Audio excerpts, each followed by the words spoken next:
good morning, good afternoon, and good evening, everyone. My name is Nate. I also go by Hockey Boy and Nate. And today, we are going to be discussing the last day, hopefully, for quite some time before severe weather comes back. But the last day of the severe weather event, there seems to be quite a lot of action here today. They have actually updated it to a 3 out of 5 on the severe weather scale. So let's actually go ahead and go straight into the analysis here. Analysis here. Because let's just waste no little time. There's so much information to go on throughout here, and let's try and do as much as we can. So you can see here, 3 out of 5 on the severe weather scale. The enhanced risk has been issued for south central to central parts of Texas, all the way up to north central parts of Texas. This does include the Dallas-Fort Worth area. So you guys really need to monitor this storm, or these set of storms, as this moves on through overnight. I'm gonna actually move my camera back over here because I actually did something earlier. There we go. So definitely something we need to monitor. We also have our slight risk, which I said will expand over into northern Arkansas and eastern parts of Oklahoma, and indeed it has actually done that. In fact, it's actually extended over towards the Ohio River, Mississippi River Delta. So definitely something we're going to have to monitor as this continues to move on through. We also have our slight risk here in the Northeast, so people in the Northeast also need to monitor this stream as well. We have a lot of coverage here for you all today. We have our storm chaser on the ground here that's going to be trying to track these storms with us. So definitely something that we're going to have to continue to monitor as time continues to progress. Hail risk, this is the reason why it turned enhanced. You can see the massive 30% that has been issued, including Dallas-Fort Worth, all the way down towards Del Rio. So within these areas, you really have to monitor for some large hail. Whether you're in the 30%, 15%, or 5%, that's your probability of seeing large hail above 1 inch within 25 miles of a point. But you also have that hatched risk there, which does include your threat for a 10% chance or greater of seeing 2-inch sized hail within 25 miles of a point. You also have your wind risk here. This is the reason why it extended so far east. The slight risk here in northern Arkansas and southern Missouri, all the way down towards southern Illinois into western parts of Kentucky. So you have your 15% chance for winds there. We also have our 15% chance for winds up in the Northeast. So whatever probability you have, whether it's a 5 or a 15, that is your probability of seeing severe winds and upwards of 58 miles per hour or greater within 25 miles of a point. Then you also have your tornado risk, which has actually been extended to the point where it's practically going right over the 30% chance for hail. So it's all very much so all congealed, most likely into a line. And we really have to monitor this as this continues to progress later on this evening. So definitely something that we got to monitor as this continues to move on forward. We have a tornado watch at the moment, Tornado Watch 119. This includes central parts of Texas, including parts of Abilene.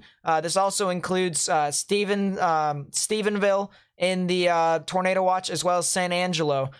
So you have a tornado watch until 9 p.m. Central Daylight Time. A few tornadoes and a couple intense tornadoes possible. That is the wording from the Storm Prediction Center. And so we really have to watch out for this as this continues to move on through. You also have scattered large hail likely with isolated very large hail events to 3 inches in diameter. And then you also have scattered damaging wind gusts a little below hurricane force winds up to 70 miles per hour. So we really have to watch out for that as this continues to move on through. If you guys are new to the stream, please be sure to leave a like so we can get this onto more people's recommended feeds. That way we can get the word out a lot more effectively. We need to try and get as many people to know about this event possible, because a few tornadoes and a couple intense tornadoes possible, that's not what you like to hear from the Storm Prediction Center. So we definitely have to try and spread the word there. Share the stream with social media and stuff like that. That way we may be able to get the word out.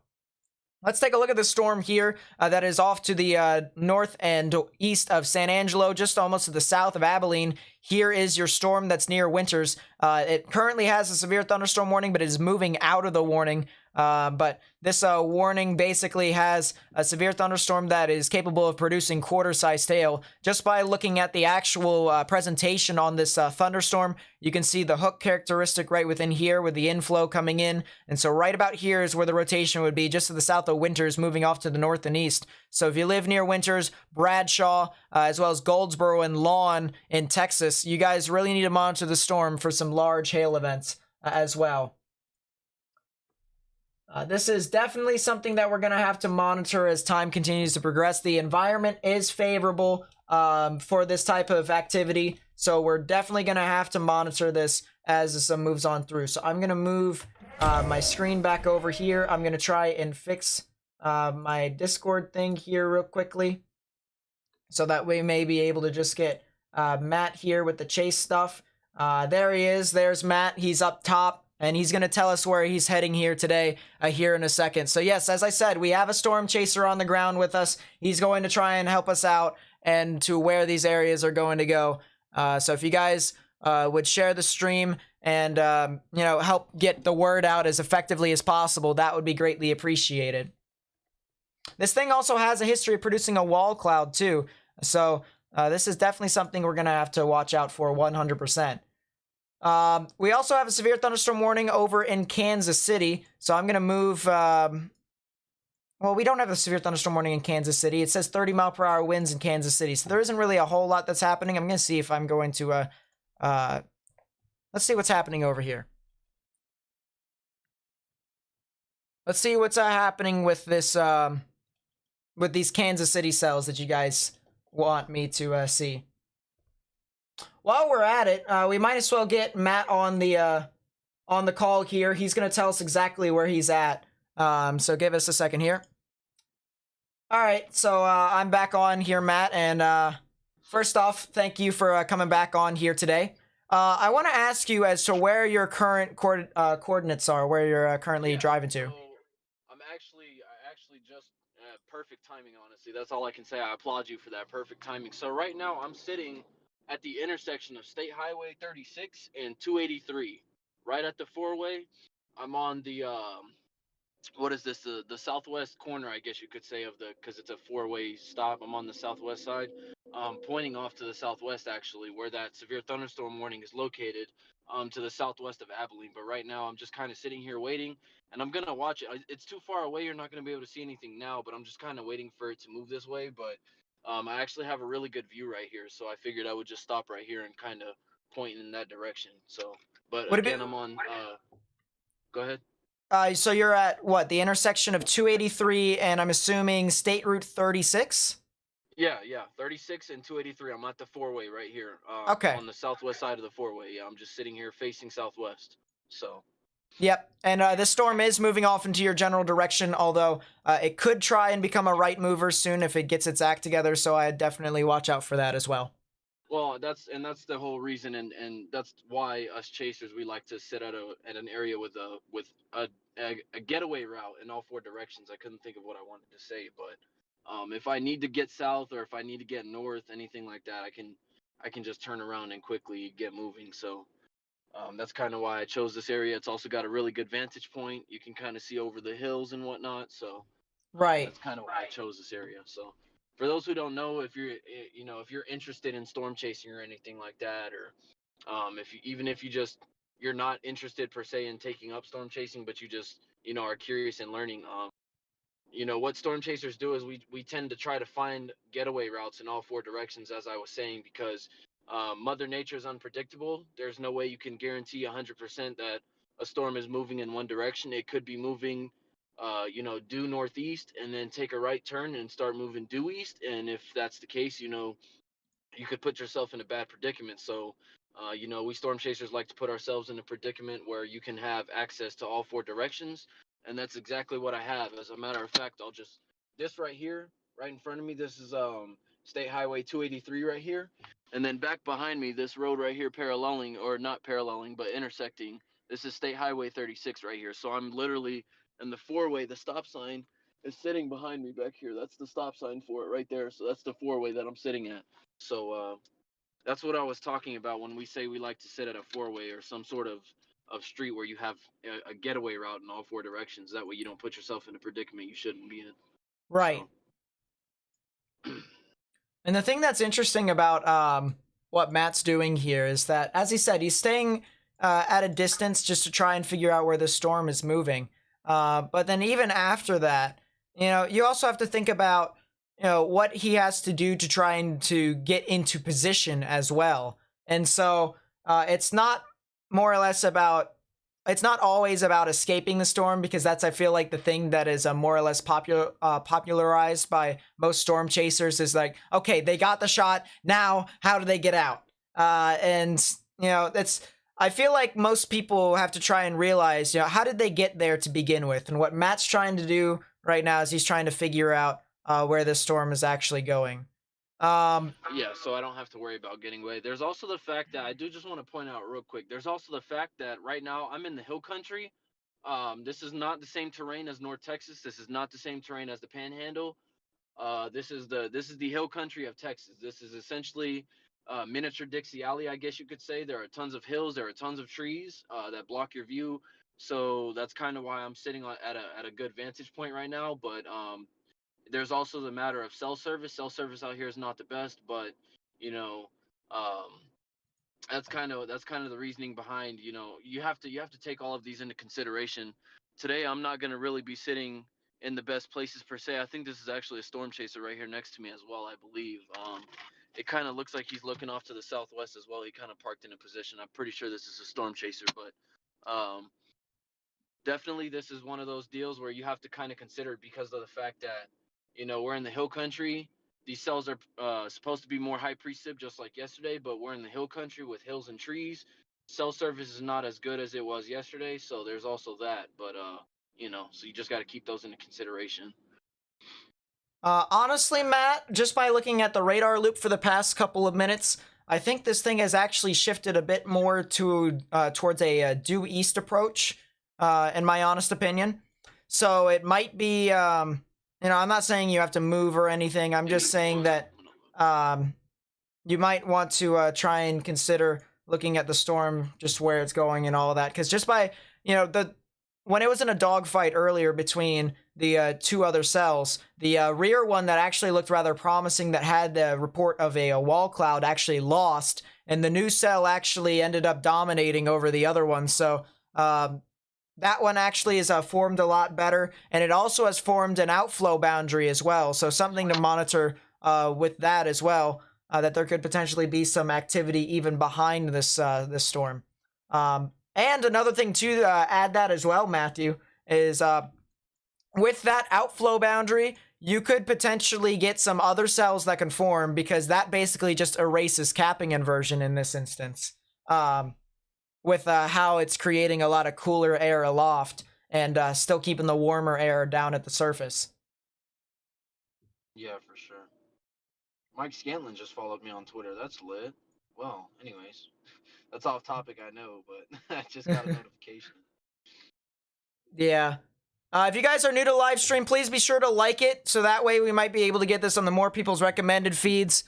We have 240 people here today so far, so thank you guys so much for coming out. But if we can like the live stream so we can get onto more people's recommended feeds so that we can get the word out more effectively, that would be greatly appreciated.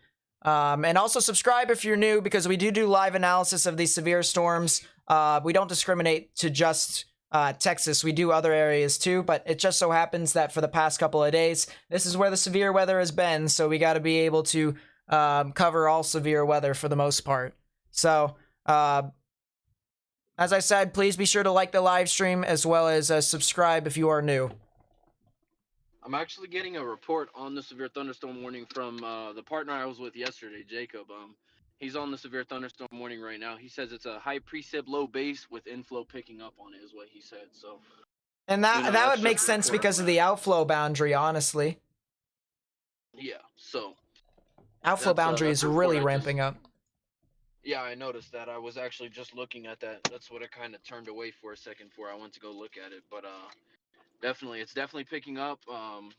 For those, I'm pretty sure Nate already discovered it, or he already discussed it with you all. But there is potential for a few strong tornadoes today, so that is something to be mindful of. Yep. The early morning convection cleared out fairly quickly, which is um, I guess you could say a bad sign and a good sign, to say the least. For storm chasers, it's a good sign, but it's also a bad sign in terms of storm development and the possibility, because when that early morning convection clears out faster, it gives the second round, the main round, more time to kind of destabilize, and it gives the atmosphere more time to destabilize. So Right.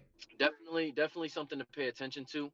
especially with that outflow boundary down there ramping up. That outflow boundary is definitely going to feed these storms even more inflow. So definitely something to watch over the next couple of hours. Oh, I guess I'll actually do this because why not? I don't need to go anywhere yet. Yeah, a lot of activity here with these storms. 100%. And it's only going to continue ramping up as the evening continues. I don't even know if that was the main tornado watch or not, to be honest with you, Nate. I don't Uh, think it was, but well, I mean, I think it is. It's around that same time into which that line was initiating. So I wouldn't be surprised if that was the case. But yeah,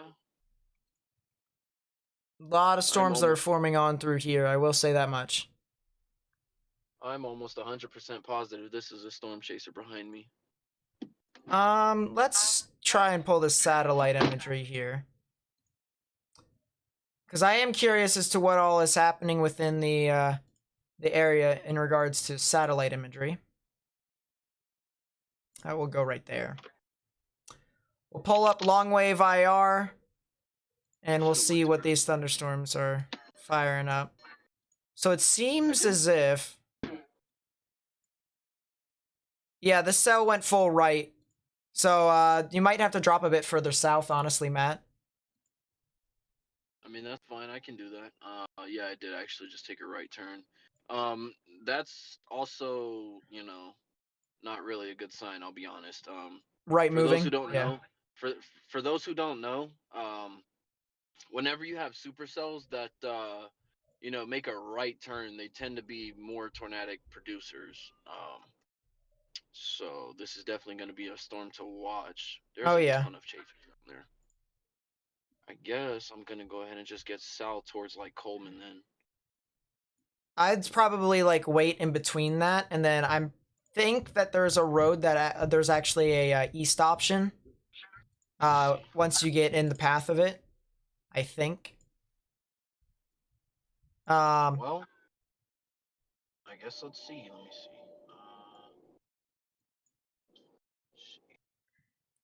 it's County Road 176, and it goes to Burkett. This is 440.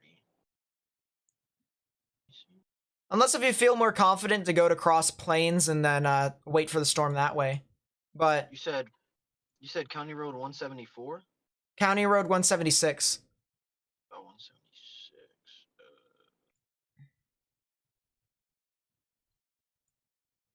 I don't know. I'll just go ahead and get south a little bit, and then we'll kind of go from there as the storm progresses. Right. And put this back up. I'm gonna drop east. I wonder if he's gonna follow me. He seems more like a novice sort of chaser, like a more amateur. Honestly, I'll be honest. Seems legit. He doesn't seem to know what he's looking at. I'll be honest with you. He's kind of looking all over the place, but it's okay. We won't judge. Everybody starts somewhere. This is true. This is true. Let's see. So you are down here. Trying to plan this out for him real quickly. So he's down here.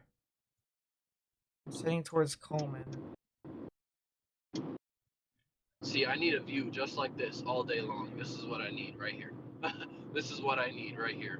Well, you'll be able to get it for sure. It's just the high elevation away from the trees. Like I was saying, Chad, this is the issue that I'm dealing with. I have to deal with as soon as I get down to the bottom of this hill. This is kind of the issue with out here in the hill country. I come out here very often. My college is out this way. My girlfriend actually lives out this way as well. She's already been made aware of the severe weather threat today. Um, but I come out here very often, and I know these roads fairly well. But this is kind of the deal with out here in the hill country.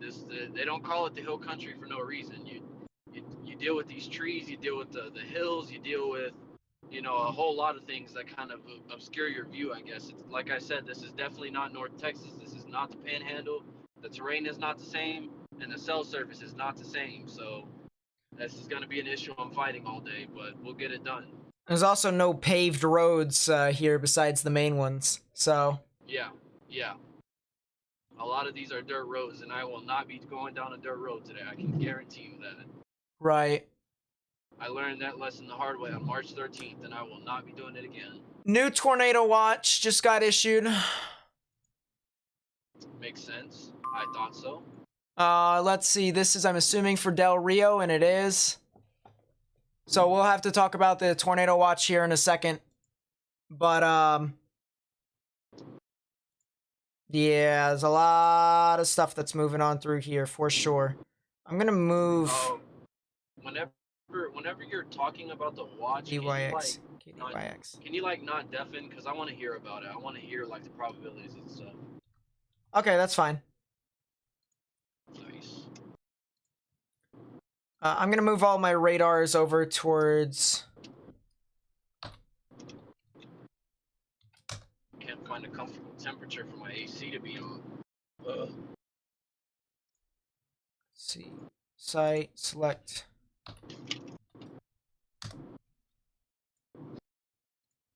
There we go. All right, downloading the data. And from this Air Force Base in Abilene, the storm that's heading towards you looks really strong.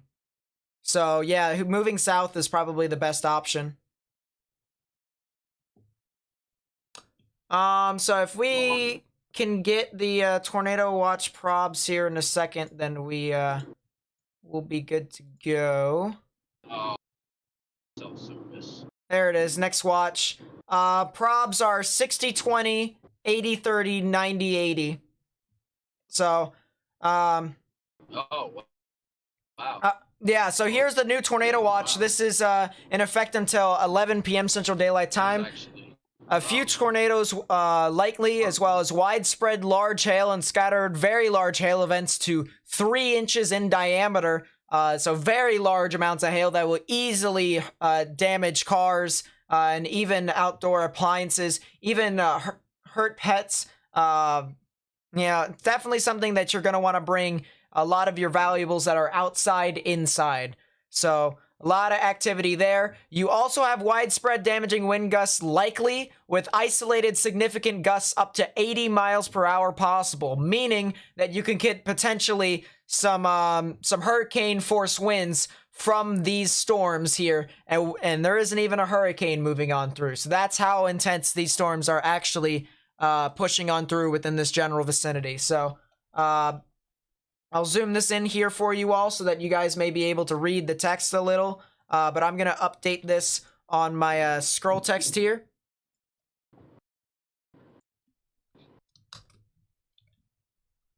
And so if you guys will give me a second. 1, 2, 3, 4, 5. Oh, this is a perfect view. Oh, wow. It looks like it's like redefining itself, Matt, honestly. You can't see the base of the storm yet, but I wouldn't doubt it. It's going to be one of those cases today where the yesterday, but It probably look a whole lot better. Cycles. It'd look a whole lot better than yesterday, actually, honestly. In regards to the how the photograph looks. Yeah. File, save. That's why I Perfect. was telling you this morning. Yeah, no, the activity here today really looks spectacular for the most part, so we're definitely going to have to watch out for this as this continues to move on through. That's why I was telling you this morning. That's why I was saying I should probably target down here. I think I'm going to sit right here. There's a 4-way right here, and I think I'm going to sit. Yes, I'm going to do that. I'm going to sit here because I have a 4-way, and I have a good view off to the west. So I'm going to sit right. I'm roughly 20 miles from Coleman. And I think I'm starting to be able to make out the base of the storm, I think. I can't tell if that's it, but I think it's starting to get in range where I can start making out the base of it. I can kind of see what looks like a left edge over here. Left of this, right over here somewhere. I can't see it from my stream. Hold on. Kind of hard to see. I can't tell if that's it, though. That might not be it. It might still be a little further back, but Let's see. So I'm gonna go back to this. I actually want to take a 3D of the cell because it actually does have a pretty good inflow notch. And so I'm going to take a look and see if I can see that inflow notch on 3D. And indeed, it is in infancy, but it is starting to gather characteristics as to what the inflow notch could potentially be looking like. So definitely something that we're going to have to watch out for sure. You can clearly see the appendage right within here, this little cave, the appendage jutting out here onto 3D. And so the chance for some tornadic activity is possible. We're looking at the heavy rain, and the heavy rain actually extends up to 50,000 feet up in the sky, which that's the hail core in itself. So this storm is a powerful storm, and it will pack a punch to anyone who's out in front of this. So definitely something that people are going to have to monitor as this continues to move on through. But you can clearly see that this thing is a tall thunderstorm, and the hail core, you can see 50,000 feet right there is the indicator, and it meets that line. So I'm actually presuming that this storm has higher echotops, and indeed it does. Let's see what the echotops are, which, by the way, the echotops is, it just tells me as to how tall these thunderstorms actually are. And so just by looking at the echotops, I can see that these storms suspend almost to 53,000 feet. And that is tall. That is very tall thunderstorms. That is a classic springtime thunderstorm. Wow. Yeah, very, very tall thunderstorm, very explosive, very strong updraft, as Matt just mentioned. And this is definitely a system that we're going to have to watch out for. And even in the upper levels, new severe thunderstorm warning in your area, Matt. Yeah, this is it, Nate. This is the beaver's tail right here. This is it. This is the storm. Let's go full. It's off to the west. This is it right here. You can kind of start making out the base. Oh, yeah. I wasn't sure at first. Now I'm sure after comparing this to radar. This is it right here. You can start making out that left edge. It's kind of hard to see with the trees. But once I get it, there's a break in the trees right here. You can make out that left edge on the left side. Oh yeah, it's still pretty far out too, but like yeah, that is clear. That is clear that this thing is really starting to kind of rejuvenate itself. Right here. You got your inflow tail right here on the right side. It's going to show in just a second. Once I go down this hill, it should show itself. There it is. Oh yeah, there it is, right there. There's your inflow tail. That's it. There's the left side over there. There's a ton of turbulence over there as well. We're starting to lose them because of the service, but yeah, that is a clear recycling thunderstorm that is moving on through, and this will be heading off towards like the Goldsboro area, towards the Rowden areas. Right here, it's coming this way. It's moving kind of due east. So yep. There it is.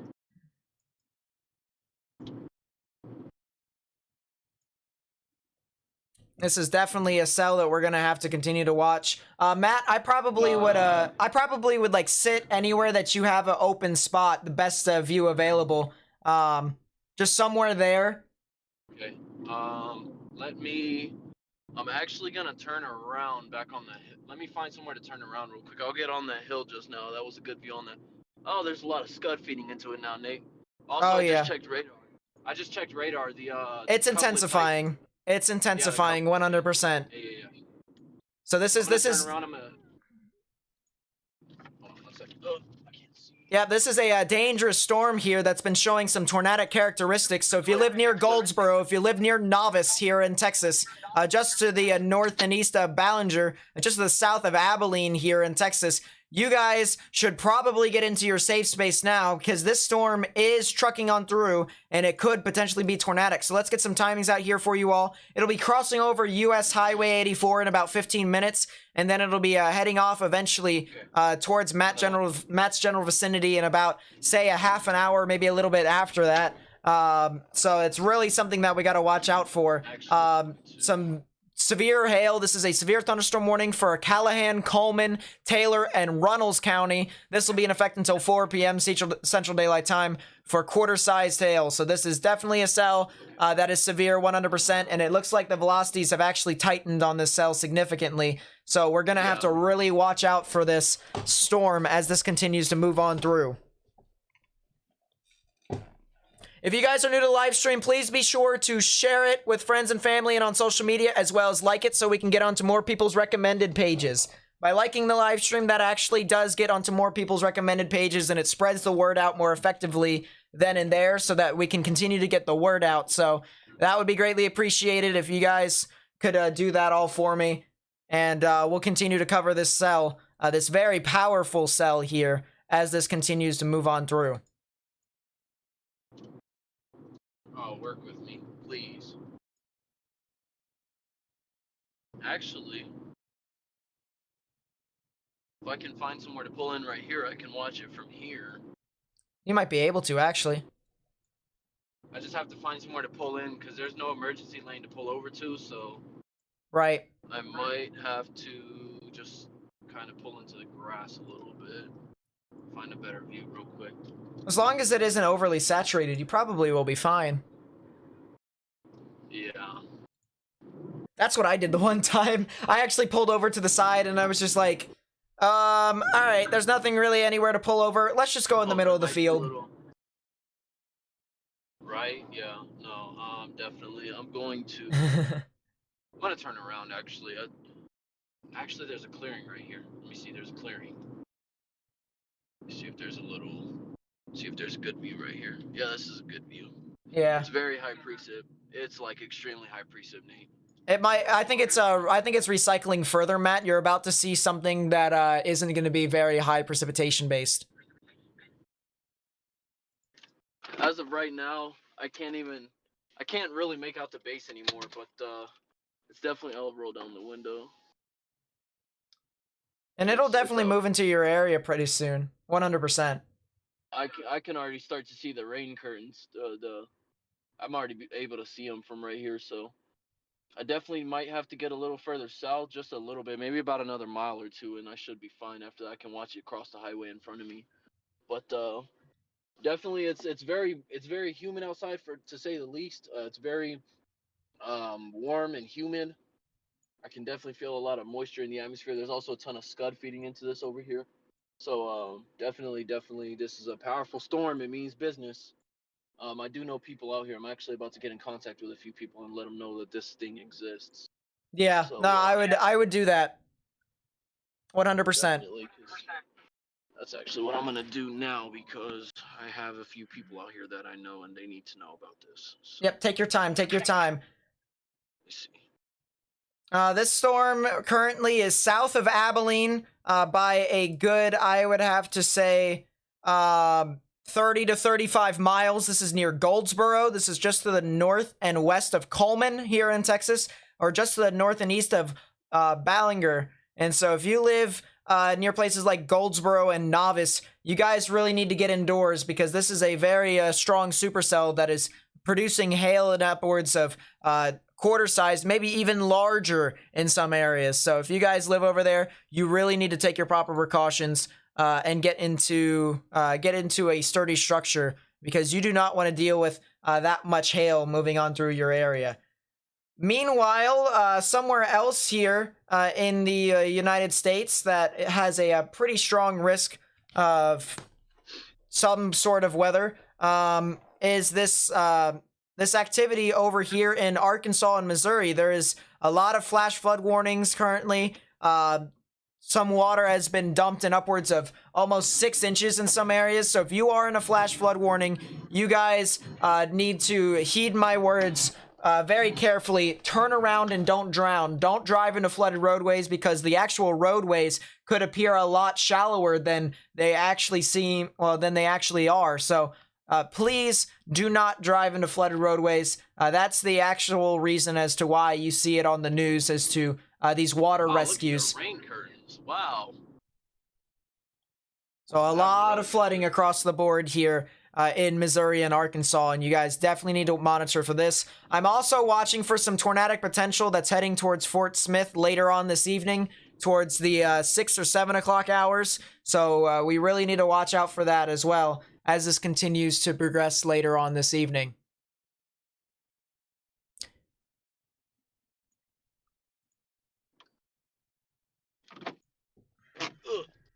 Get a sip of water here real quickly. If you guys, yeah, I'm actually kind of similar to how, well, actually, Matt, I don't think it's, I think it might be, what, 70 degrees near your area? It's what? It's 70, 80. it's definitely in the mid 70s. Dew points are probably in the low 70s right now. Definitely maybe high 60 dews, but it's very moist outside right now. It's very humid out right now. So guys, let's I just want to make this clear for the record. I am experiencing worse temperatures than Matt currently is right now in my room. That's the reason why I have so many water bottles with me. It is 83 degrees in my room and it is 83 degrees outside. My room does not have air conditioning, but every other room has air conditioning. So what is my life?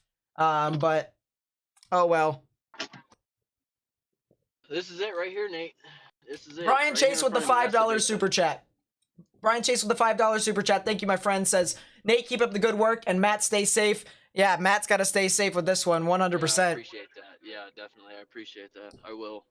And then Security Guard with the £2 super chat says, another overnight shift from me. Nate helping me stay awake with him in my ear. Keep up the good work, Nate. And Chaser, stay safe, bud. Thank you so much. Yep. So, yeah, Matt, I pray for you, my friend, and I hope that you get success with you in this chase as long as it doesn't impact people. Oh, I hope so too. Right now, it's just tracking over the open fields, but it is on a direct path for novice and cross planes. And while they are small towns, people still live there, so that's kind of the issue right now. Matt, this thing actually is looking really strong on reflectivity. Yeah. Let's go full. We've got a lot of turbulence right here feeding on the left side of this. This is all inflow. Oh, you can see the base. Oh yeah. That's what I was trying to tell you. I've got the base right. This is the base right here in front of me, and it's actually not as high precip as I expected it to be. I can make out the base all the way across. I can make out the base of this thing. You've got a lot of inflow feeding into it right here on the left side. I've got a beaver tail over here on the right side as well. There's a lot of inflow feeding into it on both sides. It's definitely starting to rotate. I think there may be a wall cloud trying to develop. It's very weak. It's very broad, but I think about right here is there's a wall cloud that might be trying to develop. So I'm going to keep watching it, but I have a really, really good vantage point right here. So definitely going to watch this. Yep, 100%. Inflow's picking up too. It's getting really windy here. Wow. Yeah, so this is the severe storm that's tracking into novice. As I was saying, right now it's heading directly for cross plains, and while they are small cities, people still live there. And on the chance that you all know somebody there, you got to let them know that this thing exists, and it is a mean storm. It's packing a mean punch right now. As Nate said, you've got echo tops already up to 53,000 feet, and this storm's only been alive for about an hour, and that's an extremely strong updraft. So oh yeah, that means this thing's probably packing a punch with some hail. Definitely, it's got some really big hail in it. At least, an inch and a half, somewhere around that area. This thing's a mean storm. So, on the rare chance that somebody in chat knows somebody in Cross Plains or Novice or Goldsboro, Goldsboro 36, Highway 84, 283, anywhere in that region, you guys got to let them know. Be in a safe place, or not in a safe place necessarily, but just be indoors. Kind of get your belongings inside, all your important stuff. You don't have to be in a safe place yet, but it would be smart. I would do it, but. Matt, did you hear? Apparently, chat's telling me, which is actually really unfortunate. Apparently, the storm seeker got in an accident. Yeah. Last night on the way back to his hotel, he said it was a really bad accident. Actually, that's crazy. Yeah, that's really unfortunate too. Yeah, it is. Ryan Hall announced it himself on Twitter. He said they got into a freak. He called it, quote, a freak accident on Twitter. He said that everybody was okay, but the truck is totaled. Pray for Ryan Hall, y'all, everyone. Pray for Ryan Hall, y'all. He's a good guy. He's doing exactly what everyone else would do here on YouTube. So pray for him. I'm sitting here just kind of watching this thing. I could be getting pictures right now. I don't know what I'm doing. Go get pictures. Go get pictures. Go have fun. Yeah, no, I'm going to leave the camera here. I mean, there's no reason for me to move the camera. I'm just going to be grabbing pictures, so just give me a second. Yeah, no, that's fine. This is a very menacing storm here that is approaching Novice. So if you know anyone who lives in Novice or in Goldsboro, you guys need to really tell them to go ahead and take their proper precautions. because this is a storm that is really starting to track as more tornadic rather than severe. So further on forward, even past Novice and Highway 84, places along near United States Highway 283, as well as Rowden and State Highway 36. You guys need to really monitor the storm, and if there is a tornado warning on this, you guys need to go ahead and take your proper precautions and get into your safe space. But Nate, Inflow picked up significantly. oh yeah, I'm probably Matt. It's you're gonna see it. You're gonna see it. It's absolutely beautiful on radar. It's beautiful on radar. It's beautiful in person. This is great in person. This is a cell right here that is tracking forward. Very strong velocity signature here. I'm actually going to take a 3D of the inflow notch. I want to see what it looks like here. I want to see where. Let me see. Come on. Where's it at? Yeah, that is an inflow notch and a half. I'll actually move it back a bit further. Yep, there's your inflow notch right there. So yeah, you can clearly see the gap. I'm gonna actually see if I can get a better ISO surface. Look at lower amounts of precipitation and see if I can get it. There it is. There's your gap. And my goodness, IEM bot just went off. A mesoscale discussion discussing the severe thunderstorm watch. So nothing really too important there. But you can clearly see the inflow notch here, chat. We're looking at the higher amounts of rain within the storm on the 3D analysis here, and what we tend to look for is a way for the thunderstorm to actually intake energy, and how we do that is we look at the higher amounts of reflectivity within the actual storm. We take a 3D of it, and we're actually able to see the inflow notch right within here. So if you guys live out in front of the storm, this is developing supercellular characteristics, and this is a very strong supercell that is moving off to the north and east. So we really need to monitor this storm as this continues to progress here later on. Oh, I actually think I see the wall cloud, Nate. Hold on 1 second. Let me watch it for a second. It was there, but it's already gone again. There's no point in even. Yeah, so there was a brief wall cloud for just a second, but it's already gone again.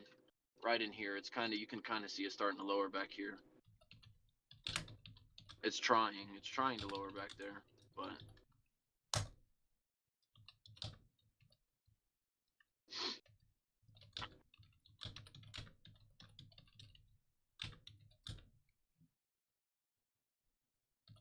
so we're going to actually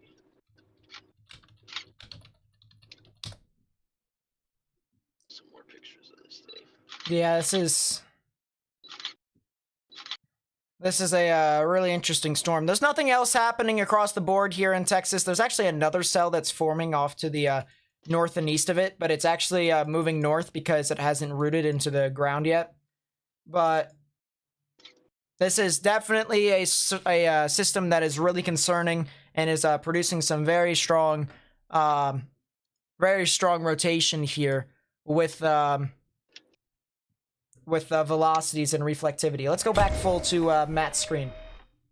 Oh yeah, so oh wow, yeah, you can clearly see the inflow. Look at the clouds from on the top left, chat, and look at how rapidly they're moving into the storm. So I'll just kind of pan it over just a little bit. I wish it would hold on, I'll get it to focus better. Hold on 1 second. Focus. That is, you might be able to stick your mount outside of your car until it gets closer, you know? It's not, I'm trying to get it to focus. It won't focus. Well, I think it was like focusing on the window. Oh yeah, no. Okay. We'll put it back then. That mountain is like, it's not coming off. I can see it. I can see it perfectly anyways. Chat can even can see it, but this is you should be able to see it pretty good. Oh, 100%. That inflow is just streaming right into the storm, and this is a classic supercell with all the activity. Can you pan a bit more towards the right for me? Yeah. Yeah. Let me know when you want me to stop. Just a little bit more. There we go. Right about there. Yeah, so that's the whole base. You can clearly make out the entire base. I mean, that's the whole base right there. According to radar, the best rotation would probably be about right here somewhere. So Yep, and that's the reason why I asked you to pan right about there. Yeah, that's kind of where I'm watching the whole area, but the best rotation would probably be right about there. So I mean, this inflow is still just screaming, like it's still streaming into it pretty quickly. Ton of scud feeding into this. This is a storm that means business. I'm telling you. I mean, this is not a good sign for cross planes and you know the cities in the path of this. This thing means business. So, oh my god, Yeah, look at that. that inflow is screaming, Nate. That Oh inflow my is screaming. gosh. Look right here on the left side too over the. Oh, goodness. Okay, well, yeah. So I That actually is have like crazy. I have a really good view of this. Like I'm actually shocked at the view I have on this. It's not as high precip as I thought it would be either. This is a fairly low precip storm. Hey Inflow's Matt, picking up on it. um, on the left side of the screen right there, could that potentially be your wall cloud right there? Yeah, that's what I'm looking at. Right, I was actually just about to point that out. It's where's it at? It's Right probably about there. right. Yeah. Right at your Yeah, finger. yeah, That's what I yeah. was looking That's at. that's yeah. That's what I'm looking at. There's a lowering in there. It's kind of hard to see on the contrast, but Right. with the sun being there, it's really hard to make out on stream. But yeah, I'm definitely looking at what looks like a wall cloud right here in front of my finger. Yeah, Um, 100%. it's definitely rotating, and it's rotating quickly as well. I will say that. I'm trying to watch it long enough to see that is a very rapidly rotating. It. Inflow is streaming in absolutely insanely. I will say that much. That is a Yeah, very Nate. that is very I strong inflow. I've been watching it long enough to say confidently that's a wall cloud. That's definitely a wall cloud on this. So Yep. And there's a it's tornado you can possible kind of make tag it on it out. now, Matt. I don't doubt that. This is your wall cloud. It's very rapid. I'm also seeing some upward motion into it. There's also some upward rising motion into it. Yeah, this thing's intensifying very quickly. This is Right. intensifying extremely quickly. There's a ton of rising motion in there. And yeah, this is a storm that means business. I'm actually about to send in a report real quick via Twitter. Is this am I in Amarillo? Not Uh Amarillo. you're in San Angelo's jurisdiction right now. San Angelo? Okay, I'm gonna put in a report real quick. Give me about 3 minutes. I gotta. Yep. If you guys are new to live stream, please be sure to like it so that we can get onto more people's recommended feeds so we can spread this information out because this is a serious situation with a strong supercell that is currently ongoing and is potentially going to be tornadic with the tornado possible tag according to the National Weather Service as well as our chaser who has been watching this storm for quite some time now. So if you guys would help support the channel by spreading this information, whether you like the stream so we can get onto more people's recommended feeds or share it onto social media, that would be greatly appreciated. And then subscribe if you're new because we do live analysis of these types of storms. We don't always have storm chasers on, but we do try and help people who are being impacted by these storms. So that would be greatly appreciated as well. I need to get an exact location of where I am. I am on. Let's see. Where am I? I'm on You're 283. What? Yeah, 283. I'm on 283. Where is this? Where's this? This is over Novice or Goldsboro, near just to the south and east of Goldsboro. Novice should be it though. There's actually a some populace at Novice. So if you just say a wall cloud right over Novice, you should be able to.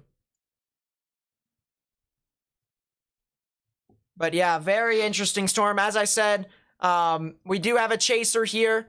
Our chaser is live, and he is actually taking a look through the storm and giving us information as to what is happening with it based off of what is happening at the surface.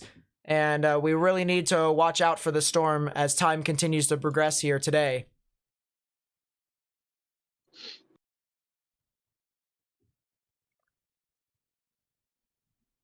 Matt, I would also start thinking about, I know you have a little bit of time, and it's kind of weird of me to say this right now. What in the world? Why is the radar not functioning right now?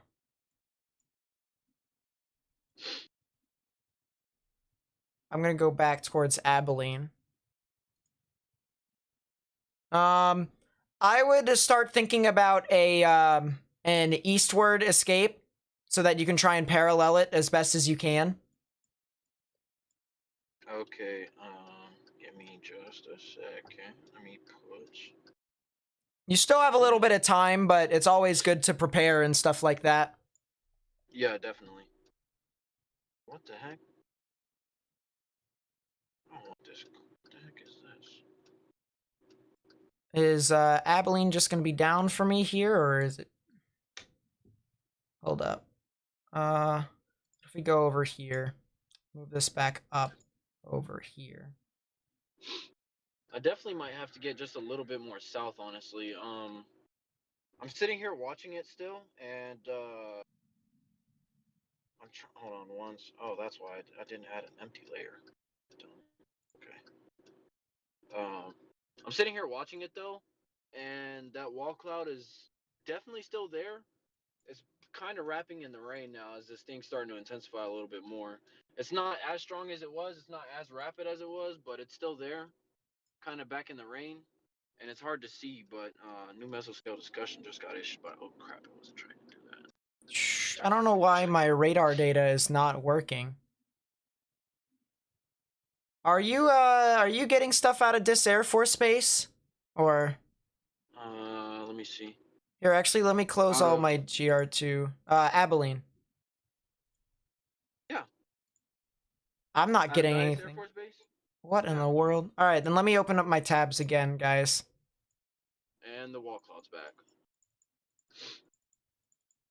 Let me see. I needed to.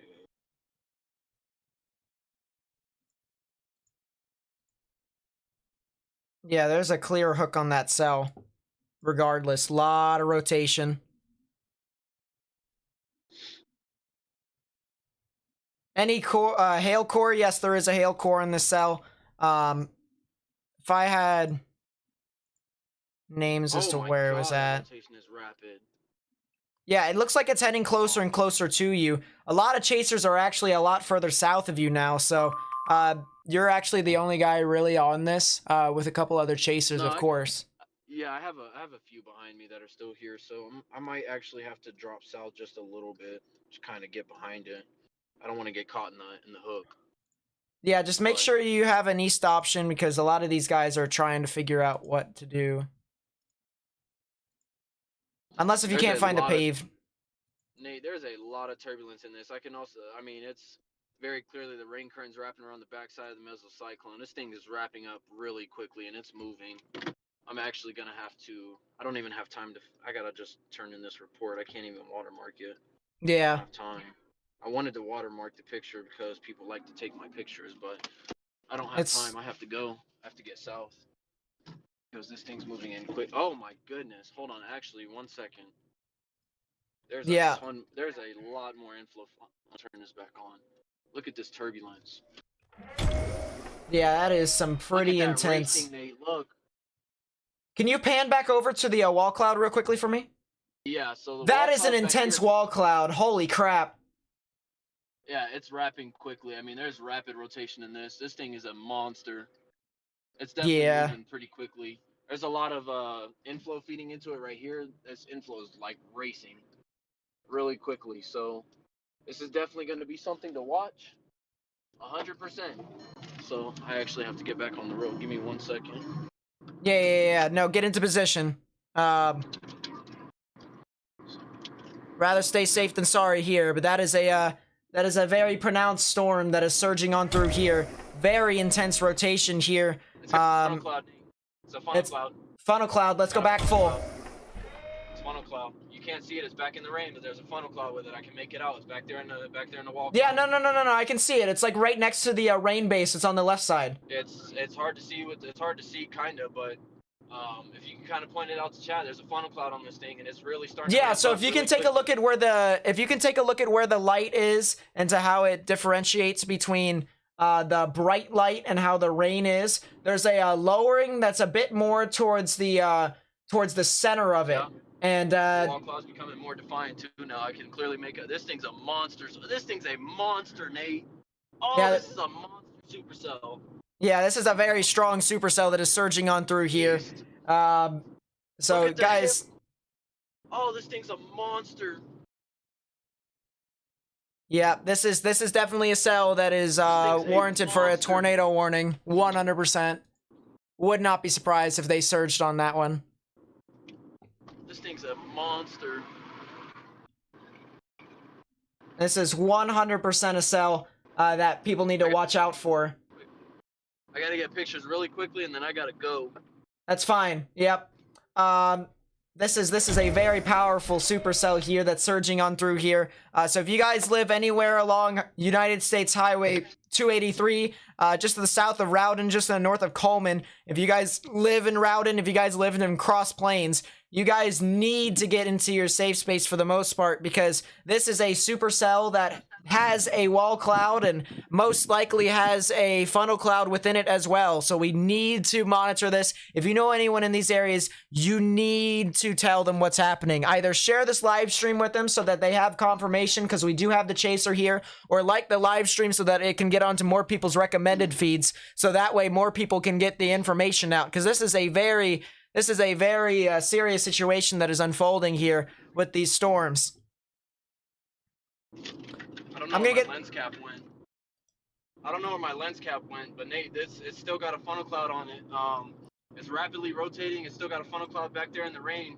It's like a weak funnel, but it's quickly intensifying. I mean, the entire area of circulation is right above me. This thing's intensifying really quickly. I'm actually about to probably get hit by the hail and the rain. It's actually about to pass right over us. It's moving really quickly. Yeah. Oh yeah, here it comes. Yeah, it's coming. Let's go full. Oh, it's fast. It's coming fast. Yeah, that's a storm and a half right there. Yeah, we're actually about to intercept. Not even on purpose. I was not trying to intercept today, but we're gonna end up intercepting. I didn't want to, but That might be the, yeah. That is a pronounced thunderstorm right there. That is a very pronounced thunderstorm. It's very much so rain wrapped right now, so it's definitely something that we're gonna have to watch out for.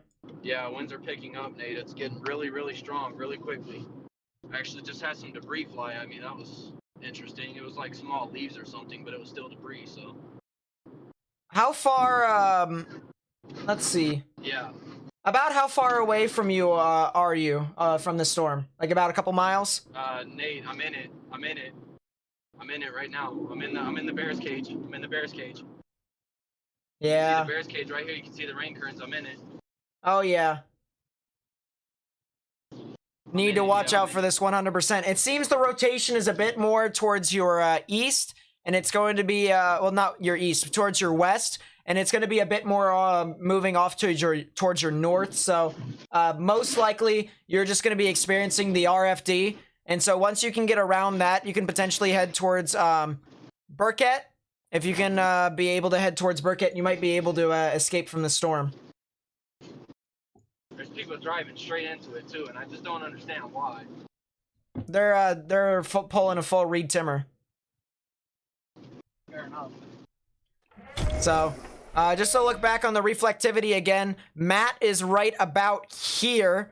And he's getting slapped by the rear flank downdraft right now. So a lot of strong gusty winds, maybe some spotty hail as well. But definitely had some characteristics of it being tornadic.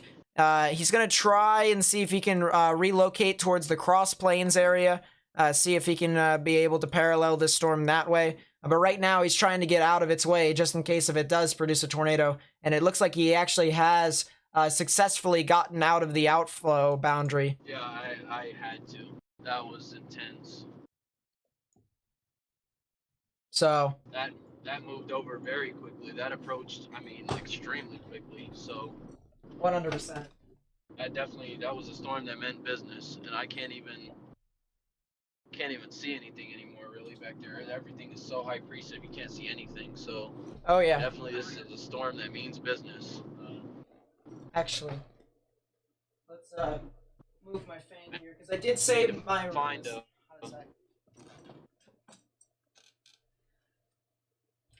I need to find a route to go What is that?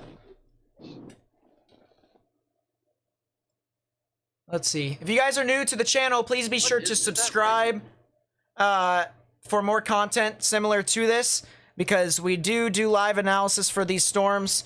So if you guys want more content like this, please be sure to subscribe.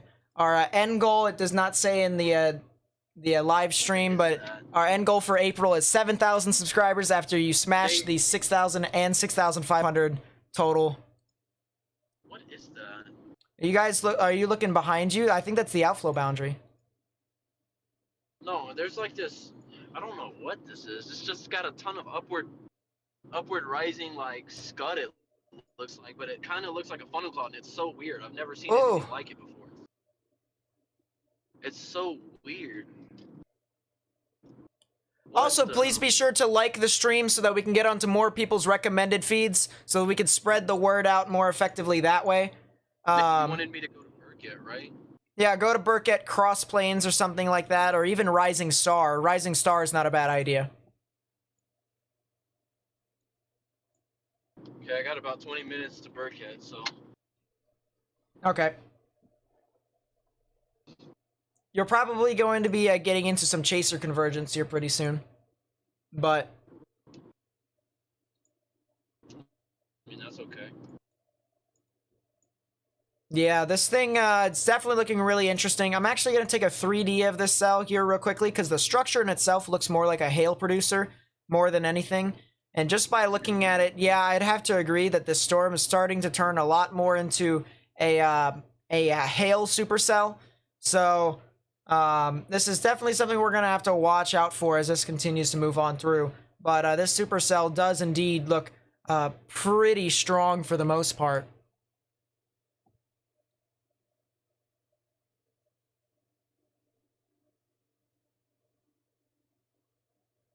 But really, really interesting 3D that we're taking of this storm. I'm trying to see if there's any other defining characteristics, but yeah, no, this is, I'm looking at the 3D of a high precipitation within the supercell, and we could be able to see an inflow notch here where the thunderstorm actually takes in its energy and allows it to continue to sustain. So right about here is where the actual inflow notch would be, right in this cave, and that's how the thunderstorm will be able to actually sustain, just by eating up the energy that's in the atmosphere right now, right within this storm. So it is heading off into the Cross Plains area, and a $half size tail is warned on the storm. Not as much of a gusty wind threat with this, according to the National Weather Service, but still something we're gonna have to monitor. Black Rock Shooter with the $2 super chat says, thank you. Your content helps my depression. Well, I'm glad I can help your depression. Yeah, I mean, I'm just a guy doing weather stuff over here, so if I can help more than just the people here at the getting impacted by these severe storms, then that's absolutely amazing. So Black Rock Shooter, thank you for the $2 super chat, and I hope you have a fantastic day. Nate, it's on the ground. It's on the ground. I'm looking at it right now. It's on the ground. I gotta you sure? turn around. It's on the ground. Yeah, yeah. There's a long rope, or not a rope. It's a big cone. It's a cone. Hold up. Oh crap! 1 second. I gotta turn around. Hold on 1 second. A cone? Yeah, it's a cone. Hold on 1 second. Oh. Oh. Where's it at? Let's go full. Where's it at?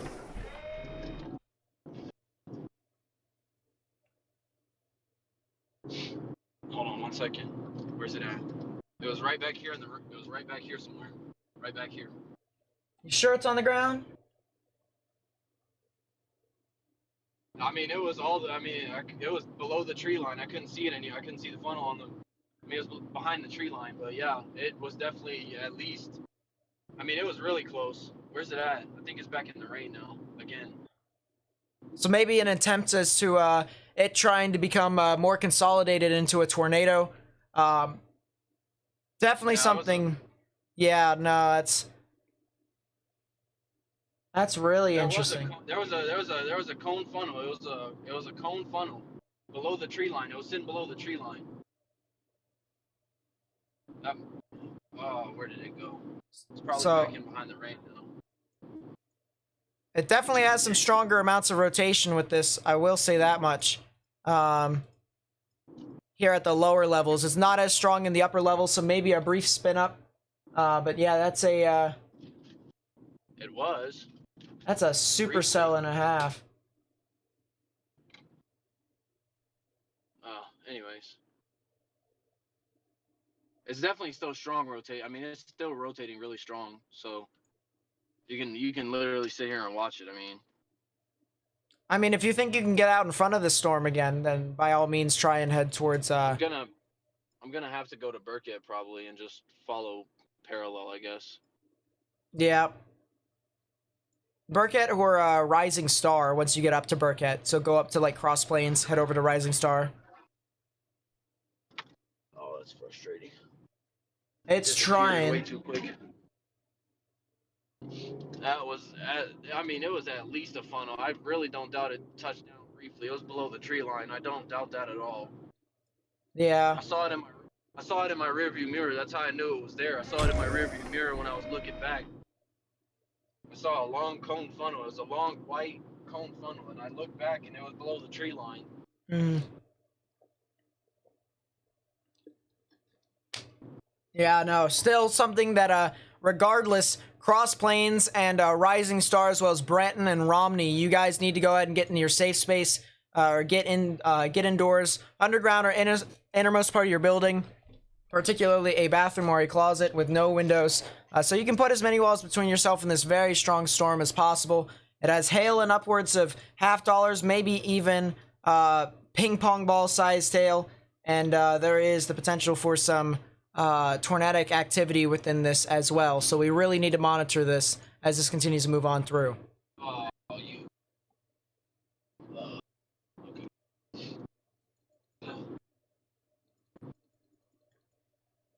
Did this thing right split?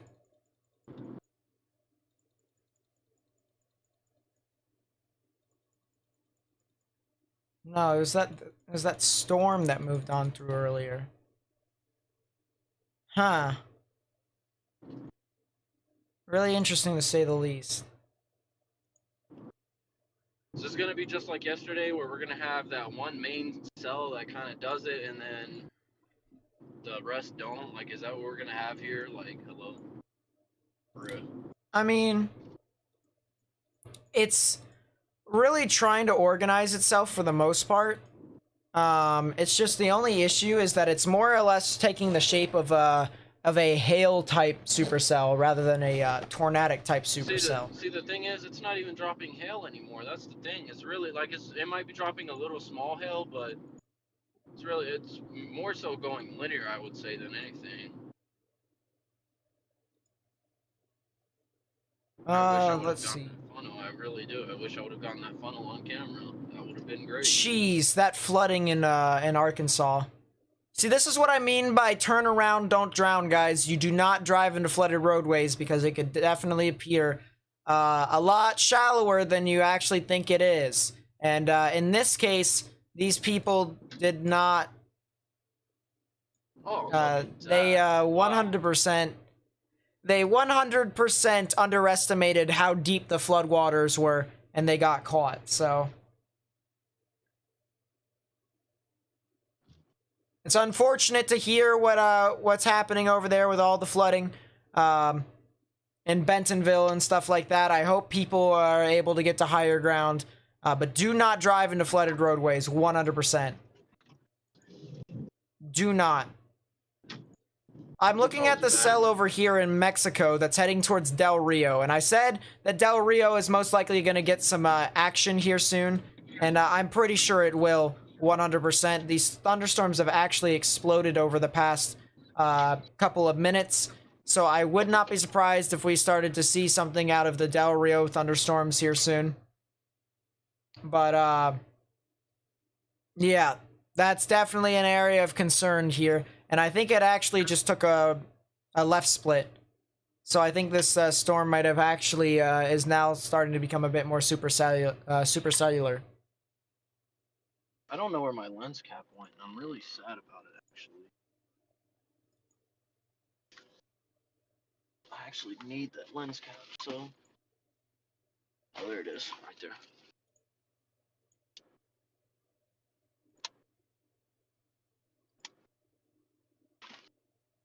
There we go.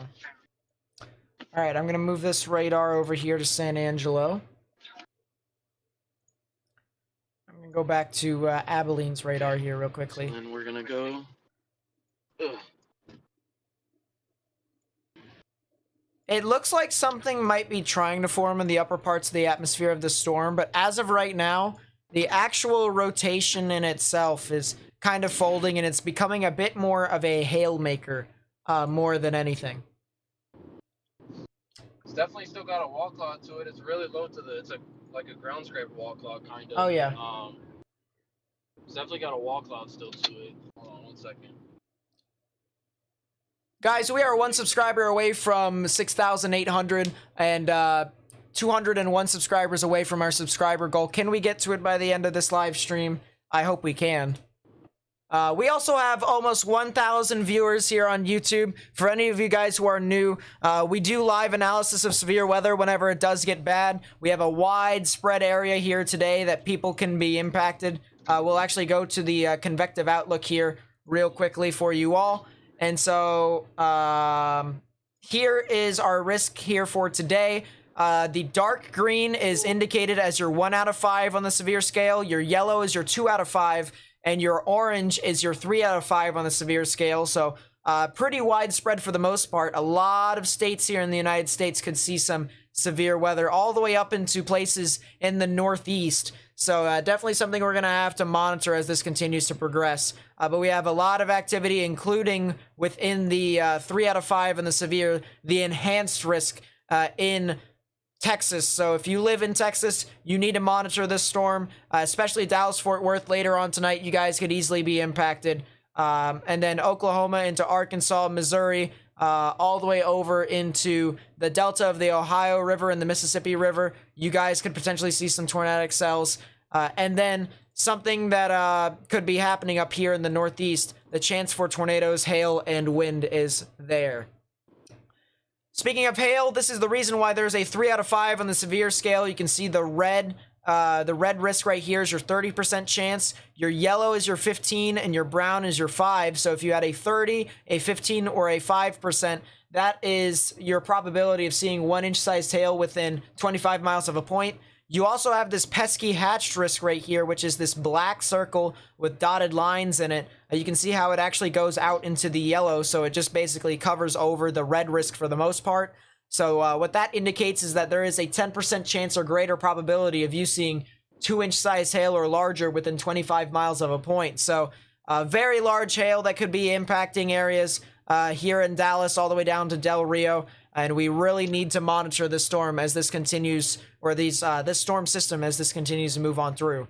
Wind risk is a lot more mild than the hail. There's a 15% chance for gusty winds, and then your 5%, which is sporadic across the board. So whatever probability you have, that's your chance of getting damaging wind gusts in upwards of 58 miles per hour or above within 25 miles of a point.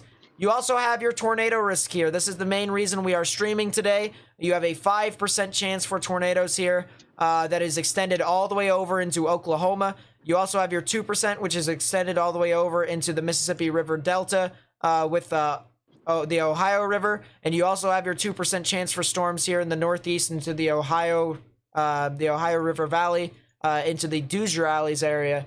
So... or the Hoosier Alley. I don't know why I said Doosier. Hoosier Alley area. So right around here and Pittsburgh and in Buffalo, as well as in Cleveland, you guys could potentially see the risk for tornadoes as well.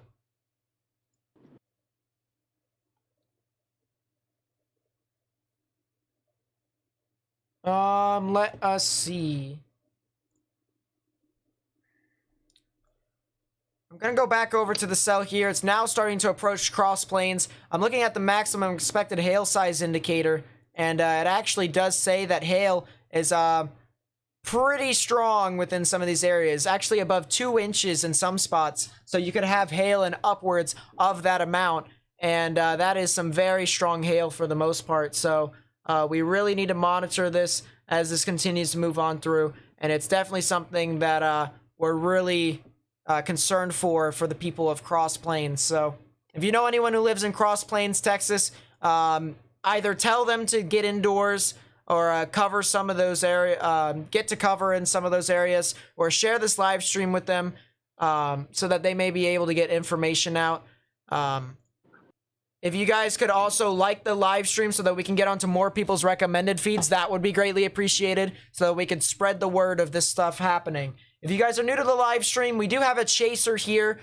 He is currently trying to get into position to try and chase the storm again. He was chasing it earlier, and he actually got hit inside the bear's cage by the rear flank downdraft. So there is a lot of activity with the storm here still, and he is going to try and get into a better position so that he may be able to chase it further on. So there is his view right there of the storm. He's approaching it from the south. And let's actually go full screen to Matt, and he can describe as to what he's looking at. Yeah, so I'm actually this cell has really definitely downtrended in terms of its tornadic potential. About 15 minutes ago or so, it had a really, really mean-looking wall cloud. It had a ton of rotation, ton of turbulence on the backside of it. As Nate said, I got caught in the rear flank downdraft of it briefly, but this one was rotating very rapidly. It had a really low wall cloud and even produced a funnel at one point. I don't doubt at all that it briefly touched down, but it's definitely downtrended a lot in terms of the intensity of a wall cloud. It's lost its characteristics. It doesn't look as classic as it was anymore, but it definitely leaves and stuff right here in front of me. It's still producing some gusty winds, but definitely it's also picked up on lightning a little bit. I noticed lightning starting to pick up a little bit more. So this thing could be trying to make another run at cycling maybe, and potentially down the road, you know, the tornadic potential, some really nice cumulonimbus towers to my left. Yeah, I agree. I actually was about to tell you that this thing might be trying to re-intensify, reorganize itself. And so I would not be surprised that as you were driving towards Burkett, you could potentially see something off onto your 11 o'clock. It definitely looks like it's trying. I will say that. It looks like it's trying to regain its characteristics. Like for now, the characteristics are gone. That classic wall cloud we were seeing earlier, it's gone. But it's definitely it's still got a lot of scud feeding into it, a lot of turbulence. You know, it looks like it's trying. I mean, it's making an attempt. It's out here by itself. It's not really competing with anything. And there may be a wall cloud starting to come back. I'm gonna watch it for a second, but there definitely is a lot of like turbulence feeding into this right now. So yeah, we're just gonna watch it for now. Yeah, I would have to say this thing is really starting to kind of ramp back up again. The chance for it to become tornadic is still possible. Oh my goodness. And yeah, that is some very well-defined wall cloud right there that's actually starting to appear. You can even see the inflow that's feeding into the storm. So that is a storm and a half. I would not be surprised, Matt, if you had a tornado here coming on soon off of that storm, because it just looks absolutely phenomenal on a reflectivity and velocities, and it looks like you have an amazing shot right there. So bear with him, guys. He is Nimbus towers off to the left as well. Yeah, bear with him, guys. He's in the middle of Texas, so there isn't really a lot of cell service into where he's going. By myself, so it's kind of.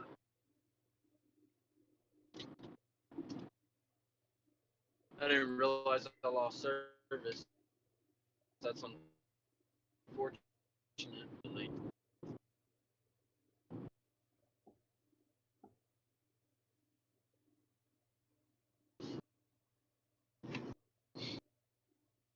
Oh, yeah, there it is.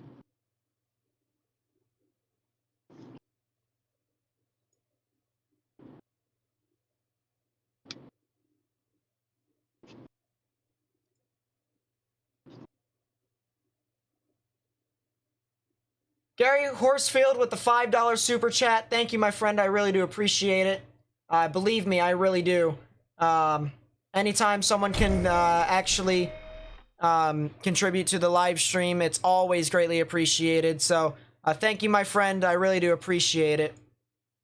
Goodness gracious, these cumulonimbus towers are just absolutely gorgeous. Oh my goodness.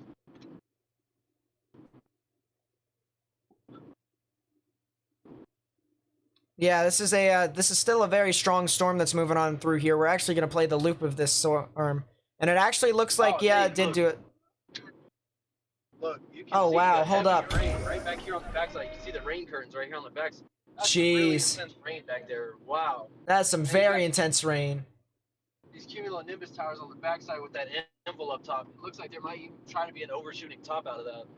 It's trying. Yeah. So this thing is definitely intense. It's very, very intense. I will say that. So. Yep, keep going. You'll be able to see something probably at the end of that road as it continues to get closer and closer. It looks like the actual inflow notch in itself is starting to consolidate a little bit more, so the chance of it becoming tornadic is starting to kind of wither a little bit again. But it's still there. It still has the chance for it to become tornadic, so we're definitely gonna have to monitor this as this continues to move on through. If you guys are new to the live stream, actually go ahead, go ahead. Oh wow! I was gonna say I will say it's a little bit elevated right now, but if that wall cloud lowers a little bit, like I think it's trying to do right now, right here in front of me, right here, I think it's trying to lower a wall cloud, maybe even potentially a funnel. I don't know. There's a couple of places where I'm looking at this rotation, but I'm definitely starting to get back into the rear flank downdraft of this thing. It's starting to, the wind is picking up again. I'm picking up probably about 40-mile-an-hour winds, easily sustained. So it's definitely ramping back up, but I guess we'll stay here and watch it for a second. We'll kind of watch it as we approach Burkhead. Yeah, don't get trapped into the hail fog. It's pretty intense with this storm. It's actually produced a lot of hail with this. It has a history of producing golf ball sized hail. So really need to monitor the storm as this continues to move on through. As I was about to say, if you guys are new to the live stream, please be sure to leave a like so that we can get onto more people's recommended feeds. That would be greatly appreciated so that we can get the word out to more people. As well as share this with friends and family and on social media so that they may be able to stay up to date with these storms, especially since this is moving through Texas. And if there's people who live in Texas, you'll be able to tell them about this storm. And yeah, like the live stream as well, as I mentioned, so we can get onto more people's recommended feeds. That would be greatly appreciated. That way, more people who don't know what's happening, who don't know what's happening with the weather at the moment, could be able to know as to what all could be happening.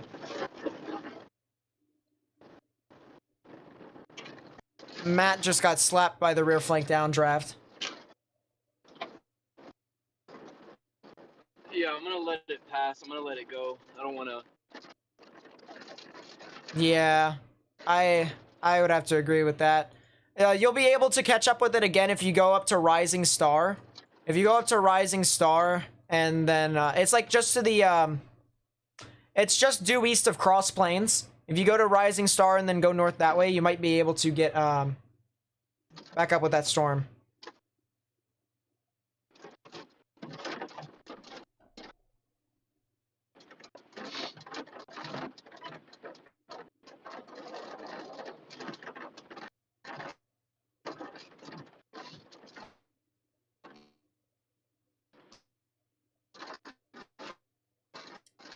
Christina with the hold up, let me look up what type of currency this is. Denmark's currency. The Danish krone. So thank you for the $25 krone super chat. I really do appreciate it. Yeah, I really do appreciate any sort of support to the channel. So thank you so much. I really do appreciate it. Thank you so much, Christina. And thanks for watching from Denmark.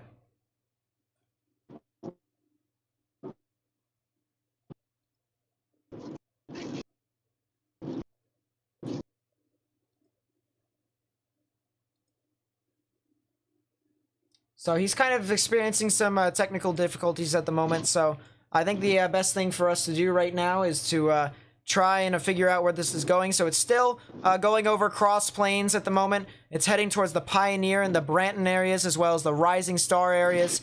So right within those areas, could potentially be seeing some larger amounts of hail. I think actually Matt is going over the largest amounts of hail. So he's really going to have to monitor this as this continues to move on through.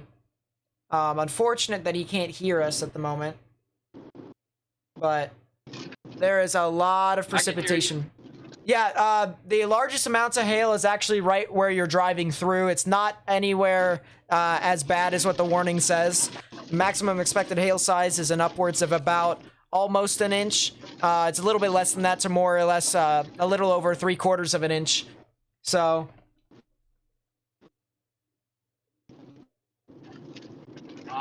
I'm still in the RFD on the hook. I'm still in the RFD. I'm not in the. I'm no, not in the no. L4 or anything. The actual RFD has hail in it.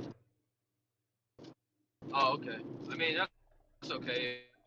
If it's not that big, I'm all right with it. Hmm.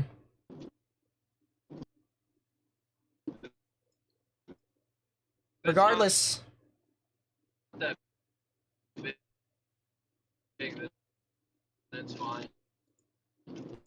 Yep. Alright.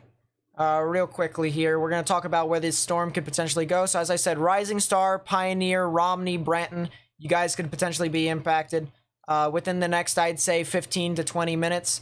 And this storm has a lot more of its characteristics to basically be sought out as a more or less a hail threat.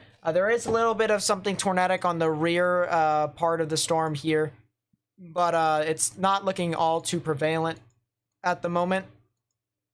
It looks definitely like the storm is becoming a bit more unorganized, if you will. And so we're going to have to monitor the storm as things continue to unfold here later on this evening. As I said, a widespread risk for severe weather here today. It does include parts of Texas, and actually extends further into Oklahoma, Arkansas, and even into southern parts of Illinois. And so the potential for severe weather is quite widespread here today. I'm actually going to move my radar over here to Paducah. I'm going to move another radar over here towards Dallas-Fort Worth here in a second. And I'm going to...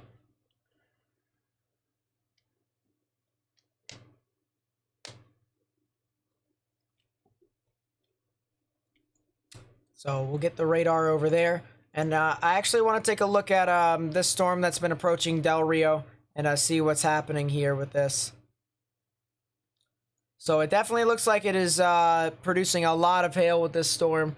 It's not exactly moving off into Del Rio right now, although it has a lot of hail, so the hail could be going to Del Rio in itself.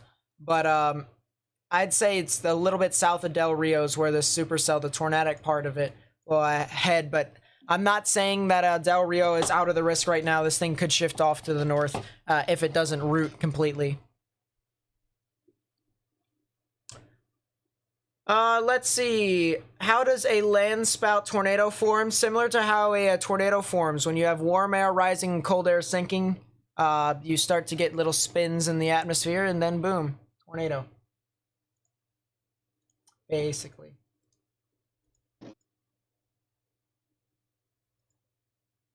Yeah, what in the world is that, Matt? Honestly, I'm not sure I'm watching it, but it is something that's rotating. So this could potentially be a world cloud. I'm trying to watch it, but Are you on the backside of the RFD? kind of like in it, honestly. That might actually be a wall cloud because there's something happening on the rear part of the RFD. Yeah, Weak, I'm albeit. Yeah, no, it's weak, but it's there. It's I am on the southern end of the RFD, but like if I Right. had to say, I'm definitely on the southern end, but I think that is something that's rotating, and it could potentially be a wall. It was a wall cloud. I'm fairly confident it was a wall cloud, but It's starting to gust out, yeah. Which is exactly Yeah. what's saying on radar here. It looks like it's starting to gust out. Is that a lot of hail on the ground there? No, That's just how no, the it just road looks looks. like it's just how the road looks. Yeah, it looks weird. It is starting to Fun. gust out though. But yeah, it was a wall cloud. It definitely was.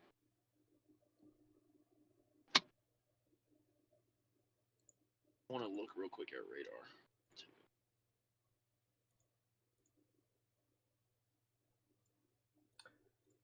Um, let us see. Yeah, the storm still definitely looks pretty interesting for the most part. We're gonna actually go back here. Yeah, Is there anything? RFD Oh, is really surging there. RFD stands for rear flank downdraft, so it's basically the rain that's wrapping around the mesocyclone, which would be basically where the hook is. And so what brings that precipitation is called the rear flank downdraft. East of Lubbock, yes, this is indeed to the east of Lubbock. It's actually more or less to the south and east of Lubbock, but you have a lot of storms that are here just to the east of Lubbock. So, but that's not the storm that he's currently chasing at the moment.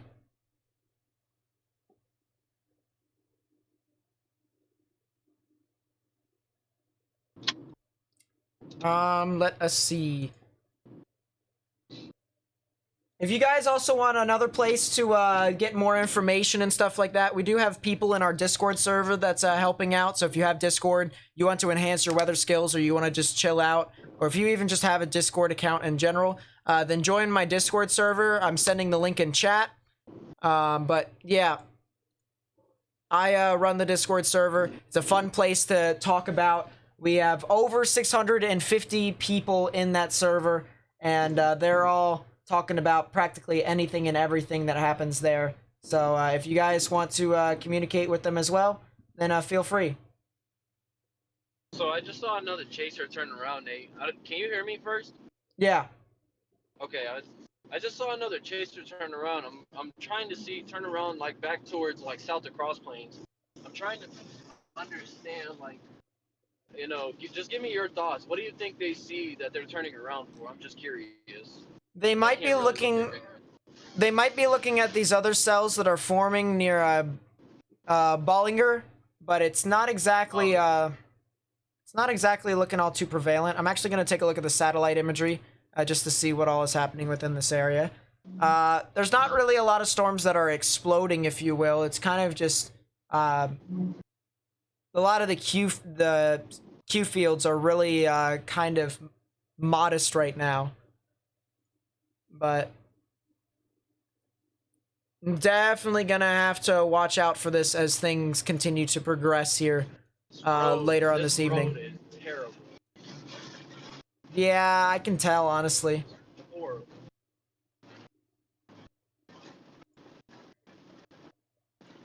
I don't know what this road is. This road is terrible. Some other storms that we can also talk about here, because there is the threat for something tornadic within these cells as well.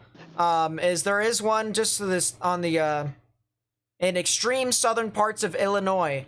This storm does have a bit of rotation. It might even have a tornado possible with it. It does not, but it could potentially go tornadic as well relatively soon, just by me scanning out. So we really need to watch out this storm.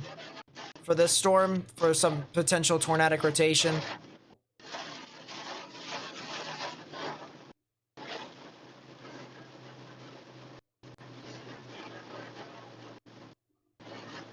I'm gonna turn him down real quickly. Actually, I got a better idea.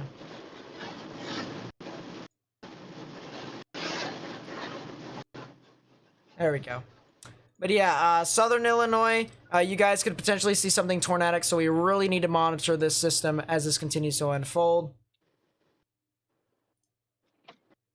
Let us see. Storm Chaser with the $5 super chat says thank you. Says keep up the great work. Thank you so much. I really do appreciate the super chat. I really do. I actually really do appreciate it. So thank you so much. But a lot of activity with the. This is more of just a gusty wind threat. Yeah, Definitely 100%. I'd have to agree with you on that. Are This fire is tornadoes very common in the world? No, but it's happened before.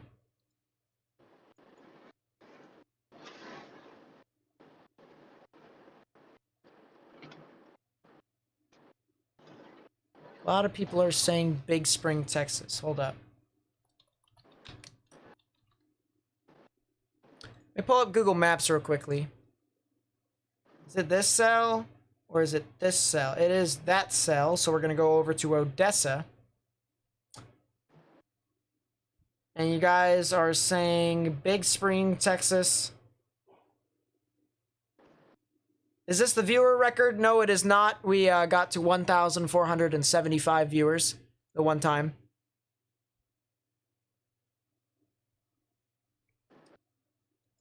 Can we move over to Odessa's radar, please? There we go. Is the system in the northeast of any concern? Probably just, probably not, but just a thought you'd ask anyways. There is a small chance for tornadic potential. I will say that much. But it isn't all too intense. Guys, we are 5 subscribers away from 6,900 and 105 away from our goal for the end of April. So we most likely won't be doing another live stream between now and May because activity isn't forecasted to be doing a whole lot. But if you guys would subscribe, that would be greatly appreciated if you're new. Let's see. Hanley Reed Timmer is headed towards the Rising Star area. Where in the world? It's the storm I'm on right now. Yeah, no, that's the storm that that Matt's on right now. He's just getting a lot of rain. Right, it's literally just a wind threat with rain. That's it. There's not even hail with this. It's just a rainy, windy, normal Texas day, to be honest. It's a lot of strong gusty winds here, I'll say that much. I mean, look at this. This is a supercell and a half. Echo tops actually are now reaching near 50,000 feet again. So the storm might be trying to get its act together again, but it just doesn't look all too organized at the moment. Maybe some storms that are forming along the outflow boundary it created. That may be possible. So I mean, it could be trying again, but meh, honestly. If anything, I would rather drop south here again and then try to, I would rather drop south and then try to get east a little bit. Honestly, I think that's, if you're going to drop off on the cell, then head south and west again. Well, I was just saying in terms of getting back in front of it so that if it does try again, I can see it, but... Well, it's heading more into an unfavorable environment similar to last night, and there's some cells that are forming out just in the same situation that you were in yesterday. So you could potentially be getting something off of that. If you wanna head that way, but if you wanna stay on the storm, you can. I mean, because it just looks like a gusty wind threat right now, like...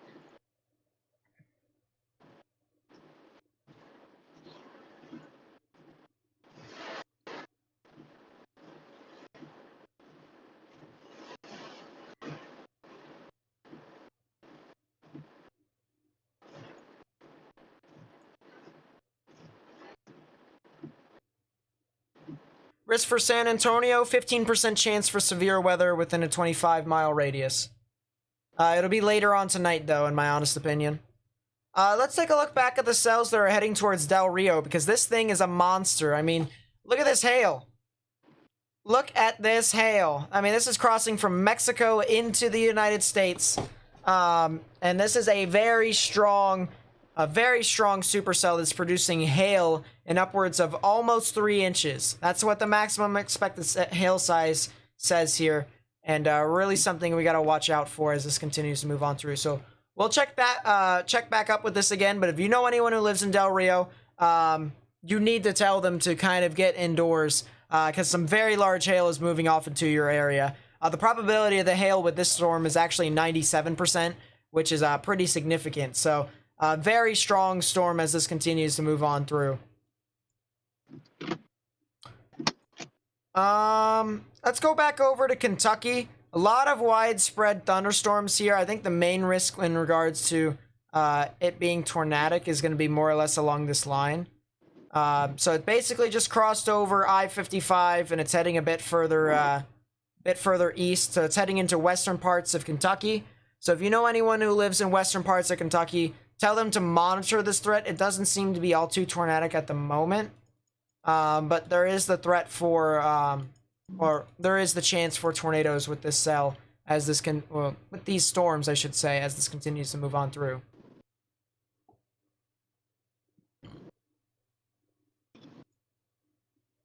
So we really got to watch out for it. I'm going to get another water bottle here real quickly. I'm not gonna lie to you, I'm pretty hungry, which is unfortunate, but Well, you can go to that what's his face, the city that just got hit by that cell north of you, get some food and then drop southwest to the cells that are over there. I don't even know if there are any food places here in Cross Plains. Might be. It's worth a shot.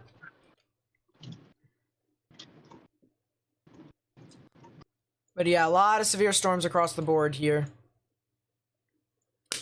I'm also going to have an extra radar over here because there is the chance for severe weather as well. The only issue is that there's not a lot of radars here. I think the closest one will probably be Buffalo. But yeah, a lot of thunderstorms that are moving through here in Pennsylvania and in New York.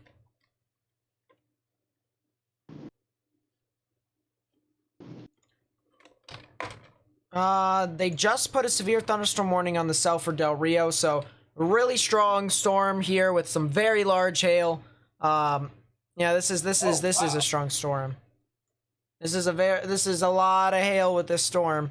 I would not be surprised if you had hailstones and upwards of oh geez, there's even the reflectivity even goes up to the next scale above pink and white. It goes into cyan.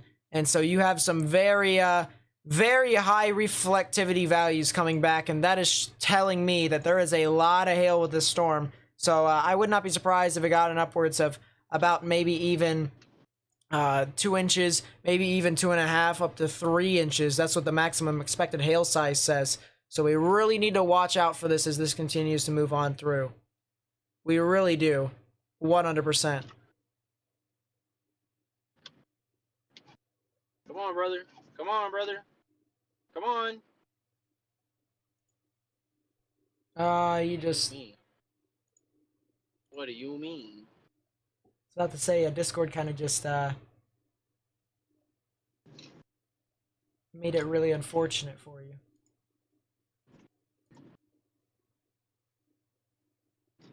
Really?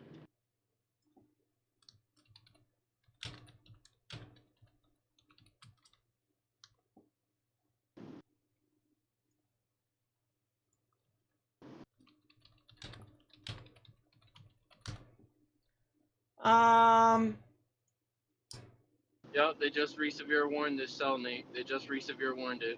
Yeah, it'll be more or less a gusty wind threat now. So that cell, I think your best shot, because there's the best kinematics is off to your south and west, and there's cells forming over there. So I think your best shot is to get food now, and then head to your south and west. Honestly.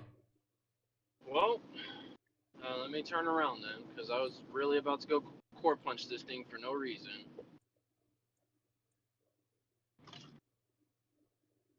Yeah, so this is a very strong storm. If you know anyone who lives in Del Rio, if you have friends and family, share this live stream with them, all right? Because this is some very significantly large hail, all right? If there is some very large hail with this storm, which I'm positive there is, you guys will get a lot of it. Some hail sizes could be in upwards of 2.5 inches, maybe even larger than that if it's a bit more centralized into the storm.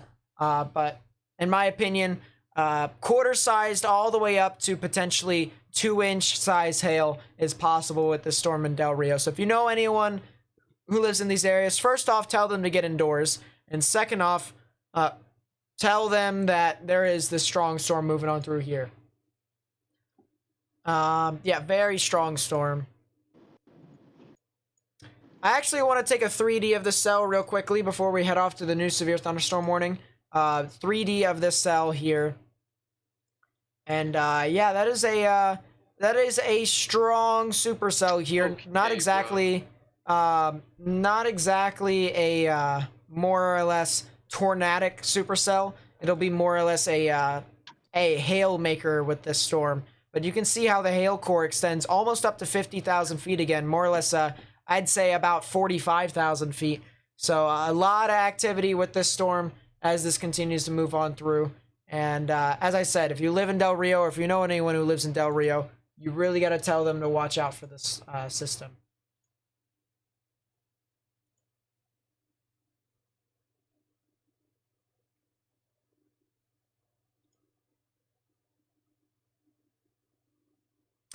We kind of just lost Matt, which is unfortunate. So we're going to go full screen to the actual radar here. I do not want to take another 3D. Leave me alone. Let's go up to the new severe thunderstorm warning that's up north. So the new severe thunderstorm warning, this is for Eastland and Comanche counties in Texas. That'll be in effect until 5:30 p.m. Central Daylight Time. 60-mile-per-hour wind gusts and half-dollar-sized hail with this storm, with this setup. The storm could potentially be trying to become tornadic, but north of that, near Romney and Branton, as well as Magnum and Carbon, that will be more or less a gusty wind threat. But the cell here in Rising Star could potentially be trying to become tornadic. So we'll really have to watch out for this as this continues to move on through. But it's looking really gusty for the most part, really disorganized. And so I've informed Matt that he's probably going to have better chances if he just drops down to the south and west. This thing could produce a tornado, but that's just the risky game we play in regards to storm chasing. So I'm just trying to put him in the best spot for him to actually get some action here. But yeah, I think these cells down here in Eden and Paint Rock, as well as a San Angelo, probably could be the best shot. There's the best kinematics within this area. The violent tornado parameter is actually pretty high within that general vicinity, as it is as well in Oklahoma, southeastern parts of Oklahoma into Arkansas. So we'll have to watch out and see if those storms form within these areas, and if they do form, then we're really going to have to watch how this progresses here later.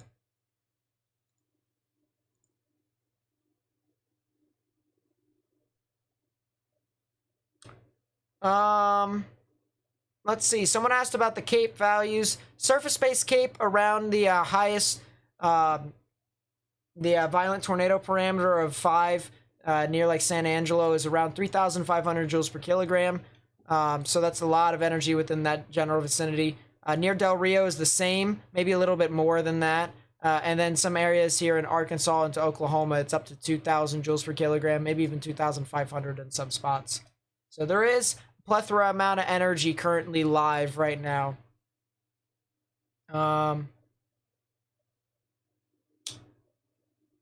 Let's see. Surface to 3 kilometer shear is a whole lot better within these storms towards the rear.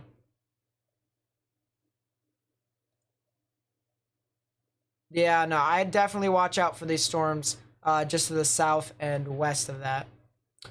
Springfield, Missouri. So Springfield in itself, at the moment, I don't think is getting a whole lot of action. I might be getting some scattered storms. But it's getting some action for the most part. I think you guys will get more thunderstorms later on tonight. Some could be severes. Some could be severe, I should say. But for the most part, as of right now, you're just getting a lot of scattered storms. You're being relieved of that flash flood warning that has been plaguing you all day. So, yeah, a lot of activity for the most part within this system. If you guys are new to the live stream, please be sure to subscribe because I do live analysis of these storms and stuff like that. Whenever severe weather gets bad, wherever I think there could be the chance for tornadoes, that's when I live stream. So if you guys would like to see more analysis of storms that are not just in Texas, because this is the second day of Texas severe weather, but in other areas, as well as live analysis of landfalls of tropical systems, then that would also be greatly appreciated if you guys would stick around. We also do videos every morning to try and update everyone as to what all is happening. But yeah, we don't discriminate to which areas in the United States could get severe weather, so we try to update everyone as much as possible. Let's see. Check Indiana, see if you're getting anything. As of right now, Indiana isn't getting a whole lot. Let's actually move my thing over here. So Indiana's getting a lot of scattered storms. You guys will probably get more thunderstorms later on tonight. Here, actually, someone asked about OKC Metro. Nothing's happening over there. It's just a bunch of scattered storms. Yeah, a lot of scattered storms here for OKC Metro, so they're gonna be fine. Let's actually get to the risk here today. This is the risk for, in general for severe weather. There is the potential for something here in the Ohio to Mississippi River Valley, but it's very small chance for severe weather.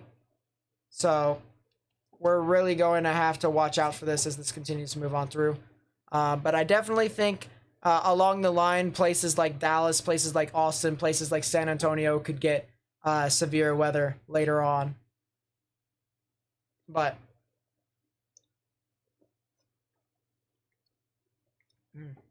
so hot here. Yeah, as I said, my room is currently hotter than it is in Texas right now.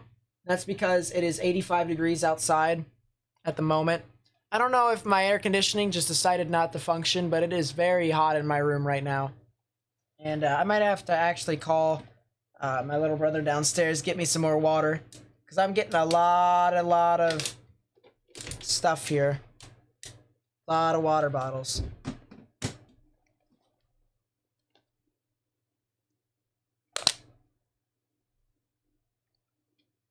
Actually, this is not all too cold. So let's switch it out with a water bottle that's pretty cold.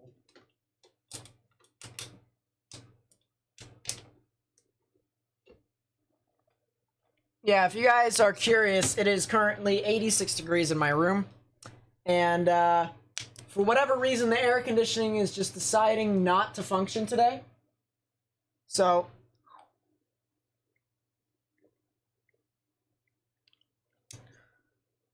not fun. Not fun at all.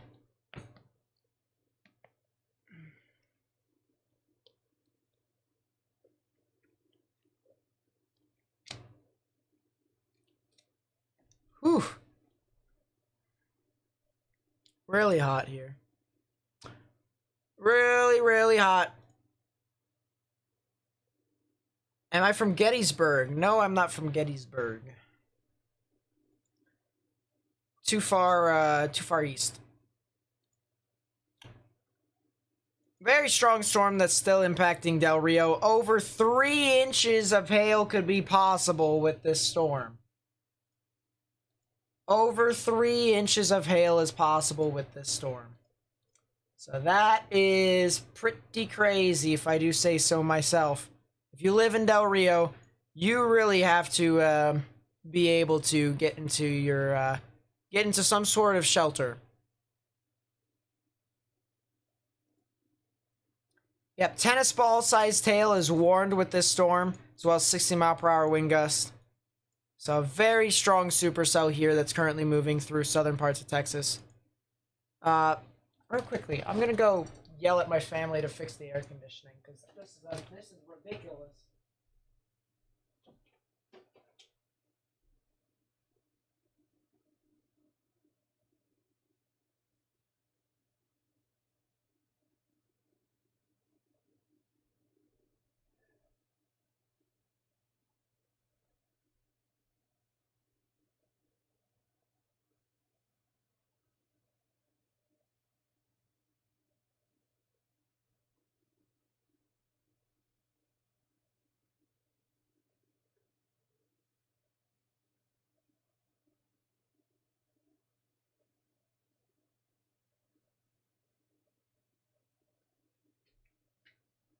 Might have an idea, actually. Might have an idea, chat. Give me a second. I'm gonna try and see if I can make it a whole lot better for me. 'Cause I'm kind of lightheaded. I'm not gonna lie.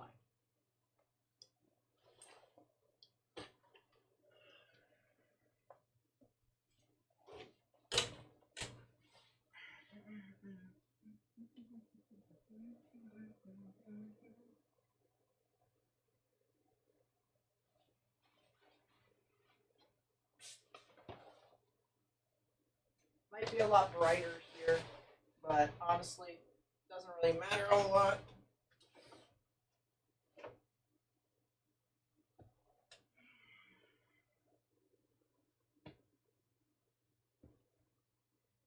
Okay. I'm gonna hope and pray that this works.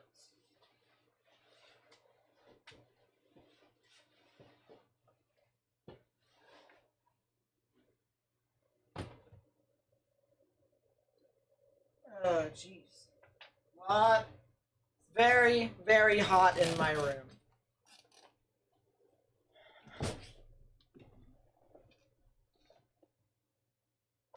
This storm here in Del Rio is looking absolutely crazy. I'm not gonna lie. Really, really strong for the most part here. I would not be surprised if there was some sort of supercellular activities from this. Whew.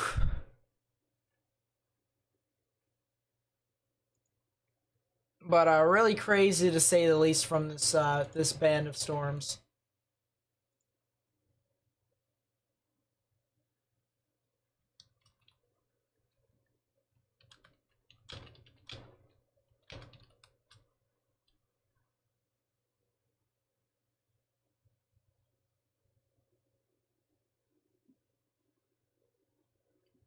Check filter of air conditioning.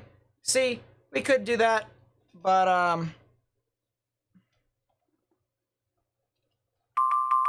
Give me a second. What in the world? Something just happened here. I'm gonna do something here real quickly. I know it's gonna look like I'm gonna be on my phone and stuff, which I am, but I need to do something real quickly.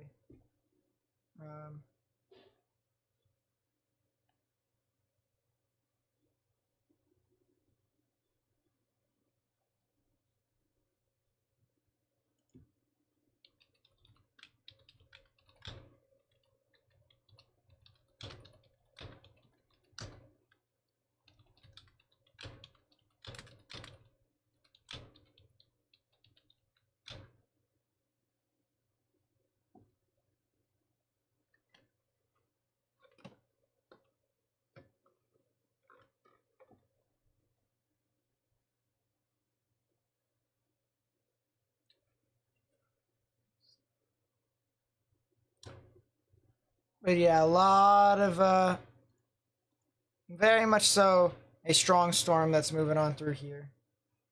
026385. 026385. Next. I mean, just look at the cell chat. It absolutely kind of just went mental a bit. And now it's kind of forming a little bit of a hook. So maybe something tornadic off of this. Alrighty. Real quickly. Hey, Matt. Do me a favor.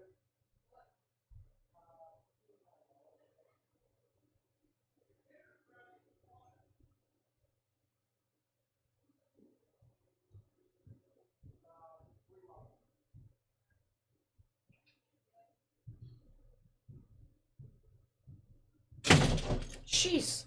That's not what I wanted. Yeah, give me a second. As I said, I'm trying to do something for our chaser here real quickly.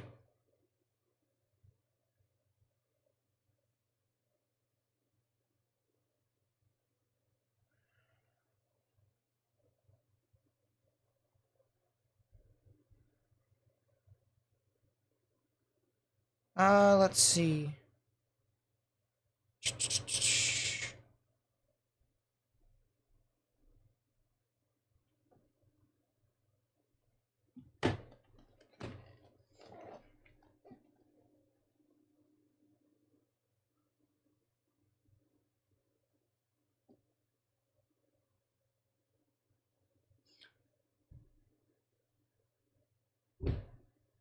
Yeah, very strong storm here. Already reports of 1.5 inch size hail, so that is a ping pong ball size hail with this storm.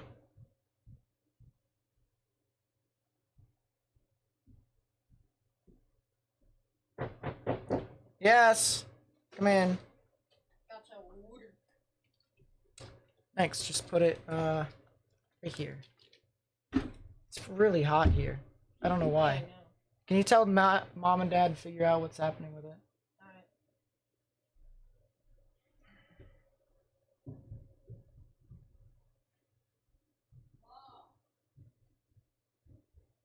I'm gonna have to close my door here.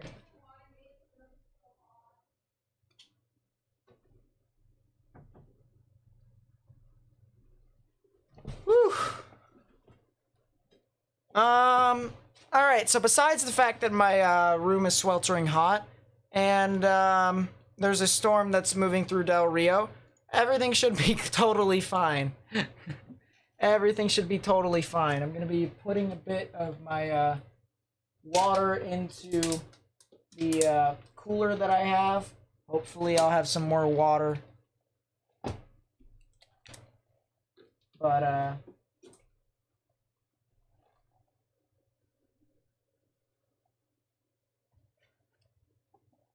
put that over there.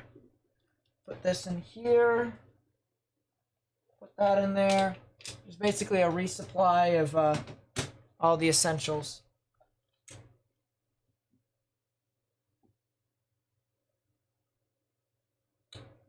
Let's take a look at some of these other storms across the board here. And let's see what all is happening. Upper levels doesn't exactly look like it's rotating a bit, but my goodness, look at how high the storm actually suspends up in the sky. That is a explosive thunderstorm and a half. Very strong thunderstorm here. So we're, as I said, really gonna have to watch out for this. The potential of some tornadic rotation. Let's head off to some of these other cells here. Some of these other severe thunderstorm warnings. So let's go off to this one over. Actually, let's go to the other one near Big Spring. So this has actually had a history of producing $half sized hail. Yes, there is a little bit of a chance for tornadoes, just a little bit. But there is a little bit of hail here with this storm here that just went through Big 3. Matt is okay. Now, trust me, he's fine. I just had to give him some timings on some of the storms and stuff like that. Because he's currently getting food.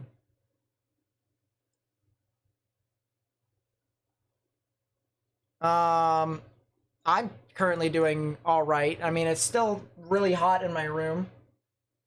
But, yeah.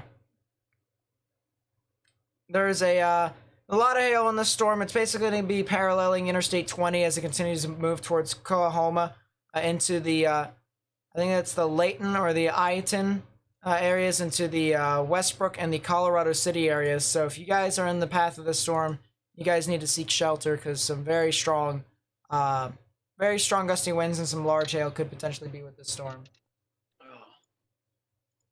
Oh, hey, Matt.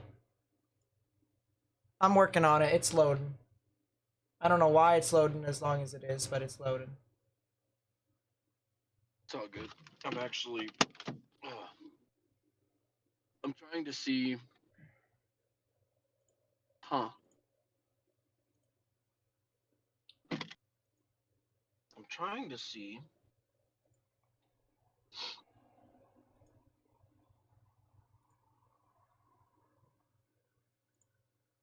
What if I go to the San Angelo radar here? Um, I'm gonna take a look at the satellite here real quickly and see. There is a cell that might be trying to develop here. Another one that's off to your kind of southwestish. It's more or less actually due west of Cross Plains. It's the one near Novice again, Novice and Silver Yeah. Valley. So that cell actually is looking pretty interesting. In regards to it becoming, supercellular, maybe within the next, say, 30 minutes. So right when it almost gets like up right next to you, that's when you probably will start to get some stuff. So I'd just sit there for a bit, honestly, or See, but wherever there's you're yeah. at. Mhm. Yeah, I'm still sitting. I'm still sitting here in Cross Plains right now. I was gonna say there's the what was I gonna say? There's the rain to the south of that cell. It might be kind of cutting it off, but we'll see. Right. Uh, I actually have some really nice towers off to the. I want to say that's east, or maybe that's the south. That's kind of southeast. There's some nice. I'll actually pull it up right now for you.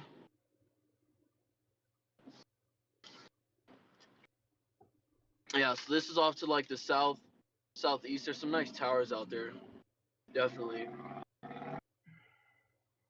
So I'm sitting here outside the sitting here in the Dairy Queen parking lot. Actually, I had to get some food. I was hungry, but That's fine. definitely some more cells moving this way. That original one that we were on, yeah, that thing's gone completely linear. That thing is just straight line wins.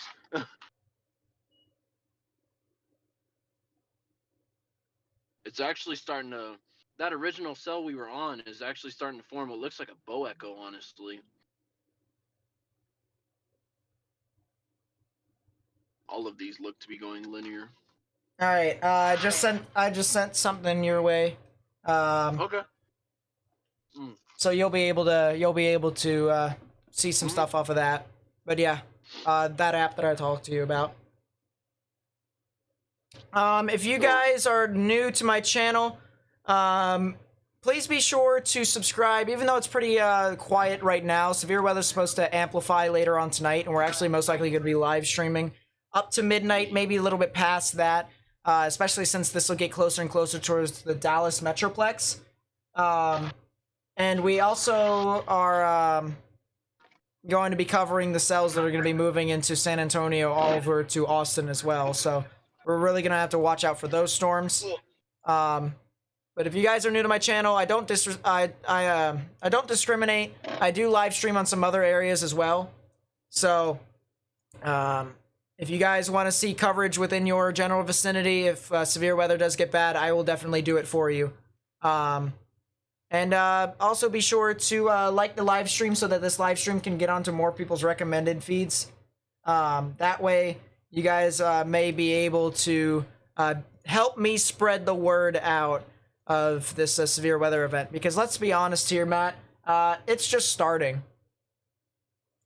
no, it definitely is just starting. I know it kind of seems like, I know for some it may seem like, this thing's going linear and it's over already, but it's definitely not. It's only 5 o'clock.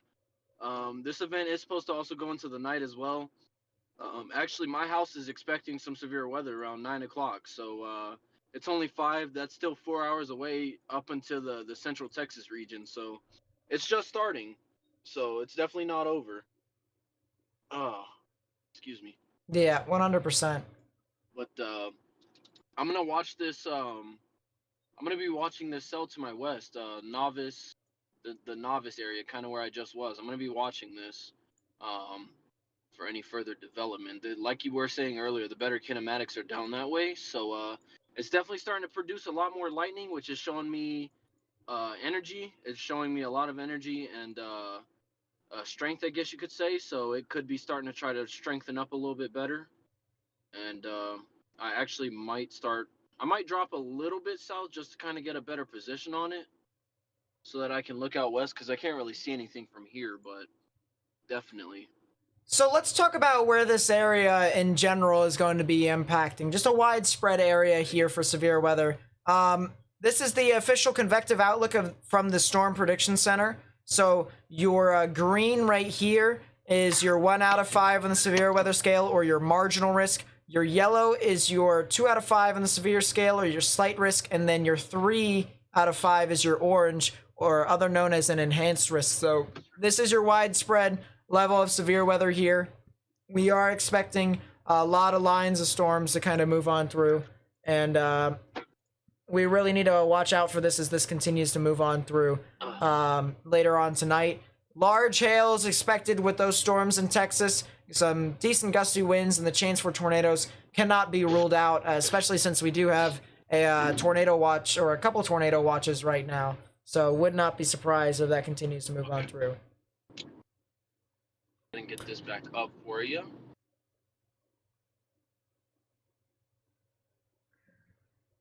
All right, so I'm dropping south right now, Nate, on State Highway 206 in Cross Plains. I'm heading south towards Coleman. I should be able to have a better view of that sellout. Actually, I have a good view of it right now, surprisingly. That's kind of honestly surprising. I'm not going to lie to you. It's out to the west out here. You might be able to see it.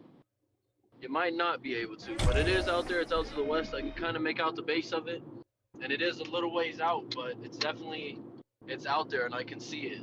But I'm going to start heading south a little bit, try to get a better view of that, and we'll kind of watch it for development. So we'll kind of watch it because it is moving into an area of better kinematics. So let's talk about some of these other areas across the board in the United States. Someone asked about if Kansas City was going to be impacted, or is there going to be any more severe storms. Quite honestly, I think this is most likely going to be the end of it for you all. You guys could get some passing showers, but in regards to the highest potential for severe weather, I think that just passed by you. So I definitely think you guys definitely saw your last leg, if you will. Moving off over to like northern parts of Tennessee into Kentucky, Illinois, and Indiana, I definitely think you guys could still see some more severe storms. It'll be more of like a hail risk as well as a gusty wind threat. I don't foresee it to be a whole lot more tornadic until like maybe possibly later tonight. But as of right now, it doesn't seem to be all too intense.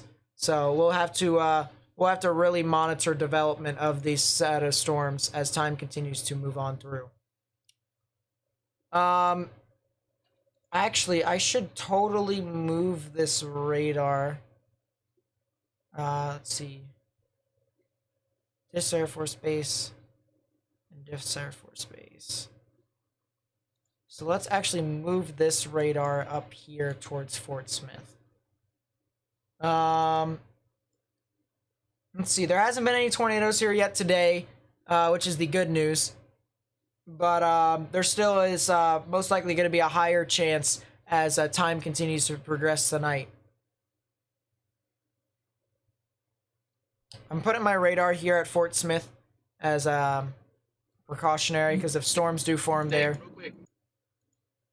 Go for it. This is that sellout to the west. It's kind of got a little lowering to it, and it looks like it's starting to organize. So this is that cell. I'm going to keep moving this way, but it definitely has a little bit of a lowering, maybe a wall cloud. Oh, yeah. Right back there. So give me 1 second. I'm fighting the trees out here in the hill country. That's just, that's how the hill country is out here. But give me 1 second. I'll get you a better vantage point of it. But yeah, it's definitely starting to strengthen up a little bit. Oh, yeah, and you're definitely, you're ahead of the chaser convergence. A lot of people decided to sit at Rising Star and see if that storm would do anything. So you do have a couple of chasers out that are on this storm right now. But as of this moment, you guys, or you should be in... There you go, right there. Yeah, let's go full screen. There's a better view of it right there for you.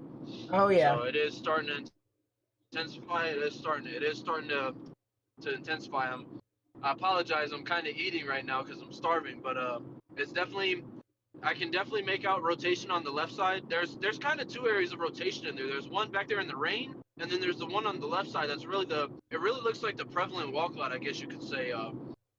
It's I guess they're two areas maybe fighting for dominance, but the left one looks like it was the more dominant wall cloud for sure. I also want to point out it's got a very stout anvil cloud up above me, and and Yeah. that's usually a sign. That's usually a sign of a very strong updraft. So this is also a storm that may be the next one to watch. To be completely honest with you, I'm gonna be Um, watching it. I want to talk about Del Rio real quickly because we just got a report of 3-inch size diameter hail in Del Rio. And that is some absurdly large hail that is being reported here.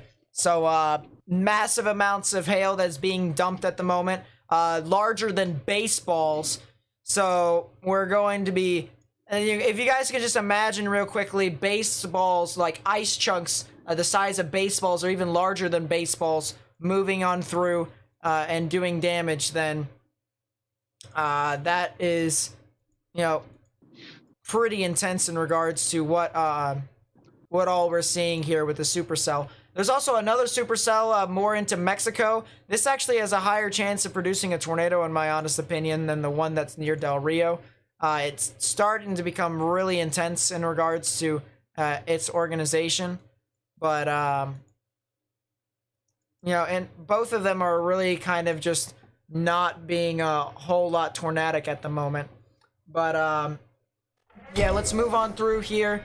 This is the cell that we're talking about in Del Rio. Very large hail that has been reported. A lot of 2-inch size hail reports. A lot of golf ball size hail reports. A lot of 3-inch, well, a 3-inch size hail report as well within this cell. And so a lot of activity with this system as it moves on through. So Bracketville, if you know anyone who lives in Bracketville, it doesn't seem like there's a lot of people there, thank goodness, but if you know anyone who lives in Bracketville, you need to tell them to really take their proper precautions and get indoors, because this is a very strong storm that has been pretty consistent for the most part.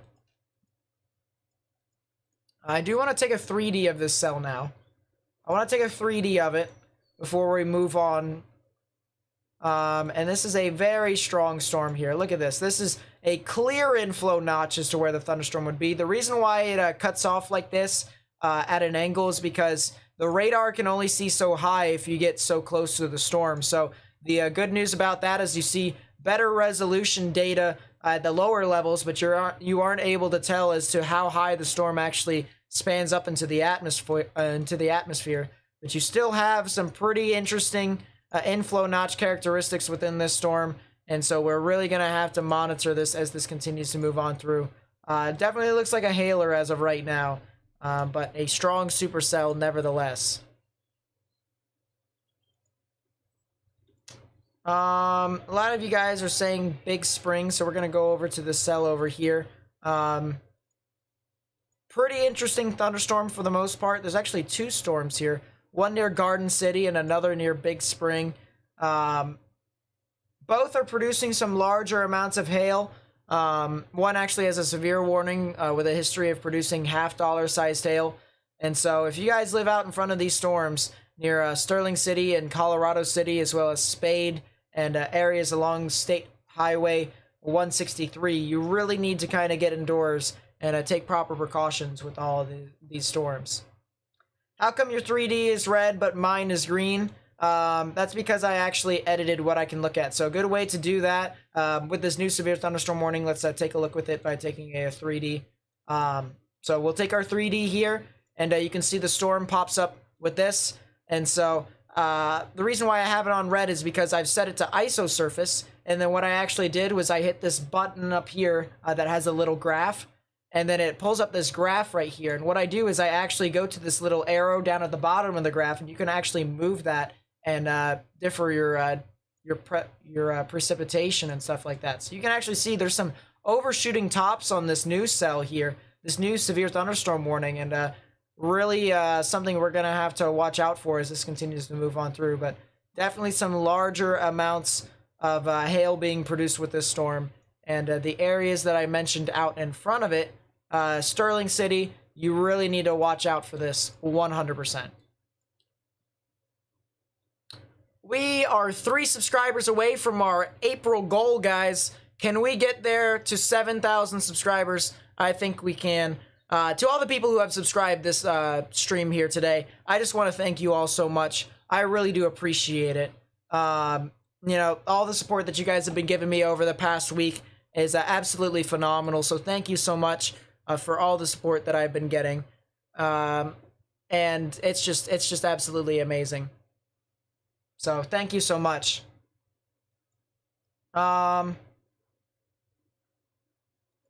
Yes, Del Rio is getting a big storm. Del Rio already got the big storm with a lot of large hail. Which, by the way, if there is anyone that has any pictures of the hail and stuff like that, go onto Twitter and feel free to @ me. Take a look at this. This person just straight up tweeted me here on Twitter and said, at me, hook on Del Rio, Texas storm. Yes, there is. But if you find any stuff that's any pictures, just like this one right here, @ me, @Nate_Snyder here on Twitter. So that way I may be able to show you guys as to what all is happening with these storms. And so, yeah, that would be greatly appreciated. Or if you have anything, if you have any pictures of stuff like that yourself, feel free to do so. That's pretty nice. But yeah, feel free to send me anything my way so I may be able to show people what's going on.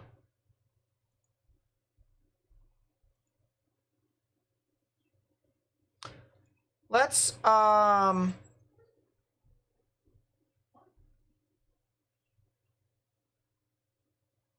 see.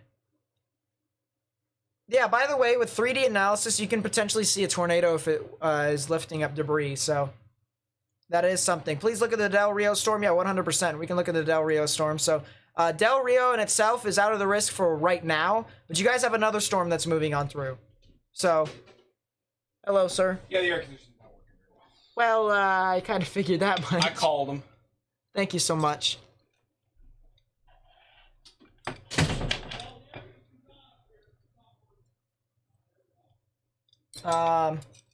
Yeah, that was great. Parents got me food. They're a blessing, honestly. Yeah, this cell here in Del Rio has some general rotation, but it doesn't look all too prevalent as of right now. I'm gonna put storm relative velocities on it. You can see there is general rotation. Greens are the winds moving towards the radar. The red is the one moving away, so some really weak rotation here within the storm. But as of right now, it's more or less a hail producer, as Del Rio kind of figured out. But there is another thunderstorm that's moving on through here. And Del Rio, you guys are not out of the risk. You guys can get another round of large hail that could be moving on through here. And we really need to monitor this as this continues to move on through. 100%.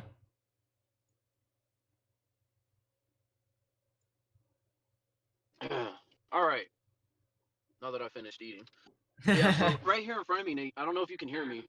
I don't know if you can hear me, but right here in front of me, this is kind of that cell that's just west. It's starting to produce some really nice lightning. It's really starting to pick up on the lightning display in the last few minutes. I would say probably in the last 3 minutes or so, I've counted at least, 50 lightning strikes at least. So it's starting to pick up a little bit on the lightning. And it is starting to intensify, but it does still look like a really linear sort of deal. And it looks linear on radar. I've been watching it on radar for a minute, and it looks very linear, but it is still producing some really, really intense lightning. And I actually want to just get a little further downstream to get a better view of it, but it's definitely producing some really, really nice lightning. I will say that. It's producing a lot of cloud grounds. They're very strong positive strikes. Rosella, there isn't any tornadoes yet, but we're trying to cover it for these people here. There is a tornado watch at the moment, but there hasn't been any confirmed tornadoes yet. Just a lot of hail. Matt, another thing that I want to mention here real quickly, even after these storms, Matt, the cells that are heading from Big Spring are actually heading into that environment. That could be tornadic, and they're already really rooted. I noticed that. So potentially something along the line that you can get later on tonight, as it moves into stronger, more favorable kinematics. But yeah, a lot of activity with these storms here as this continues to progress later on tonight.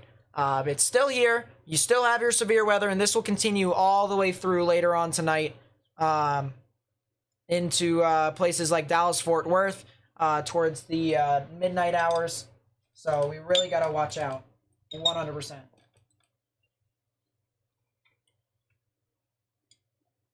Matt just ate, and I'm kind of hungry, so I'm gonna eat a little bit.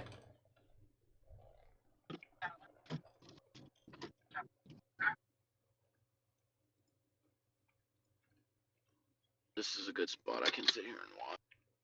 Good spot.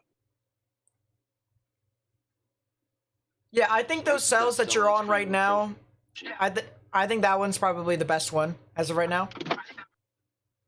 Best one to chase, in my honest opinion. Best one for now. It still looks linear, but you know that's not to say it can't change. It can't, you know, intensify and go again. You know. Right. It definitely did look like it wanted to. It had a wall cloud, like I was saying. It wasn't.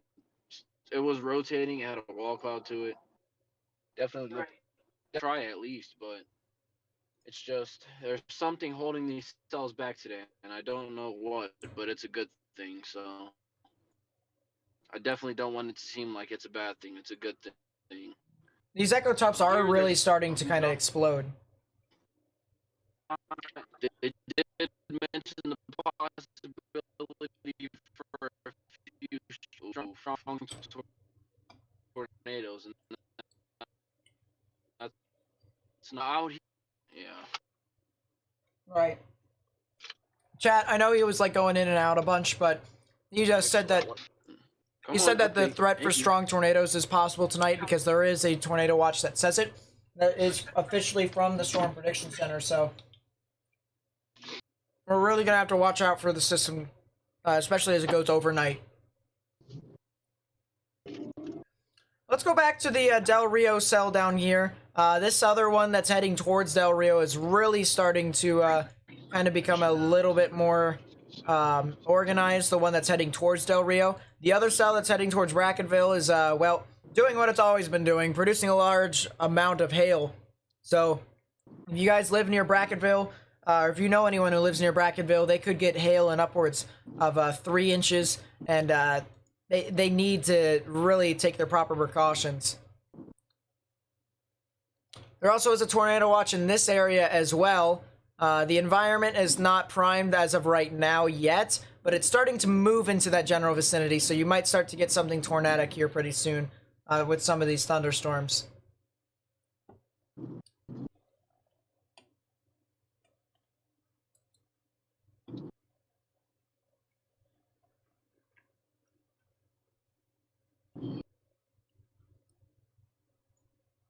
But yeah, this looks impressive, guys. I mean, you know, I'll just play the radar loop back again over and over, and you know, this should tell you the basically what all is happening within these storms. A lot of activity here for the most part. Now would be a good time to say if you guys would like to enhance your weather skills or just talk about weather, or just talk to me in general, because I'll be hanging out in this place a whole lot. If you have a Discord account, or if you want to, please join my Discord server. Link is in the chat right there. That would be greatly appreciated. We have over, I believe, 650. Well, we definitely have over 650 members, but how many members do we have right now? Oh, geez, we have 687 members right now in our server. So, if you guys want to join those people, feel free to join the Discord server. Link is in the chat right there.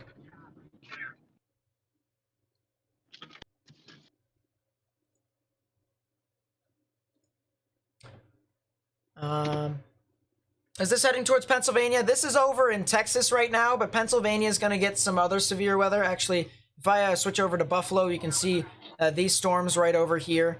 Actually, I think it's better if I move to State College's radar. Honestly.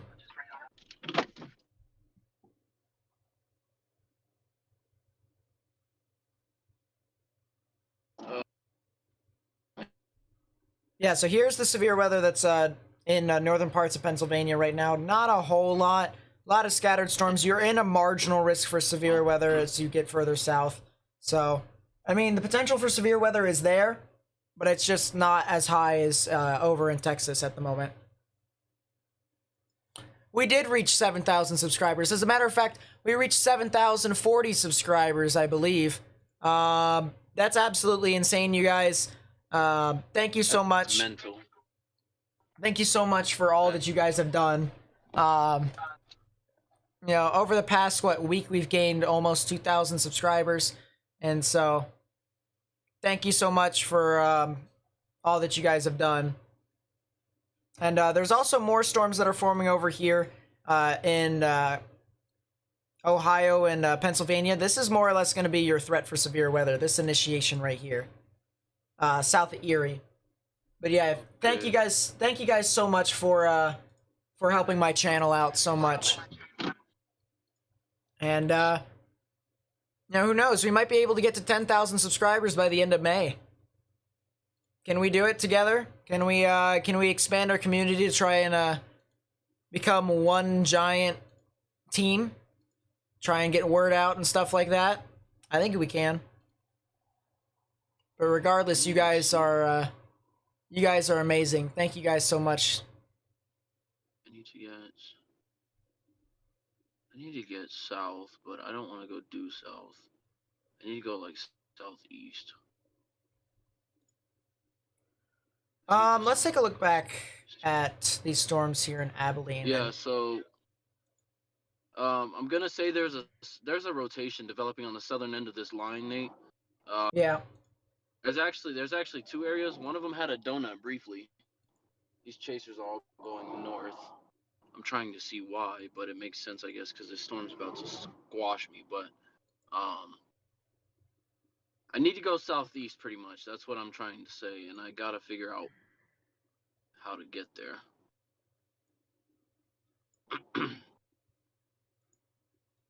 Let's see. So you're right there, and you need to get down here. Yeah, I need to go southeast, and I need to go. I might have to go back up to Cross Plains and then drop south on 279. You might not have a lot of activity, or not a lot of luck doing that.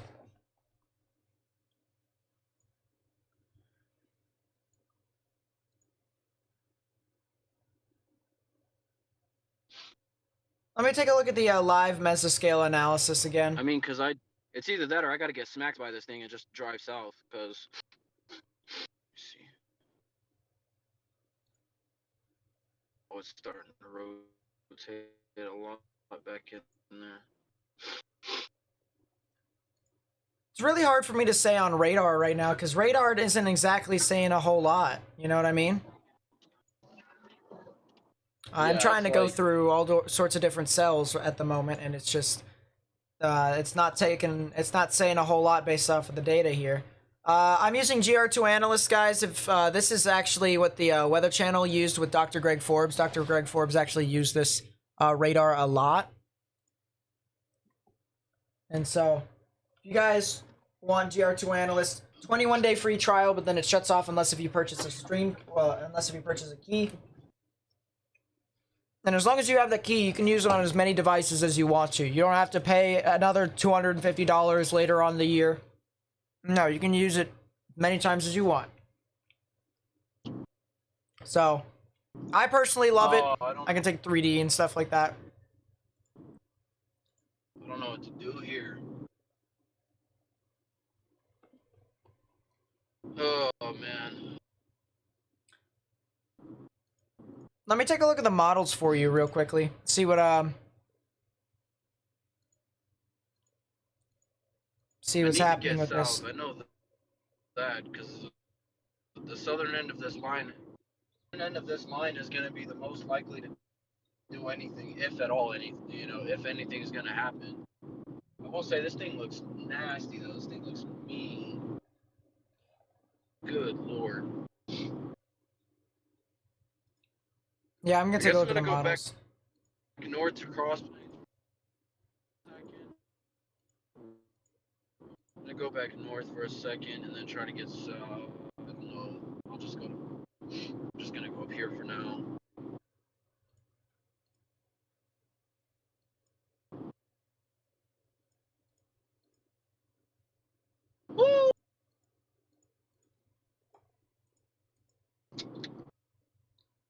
that is some lightning right there.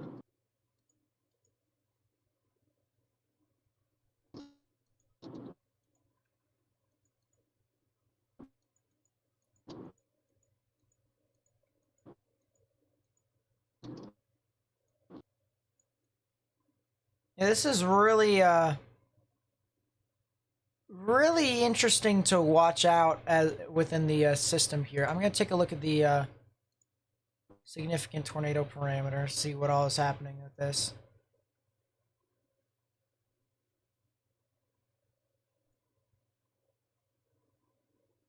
So that storm is still forecasted towards Arkansas.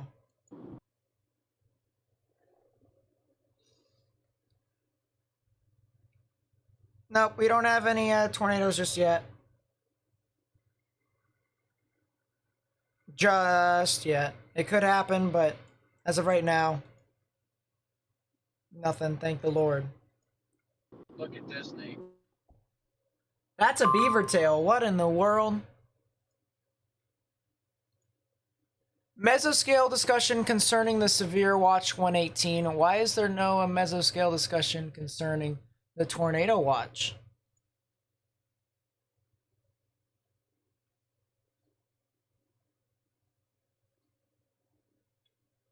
That is really interesting. That is some really interesting footage off of Matt's stream. I'm actually gonna turn it back over to him. Look at that! Look at that tail cloud, guys. That is some pretty interesting stuff that we're seeing on his feed.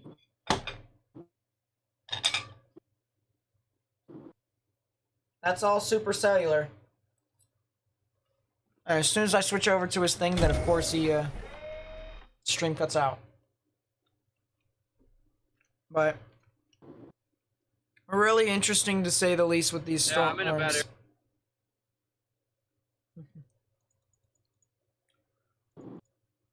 Yeah, look at that late tonight. That storm right there has a lot of energy. Near Texarkana, a lot of veering too. Let's actually take a box sounding. See what's happening here.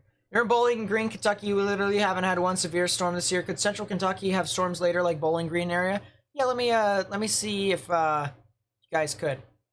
I'm going to look at the models. I'm looking at the HRRR because it's a whole lot better.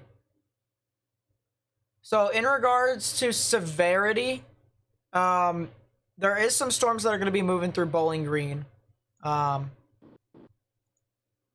later on tonight, 100%. Most likely past the midnight hours. But really, I would continue to monitor it. I wouldn't say you got a major severe weather threat, but you could have the potential of some sort of severe weather activity here in these areas. I seen you were looking at the Great Lakes system. Any thoughts? I didn't happen to hear anything because you were on mute. Let's take a look here. That's local. Gotta look at regional. So severe weather will most likely start to ramp back up again. This is the main threat for tornadoes right here. It's over just to the south of Erie, and it'll be moving into Pennsylvania. But for the most part, the band of storms that just passed on through here, that was mainly your big risk for severe weather. But yeah. You got a question. One of your friends from Tokyo just moved to San Antonio. She's never heard a tornado siren or EAS tone in the U.S. What should you tell her to do watching from Tokyo? Well, first off, thank you for watching from Tokyo. Second off, if there ever is a tornado warning, and it has to be a tornado warning, well, actually, we'll just say any warning in general, all right? Whether it's a severe thunderstorm warning or a tornado warning. What I highly recommend is you actually get into your lowest, innermost part of your building. It could be like a bathroom, it could be like a closet, but make sure it doesn't have any windows. It's got to be like at the center of your building. Like if you were to take your top floors out and just have your bottom floor, whether it's a basement or whether it's your first floor, if you were to put a dot in the middle of that house, you're going to want to find the room that's the closest to the center of that house. and you're going to want to take shelter in there from the severe storms. So that is my recommendation if you are ever in a tornado warning or in a severe thunderstorm warning. 100%. But thank you for watching from Tokyo. That is absolutely insane, the fact that you're watching from over there. And yeah, that's amazing. So thank you so much. If you guys want to know more about weather and stuff like that, or just talk to me in general, get opinions onto what severe weather is like, I actually talk about weather a lot on this place. It's called Discord. So it's a good place to talk about weather and stuff like that for me with this server, because I created it, and we're approaching 700 members on it. So if you guys want to join that, either talk to me about anything or everything, whether it's weather, whether it's about, video games or stuff like that, or whatever people like to talk about nowadays, feel free to join the Discord server. The link is in the chat right there. Nate, I will say this. I will say this storm has a really nice shelf cloud on the leading edge of it. I will say that it's a very, very stout shelf cloud. When do I think Northern Illinois will get a severe risk? Potentially at the end of the weekend into next week. You guys could potentially see something, but the low pressure system might be a little too south for severe weather, so we'll have to see. But personally, I say end of May into June or July. That is a good, that is an amazing view right there, Matt, of that storm. Yeah, it's got a nice shelf on the leading edge of it. Yeah, it's a really nice view. I'm trying to drop south right now. I want to get south of this line because any tornadic potential, theoretically speaking, would be on the southern edge of this thing. So I want to get south a little bit. Mostly because I don't want to get slammed by the hail and whatnot, so I'm trying to get south in time.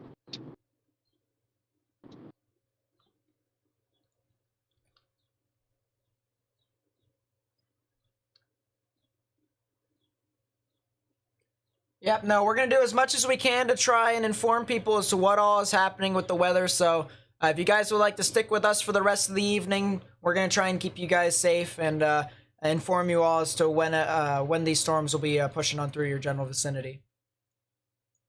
What type of setup would we need to have another 1974 outbreak again? Something with very strong shear, very good veering in the lower to mid levels, and a lot of cape. So basically, a negatively tilted trough and energy that is absolutely insane. Jeez, you guys are crazy. We're at 7,069 subscribers right now. Now, thank you guys so much for all the support that you guys have been giving me here. And yeah, we're that close to 7,100 subscribers, so can we get there? I think we can. Last tornado you were in was May 20th, 2013, and more. You were 14. And you only heard radiation sirens and tsunami sirens and the quake over in Japan. Yeah, you've been through a lot then. Lot of stuff with just severe weather over here in the U.S. Not a lot of earthquakes, not a lot of tsunamis, not a lot of volcanoes. It's just severe weather. And some of the severe weather can get pretty bad over here. Speaking of getting pretty bad, let's take a look at some of these storms here that is pushing through Del Rio at the moment. A lot of hail once again. Round 2 that's moving on through here in Del Rio. And so we really need to watch out for these storms as this continues. Jeez, I got hiccups right now. Whew. A lot of storms here that's moving on through here in Del Rio. With some larger amounts of hail. And we definitely need to monitor these storms as this can continue to push on through.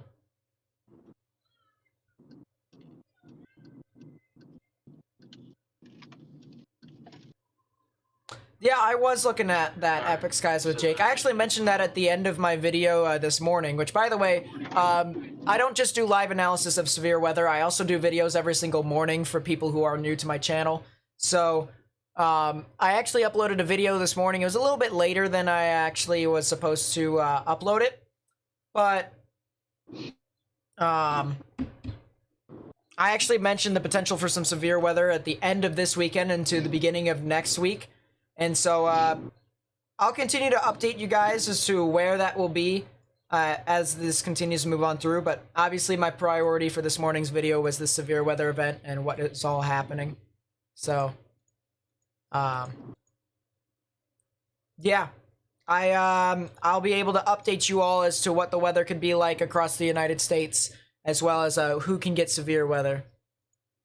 100%. You're originally from Japan, but was over in the US for an exchange when the tornado came through. Got your own radar going cause you're a rare breed in Japan. You also chase storms in Japan. Did you actually know that, oh, this actually isn't a Japanese radar. Although, I don't know how to get Japanese radar. That would be pretty cool if I could. If there was a way, that would be nice. But on GR2 Analyst or Radar Scope or stuff like that, there actually is a radar that's over in Kadena Air Force Base. And so if you want to see like typhoons and stuff like that that move on through, you might be able to see it with that radar. But yeah, it's in Japan.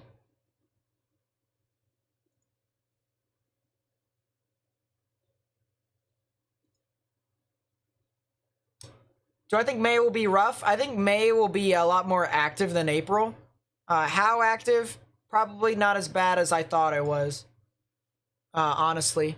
Because, more or less, the typhoon that moved on through in the Pacific kind of disrupted our pattern a little bit in the forecast. But we're still going to get an active May, I think.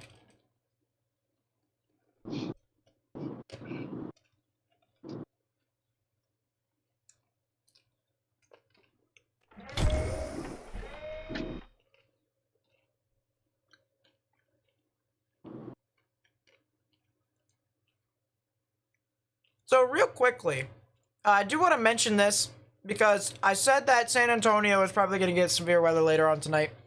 And for people who are skeptical, this supercell right here that produced 3-inch size hail in Del Rio is kind of heading into the general vicinity of the Interstate 35 area.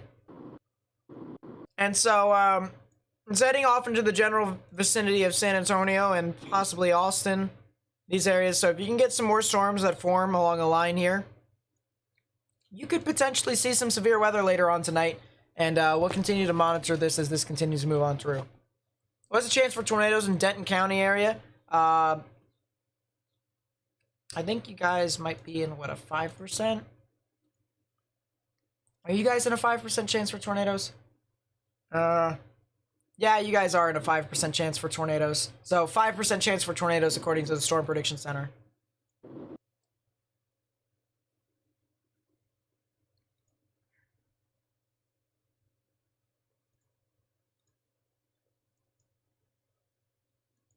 Yeah, this is some really strong gusty winds that Matt's currently on. Not a whole lot. Supercellular characteristics. Yeah. So I'm on a few county roads right now, kind of in the middle of nowhere, trying to get south a little bit. There's a rotation that's kind of developing further south near Santa Ana, or at least it was there. But I'm basically just trying to get out of the way of this thing because I do not want to intercept this. Are you heading towards like Brownwood, stuff like that? Kind of, pretty much, yeah. You might be able to sit out at Brownwood for a little bit, wait for the storms to pass on through, and then wait for some of the storms that could push off from the Big Spring area. Because it still looks like it's kind of trucking on through. Let's take a look at the satellite imagery.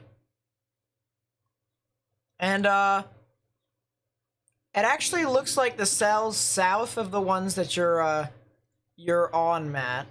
The one near like Eden and Melvin and stuff like that, that could be trying to fire off as well. Although the cell that is heading off towards Brownwood just Yeah. kicked off as well officially too. So a lot of thunderstorms could be forming off with that. Corbin, what's up? What about Southwest Missouri? Southwestern Missouri isn't expecting to get a whole lot of activity anymore. You had a lot of tornadic activity this morning, but you guys still could get some severe weather across the board. It could push on through, and we'll continue to monitor that as it unfolds for us. But not a whole lot of activity.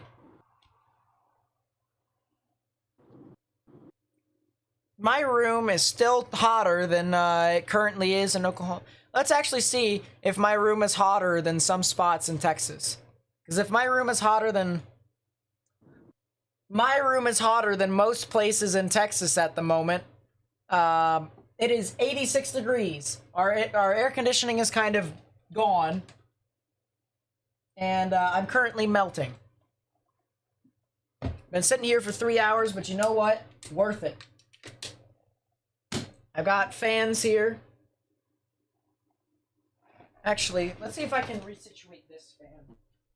If I can resituate this fan, I might be able to live. Go away, stepladder.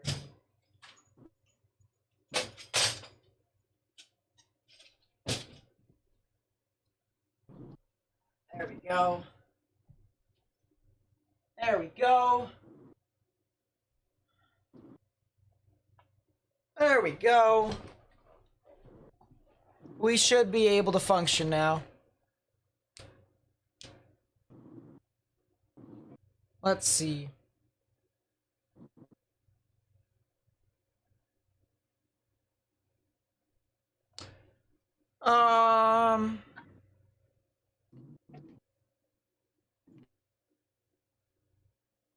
Let's go down to Laughlin Air Force Base. I appreciate the F's in the chat for my air conditioning. Mesoscale discussion on the tornado watch. Time to look at it. Severe threat will continue through early this evening across parts of southwest Texas. Very large hail, wind damage, and a tornado or two will be possible. Well, what the heck? Oh, it's talking about Del Rio. So that's fun.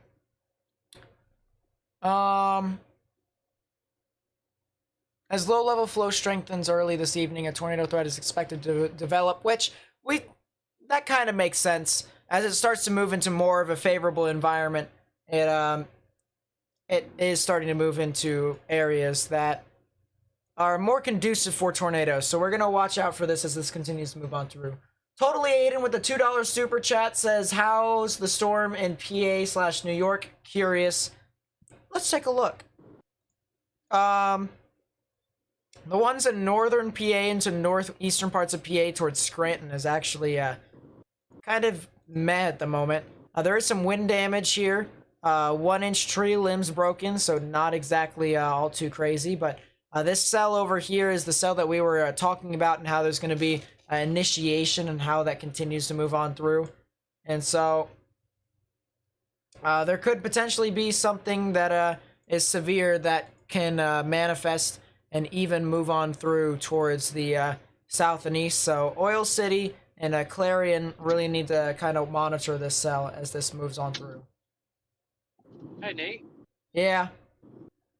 Hey, so I'm looking at radar right now. I'm just kind of watching. What was I about to say? I was about to tell you the Santa Ana storm kind of looks like it's starting to hook on the south side of it, like literally just south of Santa Ana by like a mile at most. It looks like it might be starting to hook for. Yeah. I've also been watching. It looks like it might be trying to hook down there. I don't really know for sure. I'm gonna keep watching it, but like definitely on radar, it looks like it might be trying to improve a little bit. So. Yeah, I think the radar presentation is really starting to kind of amplify. The echo tops aren't super high as of yet, so I can't exactly say for sure as to whether or not this thing will intensify further. Although it is trying the cell near Santa Ana.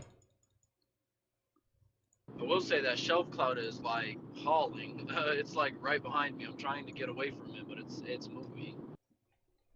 So I took a few county roads. I'm kind of just on a couple back roads right now. Right. Trying to get away from this thing.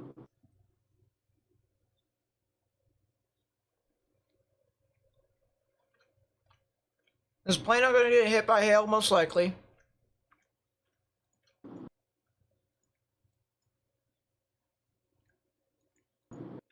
Are storm chasers still on that cell up there? No. I think they're going towards Rising Star again, possibly. I'm gonna. I don't know if you can see out my rear view, Nate. Yeah. But that shelf cloud is behind Woo! me, so. Oh yeah. Yeah, it's. Oh, I can't do that. Never mind. Yeah, Dallas Fort Worth most likely will get hit by severe weather later on tonight, so you guys really gotta watch out. Yeah. Yeah, these storms are looking impressive. They are marching on through. That thing is behind.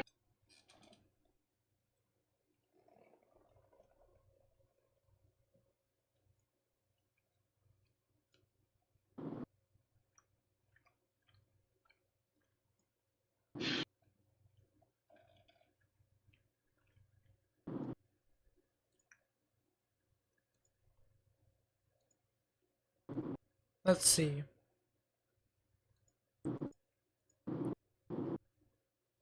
Um,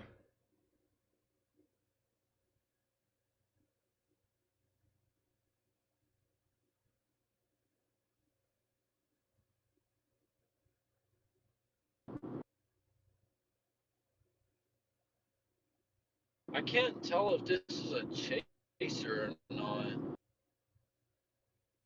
could be. It could be. Let's see. Spur, got, Texas, possible rotation. Where in the world is Spur, Texas?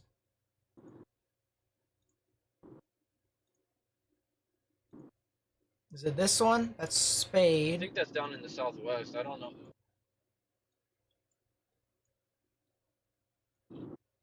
I think that's down in southwest Texas. Yeah, I don't see any, rotation here in any of the storms. I see Spade. I don't see a Spur.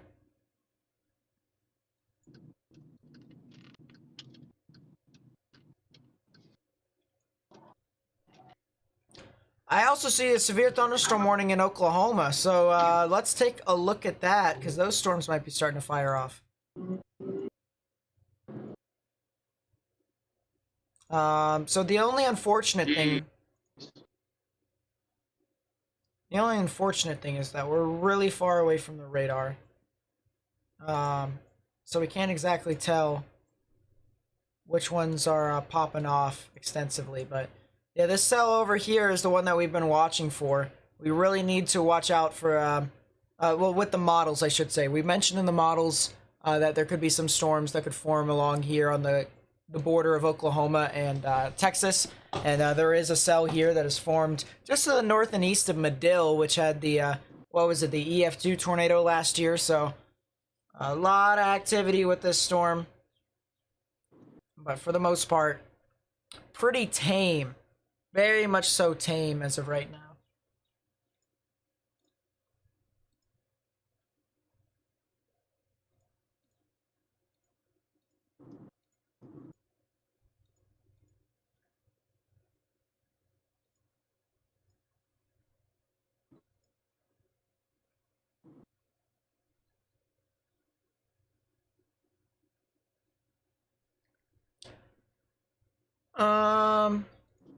Let us see. Yeah, where the heck is Spur, Texas? Tyler, Texas? Well, good to see you, good to see you. Not exactly positive that you guys will get as big of a severe risk as your counterparts to the west will get, but you guys could definitely see some severe weather overnight.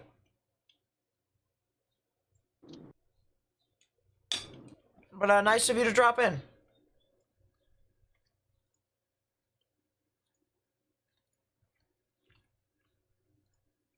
Let's take a larger view.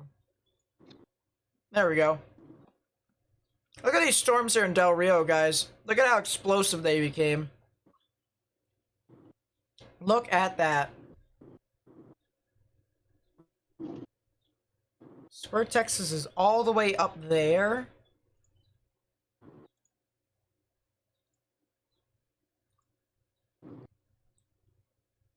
This storm right here in Guthrie. Let's see. Let's see if this thing has rotation. I don't think it does, but it does have a pretty strong hail core.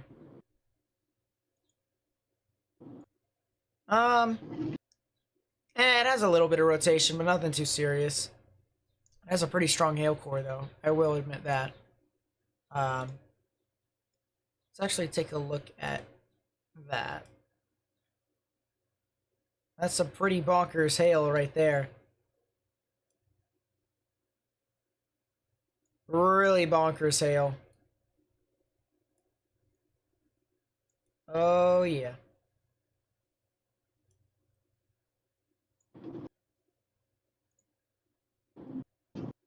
Stop. Don't want that. But yeah, pretty large hail with this storm for the most part. It's actually a lot of hail in general.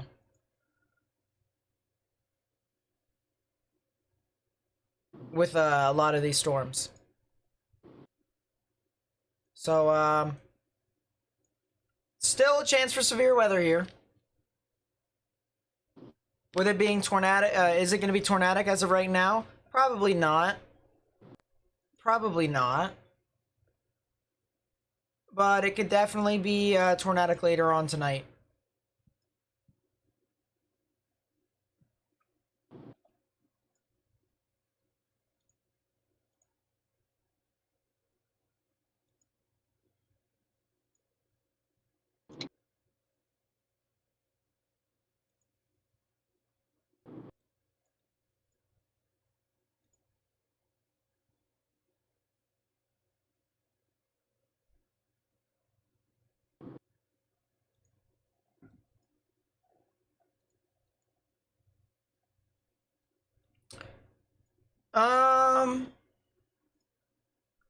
Yeah, not too much activity right now. I'm not gonna lie. Okay.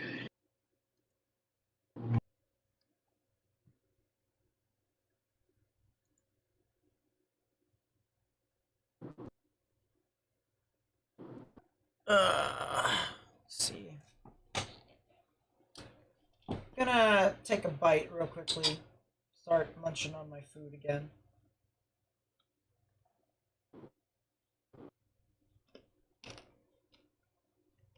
What storm looks more promising right now? Del Rio, 100%.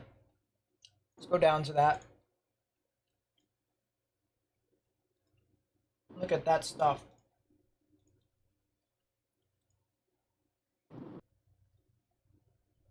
Alright. Seems legit, Caden.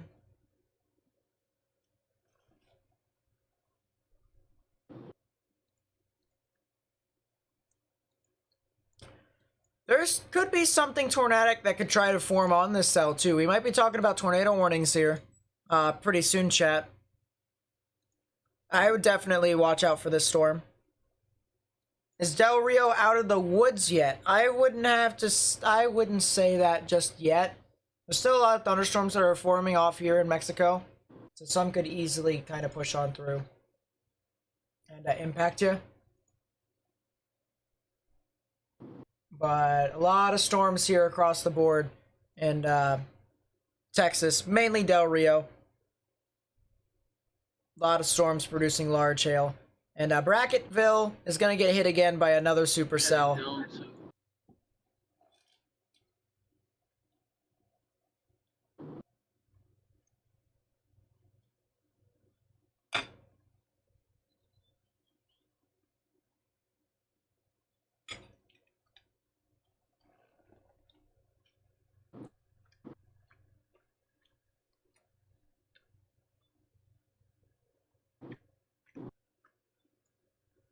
So some pretty large hail with this storm, 100%.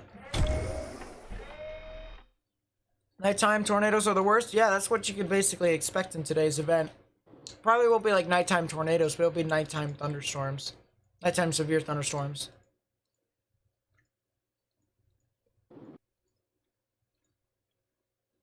That's what's forecasted at the moment. Let's see. Speaking of forecast, let's take a look at the models here. So I'll look at the Oh. I'll look at the NAM 3K, latest NAM. And yeah, a lot of storms that kind of just move off through. Really start to kind of fire off here pretty soon. So 22 to 23Z, they form into a pretty consolidated line, and then they just kind of accelerate and push off towards like Dallas Fort Worth, and so we really need to watch out for that for the most part. But I think our main risk will be the Del Rio, and then as this continues, overnight hours we'll potentially see some larger amounts of hail as well. So the risk is not over yet. You can see the radar here for the most part, and you can see the storm here that just came out of Del Rio is, you know, it has its own low pressure system, which is kind of funny. So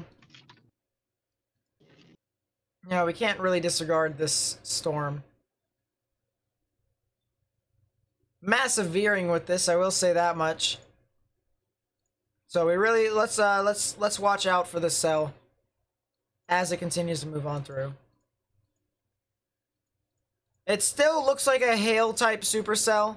I will say that much. It's getting there. It's trying to fix itself, but I'm gonna take a that was a big mistake. I was gonna say I'm gonna take a 3D of the cell that was right next to the radar, but then I just realized that the radar kind of cuts out everything, so that's fun. I wouldn't say there's a whole lot of stuff heading towards Snyder. I just popped my wrist. There we go. Nate, Yeah. either I have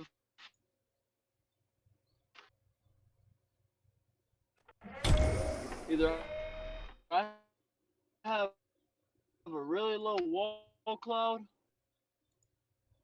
off in the distance, or that's a big tornado on the ground. Are you heading towards Brownwood? Hold on, I'm trying to see where it would be on the stream. Hold on one second. Because I don't think it'll be Yeah, I'm looking off to the west, and there's I don't think it's on the ground right now. I'll say that much. it's definitely a really low wall cloud, if anything, or a funnel even. I can't make it out from here. I'm kind of far away, but I'd say wall at the moment. Just being conservative. yeah, definitely to be conservative. Let's see. So Arkansas in general isn't really going to get a whole lot of activity for right now. It'll definitely get it more into the overnight hours. But as of right now, across the board, severe weather is going to stay relatively calm for the most part in all of Arkansas.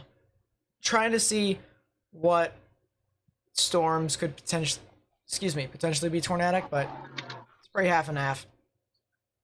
What software is this? GR2 Analyst.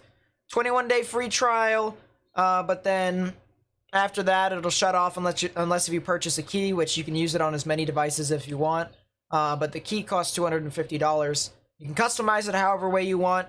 You can do whatever you want and stuff with it. You can even add add-ons. So, but yeah.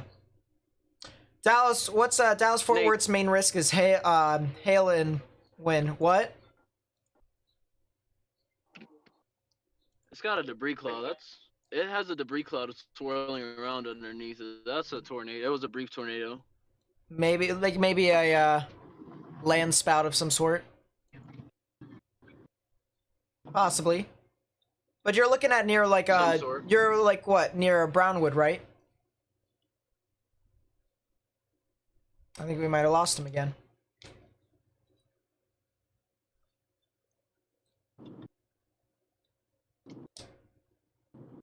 We don't know if Pekos is out there. He probably is. Let's be honest here.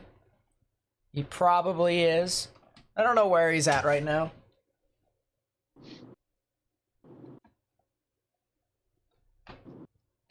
New Mesoscale discussion. Yeah.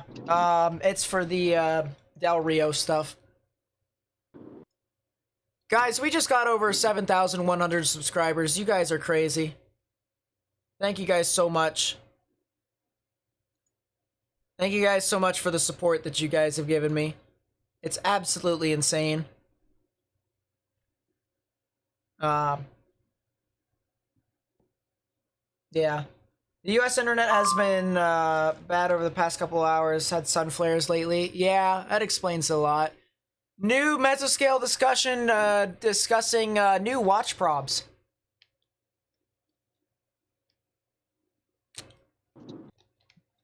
%40 chance of a watch being issued. This is in southeastern Oklahoma into western Arkansas. An uptick in convection is noted across southeastern Oklahoma and may continue for the next few hours. Severe wind and perhaps a tornado risk may evolve with these storms. Trends will be monitored and a watch is possible in the coming hours. So it's a 40%, which is a little under 50, but there is still some chance for some severe weather to be here. How often do I stream? Whenever there's a 5% chance for tornadoes. So it's only really active right now when we're at the peak of severe weather season. But, you know, once we get into times like, you know, July, August, September, and October, you know, then severe weather starts to deteriorate a little bit and becomes tropical season. Which, by the way, I do live streams of whenever the tropical systems, whether it's a hurricane or a tropical storm, depending upon if I think it's strong enough or if I have time, I will live stream the landfall on the US. So, if you guys are excited for that as well, feel free to stick around because I do coverage of severe weather and tropical systems. And I upload videos in the mornings to boot as well, just to update everyone as to what all's going on. So, yeah, if you want to stay up to date, then feel free. Feel free to stick around here on my YouTube channel.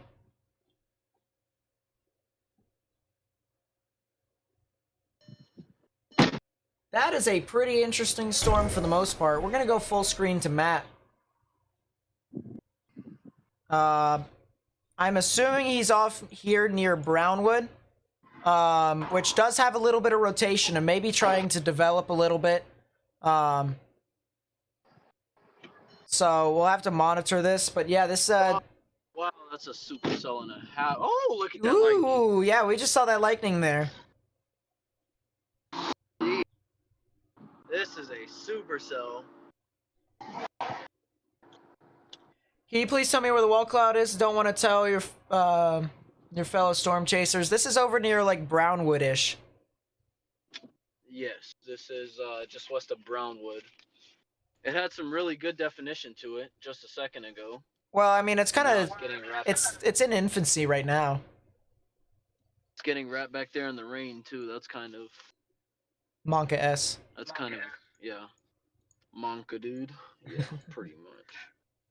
I want to see if my other lands can get a better grip on it.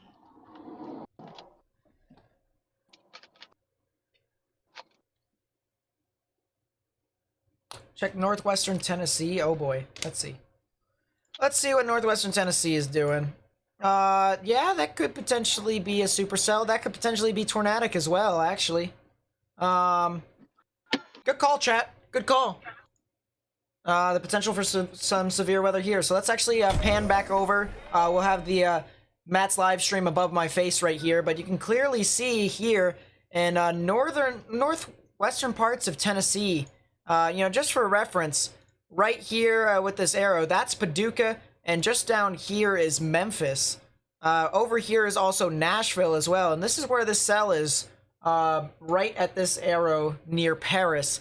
And there is a little bit of some tornadic rotation here with this cell, as well as some larger amounts of hail. So we definitely need to monitor the storm. It has a tornado possible tag according to the National Weather Service. So Cottage Grove, Paris, north of Paris towards Hazel, per year, you guys could potentially see some severe weather.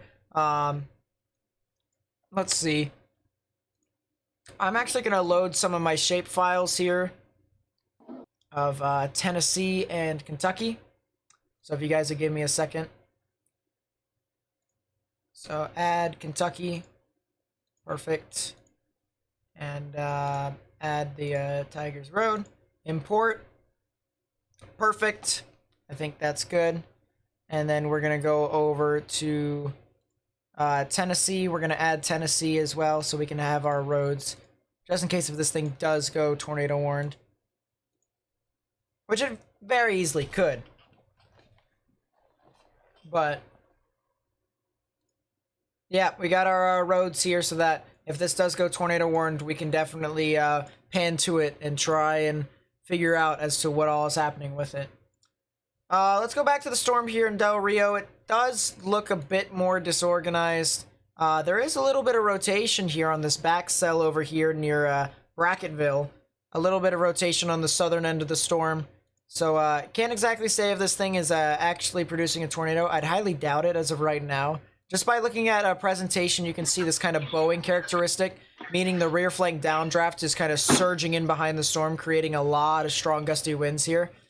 Maybe some gusty winds in upwards of 70 miles per hour. So a lot of activity here with this storm, or these storms that are in southwestern parts of Texas. But still some activity here nevertheless.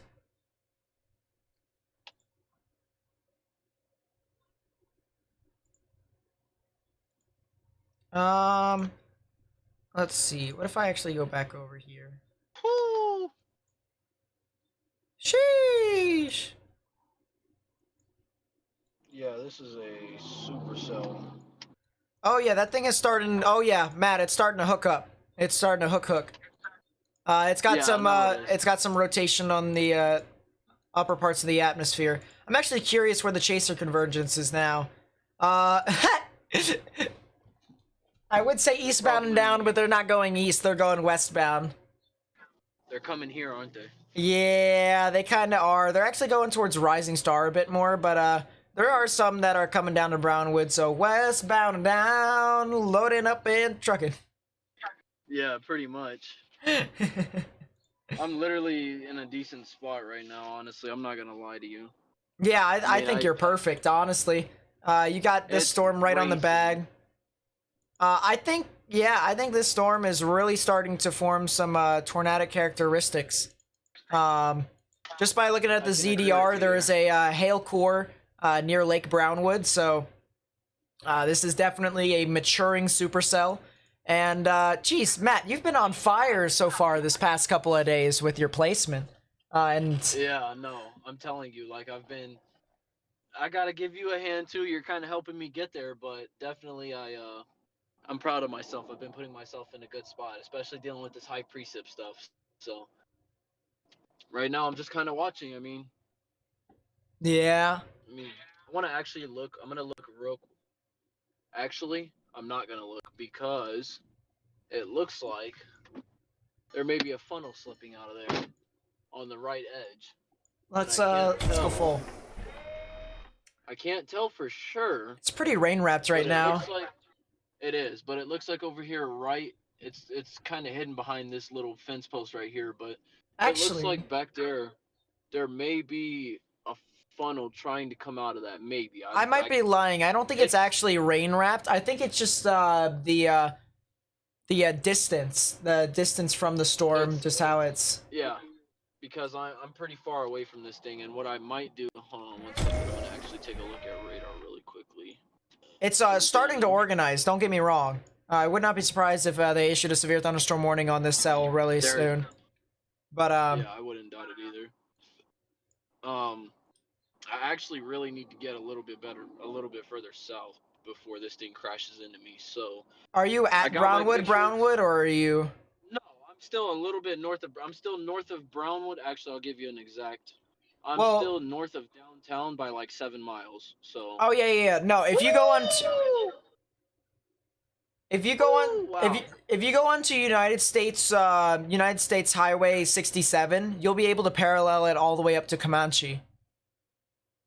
Comanche, yeah. That's. I mean, I'm on 183 right now, dropping south towards Brownwood, but Yeah, no, I would go ahead and do that now.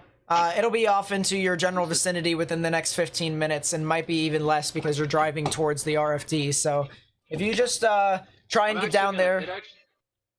I'm gonna sit here for just a second. I think a chaser's pulling up to me. I think. I don't know for sure, but we'll see. Actually, no, that was not a chaser. I think they were just trying to check on me, make sure I'm okay. But yeah, I mean, this is a rapidly intensifying. I would say supercell. I mean, that's what I would call it. You see there was lightning in that. Right. Uh, lightning display has picked up. You guys have seen it already on stream. Lightning display has picked up, and for those who don't know, whenever you start seeing immense, more amounts Break. of lightning.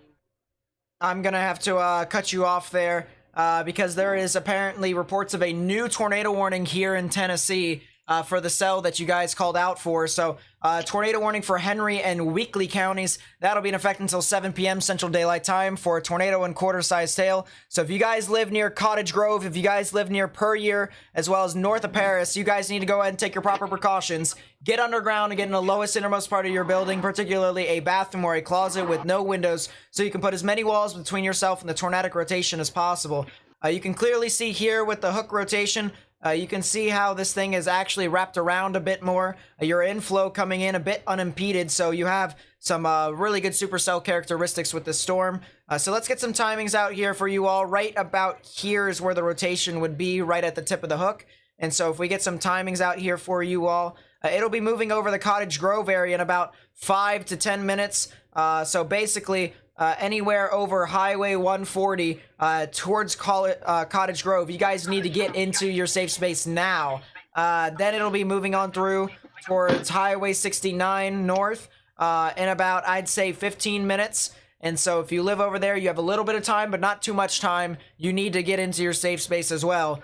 This will be then moving on forward towards the United States Route 641 areas near the Puryear area here. So if you guys live over there, you have a little bit more time, about 20 to 25 minutes, but you still have a lot of activity here with this storm. So definitely something that you got to continue to monitor as time progresses. So this is in northwestern parts of Tennessee. You do have a tornado warning here, and we really need to watch out for this. No, there isn't any debris being lofted up at the moment. A lot of inflow with the storm. Let's actually take a look and see if we can see an inflow notch on 3D. Be able to take the 3D scan here of this storm. And there is a little bit of an inflow notch. It's pretty weak for the most part. But there is some activity here.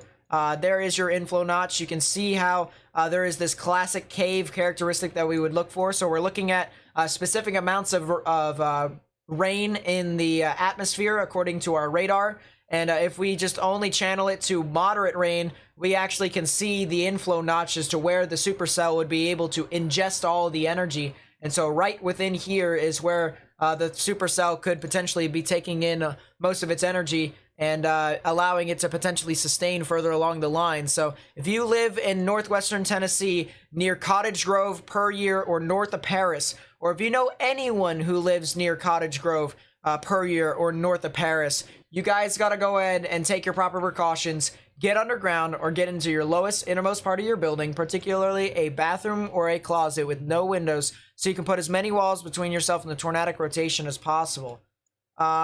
This thing also has some large hail with it, so even if you aren't being directly impacted by the tornadic rotation, you also could see some larger amounts of hail and upwards of quarter-sized, maybe even half-dollar sized hail. So we really need to monitor this as this continues to move off to the north and east. Let's share this stream with people on social media or friends and family and stuff like that, or by liking the live stream, you actually get us to more people's recommended feeds. So if you like the live stream, that would be greatly appreciated. Let's just try and get this information out to other people, guys, because we do have a tornado warning here in northwestern parts of Tennessee, and that will be heading off just to the north of the Paris area towards the Puryear area. But you can clearly see here on reflectivity the hook signature right within here, the inflow coming in practically unimpeded. So you do have some supercellular characteristics with this storm, and this is definitely something we're going to have to monitor as this continues to progress.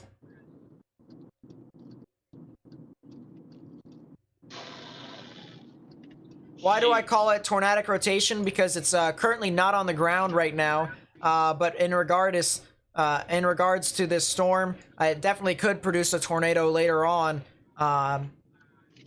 So we're gonna really want to watch out for it. My goodness, Matt, that is amazing footage that you're getting out of Texas. Yeah.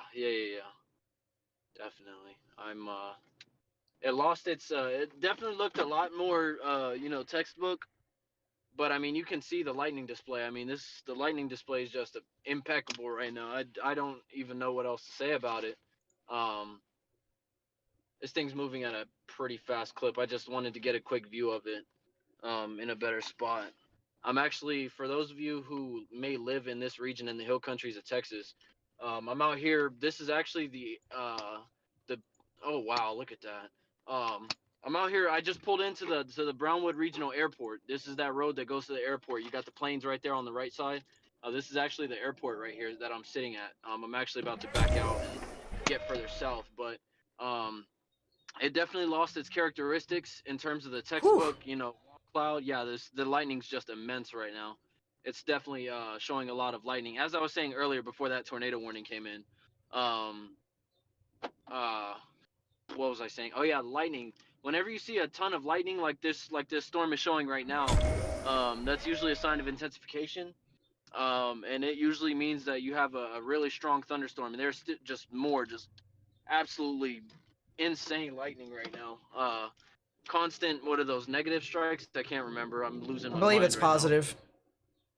Yeah, but definitely a storm that means business. Even though the tornadic threat kind of looks like it dwindled away, I mean, it's still a strong storm, and it means business. So, anybody out here near Brownwood or early Texas, in this region out here towards 183 and 281, and I think it's State Highway 67, I believe it is, if I'm not mistaken. Go ahead and just be indoors, because this thing means business. So. Yep, 100%. And this is the same thing with the tornado warning in Tennessee, because this actually currently could potentially be trying to get on the ground. Not exactly all too organized at the moment, but it still has some decent rotation here. So as I said, Cottage Grove here getting closer towards Highway 641. You guys really need to monitor this storm as this continues to progress, because anytime there's a tornado warning, it really needs to be monitored, and you really need to pay attention to the National Weather Service. This radar is called GR2 Analyst. It's a 21-day free trial, but then it shuts off unless if you purchase a key, which is $250. But you can use it on as many programs or as many computers as you want, as long as you have the key on you, which they'll email it to you. I highly recommend this to people who are weather enthusiasts. But other than that, if you can't purchase something like that, which is completely understandable, Radar Scope and Radar Omega, which you can purchase on your phone, is very good as well.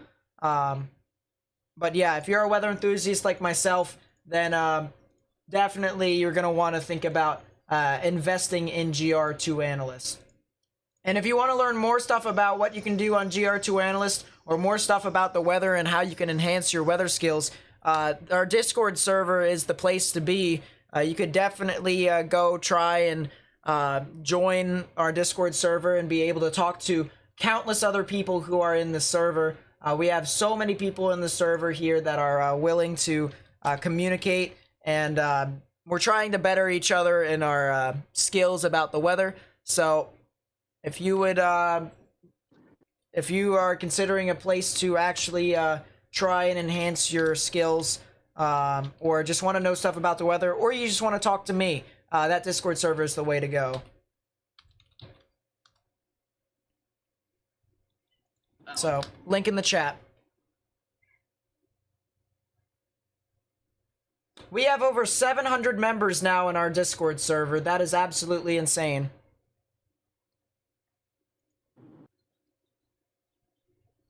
So, thank you guys so much. I am the owner of it, so yeah. I do try and talk a bunch if I can, when I can. But yeah. How do you purchase GR2 Analyst? You search up GR2 Analyst, and then it will give you a purchase link, purchase hyperlink if you click on just GR2 Analyst. So like you click on GR2 Analyst, and then it'll show up this page, and then you scroll all the way down to where it says, if you would like to purchase a copy, do that. Is it possible that there will be a moderate risk for severe weather today? In my honest opinion, no. Honestly. No. No. It just got upgraded to an enhanced risk this morning, so I honestly don't think so. Let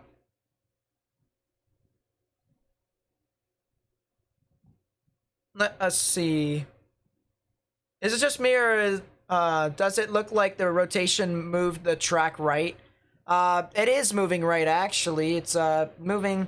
It's relatively weak right now. Still has some pretty good, decent rotation in the upper parts of the atmosphere.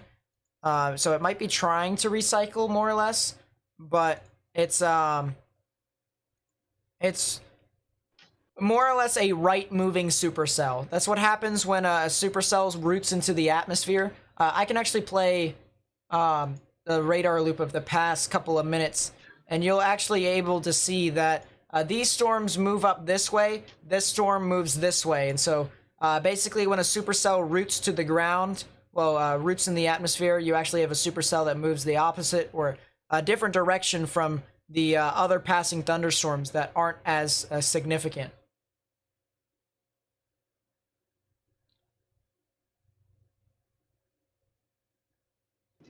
Yeah, very ominous skies right now, Nate. Very ominous. Oh to yeah. say the least. So really There strong. There is what a wow. Wow. Oh wow. That is was- impressive right there. Yeah. There is what appears to be a lowering right back here behind the tree line, and I'm waiting for it to cross because I don't know exactly. I can't see it. It's behind the tree line.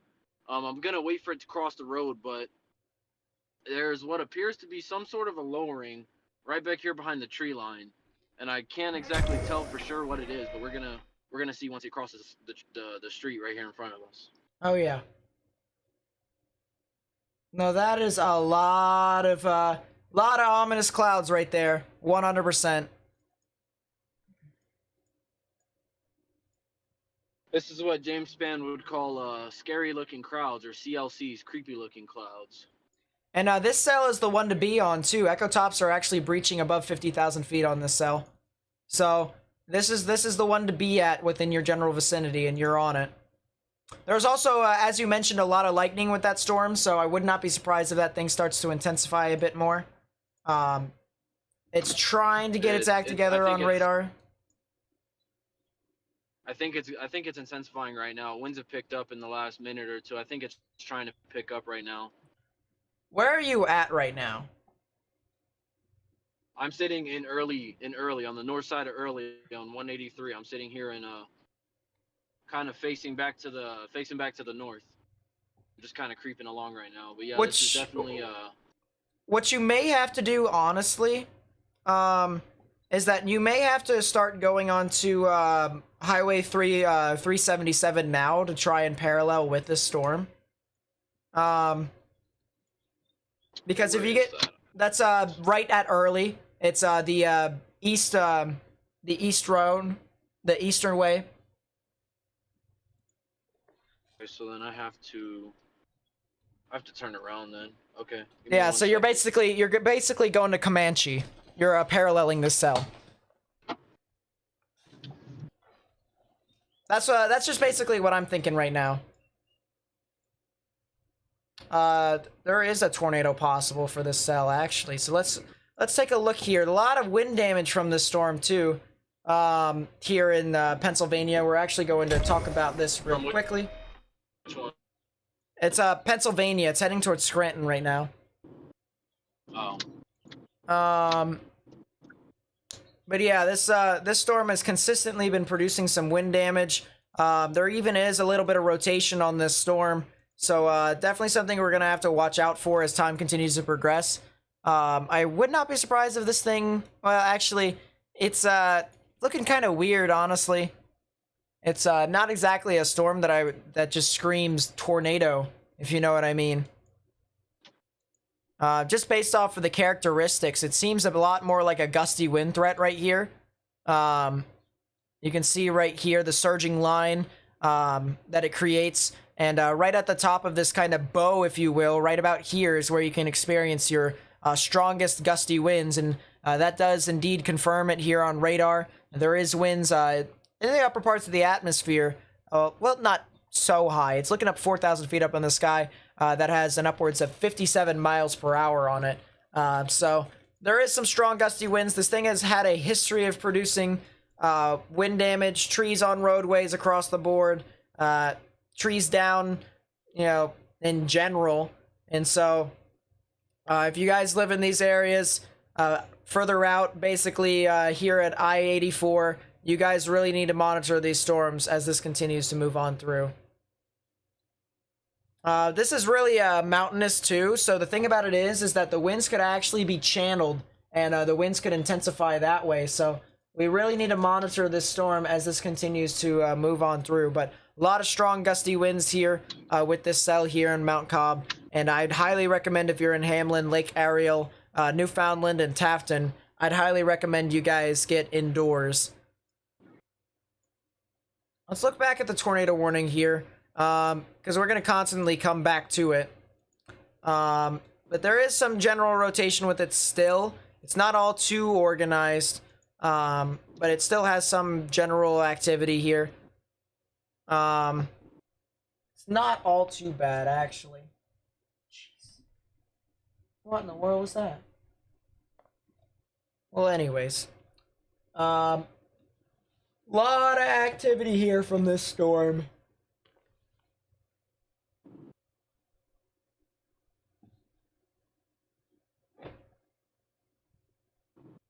Dew point's 58 here. That's the reason why I'm melting. My goodness. It's because my my room is 86 degrees, and the dew points are 58 outside, and my air conditioning is gone. So that's fun.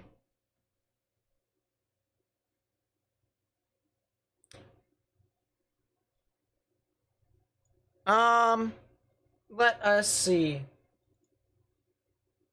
All right, Nate. I'm gonna stop really quickly. I'm gonna fill up my tank, use Yep. the restroom, and then I'll get back on the road. Yep, that's fine.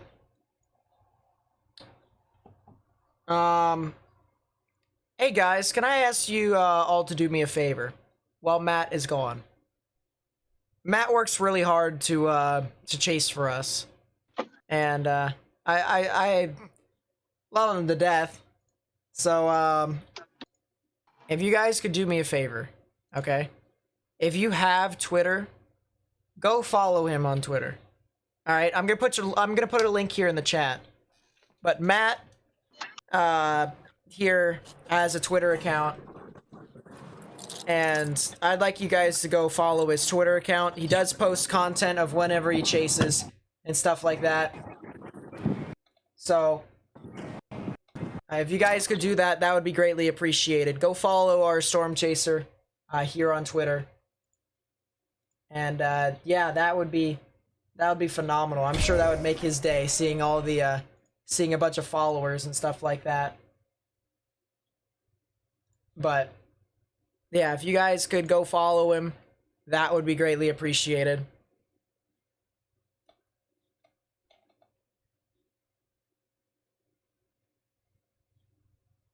How you guys doing in Dallas-Fort Worth? You guys aren't getting a whole lot yet. Here, I'm gonna go over to Dallas-Fort Worth, and you guys can see it's pretty alright so far. Not a whole lot of activity. Not too much activity. but you do have some storms that are going to be moving off in your general vicinity within the next couple of hours, most likely. So we really need to monitor this storm as these storms as it gets closer and closer to Dallas. And you guys do have the threat for some large hail, maybe some damaging winds. The chance for tornadoes is possible, but it's not exactly major. It's not as big as the hail.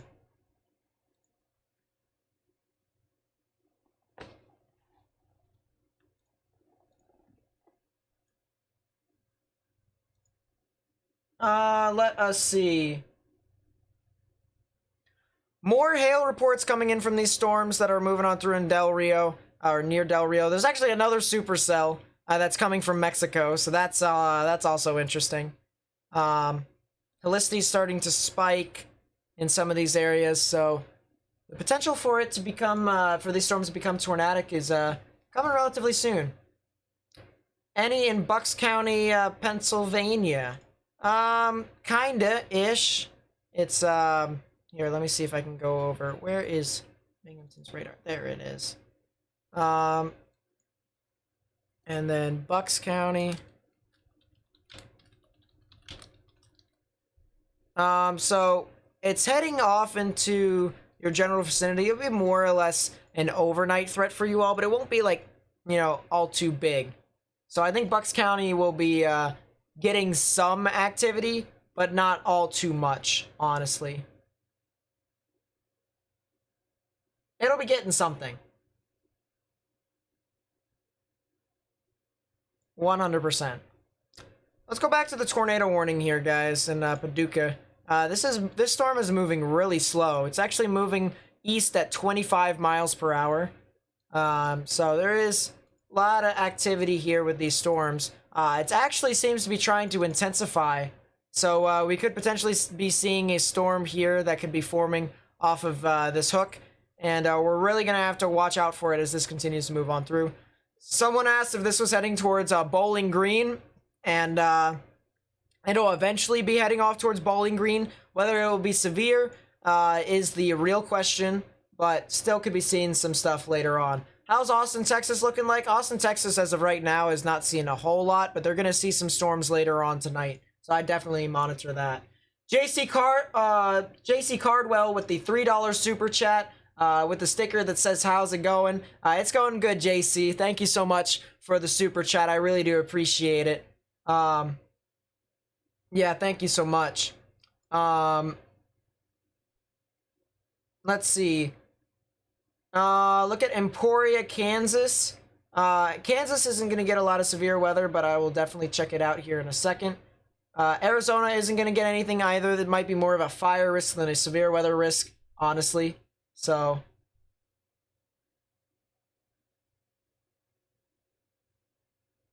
anything coming my way in Pennsylvania overnight. There might be something overnight over here, but otherwise nothing really too much. San Antonio is the same thing as Austin. It's gonna see some severe weather later on tonight. So real quickly, Emporia, Kansas. Let's see. So Emporia, you guys probably won't be seeing any more severe weather for the rest of the day. I think you guys should be fine, honestly. Yeah, I think you guys should be fine. Quite honest with you all. Let's see. I want to take a look at this storm over here that's near Mineral Wells. It's trying again, but it's not really succeeding. So, should you evacuate in Fort Worth? No, I think you guys are going to be fine, for the most part. I think you guys actually are going to be relatively fine. Let's go, Jackets! We are tanking this year, but hey, if we can sign Lion, we're going to be in good shape next year. With 3 first-round picks.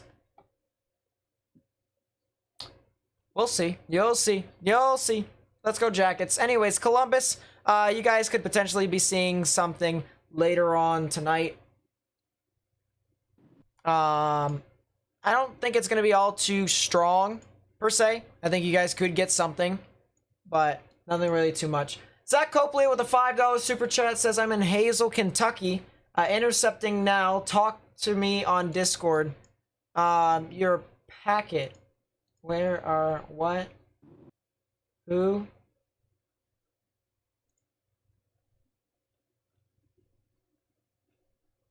I don't see you on Discord.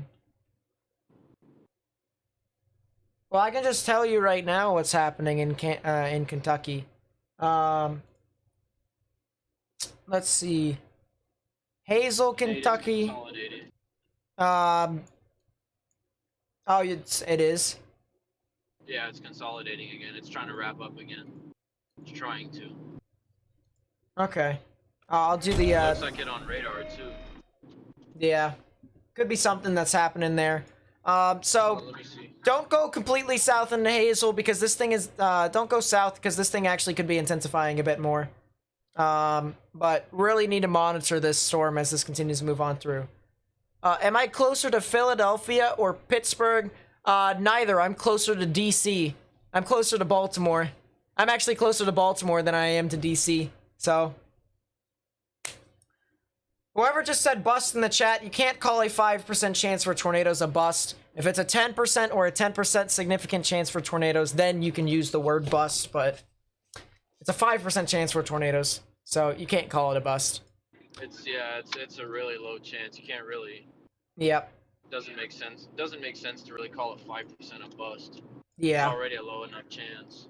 So this storm here in Tennessee actually is starting to kind of intensify a little bit.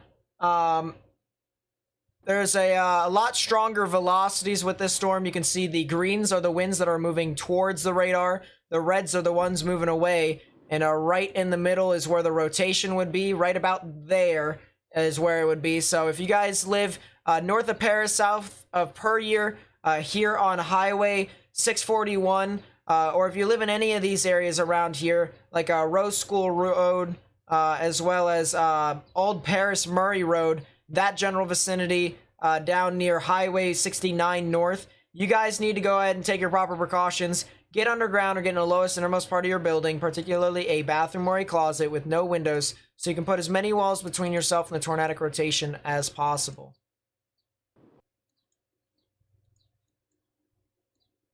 I'm going to move my radar down there for right now, and then move back over to the Paducah cell.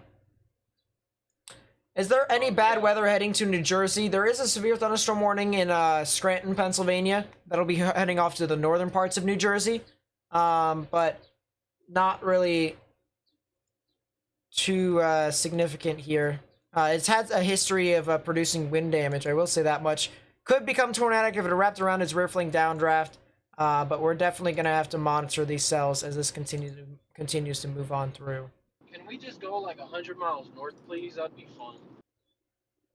That would be fantastic because these trees are not to move.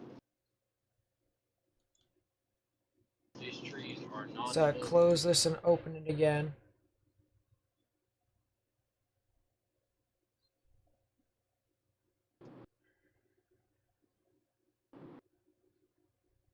Well, Columbus, you're not really seeing a whole lot right now. You're going to be fine. Just some scattered storms, trust me. It's only getting dark because it's getting dark outside. As a person who lives in PA, I can attest to this. Still some very large hail with these supercells down here in southwestern parts of Texas. This is heading off into the San Antonio area, guys. So we really have to watch out for these storms. As I said, it's had a history of producing baseball-sized hail, and so a very dangerous storm here, or a VDS as we like to call it, is moving on through, and it's basically paralleling anyone who lives on US Route 90 in Texas. So if you know anyone who lives near Uvalde, Nippa, as well as Sabinal,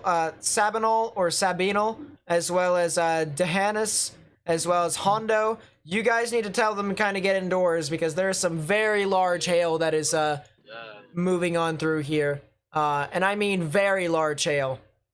So the potential is there. 100%. get a better view, maybe right here. If If you guys are new to live stream, please be sure to subscribe because we do live analysis similar to this. We don't discriminate to just Texas. We also cover places like Tennessee, like Pennsylvania. Anywhere where the weather gets bad, we try to cover it as long as it has a 5% chance for tornadoes or above by the Storm Prediction Center. You will most likely you can most likely assume that I will be live streaming the risk. So Oh my goodness. yeah, we definitely need to monitor these storms, but just remember, I do cover a bunch of different severe weather events. I also cover landfalls of tropical systems as well. So if you guys want to see content like that, feel free to stick around. I also make videos every morning, so if you want to see those, turn on notifications so that I may be able to get you all the word out. I'm not in College Station, Pennsylvania. That's actually a bit too far north of me. But I'm in Pennsylvania somewhere. South central Pennsylvania. This storm right here in Paris is really starting to reorganize, as I mentioned. If it really can get its act together, then we could potentially see something tornadic from this storm. I'll take a storm relative velocity of it, and yeah, it's definitely trying. It's got multiple areas of rotation. It still has that hook signature right within here. So you still have that classic supercellular characteristic. And yeah, this is a supercell that's kind of trucking on through, and we really need to be mindful of this storm. I'm gonna go full to well, actually, before we go full to Matt, I want to show everyone what cell he's on. He's on the cell that's near Blanket, heading towards Comanche. This thing actually has a little bit of rotation on it, but just a little bit, and it's trying to organize itself a bit more. So if it actually does keep organizing itself more and more, then it could potentially become tornadic. But we're really going to have to monitor this set of storms as this continues to move on through. Oh, wow. Okay.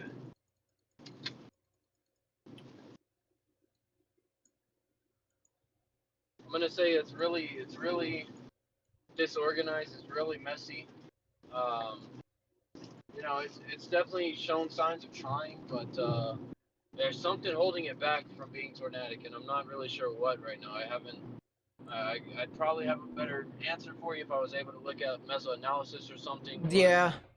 As of right now, as of right now, it's still in a better environment, but it's just in a little bit of a capping inversion issue.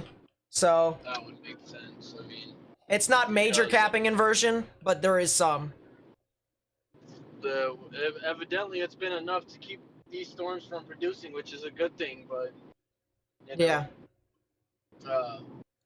Definitely disorganized.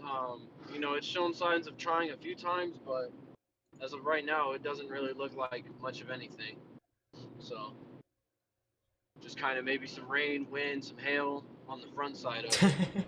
Is a Sharknado possible scientifically? Just curious. Yes, although it would probably pick up 2 sharks instead of like hundreds. Doesn't the percent refer to the amount of the area that would be affected, covered by said rain? 5% is a bust, so actually it was spot on, right? Well, I mean, you do have a point, but I mean, what I was talking about in that instance is what the Storm Prediction Center issued, which was a 5% chance for tornadoes, or seeing a tornado within 25 miles of a point. That's the official lettering here from the Storm Prediction Center. And so, you know, once it gets into the higher amounts to like 10%, then that's when we start to actually look at it as more of a risk that is almost kind of guaranteed to produce a tornado. But it's definitely not as big of a risk as it once was.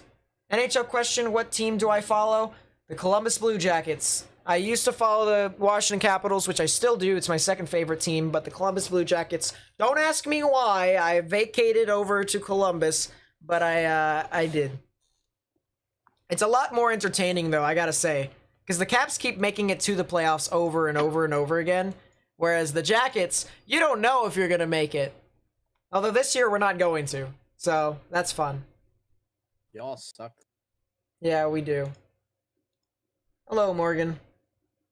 Good. What all has Matt gotten today? Absolutely nothing. Absolutely nothing for Few the wall most part. clouds, That's few wall, unfortunate. yeah, a few wall clouds. That's pretty much it though. Welcome to New Jersey. He said, "Welcome to New Jersey." I'm done. There's a severe thunderstorm warning in. My weather radio might go off if this touches the border of New Jersey. My radio will go. That would be. There you go, Morgan, by the way. I didn't have time to send it to you, Thank but you. it does look a lot better, though, doesn't it?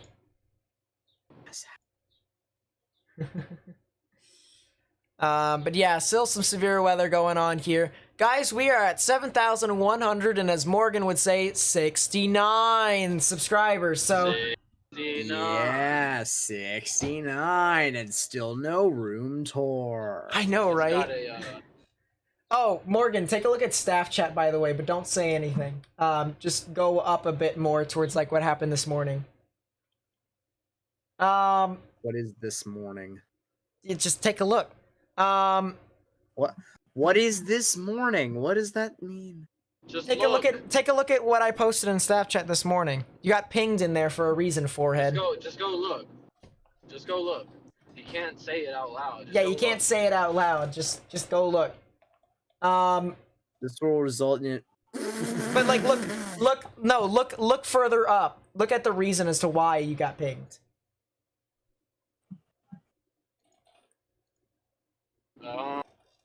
Nate, it might be trying again. I'm looking at. This storm north of I'm Paris looking is at- trying again. I mean, look at this. This is a cell and a half. That's fun. That's very fun. I think this one's trying too. I'm looking at radar. I see like 2 areas of possible rotation. I can't see it from here because of the trees. That's been the issue. But Oh my dear possibly Jesus. 2 areas of rotation on this cell. So Nate, Yeah. I'm not mad. I'm just disappointed.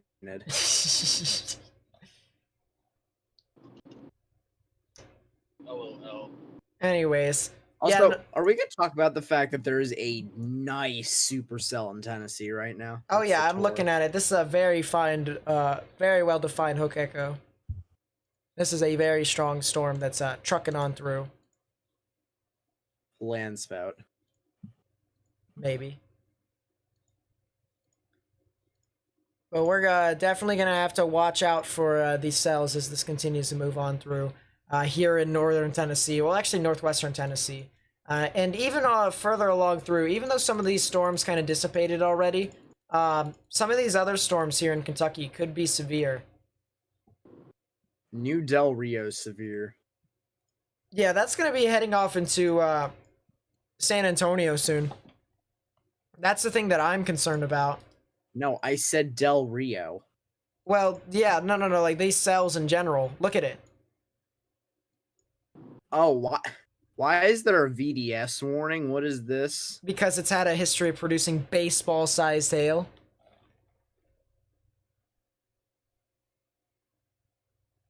Oh yeah, I think it's got another walkout to it, Nate. Let me make sure, but I'm pretty sure. Oh, it's wow, another does it? walkout. Yeah, looks like there's another wall cloud back in there. Where is Kinda Matthew right now? If I may? rain wrapped. He's Brownwood, I believe. Right around there. Heading towards Okay, Comanche. bro. I'm heading towards Comanche on 377. Yes, because that means a lot to me. I'm on US 377, east of Brownwood, heading towards Comanche. I don't know what else you want me to give you, Morgan. I mean, like, I can't give Oh, you much- there's Brownwood. Why are you over there? What the f- What else is he? What else you want him to chase, Morgan? What else am I supposed to chase? The Del Rio Hailers. Oh, Megalo Forehead XD. No. 4-inch and 3.5-inch hail with the Oh, two Megalo cells and the severe forehead warning XD east of smiley the face. freaking. Forehead. It looks like that cell is starting to really die off. By looking at the past couple of scans, the echo tops have really just kind of decided that it's not going to function anymore. I will Which? say. Why is there 64,000 feet echo tops in Del Rio? Because that's what the storms are doing. I want to mention real quickly a spotter report of a cell that is heading towards Weatherford right now. This was the original cell that everyone was on with the tornadic storm originally, or not really a tornadic storm, but it was more or less a severe storm that was moving on through that everyone was with. They kind of followed that up towards Interstate 20, and now there's a rotating wall cloud wrapping up circulation. So there is a little bit of activity here near Brazos, so I would not be surprised if there was a tornado warning issued on this storm as this continues to move on through. Would not be surprised whatsoever. I'm sad. Yeah, look at it this way. At least you're not chasing the northeast. For real. True. Might as well be at this point, though. Yeah. Yeah, I'm really yeah, that's slight risk for Pittsburgh, Erie, and Cleveland is really not doing it. I won't lie. You gotta watch the cells that are in northwestern parts of Pennsylvania first. Yeah. A cell. There's this severe in northeast PA, and if it crosses and gives my weather radio the wee woos, I'm gonna be mad. I think we all would be mad. Yeah, this is really low. What is what? Here. A line of showers will affect Fairfield, New Haven, and Putnam. Okay, X, thank you. Going back to the tornado warning here real quickly, it looks like it's trying to organize itself 100% with its inflow notch. You can see right within here is where the actual hook would be. And so there is a little bit of some supercellular characteristics with this storm. So we really have to be mindful. Matthew, what of are you this. doing?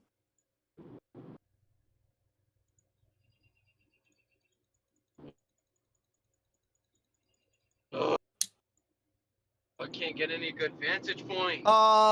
Morgan? What? Yeah, that cell is casually has 66,000 foot echo tops. What the heck? Okay. It just casually has 66,000 foot echo tops right here near Del Rio. That's okay. That's the first time I've ever seen white here, guys. That's the first time I've ever seen white on an enhanced echo top. I'm taking a 3D of this. I gotta see it. Look at that hail core. It suspends almost to 60,000 feet up in the sky. This thing is massive.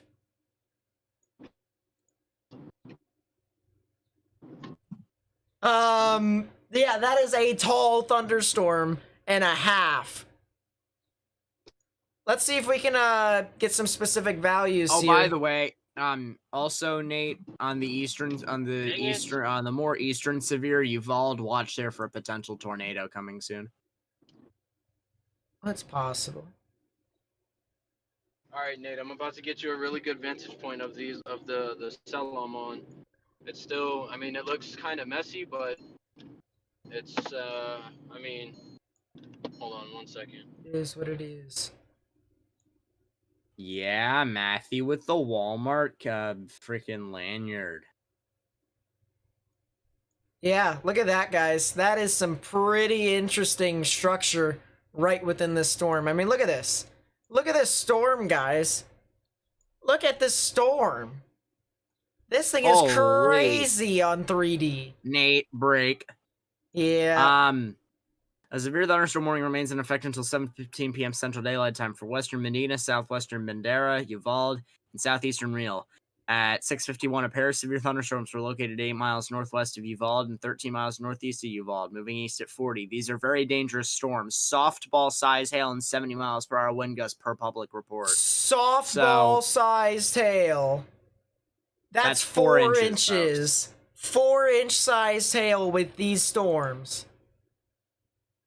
Goodbye to any car you have there. Goodbye. If you live in Utopia, Dennis, Sabinal, Knippa, Uvalde, especially because that's relatively populous, get in an interior room now. Oh wow! Because quite frankly,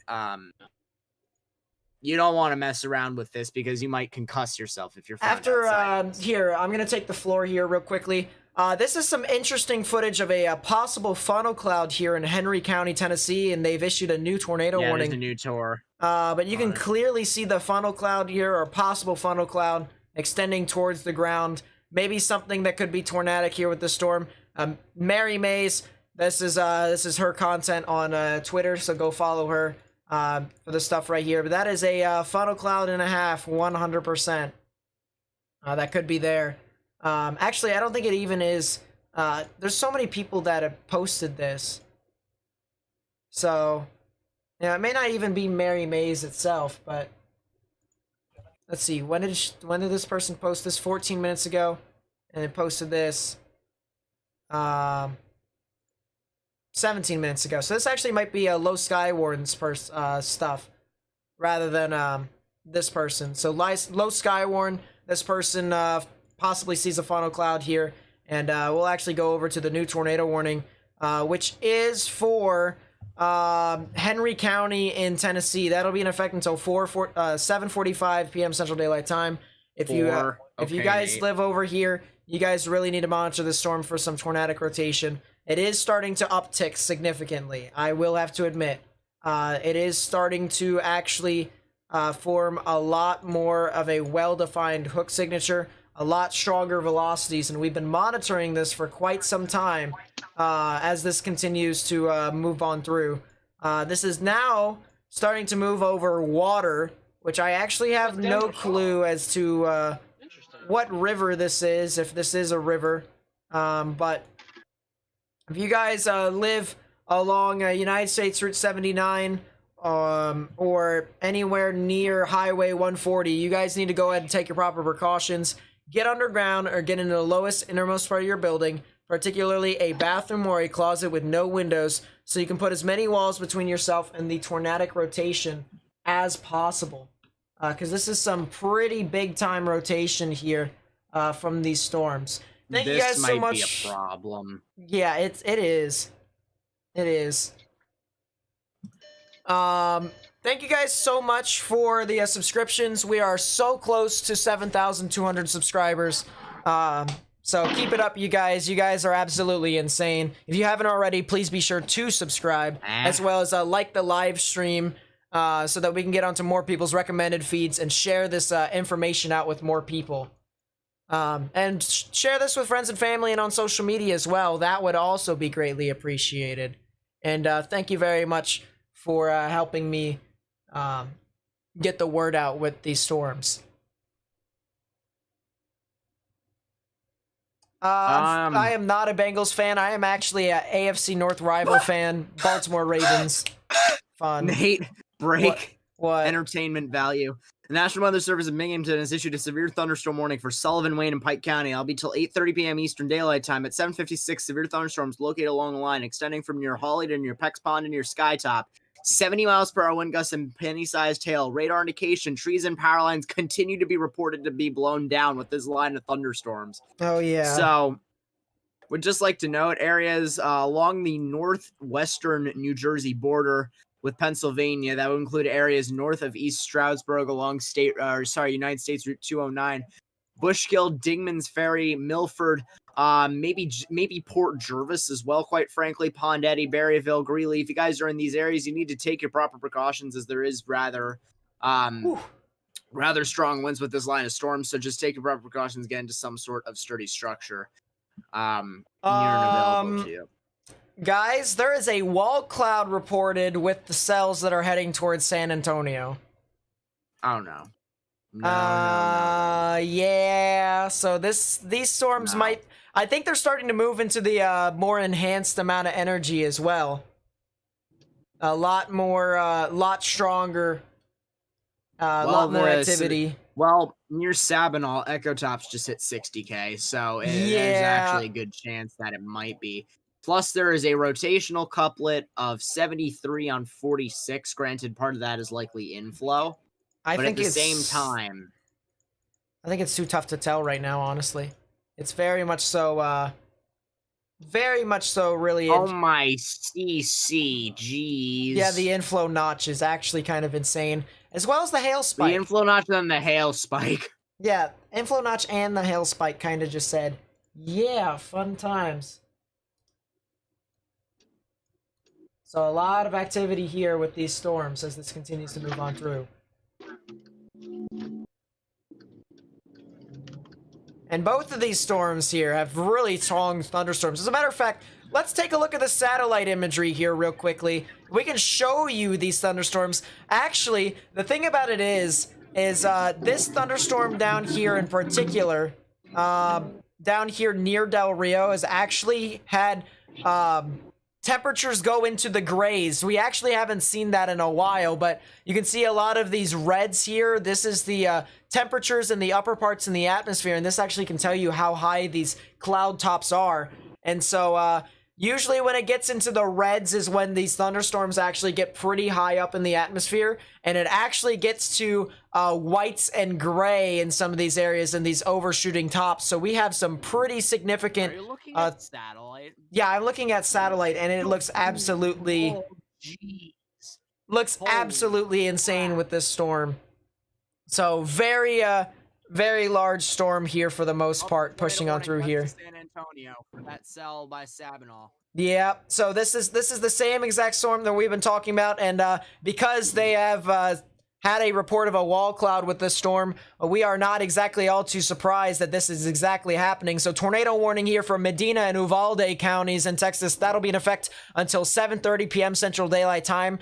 Guys, I also want to tell you all this other thing, because even though this is a tornado warning, and it may not be a tornado on the ground right now, you should be in your lowest, innermost part of your building anyways. Not just because of the tornado, but this thing has also had a history of producing very large hail. This warning box literally says tornado and softball-sized hail possible. So it's not just one thing that you're getting. Or as Reed Timmer would say, gorilla hail. This is some real gorilla-sized hail that is pushing on through. There is not a debris signature, guys. Nothing over here that is indicating that it's a debris signature, because it's all hail. It's literally all a hail spike right now. So literally all this blue right here is all of the hail that is being registered on radar. So that's how significant the hail is right now with these storms. Nate, brief meso discussion that just got issued for the San Antonio area. Threat for very large hail, wind damage, and a tornado will be possible early this evening. This is a very localized corridor. It's basically west of San Antonio and in the San Antonio metro.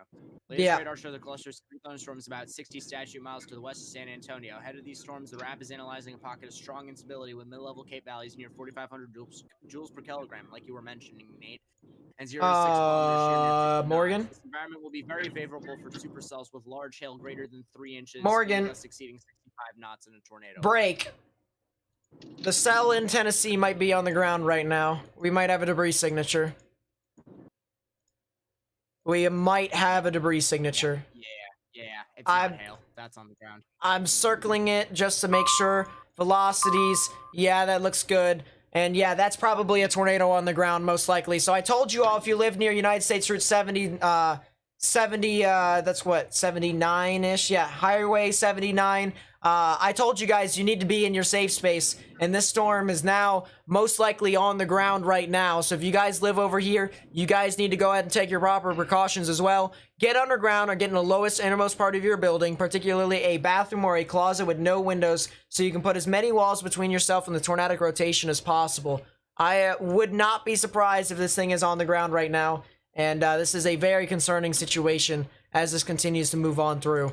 But yeah, this definitely looks like the tornado was on the ground briefly. May have went over Buchanan Road, but really, it may be still currently ongoing at the moment. And so, as I said, if you live near United States Highway 79, you need to go ahead and take your proper precautions. Get underground or get in the lowest, innermost part of your building, particularly a bathroom or a closet with no windows, so you can put as many walls between yourself and the tornadic rotation. This is definitely we got 2 strong storms here, 100%. Go ahead. Nate, the Texas tour might be going. It now has a really defined inflow notch, and the velocities are organizing rapidly. I would not be surprised, quite honestly. Let's see. CC. Holy crap. I'm looking at the CC right now, the Tennessee tornado warning storm. This is a very concerning situation. And also, if you know anyone who is in San Antonio, get them to this live stream. I will tell them what all is going on personally with all the large hail and with all of the tornadic rotation on it as possible. I am going to try and get you as much information as possible with this storm. But this is some very concerning. This is a very concerning situation here in northern Tennessee. I'm actually going to switch my radar over here to Fort Campbell's. I'm also going to add some place files here, so I'm going to import Tennessee's. But yeah, this is a tornado most likely on the ground here in Tennessee. And if you live, as I said, near United States Highway 45, you guys need to go ahead and take your proper precautions now. Get underground or get into your lowest innermost part of your building. Import. And yeah, look at that rotation. I just switched it over to Fort Campbell and it looks absolutely insane. The actual rotation itself. So yeah, I would not be surprised if this thing was still on the ground. We have some clear debris being lofted up into the sky. And it's still near Highway 79. It still has some debris, actually, so it's still on the ground. And the spectrum width still says that it's on the ground. So this is heading into places near West Antioch Road. This is heading off towards East Antioch Road. If you live in those areas, you need to get into your safe space now, 100%. If you live near Bennett's Creek Road, you guys could be impacted by this storm. You need to get into your safe space now. As I said, get underground or get into your lowest innermost part of your building, particularly a bathroom or a closet with no windows, so you can put as many walls between yourself and the tornadic rotation as possible. 100% very well could still be ongoing right now. Latest scan came in, and the debris signature is still there. Might have problems soon. I'm actually going to look at that cell here real quickly. That is some intense rotation right here. That could be a very rapid wall cloud that could be forming. That is... Yes, and it's organizing and wrapping around really quickly. Residents along United States Route 90, Dennis, Yep. Hondo, Dunlay, State Route 173. Yes, thank you. Couldn't get that out. If you're not already, you need to be in your and you need to be in your tornado shelters. Holy crap, I can't speak. Because forget the tornado here if there's one on the ground. You have hail likely the size of at least baseballs coming down to the ground right now. You really don't want to take risks with that. 100%. And just, you know, even with, you know, the tornado warning, baseball size hail, I don't think you guys understand the magnitude of how much damage can be done with baseball size hail. Like, if you can imagine... you know, you watching those YouTube videos of the fails of baseball players and how they try and hit the baseball off of the tee and it usually breaks something. That's just it's coming down with a lot more force than just that. So this could easily damage even total cars. This is Gravity's saying screw you. Yeah, this is some very intense hail that's falling, and we can't reiterate it enough that this storm is as intense as it is. Very strong storm here, and we need to monitor this as this continues to move on through. This is a very dangerous storm as this continues to move on through. Very dangerous. For reference, the Storm Prediction Center doesn't typically issue smaller mesoscale discussions like they did momentarily. For just a band of cells. The San Antonio area. Yeah.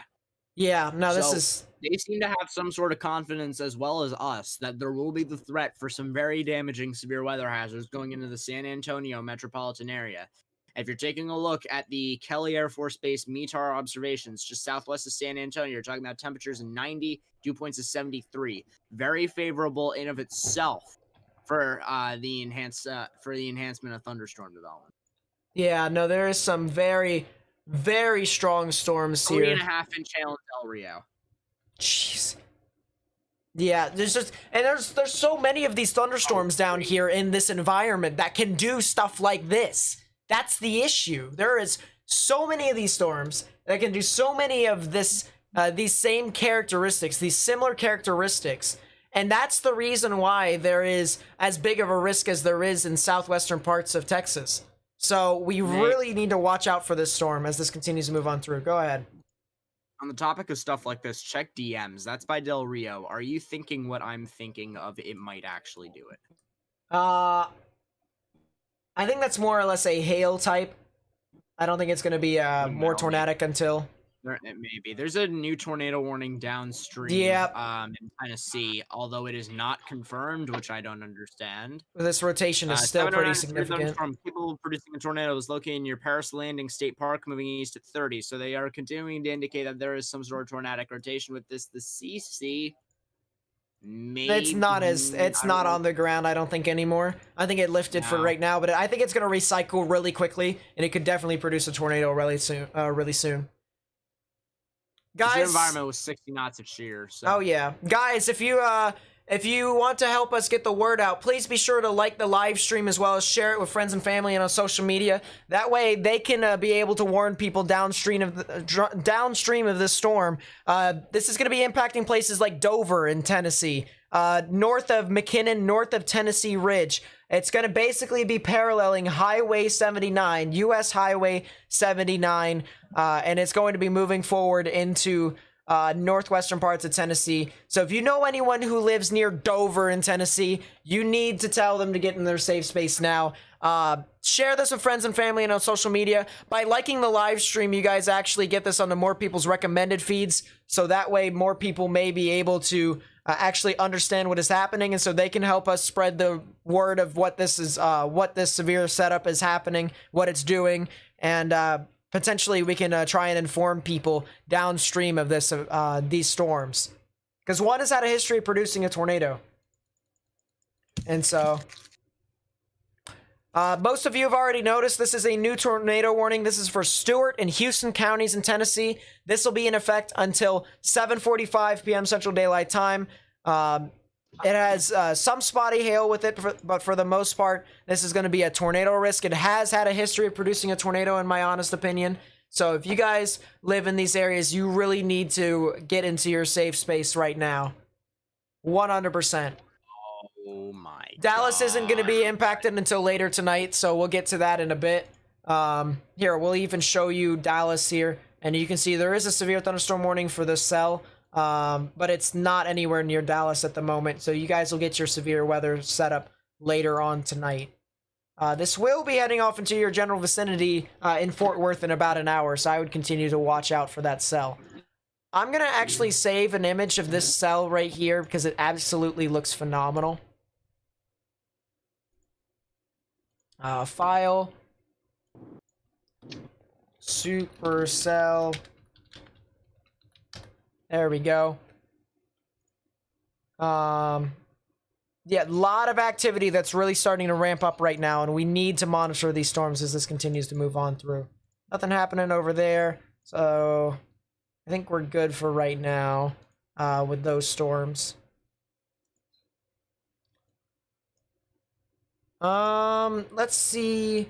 Let's go back to the cell down here that's heading towards San Antonio. Its velocity presentation just looks absolutely phenomenal. It's starting to turn really rain-wrapped for the most part, although actually that may be only because you have a supercell, well, another thunderstorm that just formed out in front of it, and it's now going to potentially merge with the storm. So that can either do one of two things. It can either A, limit the actual rotation that could be developing here with the supercell, or B, it could actually intensify it if it hits it at the exact same time, at the exact same moment, the right place, right time, right moment, and it could potentially become even stronger than it actually is right now, rather rapidly. So we really need to monitor this storm. As I said, if you know anyone who lives in San Antonio or anywhere from Sabinal all the way over to San Antonio, you need to tell them that you guys need to get indoors, get into your safe space 100%. If you need to, send them my live stream so that I can show them what all is happening, because this storm has had a history of producing baseball-size hail. Even 3-inch size hail in Del Rio. This storm has consistently been producing dangerous conditions here, and just by looking at the velocities, it just got even worse. So it's all the more reason for you guys to really monitor this storm as this continues to move on through. very broad rotation here, but the inflow is absolutely insane right now. These storms are absolutely screaming to the north, or the inflow is screaming to the north. So we really need to watch out for these storms. You can see how fast these other thunderstorms are moving off to the north. You can see how fast they are going. Very intense hail, very intense gusty winds, and even the chance for something tornadic with this storm. You know, I can't stress enough that San Antonio is most likely going to be in the risk of this storm. I can't stress enough. So... More initiation north of Del Rio, by the way. Yeah, figures. Latest update here on this these tornado warnings here in Tennessee. The rotation in itself is a bit more on the rear of the actual supercell, so it's having a bit of issues trying to actually form here or actually sustain more or less.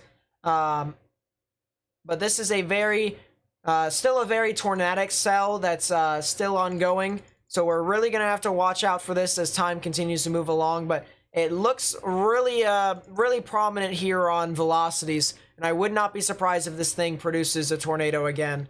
You can see here on velocities, I'm going to actually take a storm relative velocity here to actually demonstrate this a little bit better. So you can see right here, the reds are the velocities moving away from the radar, the greens are the ones moving towards. Right in the middle is where the rotation would be, and so... as this continues to move on through, as I said, if you live near Antioch Road, whether it's west or east, you should be in your safe space right now. But now it's heading off towards Bennett's Creek Road, and so if you live over there, as I said, you should be in your safe space right now as well, but it's now starting to head into your general vicinity, so it's all the more reason for you to get there now. And as this continues to move off to the east, this will eventually head over towards County Highway 574. So if you live over there, you also have to get in your safe space now. You're not able to see it because you have a lot of rain, but trust me, the storm is following right behind this, right behind the rain that you're getting. And the forward flank downdraft is really making it very difficult for you all to see anything all too consistent. If you guys are new to the live stream, please be sure to like it and subscribe. That would be greatly appreciated. Liking the live stream actually get onto more people's recommended feeds so that we can spread the information a lot more effectively. And then by subscribing, you stay up to date with all my content. So we do live streams for any other area, every other area. It's not just Tennessee. It's not just Texas. It's not just Oklahoma. We do all sorts of stuff across the board. So as long as there's severe weather... there he goes. So Morgan just got a severe thunderstorm warning within his area. That's fun. Sussex County, northwestern New Jersey, till 9 p.m. At 8:15 p.m., a severe thunderstorm was located over Haynesville or near Montague, moving east at 45 miles per hour. Alright, that's cool and all, Morgan. But I don't remember asking. It's law enforcement sourced what? Law enforcement reported gusty winds, that one. Look at the San Antonio storm, it's crazy. Oh yeah, 100%. San Antonio is going to be in the main risk here. It's not just one area, it's multiple. And some very strong storms that are moving on through here. Oh, 96 on top of 45 with that storm. 100%. Morgan, can you actually find me like a live cam or something like that in San Antonio? Yes, what is this? Morgan, can you find me a live cam in San Antonio for me so I can put it? Because this is a very strong storm that's moving into San Antonio, and the urgency here is not only with the tornado warning, but with the storm here that's heading towards San Antonio that has had a history of producing baseball and tennis ball sized hail. It's even warned for softball sized hail. And that will do damage. That will potentially kill you. Potentially kill you. That's a lot of damage. That is not a cell you want to mess around with. So you need to be indoors. You need to get to some sort of cover. Dehannes as well as Hondo, you need to get into a safe space of some sort. Let's see.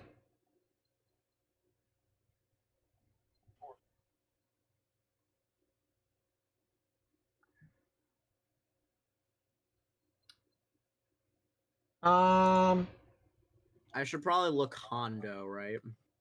no. San Antonio. San Antonio in itself. Actually, that's a sky cam. If we can get a, it's actually not too bad.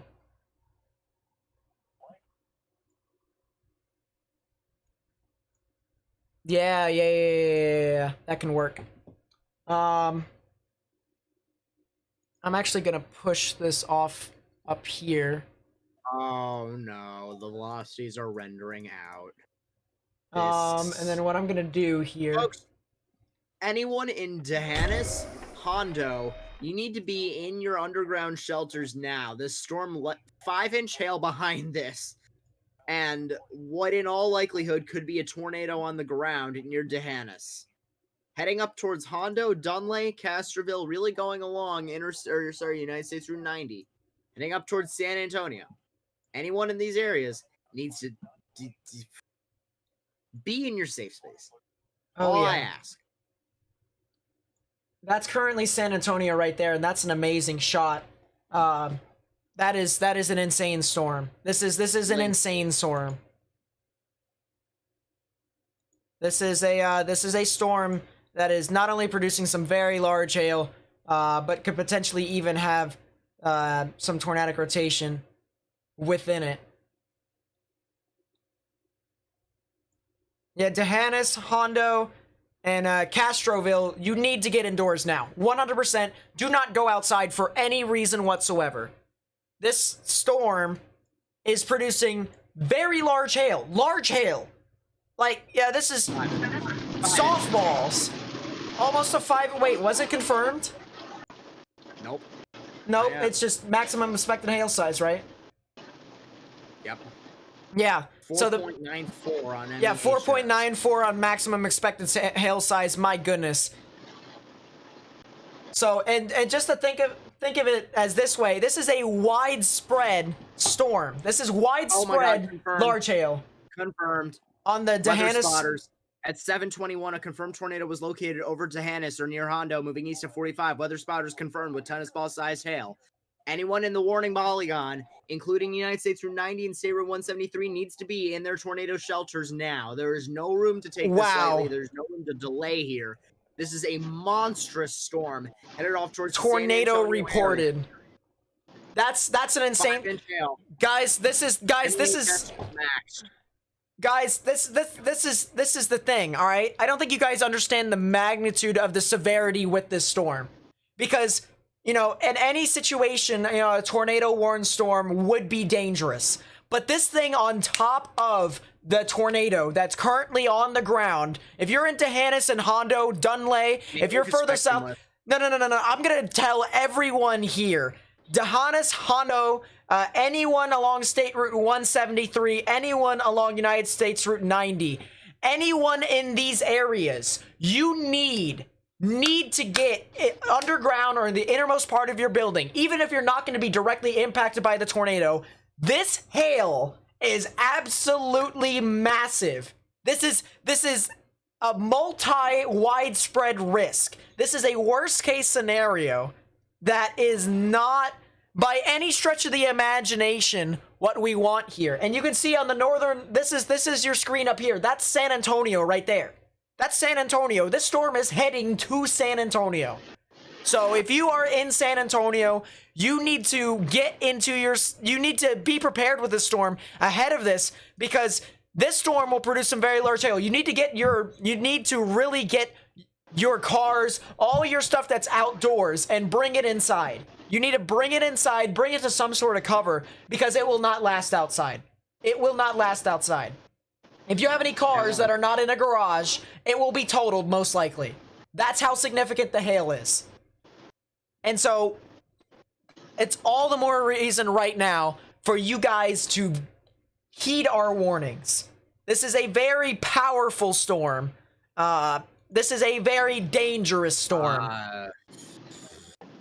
This is I know where the tornado is if you're just looking at radar structure. Damage on the road, power flashes observed. This thing might have either had RFD or an actual tornado on the ground, but regardless, this is, and that's peak, that's base hunters. So there you go.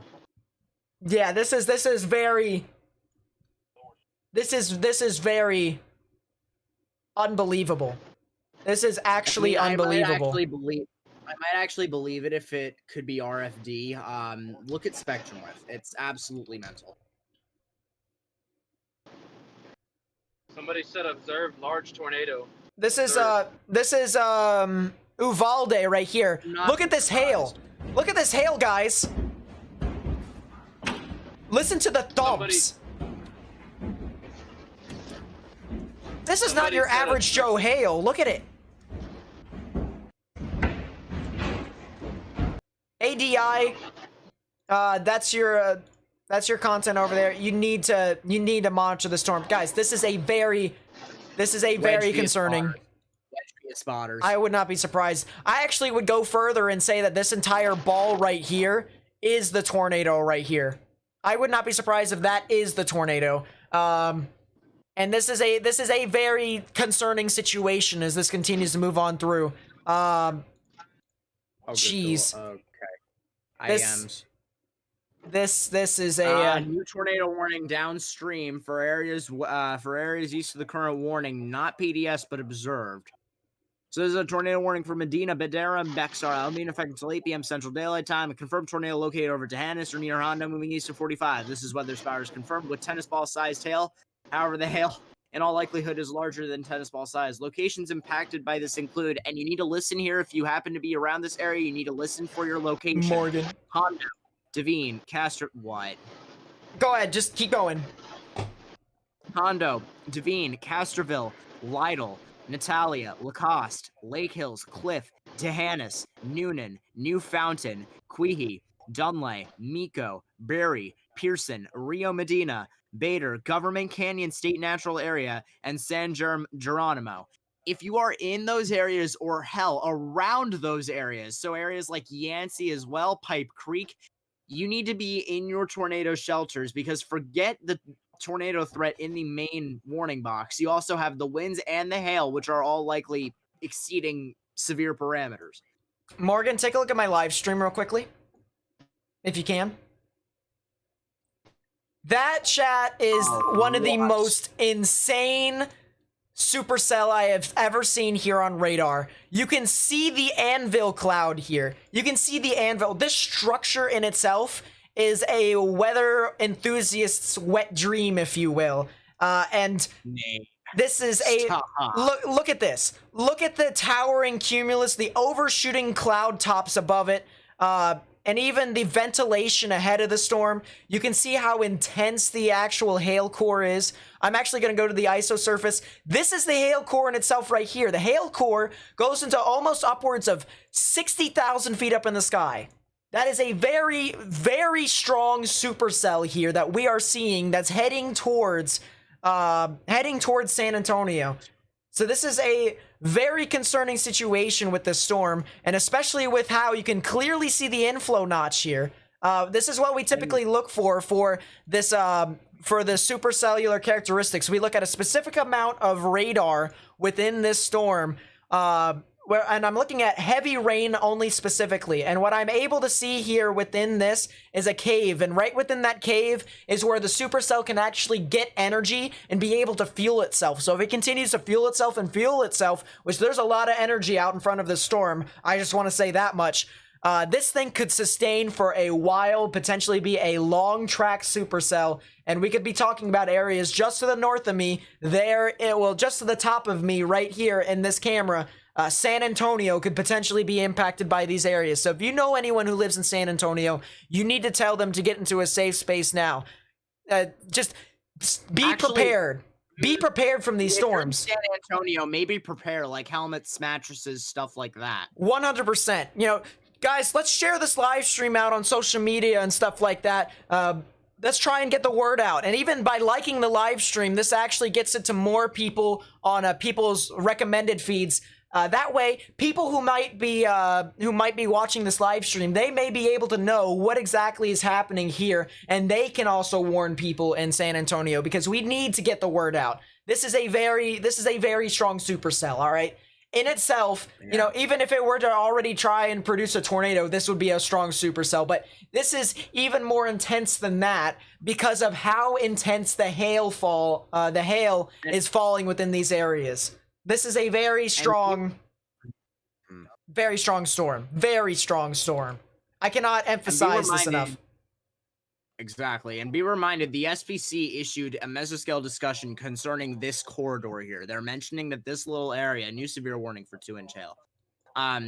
They're mentioning that this little area is going to have the potential to actually strengthen the supercell further. If you guys thought that this was done, its strengthening process, it could more likely than not be done. Oh, yeah. We are going to have to continue to monitor the potential for more strengthening trends. This is heading towards a very populous area in the South San Antonio metro. So anyone in around those areas needs to have a plan right now and needs to potentially take their proper precautions, as this is actually starting to make a small turn northward, it seems, towards the San Antonio area. Anyone in around these areas, we're going to have to monitor the weather and monitor the weather and take their proper precautions. And I don't want to say anything, but they're meh. I would say there might be CC, but I can't tell. No, it's Inflow. I think it's Inflow right now. But it's regardless, it's a confirmed tornado, so you need to treat it as if it's on the ground. I just want to mention real quickly that the echo tops, which show you how high in the atmosphere these thunderstorms actually go up, is up to 64,000 feet. This is a very strong storm here that is pushing on through here, and this is a very powerful storm here for the most part. A very, very powerful storm as this continues to move on through. I would not be surprised whatsoever. This is a very, as I said, I don't think you guys fully understand or comprehend how intense this cell is. Don't pre-rate, by the way, because we don't know the damage and what this stuff is happening. We only know the reports that are coming in, so do not pre-rate, do not speculate, all right? The priority here is to tell the people out in front of these storms as to what could be happening with these cells.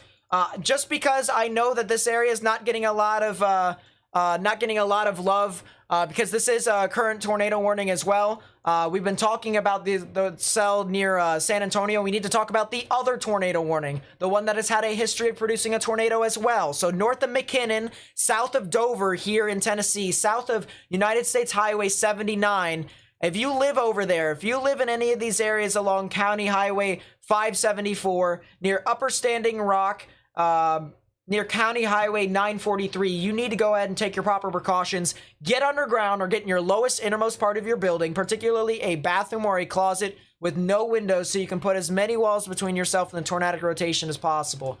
Because this has a clear, well-defined supercellular characteristic, not as well-defined as the one in Del Rio, but for Tennessee, for this event up here, this is an intense area for some supercells to be able to develop, and something that we really need to be mindful of as this continues to move on through. And people further along past these areas, if you live near State Highway 49 in Tennessee, if you live near Dover, Indian Mound, and Cumberland City, you need to monitor these storms, and you need to start preparing for these to actually potentially become extraordinarily tornadic. New mesoscale discussion. This is for Tornado Watch 119, so this is for Matt's jurisdiction. So, Morgan, if you want to look into that, then, that would be greatly appreciated. Oh, jeez. That is still some really intense tornadic rotation here in Tennessee. Curtis Bowes, I should say. Sorry, $5 super chat. Thank you, my friend. He says thanks for the coverage. No problem. I really do appreciate it. Nate would like to note, this is the monster supercell is actually the storms forming out in front of this thing are actually swirling around into the inflow. Yeah. So that's how intense the inflow notch is right now. Severe thunderstorm warning has been updated. Cancels Uvalde, continues for Bandera and Medina. 70 miles per hour wind gust, baseball size tail, and a tornado possible tag. That will be through 8:15 Central Daylight Time. That is in the area that has the tour reported. West of San Antonio. Quite frankly, most of the severe thunderstorm warning areas should be in their proper safe space, but... Oh, 100%. very large hail with these storms, and it's very widespread. I'm gonna pull up the maximum expected hail size real quickly, and I want you all to see how far this expands, the amount of hail from these greens, and these greens indicate 1-inch sized hail and above, from green to the oranges, even to the reds. So take a look at how far this expands, and it basically covers the entire area of San Antonio if it were to move over there. So you guys really need to monitor the storms. As I said, if you know anyone in these areas, you need to send them this live stream, get them the information they need. This is a very serious situation that is currently unfolding and heading towards San Antonio. I'd highly recommend bringing everything indoors, such as, you know, cars, bring it into a garage. If you have any sort of valuables outdoors, bring them inside, because this is some widespread 1-inch hail, and even towards the center, you get to start to get into the upwards of almost 3-inch size hail or baseball size hail right within that area. That is some intense activity here with the storm, and this is a very large hook. Very large hook. There's like a 2-inch sized hail spanning 20 miles north to south in the Hondo area. So like 10 miles north, 10 miles south of Hondo in that corridor. This is a very large hook here. BM Mag with the $5 super chat says, News 4 San Antonio has a chaser live streaming it right now looking west. Unfortunately, I can't show that on here due to copyright reasons, but I will continue to cover it as much as I can, you know, with this storm. It still has a tornado on it, most likely, and so if you live in these areas, you need to really monitor the storm 100%. But thank you for the $5 super chat. You know, treat it as if it's on the ground. It already has had a tornado on the ground. There's been reports of a large tornado directly over Highway 90, and it crossed right over the road at that point with power flashes. There isn't really a lot of a debris signature, more or less, with this right now, but it could very well be rain wrapped at the moment. You know, it actually did have a debris signature before. It kind of withered away just a little bit, but it is trying to wrap around again. And so just by looking at this supercell, you can see the classic hook characteristic right here with the inflow right about there. You actually have thunderstorms that are being sucked into the inflow. That's how intense this supercell is. And this thing is going to continue to eat as much energy. Congratulations. This storm is recycling by the minute here, ladies and gentlemen. We're looking at it rehook and rehook and rehook. And in an environment that it is in, such as 4,000 Cape and sheer exceeding 30, 40, 50 knots as you get towards the lower and then up to the mid levels, you're going to have an environment capable of producing storms like this. And this is the cell to be watching at this present moment. So I'll continue to reiterate.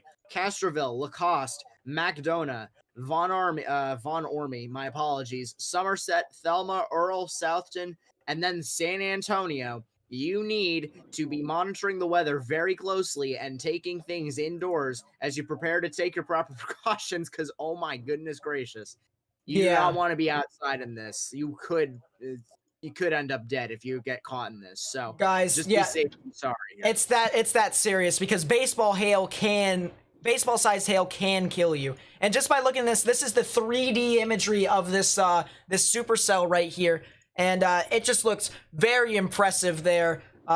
Looking at 3D, this is a very strong storm. 19 on 22. You can see the anvil characteristics. You can see how the storm, the clouds actually fan out. You're overshooting tops here on the top of the cell. Let's actually change this to white so you'll be able to see. You're fanning out in the clouds right here. You're overshooting tops, indicating that this thing is very strong. Your updraft characteristic with this storm. Actually, I'm going to change this over to looking at mainly heavy precipitation. And look at that. That is a very intense inflow notch. You can clearly see the cave right within here. I'm looking at heavy precipitation on its own. And so you can see this inflow notch right here to where the thunderstorm would actually take in energy and be able to feed itself, sustain, and last for quite a while. And because there is so much energy here in San Antonio, this is a very dangerous storm already. As if it didn't already produce a tornado, you could even see some large hail spanning 20 miles within this cell. So this is a very intense supercell as this continues to move on through. So guys, we need to share this live stream on social media. We need to like this live stream so that we can get onto more people's recommended feeds. We need to basically get the word out that this stuff is happening, because this is a very intense situation that is unfolding right now. A very dangerous storm as this continues to move on through to San Antonio. Thank you guys so much for all the subscriptions. I know it's coming through right now. But thank you so much for the subscriptions. I really do appreciate it. I'm just not going to talk about that a whole lot at the moment, because this cell is really concerning. This is a worst case scenario type storm in regards to, you know, even if you threw out the tornado, even if you took out the tornado, it would still be very bad based off of how much hail there has been on this cell. And we've been talking about this for quite some time as to what people could potentially be seeing in the future with this. And, you know, this is a very strong storm. Brad Arnold apparently is saying that he has a wedge with this storm now. And I'm actually not surprised. I'm actually not surprised anymore, because I think the spectrum width kind of just went mental, and that's a very large debris ball. I would not be surprised. That is a very large supercell, and reflectivity. Never mind. I am wrong. Okay. Yeah, no, this is a very concerning situation right here. 100%. Reported in Illinois. That's nice. Yeah, no, this is a very intense storm. I mean, just look at this, chat. I'm gonna pull over to the maximum expected hail size and look at how far this spans. Here's the beltway of San Antonio, and this is the maximum expected hail size across the board. The greens indicate hail 1 inch and above. And so look at it. This is the beltway of San Antonio. This is the maximum expected hail size. Yeah, there is a tornado reported up in Illinois. That's kind of fun. Oh, that's near, like, that's all the way up there. That's a cold core. Why? Probably a dust devil and stuff like that. Douglas? This is a very intense storm. It's freaking east of Decatur, south of Champaign, east of Springfield. This is Arcola, take your precautions. This is very concerning. If you guys find anything on Twitter, please be sure to share it with me. At me at Twitter. Take a look right here. Traffic cams along US. Oh, there's actually traffic cams there. Oh my, Nate. Oh no. What? They just made it radar indicated. It's no longer confirmed. That's a mistake. Well, anyways, yeah.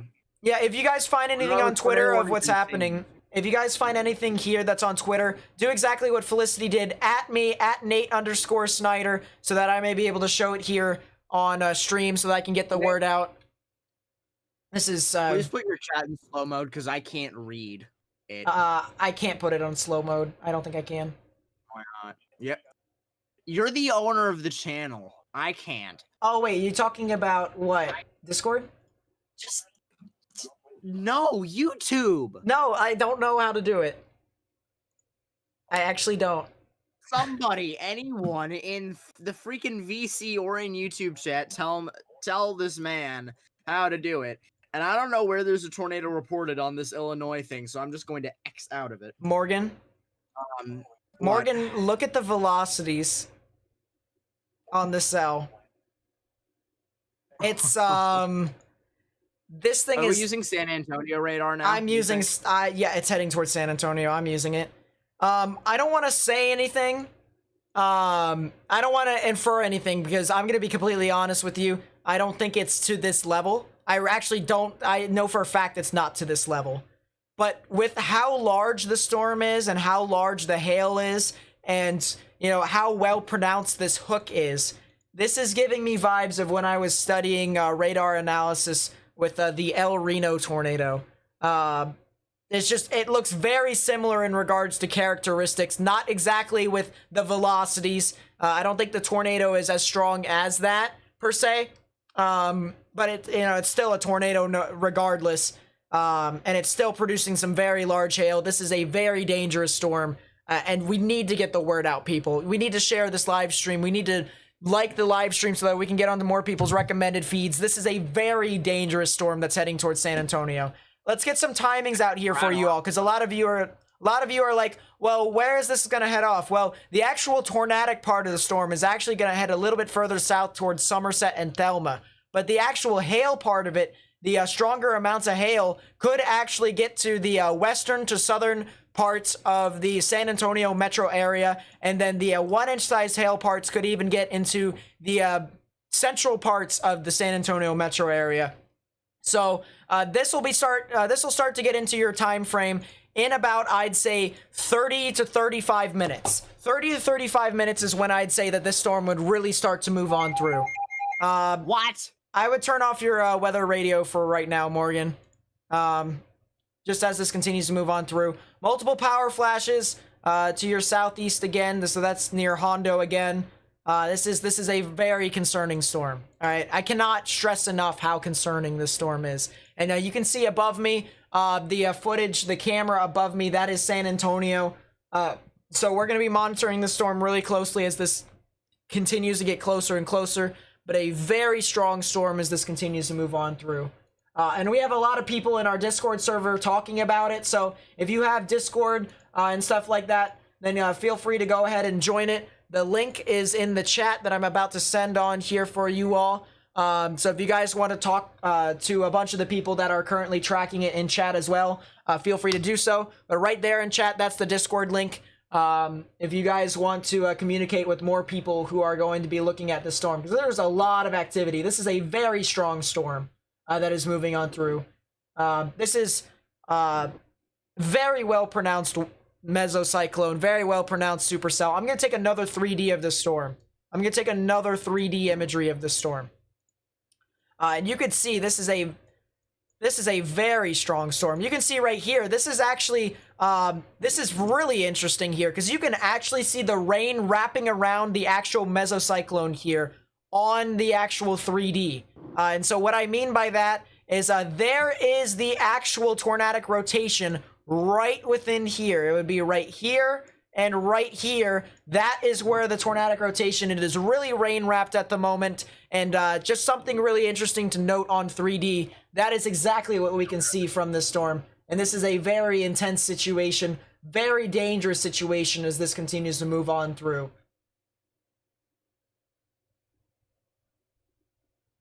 Go to manage, click stream, click gear icon, click live chat. Wait, what? Go to manage. There ain't no manage here.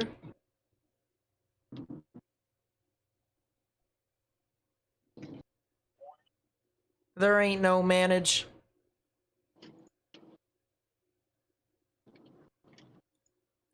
This is a very intense storm here, nevertheless. Really something that we need to monitor as this continues to move on through. And then if we just take a look at the anvil in itself, I mean, what more do you want me to say? This thing is literally holding up all the hail into the higher parts of the atmosphere. And very large hail that's being held up in place in the tops of these storms. The echo tops actually can't register anymore on 3D. So this is going above 60,000 feet, as we have said. Let's actually take a look at the echo tops per se. And yeah, this has had echo tops in upwards of 65,000 feet. 65,000 feet. That's how high this thunderstorm has suspended up into the atmosphere. This is a very, very intense storm as this continues to unfold here. I'm going to move some other radars down to Del Rio here. We're going to see if this actually can move off. Let's see. Put that in timeout here real quickly. So a lot of people are saying Garland.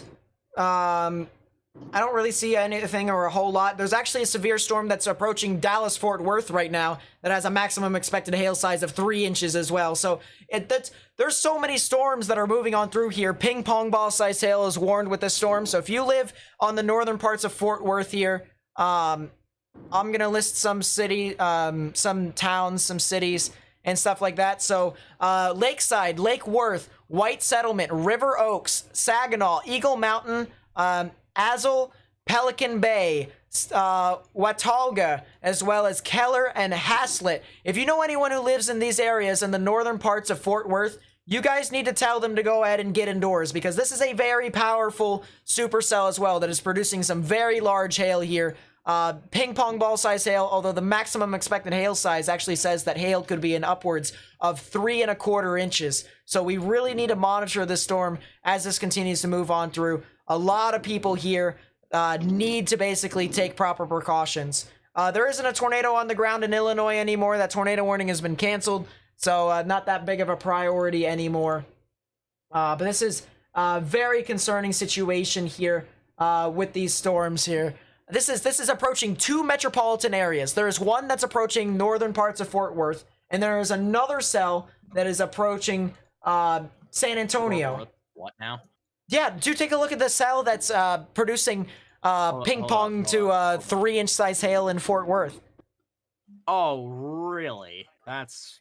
There's 2 different supercells right now that's producing some very large hail, and the velocities in the San Antonio cell is began to not register anymore. So yeah, this Are they is beginning to go? Are they beginning to check out like the Windows XP thing? it's not there anymore. The velocities are not registering anymore. Da da da da. This is a lot to process right now, guys. A lot of activity with these storms. Suggestions is that this may start to turn slightly. It's moving, the storm itself is actually moving southeast, but the fact that there is like so much hail across the board here doesn't really matter. It doesn't matter. It's actually that insane with this storm here. So if you know anyone who lives in San Antonio, if you know anyone who lives in Dallas Fort Worth, you need to tell them to monitor both storms. Go ahead. Nate, DMs. That's some of the tornado. That is pitch black. That's pitch black. Brad Arnold can't see anything. And if you take a look at your live screen, the screen up above me, which by the way is starting to show some of that hail that's starting to move on through there. It's pretty bright outside up there. So what the storm chaser is currently seeing with this rotation is that it's pitch black over there. It's dark. No one can see anything there. No one. And so this cell right here that's heading to San Antonio is producing some very large hail, and south of San Antonio towards Vaughan, Ormy, and Somerset, there could potentially be a very strong tornado that could be trying to form here. This is a very serious situation. I said earlier in my past live streams and even my video this morning that the potential for a 10% significant chance for a tornado should be possible, should be introduced within this these risks here.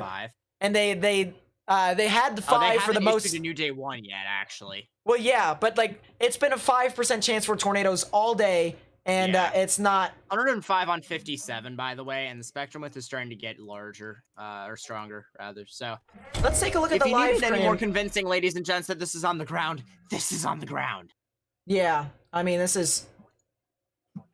I'm gonna try and edit this as best as possible here, real quickly. Just look at this, guys. You can even see a little bit of greenage within this live cam right here. That's how intense this storm is. I mean, absolutely mesmerizing. That is an intense storm, and that anyone who lives in San Antonio, you need to get indoors now. All right, this is this storm is producing. This storm is producing some very large hail, and it is moving with a potentially potentially strong tornado that could be on the southern end of this storm. I mean, there's areas they can't see anything east and north of the Fort Worth vicinity. Yeah, that's 100% correct. And let's take a look back at the storm here in Fort Worth. I said that there is a storm that's moving into Fort Worth, a very strong storm that is producing nearly 3-inch hail. Wow. producing some very large amounts of hail. Here's Fort Worth for you right here. This warning box actually for Fort Worth in itself includes ping pong ball sized hail and 60-mile-per-hour wind gusts. And if you know anyone who lives here in Lake Worth or in Eagle Mountain, Saginaw, Haslett, Keller, Watauga, share this live stream with them or tell them to get indoors, because this is a very intense situation that is unfolding right now. Very serious as this continues to move on forward. Large hail that could be moving on through here. On that cell? Jeez, that is insane. On San Antonio, 119 on 40-ish. Well, I'll take a look. I'll take a look at that in a second. But this is very, very intense storm here that's approaching northern parts of Fort Worth. So you need to tell them to get indoors. Indicated. This is not confirmed, folks. Just would like to say, but at the same time, Morgan, we know it's a wedge on the ground. Morgan, there is a tornado warning. It does not matter if it's confirmed. Exactly. This storm right here in northern parts of Fort Worth, it's very. This storm will most likely produce some very large hail. So if you live in these areas, you need to tell people to get indoors now. All right, there's no question about it. There's 2 storms right now that is approaching major metropolitan areas, and they could potentially be producing some very large hail. People are telling me to check Twitter. Let's take a look here real quickly. If you guys find anything, hold up, just 2 seconds. If you guys find anything here on Twitter, at me, at Nate_Snyder here. I'll try and take a look at some stuff, and that is Morgan. Yeah, that is some massive green. Look at the greenage here, chat. You can't even. The thing about it is that with cameras, there are some instances where you actually can't see greenage. So the fact that we're seeing greenage and it is being pitch dark right here, this is pitch dark. This is pitch black, and you have some very large hail and a potential tornado on the ground within this storm, right within here. The tornado would most likely be right within this part, right within the hail. That is some very intense, a very intense storm here that is moving into San Antonio, and we really need to watch out this storm as this continues to move on through. Go ahead, Morgan. Really quickly, to keep looking. Tornado warning has been issued for the immediate San Antonio vicinity. This is a tornado warning for Medina, Atascocita, and Bexar. At 7:55, a severe thunderstorm capable of producing a tornado was located near Dunlay, 7 miles southwest of Castroville, moving east at 35. Locations impacted include, and listen for your area here, if you are in around these areas: San Antonio, Castroville, Stinson Municipal Airport, Leon Valley, Alamo Heights, Terrell Hills, Lytle, Olmos Park, Somerset, Natalia, Lacoste, Noonan, Queehee, Dunlay, Pearson, SeaWorld, Bader, Lackland, Lackland Air Force Base, Berrien, Rio Medina. If you guys are in these areas, you need to be in an underground shelter now. We have confirmation via photos that this is on the ground, and this is a large tornado at that, headed for the San Antonio area. Well, we had hold up, Morgan. We had a large tornado. Now it's really rain wrapped, so we can't actually say if it is a large tornado or that being on the ground right now. But regardless, the reason why you should be indoors, San Antonio, is because it's not just a tornado that's moving on through your area. I'm looking at this thing called the maximum expected hail size. This is a product that we have within our radars, and we are seeing widespread amounts of 1-inch size hail. You see these greens here, chat. These greens right here indicate 1-inch size hail. The oranges actually represent 2 to 2.5-inch size hail. And if you take a look at how wide this spans larger than the San Antonio Beltway if you were to take an entire area of square miles. So the point being is that if you're in San Antonio, if you know anyone who lives there, all right, first off, you need to get the word out to them. Either share this live stream with them or like the live stream so that we can get onto more people's recommended feeds. We need to get the word out, because if you're in San Antonio right now, you need to be indoors. Large hail, this storm has had historically produced baseball-sized hail. Baseball-sized hail. That will break windows, that will damage cars, that will hurt pets and people outside, potentially even kill them. So you need 100% to get indoors now. This is a very serious situation that is approaching San Antonio, and you need to tell people to get indoors because this is a very serious situation. We got a track here for you all. If I'm going to say the timings here real quickly, this will be moving off to the Von Ormy areas in about 45 minutes in San Antonio within the next 45 minutes to an hour. So you have that much time. But the people here in Dunlay, Castroville, Lacoste, and Rio Medina, you guys need to get indoors now. 100%, you need to get into your safe space. Very strong storm here with some very strong rotation within this cell. This is a very dangerous storm. This is a very dangerous storm by any stretch of the imagination. Yeah. Nate, if I could just get a word in here really quickly. Areas north of Fort Worth, I would like to note. Eagle Mountain, White Settlement, Haltom City, Watauga. The hail is continuing to increase in size. It's approaching 3.5 inches at this point. If you guys are in these areas immediately north of Fort Worth, west of Dallas, you need to be inside a safe structure now. As there are damaging winds and hail to be associated with the storm. And immediate vicinity of Eagle Mountain, Saginaw, Keller, Haslett, Watauga, yes, yeah. Melody Hills, intersection of I-820 and I-35 West, yada. Yeah, no, if you know anyone who lives in Saginaw, share this live stream with them as well. We've got 2 areas that are being impacted with very large hail in itself. And so if you know anyone who lives in the Fort Worth Metroplex, or even the Dallas-Fort Worth Metroplex, share them this live stream so that we can get the information out to them. As I said, like the live stream so that we can get this onto more people's recommended feeds because more people need to know about these storms. This is very, very intense activity that we are getting here in severe weather. And it's just more one of those things where people need to get indoors, all right? There is a necessity for people to get indoors. Get all of your valuables that are outdoors that you think will break under large hail and bring them indoors because this is a very, very large storm that's approaching the northern parts of Fort Worth and you need to get indoors. 100%, no doubt about it. Going back to San Antonio here, people are asking as to the timings of this storm. I'm going to actually do the timings of the hail first and then the timings of the actual, I'm going to do it in a second. I'm going to hear you out here in a second, Morgan. I'm going to give you the, they added the 10 tour. Yeah, they did for the immediate San Antonio vicinity for this. 10 sig? No sig. No sig. No. Okay. No well, sig. Anyways, I'm going to give you all the timings of the hail first, and then I'm going to give you the timing of the tornado for the San Antonio area.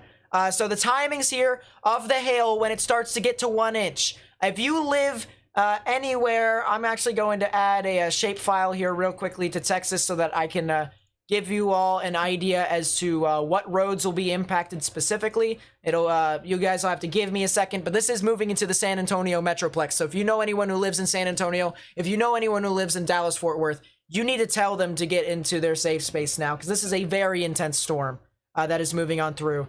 So let's take a look at the roads here. If you live anywhere along I-4, 410, 410, or 410 in that general vicinity, if you live in State Highway 1604, you need to go ahead and get indoors now. It'll be impacting you within the next 15 minutes. There's a very large hail that'll be approaching you. Then inside the Beltway into the San Antonio area, it'll be basically paralleling US Highway 90 all the way into San Antonio. And within the half an hour, you guys will most likely start to see some large hail and upwards of 1 inch, and it will only get worse from there as this continues to move on through. So if you guys live in these areas, you need to monitor this as this continues to move on through. So at about a half an hour, that's when it will get into the San Antonio Metroplex. So if you know anyone who lives in these areas, friends and family and on social media, share this live stream with them. All right, share this live stream so that we can get the information out to these people. Some very intense rotation that's moving on through here, and very large hail as well, with history of producing baseball-sized hail. This will be moving off past the airport. I believe this is an Air Force base, actually, so this will be moving past the Air Force base in that general time frame, and then it'll be getting into the downtown San Antonio metro areas a little bit over a half an hour from now. So you have that much time to prepare and to bring everything inside that you think is valuable. Cars, bring it to some sort of cover, because this large amount of hail will most certainly do damage to stuff outdoors and could potentially kill people. So you need to tell people to get indoors with this amount of activity. Then you guys have the tornado risk here. This is more towards Dunlay as to where the rotation is. I'm gonna actually give you all the storm motion from warning here. My velocities I don't think are actually registering, so I'm gonna turn the radar, turn it back on here. Yeah, because I don't think my radar is actually registering with this, and yeah, it isn't. So what I'm actually gonna do is I'm actually going to close all my GR2 stuff and open it back up again to get you guys some more information. But this is a very serious situation here as this continues to move on through. So if you live near the Air Force Base, it'll impact you in about a half an hour.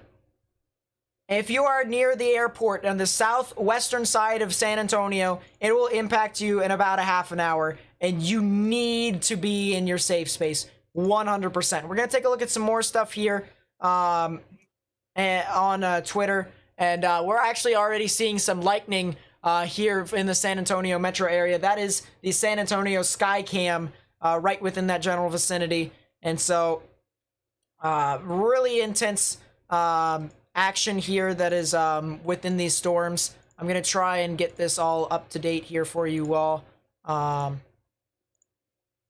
Get all of these radars up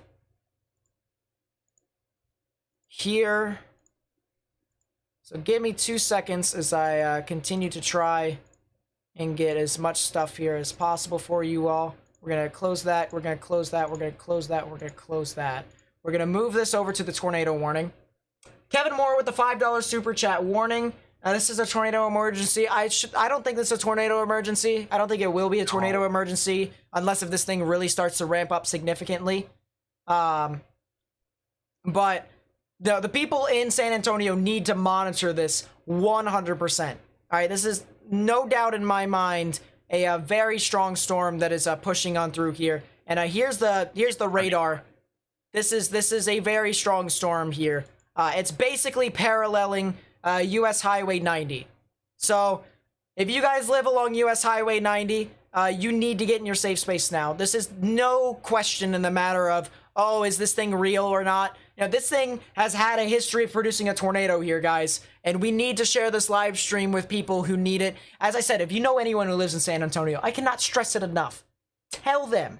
Literally tell them that they need to go ahead and take your proper precautions. Get into your safe space. Get underground or get in your lowest, innermost part of your building, particularly a bathroom or a closet with no windows, so you can put as many walls between yourself and the hail and the tornadic rotation as possible.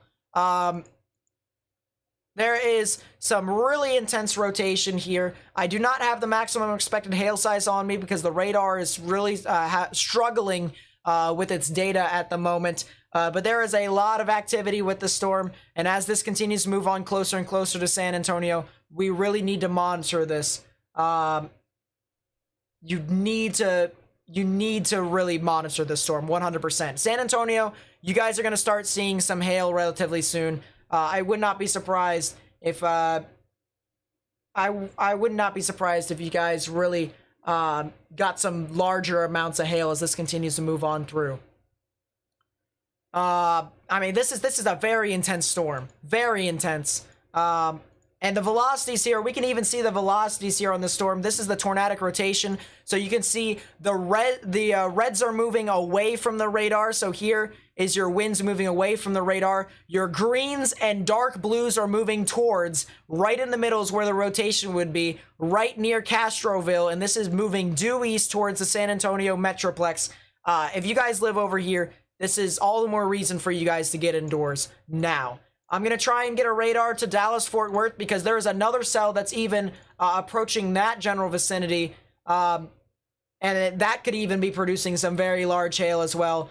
So you guys really need to monitor this storm as this continues to get closer and closer. I'm trying to load up here. There is the actual storm. This has had a history of producing quarter-sized hail. But if you live near Saginaw, Keller, Haslett, Colleyville, if you live anywhere in the northern parts of Fort Worth, you need to get into your safe space now. Very large hail is being reported with this storm and is being picked up by the maximum expected hail size. So if you live in these areas, or if you know anyone who lives in these areas, they need to get in their safe space as well. Share them this stream, because this stream will get them the information they need with this storm as it continues to move on through. The potential dangerous situation that is unfolding here as this continues to move on through. So definitely something that we need to monitor as this pushes on forward. So Saginaw, Keller, Eagle Mountain, Haslett, you need to get indoors now. This hail, if it does produce an upwards of ping pong, or even, oh, what is this? New tornado warning for Fort Worth. New tornado warning for Fort Worth. So a tornado warning here. This is for Tarrant County in Texas. This will be in effect until 9 p.m. Central Daylight Time. We have 2 storms right now that is approaching major metropolitan areas. That could be possibly be tornadic. So if you live near Saginaw, if you live on the northern side of the Beltway, near Melody Hills, near Saginaw, near Watauga, near North Richland Hills, you guys need to go ahead and take your proper precautions. Get underground or get in your lowest, innermost part of your building, particularly a bathroom or a closet with no windows, so you can put as many walls between yourself and the tornadic rotation as possible. This will be moving off into the Interstate 35 West area in about 15 minutes. So if you live over there, you have a little bit of time, but you guys really need to get into your safe space right now. You don't have too much time. So if you know anyone who lives in these areas, 100% share them this stream. Like this live stream so we can get onto more people's recommended feeds, because this is a very dangerous storm that could potentially be tornadic. And as this continues to move on through, people in these areas need to watch this out. So we have San Antonio that's going to be impacted by a tornadic cell. We have Dallas-Fort Worth that's going to be impacted by a tornadic cell and some very large hail. So all the more reason for, if you guys, I'm just going to say it right now. If you live in Dallas-Fort Worth, specifically Fort Worth, if you live in the northern parts of Fort Worth, you need to get underground and get in your lowest, innermost part of your building, particularly a bathroom or a closet with no windows, so you can put as many walls between yourself and the tornadic rotation as possible, and even the large hail as possible, because you could be even seeing some large hail. The maximum expected hail size actually says that it can get up to 4 inches. I'm more inclined to believe that it'll be more or less into the ping pong ball to even golf ball sized hail within Saginaw, unless if we see a report here. So we need to get the word out to these people. 100%. This is a very dangerous storm that's moving off in the northern parts of Fort Worth. A lot of people are telling me to check Twitter. I'm going to check Twitter here. This is, I can't see anything on that. That's kind of a bit of a stretch, Caden. Honest opinion. That's a bit of a stretch. But as I said, tornado warning for the Dallas-Fort Worth metro area. We need to get people into their safe space now. As I said, get underground or get in your lowest, innermost part of your building, particularly a bathroom or a closet with no windows, so you can put as many walls between yourself and the tornadic rotation as possible. This will be heading off, as I said, on the northern side of the Beltway into Fort Worth towards Saginaw, and eventually across the I-35 West areas in about 15 minutes. So you really need to monitor the storm as this continues to move on through. Heading off down into San Antonio, this storm has gotten really rain-wrapped, very strong and intense rotation here. I would not be surprised if this thing is on the ground, honestly, just based off of how intense the rotation is. And so if you live in these areas, you need to get into your safe space now. If you live in San Antonio, near McDonough, as well as Lacoste, anywhere along State Highway 1604, as well as along the western sides of the Beltway on I-410, you need to go ahead and take your proper precautions. Get underground or get in your lowest, innermost part of your building, particularly a bathroom or a closet with no windows, so you can put as many walls between yourself and the tornadic rotation as possible. Not only that, but even if you're not being directly impacted by the tornado, you also have very large hail falling with this storm. You can actually see that the hail is starting to cross over the actual beltway right now. And so places in San Antonio are starting to see larger amounts of hail with this storm. There's actually been reports of a quarter-sized hail with this as well, but there could potentially be even some areas that could get more or even larger amounts of hail than we already have right now. So this is a very, very dangerous situation that is unfolding for us here live, and we really need to monitor this system as we continue to get closer and closer. But this will be heading off into the Macedonia areas. The tornado itself is heading off into the McDonough area, I should say, in about 15 minutes. So if you live over there, you have a little bit of time, but not too much time. So you need to get in your safe space. This will be heading over the McDonough Lacoste Road area, as well as the Cagnon Road areas, as well as the... This is heading over the Masterson's area. So if you know anyone who lives on Masterson Road, you need to tell them to get in their safe space now. It's about to go right over them. This is a very serious situation that is unfolding here, and we need to warn as many people as we can. As I said, like the live stream so that we can get this onto more people's recommended feeds so that they may be able to warn people in these areas as well. A very intense area to watch out for as this continues to move on through. Very strong rotation with this storm. Would not be surprised if this was on the ground. I'm actually going to take a 3D scan of this storm and take a look and see what this thing looks as a 3D on a 3D scale. And this thing is actually so big to where I'd have to take a larger scan here. And so here's the 3D of this supercell, massive supercell. You can see the updraft that's actually holding up all the hail. You can see how it kind of curls off like this and bends down. That's because the updraft is holding up all the rain and hail into the upper parts of the atmosphere. And then when it gets large enough, it begins to dump down in heavy amounts. And right within the tornado, right within the rotation, that's where then people can actually anticipate some larger amounts of hail and even the tornadic rotation. If we take a look and try and find the inflow notch for this storm, to try and figure out as to whether or not if this thing is supercellular, well, there's your inflow notch. We're looking at the heavier amounts of rain and just channeling it to only that. And so you can clearly see the cave right within here. This is where the storm gets all of its energy and feeds itself. So right within this cave is where it all gets channeled into, and that's what we like to call the inflow notch. And so as we continue to watch this progress, this is a very strong storm, and we actually could even see the rain wrapping characteristics around the mesocyclone. Right within here is where the tornado most likely could be, and I would not be surprised if it could be on the ground right now. Treat it like it is on the ground because it is rain wrapped. You will not be able to see it. If you try and go outdoors to try and find this thing, it is surrounded in rain, and if you stand out there and even go into it while it is raining, you are basically asking for yourself to get hit by the tornado directly. So this is a very dangerous situation that is unfolding here, that is moving on through into San Antonio, and that we need to watch this as much as possible. Very concerning situation that is really unfolding here with this storm. What do I mean by a cave? Real quickly, I'm going to go back to the 3D again, and you can see right within the 3D, right in here, you can see the cave right within this storm. It's almost right here, this kind of nook or cranny. So I'm going to go into different, turn it around in different directions. You'll be able to see there's the cave, the nook and cranny, and that's what feeds the actual supercell in itself. So this is a very, very intense supercell that is producing some large amounts of hail and maybe even a tornado. Go, Matt. Matt's currently not on right now, so we can't have him speak at the moment. We also have people in our... Oh, go ahead. Ask you, this is kind of irrelevant. Did you? I was just gonna ask you real quick. Did you tell them to activate red mode in the server? No. It's kind of irrelevant. No. Okay. I don't know who gave them permission to activate. Okay. All right. I mean, it's heading into metropolitan areas, so Get Ethan. if it was Ethan, then that's fine. Get him to do it.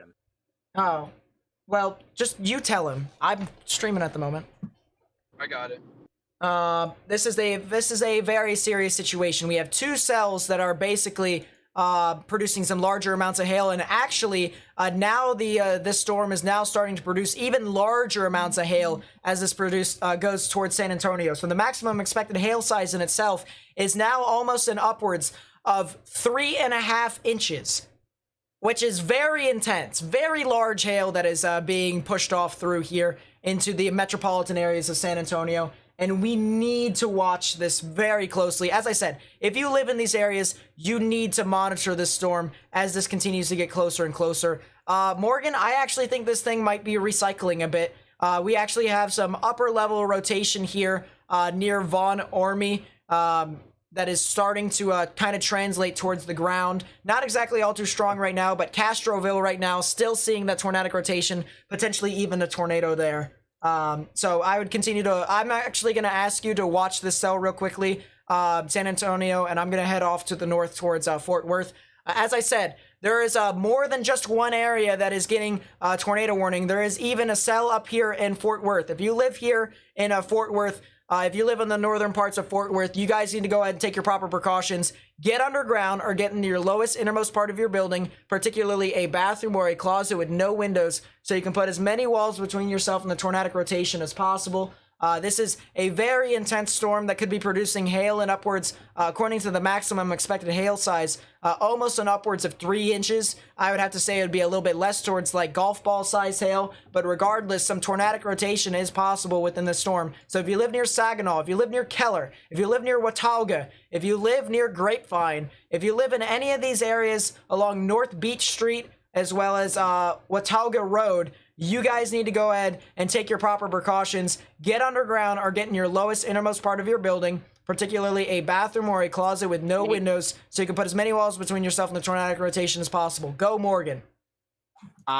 This might be me, but the San Antonio cell seems to be either be stationizing itself or turning north towards the San Antonio. Personally, I get what you mean. I get what you mean. Take a look at the upper parts of the atmosphere and velocities, Morgan. I think it's actually recycling. Wait, I think it's actually recycling. Pardon? Yeah, there's a tornado warning in Fort Worth. That's the thing. That's what I've been talking about. It'll be crossing over. It'll be crossing over Interstate 35 West here within the next couple of minutes. So if you live here in Keller, if you live here near Basswood Boulevard, you guys really need to get in your safe space now. Park Vista Boulevard as well, if you live over there, you need to get underground or get in your lowest innermost part of your building, particularly a bathroom or a closet with no windows, so you can put as many walls between yourself and the tornadic rotation as possible. This will be then heading off towards the Grapevine areas, and then eventually potentially heading off into the Dallas-Fort Worth International Airport. So if you know anyone who lives in these areas, tell them to tune into the stream, or tell them to get underground or get into their lowest innermost part of your building, particularly a bathroom or a closet with no windows, so you can put as many walls between yourself and the tornadic rotation as possible. But it'll be crossing over US Highway 377 in about 15 minutes, and then getting off towards the let's see if I can get a decent road here. The North Tarrant Parkway, it'll be basically crossing over that general vicinity in about 15 to 20 minutes. So you need to tell people to go ahead and get into your safe space for the most part. Get underground and get in your lowest innermost part of your building, particularly a bathroom or a closet. If you want more information as to what this storm is doing on a technical level, go to my Discord server, because a lot of people are talking about it, and there's actually a lot of people that are really dissecting it very well here in the Discord server. So go there if you have Discord. They will tell you about what all is happening with the weather. As long as you accept the terms of service, you'll be able to get into the Discord server, no problem. But a very strong storm here that's moving on through here to Saginaw into northern Fort Worth. And if you live in this tornado warning, you need to get underground or get in your lowest innermost part of your building. Let's go back down to San Antonio. The rotation in itself is starting to weaken a little bit. That is the good news. The bad news is that most of San Antonio now is experiencing some larger amounts of hail that is actually moving off into your general vicinity. And actually, the hail is starting to expand a bit further eastward. So there's a much wider range of where people could be getting some larger amounts of hail. So we really need to monitor this storm as this continues to move on through. And as this continues to unfold right in front of us. But larger amounts of hail, maximum expected hail size, right around 3 inches, if not above that, with this cell. And we really need to watch this as this continues to unfold right in front of us. So definitely a situation that we have to continue to monitor as this continues to move on through. So if you live near McDonough, this is now heading right for your general vicinity. You guys should be in your safe space now. 100% get underground or get in your lowest innermost part of your building, particularly a bathroom or a closet. Morgan, actually, I think my analysis... I think my analysis of this cell, whoever just laughed to absolute... there we go. Perfect. Yeah, Nate, I can't server mute. When you have a second, fix that, please. Not now, but... What, you? Me. No, mods can't. Oh. I did not know that actually was not fun, but... Good job. Yeah, I know, right? But yeah, these areas, you need to really monitor this system. 100%. No, you guys have you guys can meet people. That's unfortunate, but very strong storm. And actually, Morgan, my analysis as to how this looked similar to the El Reno tornado or the supercell in itself was actually kind of correct because of how wide the actual hook actually looped, and it actually turned left. So the actual tornadic rotation in itself turned left, and now it is stationary, and so it is replicating the same characteristics that the El Reno tornado actually had. Not exactly in regards to the same rotation. San Antonio, great. Not exactly the same rotation in itself, but still some very similar characteristics in regards to the supercell. And so we really need to monitor this as this continues to move on through. And hold up. Let's It's starting to disorganize, but there's still 3-inch hail. I need to do this real quickly. Oh, Fort Worth is hooking. What is this? There you go, Morgan. I did it. This is a very, very strong storm, but this is also replicating the same characteristics that the El Reno tornado had. We now have reports of golf ball-sized hail with the storm here in San Antonio, and so if you live in these areas, you need to... all the more reason for you guys to get underground or get in your lowest innermost part of your building, particularly a bathroom or a closet with no windows, so you can put as many walls between yourself and the tornadic rotation as possible. There's also some rotation, potentially a new hook that's forming here near McDonough, and so a new recycling of this actual supercell could be possible as this moves into the San Antonio Metroplex, and we really need to watch this as this gets closer and closer. We're not going to look at the sky cam because it's currently pitch black over there, and so that would not do us any good telling us as to what all is happening with this storm. But a very intense supercell that is moving on through into San Antonio. And as I said, if you live near McDonough, if you live near State Highway 1604, if you live down here near the on the southwestern side of San Antonio, near the airport, you guys need to go ahead and get underground or get in your lowest innermost part of your building, particularly a bathroom or a closet with no windows, so you can put as many walls between yourself and the tornadic rotation as possible. And this will continue to move into the San Antonio Metroplex. So quite honestly, if you're in San Antonio, you need to get indoors because this is producing some very large hail and upwards of golf balls. And what I saw the other day was we had a storm that produced golf balls over in College Station, Texas, which is just to the north and west of Houston. And those golf balls actually broke windows in the houses. So you need to get into the innermost part of your building. You need to seek shelter, and you need to not be outdoors because this is a very concerning situation that is really moving on through into San Antonio. And there are some areas that could be experiencing some larger amounts of hail now as this continues to move on through. We're going to move on through into Fort Worth now. We're going to just kind of jump in between the two storms. There's softballs in Fort Worth at this point. We're talking about large hail in San Antonio. Talk about the fact that golf ball size hail reported. Golf ball size hail reported on this storm in Fort Worth. So not only is golf balls falling in San Antonio, you also have golf balls falling in Fort Worth. And so if you know anyone who lives in Fort Worth or the Fort Worth Metroplex, even north of that, heading off towards the Dallas-Fort Worth International Airport, you guys need to tell them to get underground or get in your lowest innermost part of your building, particularly a bathroom or a closet with no windows, so you can put as many walls between yourself and the tornadic rotation as possible. This is a very serious situation that is unfolding here, and we need to take this seriously 100%. Very strong storm that is moving on through, and you know, if you live in the areas like Basswood Boulevard or North Beach Street, as well as Ray White Road, or let's see, Park Vista Boulevard, as well as US Highway 377. If you live near Watauga, in that general vicinity, as well as Rough Snow Drive, those areas need to get underground now. And then even places near Keller, further up, areas near Whiteley Road, areas near Keller Parkway, North Torrent Parkway. You guys need to go ahead and get underground or get in your lowest innermost part of your building, particularly a bathroom or a closet.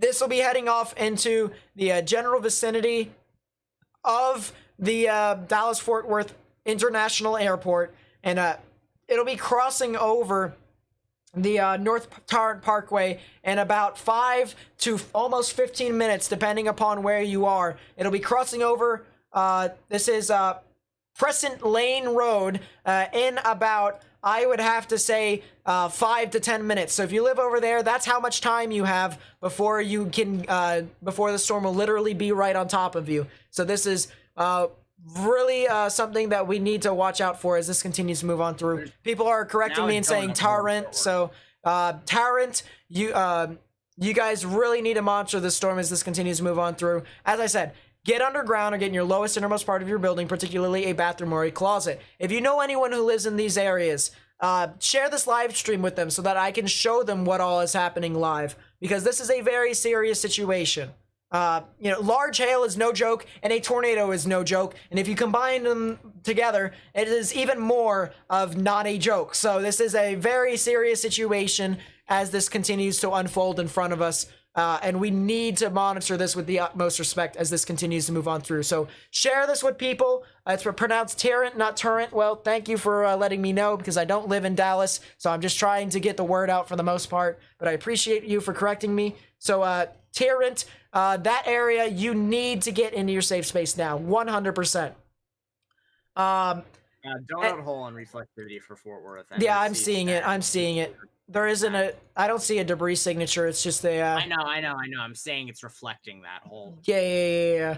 And then to help me out even further, by liking the live stream, you get me onto more people's recommended feeds. So if you guys were to like the live stream, that would be greatly appreciated, so we can spread the word that way, so that they may be able to know if they don't know what's happening in the world of weather.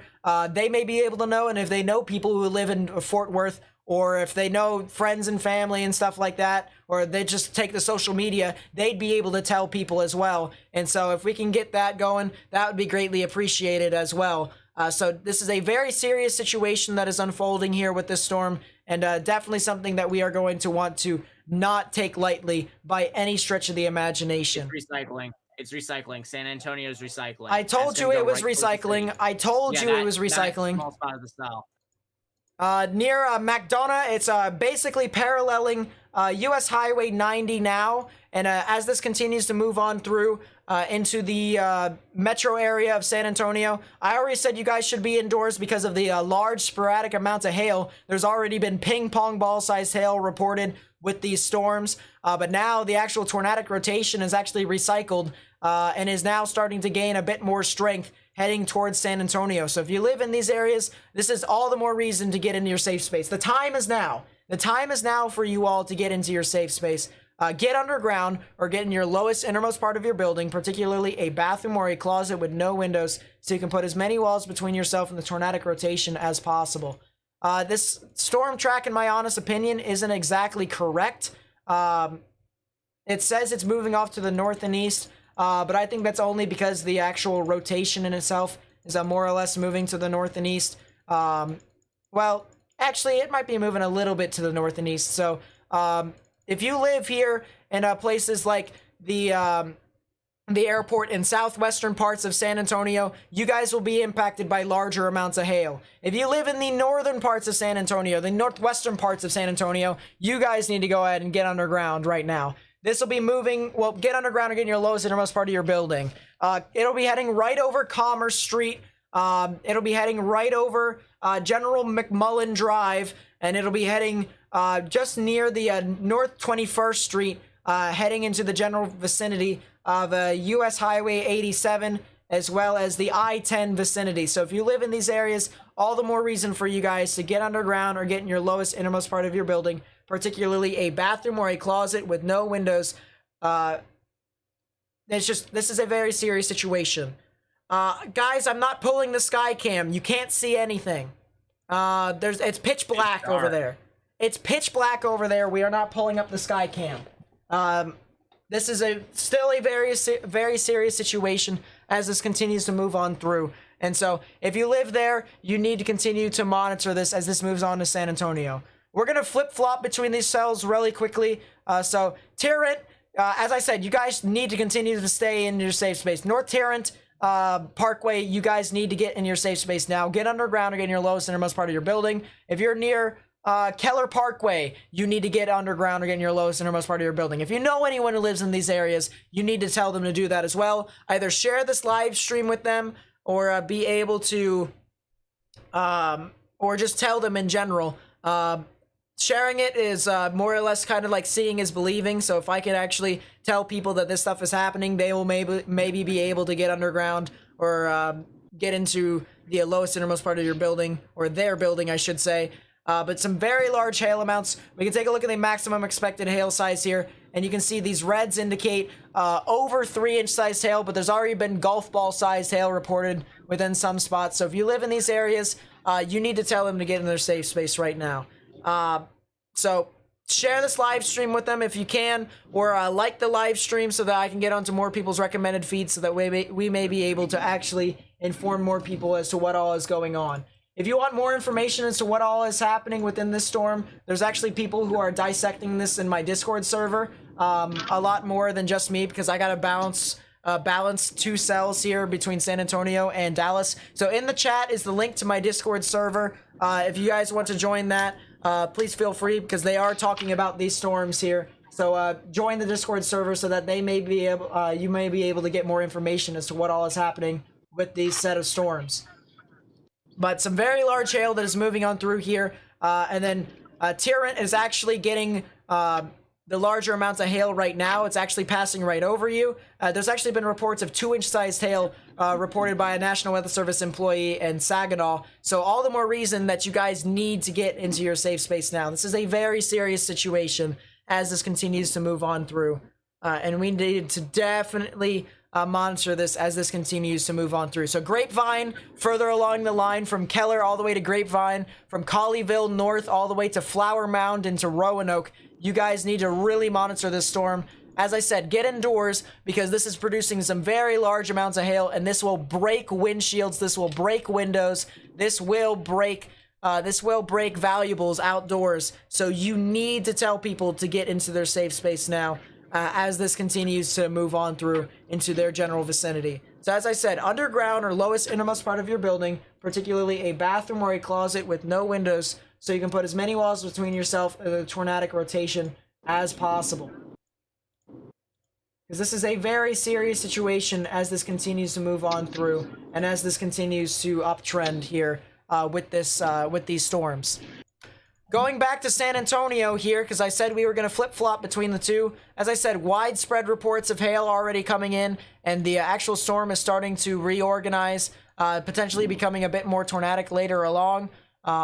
So something that we really need to monitor as this continues to move on through into San Antonio. As I said, if you're in San Antonio, you should be in your safe space now. All right, this is moving through your vicinity now. This is producing large hail now. So if you live over there, you really need to monitor the storm as this continues to move on through into your general vicinity.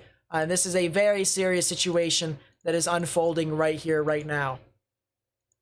So if you know anyone who lives in these areas, you need to tell them to get into their safe space. I mean, I know I'm saying it a lot. I know I sound like a broken record, but this is a very serious situation.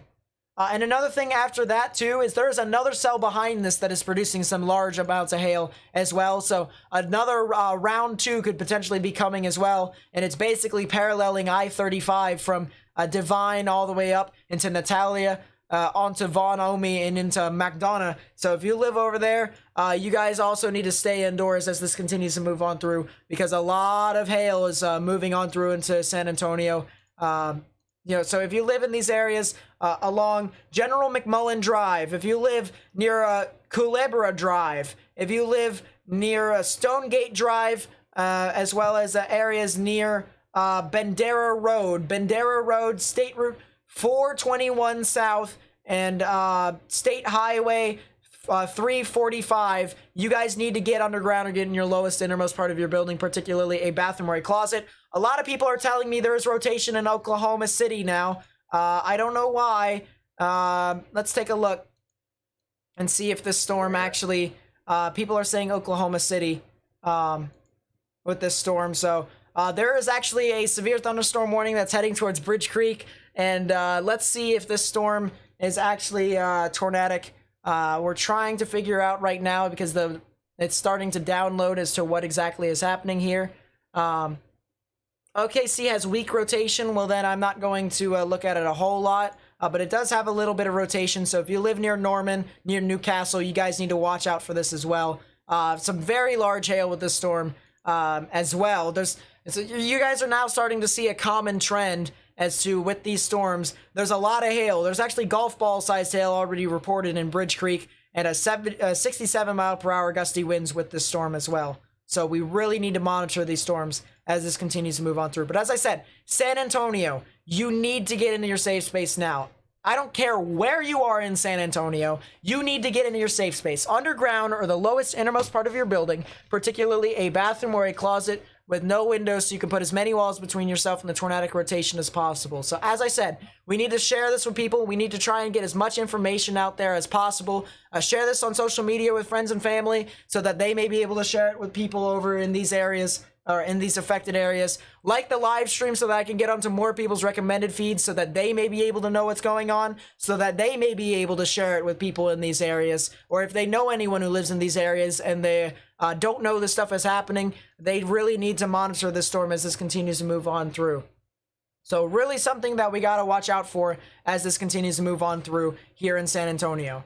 Moving back up to Dallas-Fort Worth, I said South Lake, that general vicinity, Grapevine, Keller, Flower Mound, as well as areas near more or less the Dallas-Fort Worth International Airport. You guys could potentially be seeing some larger amounts of hail. I'm actually saying for right now, Watauga, you guys are actually in the clear. Keller, you guys should be in the clear as of right now. But as this continues to move on through, as I said, Grapevine, areas near, this would be International Parkway. If you live near State Highway 26, if you live near State Highway 114, you guys need to go ahead and get underground or get in your lowest innermost part of your building, particularly a bathroom or a closet. It doesn't seem all that tornadic anymore in my honest opinion, so I think it might be a bit more severe. But even then, this thing has had a history of producing 2-inch sized hail, and that's above golf balls, which can easily do damage to windshields, to windows, to anything that may be fragile outdoors. So all the more reason why you should be indoors during these storms and as this continues to move on through. So this is definitely a situation that we're going to have to watch out for as this unfolds here later on tonight. So large amounts of hail. It's getting pretty, you're seeing a trend here. Large hail in Dallas-Fort Worth. Actually, hold up. New report of hail in Dallas, in Fort Worth, I should say. Tennis ball sized hail now reported by National Weather Service employees. So some very large hail that is being dumped here in Keller still, more or less. If you guys, as I said, if you live in Grapevine, Louisville, Flower Mound, that general vicinity, you guys now most likely will see hail in upwards of tennis ball sized, and that will most certainly do damage, could potentially even kill you. So this is really something that you guys are going to have to watch out for as this continues to move on through to the north and east. So the trend here is large hail here in northern Fort Worth, large hail in San Antonio, and the potential for some tornadoes in both of these cells. You guys need to get underground or get in your lowest innermost part of your building, particularly a bathroom or a closet with no windows, so you can put as many walls between yourself and the tornadic rotation as possible, or even the hail. Even the hail is possible because it can even break windows and stuff like that. I'm gonna take a break here for a little bit just to drink some water. I'll just say a couple things here. Yeah. Whoever was mentioning that severe thunderstorm warning near Newcastle, more south of the OKC area, there is 3.5-inch hail associated with that per radar indication, and there is reflectivity above the 70s in terms of DBZ. So Newcastle, Norman, Moore need to monitor the situation and bring all valuables inside as soon as humanly possible. Newcastle, you don't really have time, but Moore and Norman, you have about 10 to 15 minutes. Morgan, What? I actually have a really interesting feed here from the Fort Worth Skycam from this storm. We actually may have had a funnel cloud here on this storm. Take a look at this.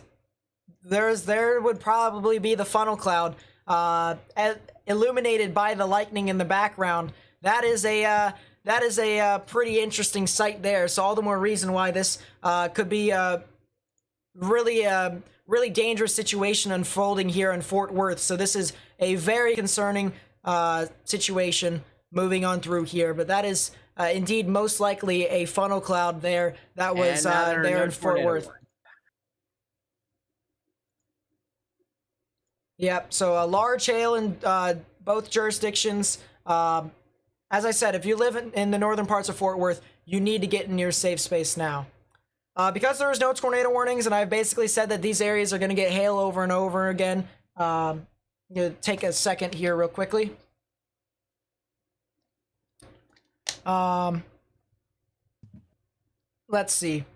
If you guys are new to my channel, please be sure to subscribe because I do analysis and stuff like this whenever this stuff comes around. I don't discriminate just to Dallas or San Antonio, but just because these areas are getting the highest risk for severe weather, I'm covering this for you all.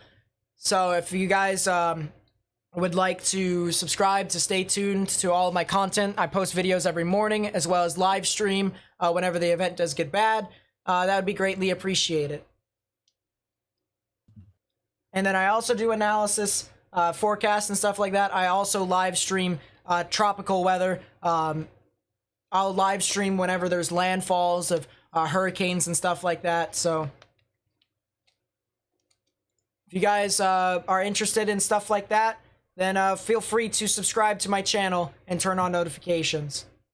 Still very large hail amounts here in San Antonio. You also have your second cell that's moving on through here near Lacoste and McDonough. That's going to be producing some larger amounts of hail into San Antonio. So you'll have your first area of severe hail here that's moving on through. Your first wave in southwestern parts of San Antonio is done, but your second wave is now starting to move on through. And this is a system that you guys are really going to want to watch out for as time continues to progress on further. Oh, what? Break. Go ahead. Jeez. The severe thunderstorm warning remains in effect until 9:15 p.m. Central Daylight Time for northeastern Grady, northwestern Cleveland, northwestern McLean counties. This is Newcastle, Moore, and Norman, south of OKC. At 8:45, a severe thunderstorm was located near Newcastle, moving east at 60. This is a very dangerous storm. 80 miles per hour wind gusts and baseball-sized hailstones portrayed in weather spotters. Flying debris will be dangerous to those caught without shelter. Mobile homes will be heavily damaged. Expect considerable damage to roofs, windows, and vehicles. Extensive tree damage and power outages are likely. Locations impacted include southern Oklahoma City, southwestern Norman, Moore, Newcastle, Blanchard, Noble, Tuttle, Goldsby, and Cole. If you guys are in these areas, this is a very dangerous storm. This is a life-threatening situation if you are in these areas of Norman, and Norman is rather populous. If you are in around that area or immediately west, you need to take your proper precautions and get into your storm shelters. Oh wow, yeah. 2 to 3 inch tree branches broken off of trees and baseball-sized hail reported as well. You can clearly see the indications here. And a high reflectivity value, basically telling me that a lot of stuff is falling from the ground, falling from the sky down to the ground. Falling from the ground. Falling from the ground, and so you have a lot of activity here, a lot of large hail that is approaching Norman. So if you know anyone who lives in Norman, Oklahoma, you need to tell them to get indoors because this is a very serious situation as well that is unfolding as this continues to move on through here with these storms. So very serious situation. 75-mile-per-hour wind gusts with this storm as well, and we need to monitor this as this continues to move on through. Someone else has also mentioned that there is some activity here in Fort Smith, near Fort Smith, heading towards, near the Red Oak and the Fanshawe areas. So we're going to take a look at this area as well. We're going to try and get as many areas as possible to try and cover. Let's see. Kevin Moore with the $5 super chat. Catcher's equipment will help you protect your back. Hint, hint. Yeah, because baseball-sized hail, most likely. I see your pun there. But yeah, thank you for the $5 super chat, and 100% I fully agree. This actually could be tornadic here that's heading towards Fort Smith. If you take a look at the cell near Bakoshi, some really interesting rotation that is forming off on the cell, and we're really gonna have to monitor this cell as this continues to move on through. Morgan's kind of warning is this mask. This is for Haskell, Latimer, and LeFlore counties. What? This is heading towards Fort Smith. This is in Oklahoma right now, so a lot of activity here across the board, and there is so much stuff happening right now. That there is so much activity, but there is some rotation right here that is heading off towards Fort Smith. So good call, chat. There could potentially be something tornadic here, and if there is a tornado warning, we will go over to this and warn the people of Fort Smith. But for right now, some spotty hail with the storm and some very strong gusty winds as possible. You actually can see the hook within the rain. This is very much so rain wrapped right within here. But you can definitely see that there is something tornadic within these lines of storms. Is there a And there's a new tornado warning on this cell. New tornado warning for LeFlore County in Oklahoma. This will be in effect until 9:15 p.m. Central Daylight Time. If you guys live here in LeFlore County, here in Panama, Spiro, I actually would say a bit further north, towards places like Fort Coffee and Cowlington. If you live in these areas, you guys need to go ahead and take your proper precautions. Get underground or get in your lowest, innermost part of your building, particularly a bathroom or a closet with no windows, so you can put as many walls between yourself and the tornadic rotation as possible. This is a very serious situation because you do have some tornadic rotation. And you can see right here, the velocities are clearly evident. You can see the greens are the winds moving towards the radar, the reds are the ones moving away. Right in the middle is where the rotation would be. So if there was any people who thought that there wasn't going to be something tornadic on this storm, there it is. There is exactly where it would be, and there is the potential for tornadoes within this storm. So I would have to say I am pretty educated in this, for whoever said that I am not. But there is a very... disagree. Yeah. Jeez, of course, Morgan. But really something that we got to watch out for as this continues to move on through with this storm. And as this moves off towards the Fort Smith vicinity, you guys really need to watch out for this. As I said, Spiro, areas near United States Highway 59, I should say, as well as US 271. You guys need to go ahead and take your proper precautions and get into your safe space as well. A lot of activity with these storms, and as this continues to move on through, is this? Yeah, this is some really interesting storms that'll continue to move on through. I'm gonna deafen real quickly. I'm gonna try and speed run this. So yeah, a lot of activity with these storms as this continues to move on through, and we definitely have to monitor these set of storms as this continues to move off towards the Fort Smith area. But really intense areas of rotation that it was showing before. Now not as much, so it's more or less kind of gusted out a bit more, if you will. And as this continues to move on through, we really need to watch out for these storms. We're going to move back down to San Antonio. A lot of hail still here with these storms. You can still see maximum expected hail size in upwards of 1.5 inches. Widespread reports of half-dollar sized hail right within these areas. Almost golf ball sized hail. So if you guys live over there, you guys really need to get indoors with these storms. And a lot of these thunderstorms are really starting to fire off now. So we need to monitor this with the utmost respect. So San Antonio, you are not out of the clear right now. You still have a lot of hail. The tornadic potential has went down, so that is the good news. But the bad news is is a very large amount of hail is still falling within the storm, and we really need to try and watch out for this as this continues to move on through.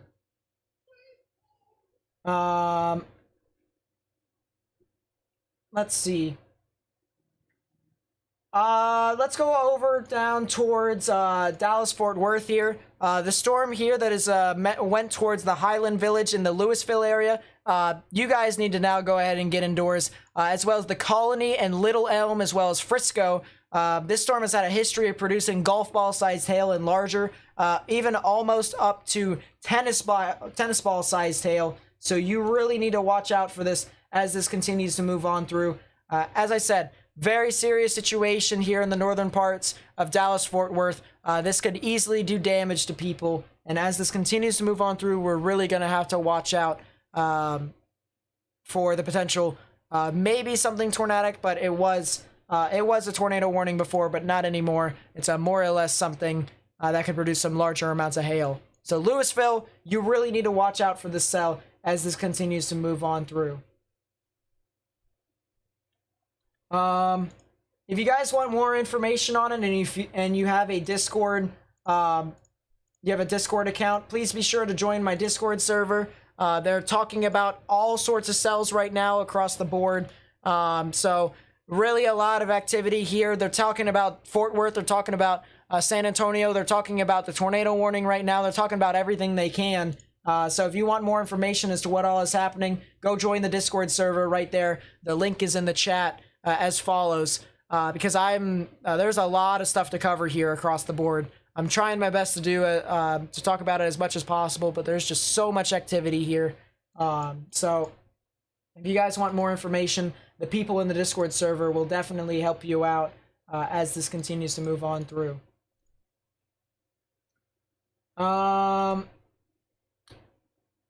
Let's see. Yeah, really intense areas of hail. There's actually now 3-inch size hail reported with this storm at a boat club. So this is at Boat Club in Bately, Boswell, near Eagle Mountain. And so this storm has had a history of producing very large size hail that could potentially even kill you.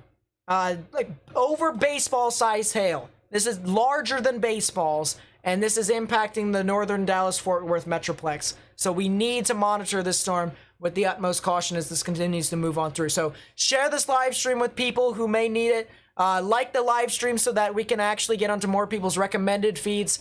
So that way we may be able to continue to try and warn people, and they can warn more people further on.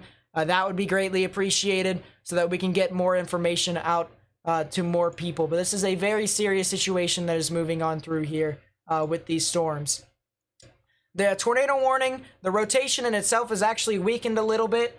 So that is the good news with the cell, but the bad news is that it still has tornadic rotation. So until this thing actually starts to dissipate a lot more, we can't actually dismiss the cell in general. So we really have to watch out for this as this continues to move on through. But you still have your rotation here. Your greens are your winds moving towards the radar. Your reds are the ones moving away. Right in the middle is where the rotation would be. And if you live near Callington, near Spiro, near Pacola, near Fort Coffee, near Panama, you guys need to go ahead and take your proper precautions. Get underground or get in your lowest innermost part of your building, particularly a bathroom or a closet with no windows, so you can put as many walls between yourself and the tornadic rotation as possible.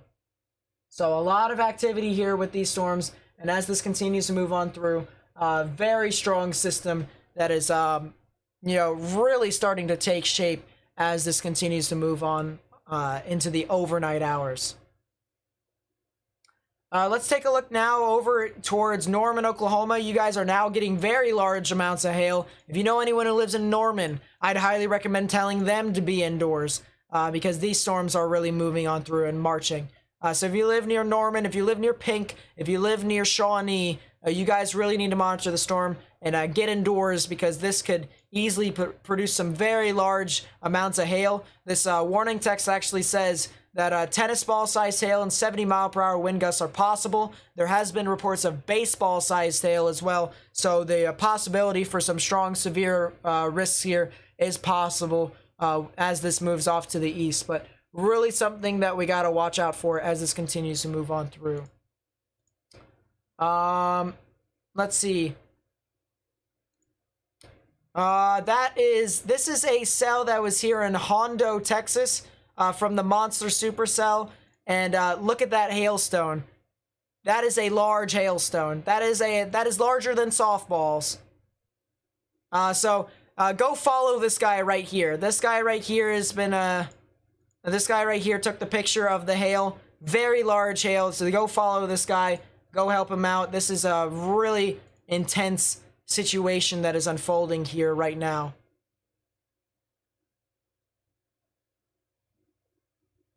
But really strong storms that are moving on through here. Let's take a look at San Antonio again. Still not completely out of the risk because these storms are still producing larger amounts of hail. You can see the maximum expected hail size is still upwards of 1. If you're on the eastern side of San Antonio, I would say you guys are now in the clear for right now. But later on tonight, I could foresee some more severe weather that could be moving on through your area 100%. So we're going to have to watch out for this as much as possible as this continues to move on through. So definitely a situation that we really are going to want to watch out for as this continues later on tonight.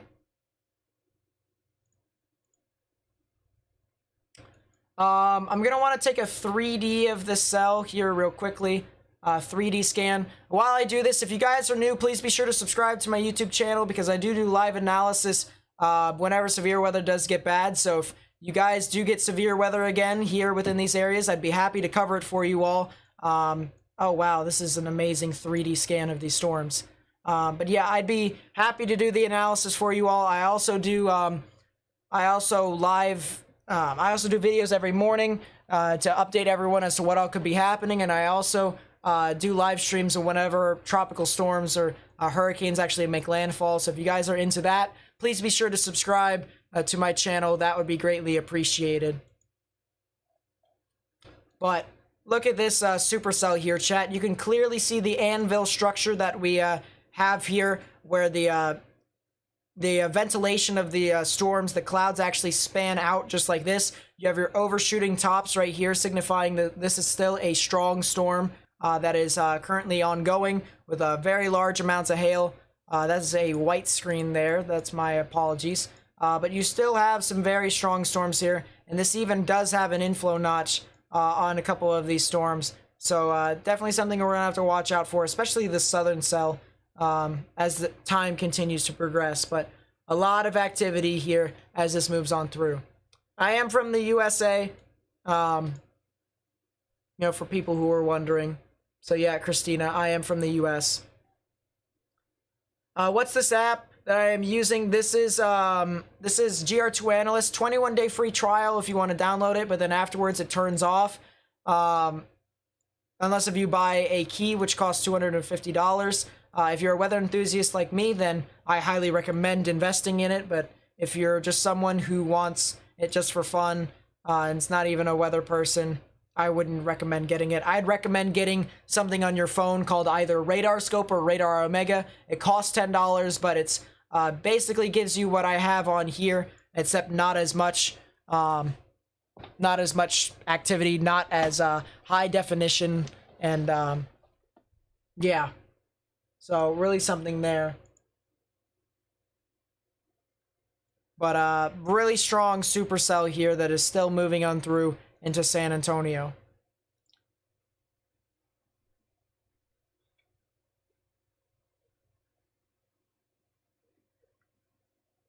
Let us see.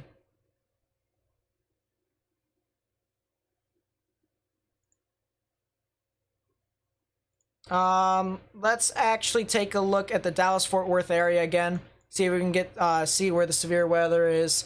If you take a look over here near Louisville in the Colony, that's where the storm currently is at. This thing is, as I said, has a history of producing golf ball size hail, and I would not be surprised if it's currently ongoing and doing so. So Louisville, the Colony, Frisco, Little Elm, here in Corinth, as well as Highlands Village, Lake Dallas, Prosper, your general vicinity. You guys need to get indoors now because large amounts of hail is falling with this storm, and that could definitely injure people.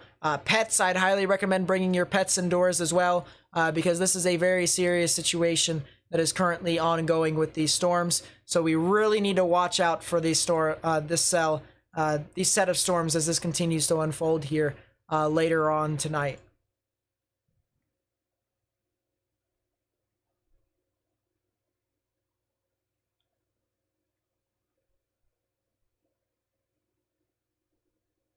Let us see. Yeah, a lot of activity here with that storm. We're going to move off to the north now to Oklahoma City. Norman saw another tennis ball sized hail report. Estimated 2 to 3 inch sized hail by a National Weather Service employee. So some very large hail still ongoing here within the storm. You also have a spotter that says tennis ball sized hail is falling here in the northern parts of Norman near the Hall Park area. So if you live over there, you really need to get indoors. If you live along Alameda Drive here in Oklahoma, you need to get indoors as well, because a storm that has been producing over 2 inch sized hail is marching on through in your general vicinity, and I highly recommend getting indoors because this is a very serious storm that could be producing some very serious hail. Let's move on to the tornado warning here. As I said, this is a tornado warning for Leflore County in Oklahoma. That'll be in effect until 9:15 p.m. Central Daylight Time, so another 10 minutes. I don't see any of the rotation here anymore, so the storm has kind of dissipated a little bit in regards to something being tornadic, but a lot of strong gusty winds and a lot of hail here. You can see these greens indicating upwards of maybe an inch in maximum expected hail size, so the potential is still there, but there's a lot of activity with these storms as this continues to move on through. So definitely something we're going to have to monitor as this moves on through here later on tonight. So yeah, Fort Smith, you guys are kind of out of the risk as of right now. This thing has moved a bit further south of you, which is the good news. But you guys still could see some severe weather from these lines of storms. 100%. Have I heard about National Weather Service enhanced data display? No, I have not. But I do have NextRad data if that counts. So, yeah, very large hail with these storms. Very large hail. San Antonio, if you're in the southern parts of San Antonio now, you're starting to get out of the risk, although you have still some lingering amounts of hail. But still, 100% large hail that is still occurring in the northern parts of San Antonio, as well as the western parts of San Antonio near the Beltway. So if you live over there, you guys got to get indoors. 100% very strong storm that's moving on through here. But this is a strong storm that is moving on through here in San Antonio, and we really need to watch out as this continues to move off to the north and east. 100%. So if you know anyone in these areas, as I said, tell them to get indoors. Either share them my live stream, or tell them yourself by either taking a picture of a radar or showing people sizes of hails and stuff like that. Really need to watch out for these storms as this continues to move on through.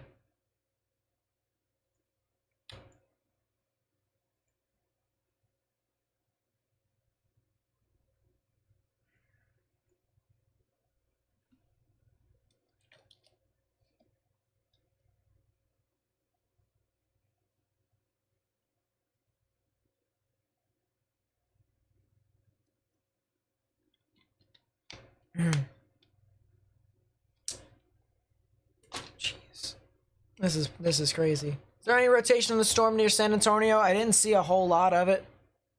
I didn't see a whole lot of rotation there just by me checking it earlier.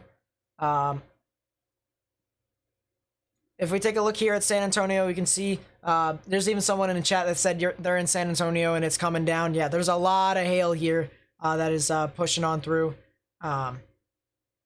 Especially areas near Marbach Road, just to the west of the Beltway.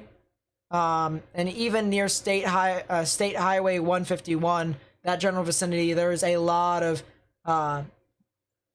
hail there. So definitely something we're gonna have to monitor.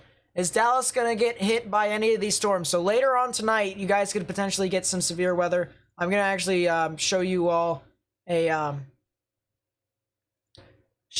model run here real quickly of the timings of these storms. So you can see here, according to the models, you have some storms that are pushing on through, and then another line of storms that'll be continuing to surge on. So areas near San Antonio, Austin, you guys could be impacted by around midnight, and then Dallas, Fort Worth, you guys could be impacted by a little bit after midnight by these storms. You guys really need to monitor these storms. And so this will really form into a consolidated line and surge on through, produce some larger amounts of hail. Although the good news is that once it gets past midnight to like the 1 o'clock in the morning hours, it starts to turn more into a gusty wind threat. And so this is some very good news here according to the models, but there still is the chance for tornadoes here within all of these storms. A lot of people were saying that all of this got updated with the 10% chance for tornadoes, and there it is. There is the 10% chance for tornadoes that was updated for the Storm Prediction Center. So there is something there. Large hail still, and a large gust, good chance for some strong gusty winds as well. A significant risk for wind has been issued. So hurricane force winds is possible with these storms down here in San Antonio. There is still a 5% chance for tornadoes. This does include places like Dallas, Fort Worth. So I would not be surprised if you guys still got some of that action. There's also a 2% that extends all the way up here into Oklahoma and Arkansas, as well as into Missouri, southern parts of Illinois, into Tennessee and Kentucky. So we really need to watch out for these storms as this continues to move on through. But if you guys know, if you guys live in any of these areas out in front of these little storms, you can see these storms and how they push on through, and you can see the county lines as to how that continues to move on through. If you live in these areas, you guys need to monitor these storms overnight. If you're in front of these areas, you need to watch them overnight as this continues to move on through. This will be moving off, and now this is around the 10 o'clock hours, 11 o'clock, 12 o'clock, so midnight, 1 o'clock through your area, and then 2 o'clock, 3 o'clock, 4 o'clock, and it starts to diminish a little bit more, although San Antonio could get another set of cells that could hit them later on tonight at around 3 o'clock. So if you live over there, you really have to watch out for these storms as this continues to move on through. But definitely a lot of activity here for the most part as this heads into tomorrow. So Tulsa will be fine overnight, most likely. Is Garland going to get hit by a tornado? We can't say for sure if Garland's going to get hit by a tornado because there isn't a tornado warning, number one, over there. And number two, it's more or less a severe thunderstorm warning. So we can't say Garland's going to get impacted directly. But I think it could see some strong gusty winds and some large hail overnight, a little bit past the midnight hours for you all.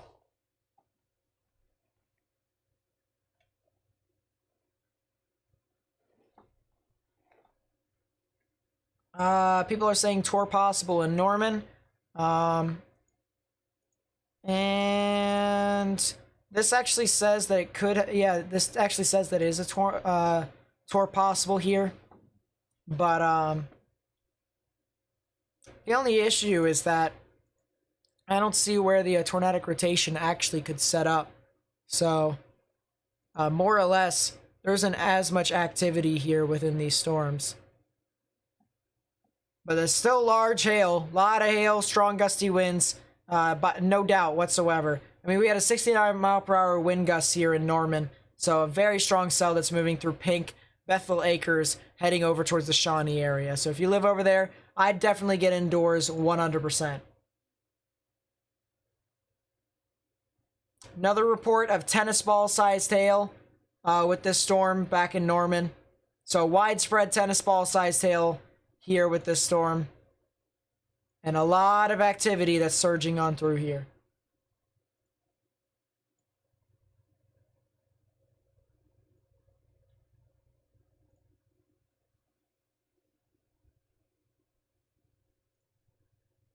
For sure, a lot of activity that's really surging on through.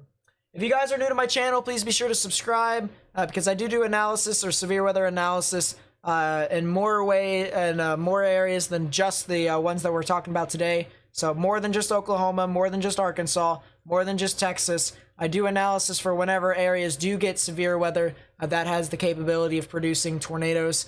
Well, a 5% chance for tornadoes or above. So if you guys would like to see live streams like that, feel free to subscribe. And then if you would like to turn on notifications, I do upload videos every morning to try and forecast as to when severe weather could occur again, as well as what people's days could be like.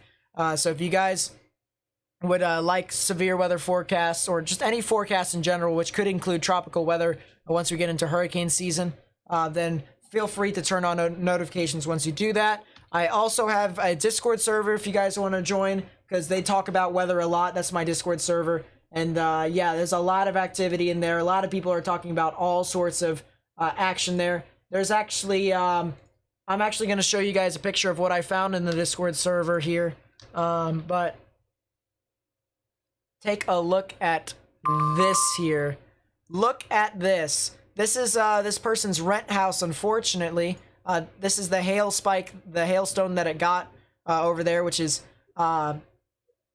a little above 2 inches in and around those areas. But take a look at the damage here. This is what I meant by how hail like this can do damage. It can break windows, and so that's the reason why I said you got to get in the innermost part of your building because this could potentially be impactful to people who are in those areas. So really something that we got to watch out for in the future with larger amounts of hail. And as this continues to unfold in front of us, we really got to watch out for this.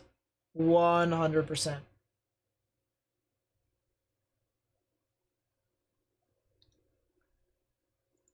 The nice Ashley with the $5 super chat. Thank you, my friend. I really do appreciate it. I appreciate all the support that you guys give me. So thank you so much. But you know, that's the reason why I was saying that hail can do damage, and if you stay away from windows, you know, then you should be safe. But if you're relatively close from windows, that will happen to you. That will do significant damage, and that will very easily hurt people. So we really need to monitor this as this continues to move on through later on. Here, there's also Twisted Fate right here. Pretty nice. If you guys also find anything on Twitter, feel free to @ me at Nate Snyder. You can see right here, similar to what Weather Track US did. He @ me, or actually, he @ me into a what all is happening. You can also @ me for pictures and stuff like that, similar as to what D-Town weather did here, which showed me the hailstone in upwards of almost 3 inches, which is absolutely insane. So if you guys do that as well, then that would be greatly appreciated. New tornado warning here. This is in Arkansas. This is for Sebastian County in Arkansas and LaFleur County in Oklahoma. That'll be in effect until 9:45 p.m. Central Daylight Time. So if you guys live in these counties, you guys need to get underground or get in your lowest innermost part of your building, particularly a bathroom or a closet with no windows, so you can put as many walls between yourself and the tornadic rotation as possible. There is the chance for something to be tornadic within here. It actually would be right about in here near Hackett. So right here is where the tornadic rotation would be. The inflow is coming in unimpeded. So if you live near Hackett, if you live near Greenwood, you guys need to really go ahead and take your proper precautions. As I said, get underground or get in your lowest innermost part of your building, particularly a bathroom or a closet with no windows, so you can put as many walls between yourself and the tornadic rotation as possible. I'm going to add some shape files here real quickly so that I may be able to tell people specific roads and stuff like that as I continue to move on through. So that's Oklahoma. And then we got to add in Arkansas. There we go. Import. Weather for Houston. Houston's not going to be impacted until much late, actually a lot later tonight. Very much so a lot later tonight. But definitely could see something. So yeah, here's the rotation right here near Rock Island. If you live near State Highway 10 in Arkansas, if you live near State Highway 120 in Oklahoma, if you live near State Highway 45 in Arkansas, you guys need to go ahead and take your proper precautions. Get underground or get in your lowest innermost part of your building, particularly a bathroom or a closet with no windows, so you can put as many walls between yourself and the tornadic rotation as possible. So as this continues to move on through, we really need to watch out for severe weather as this unfolds.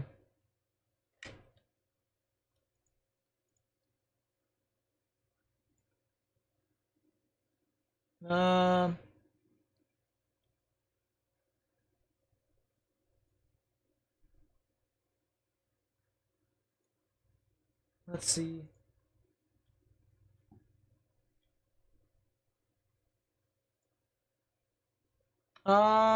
Give me a second. I'm trying to figure out something here real quickly.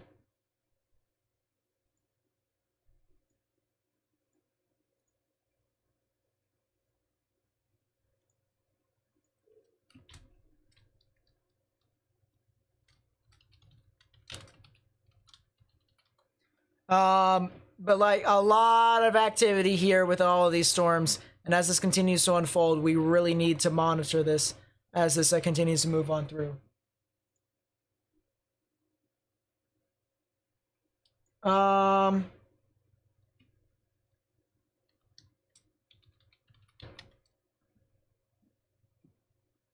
Let's see.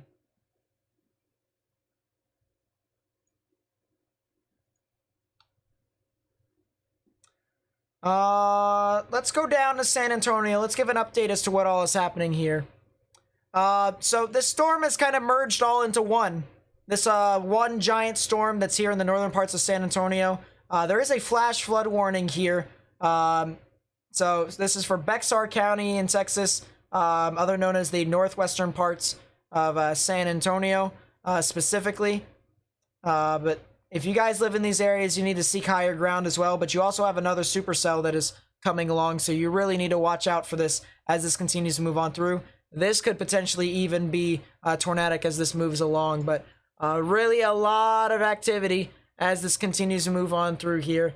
And we need to monitor this as much as possible. As I said, a lot of hail here in San Antonio that has moved on through. If you're in southern parts, actually, if you're in the metropolitan area of San Antonio, you guys are in the clear for right now. That is the good news. The bad news is that there is another storm that's coming. Not sure if it's exactly coming your way per se, but there's another storm that's heading off into your general vicinity. So I'll update you guys more as to what all could be possible with that, with those set of storms. But we really need to monitor this as this continues to move on through closer and closer.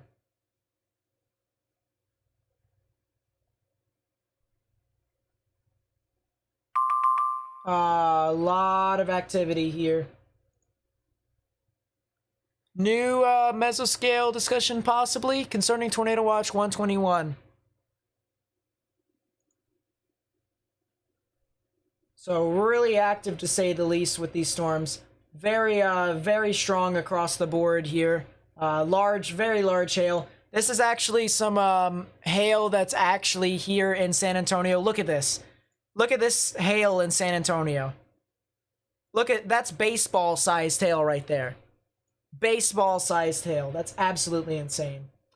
Namaste with the $5 super chat. Thank you, my friend. And then Robert Lee with the $10 super chat says, thanks, man. You're in Helotes, Texas. Heavy rain, but no hail yet. Lots of damage / hail near SeaWorld in San Antonio. Again, thanks. Better than local news. We try here on this channel as much as possible to try and get as much information out for you all.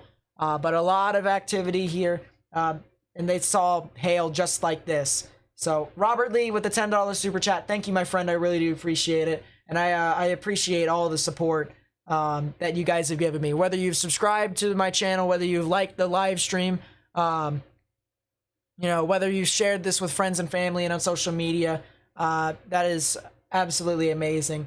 Thank you guys so much for the support. I really do appreciate it.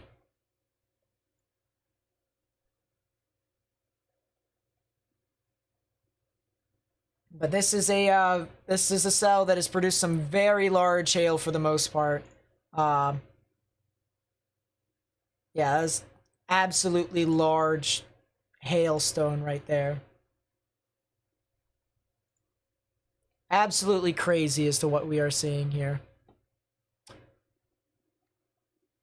Let's take a look over at Norman, Oklahoma. A lot of widespread hail over here. So this is a lot of activity for the most part. What's the general movement of these storms? So depending upon where you are, if you're up in Oklahoma and Arkansas, these things are moving to the east-northeast. If you are down in San Antonio, these things are moving northeast. So a lot of activity, but yeah, a lot of hail that's moving on through into Pink and potentially into Shawnee. This thing has had a history of producing baseball-sized hail and tennis ball-sized hail, so we really need to monitor this storm as this continues to move on through the north and east. So Shawnee, you really need to watch out. 2-inch size hail and 70-mile-per-hour wind gusts are possible with this storm.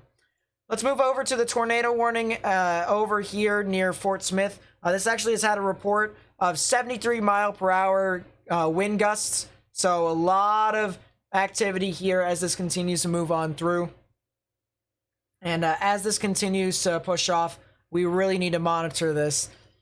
Even if you've had kidney stones that were bigger, which, you know, as unfortunate as that sounds, these things are falling from the sky at rapid speeds, and we've already seen the damage that it's produced here today. It's broken windows in houses, and it's just been some very intense day here so far for the most part. So let's take a look at the tornado warning here. It's now moving towards Hackett. It's moving over the State Highway 45 areas.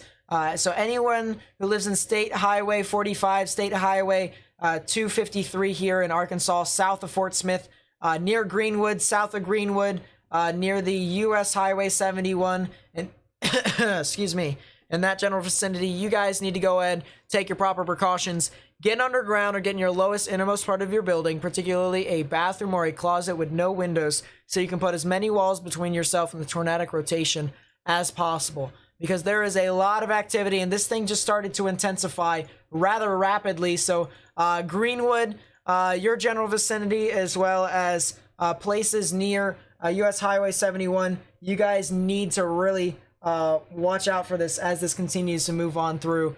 But a lot of activity with this storm as it moves on through. I get it was a joke. Trust me. I chuckled a little bit. You can see. We need some humor here in a day like this. Throat's pretty dry.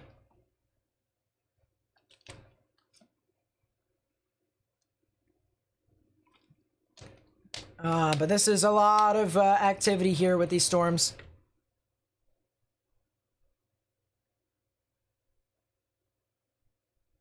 Yeah, if you want to know the current conditions of your weather, of the weather in your area, do /weather, space the city that you want it, and then space the state and or country. State if you're in the United States, country if you're outside of the United States, and you guys will be able to know what all is happening within your area live. A lot of people are telling me to look at San Antonio. I'm going to look at San Antonio. The storm up here in the northern parts of San Antonio is still producing larger amounts of hail. So that is something to monitor. And potentially a new area of rotation could be developing with the rear flank downdraft surging around. So something that we're going to have to watch out for. Garden Ridge, Comal, further off to the north and east paralleling I-35. If you live in these areas, you really got to watch out as this continues to move off to the north and east. It's pronounced Bayer. Alright, I'll keep that in mind as I look on through. I actually appreciate when people correct me. So, you know, even if I may not get it like the second or even third time, even after you tell me, if you keep reminding me and stuff like that, I'll be able to get it someday. Yeah, this storm is really starting to produce some really intense rotation now in the northern parts of San Antonio. So this could potentially go tornado warning, go tornado warned again. And this really is something that we're going to have to watch out for. So if you know anyone in Garden Ridge, anyone that's just to the north of I-35, heading towards New Braunfels, just to the north of San Antonio, you need to tell them to get indoors now, not only because there's a lot of hail, but the potential of a tornado could be possible as this moves off to the north and east. So we really need to watch out for this storm as this continues to progress. Very strong storm that we're watching right now here live. And so definitely something we're going to have to monitor as this continues to unfold in front of us. But a very strong storm here that is very much so unfolding right here.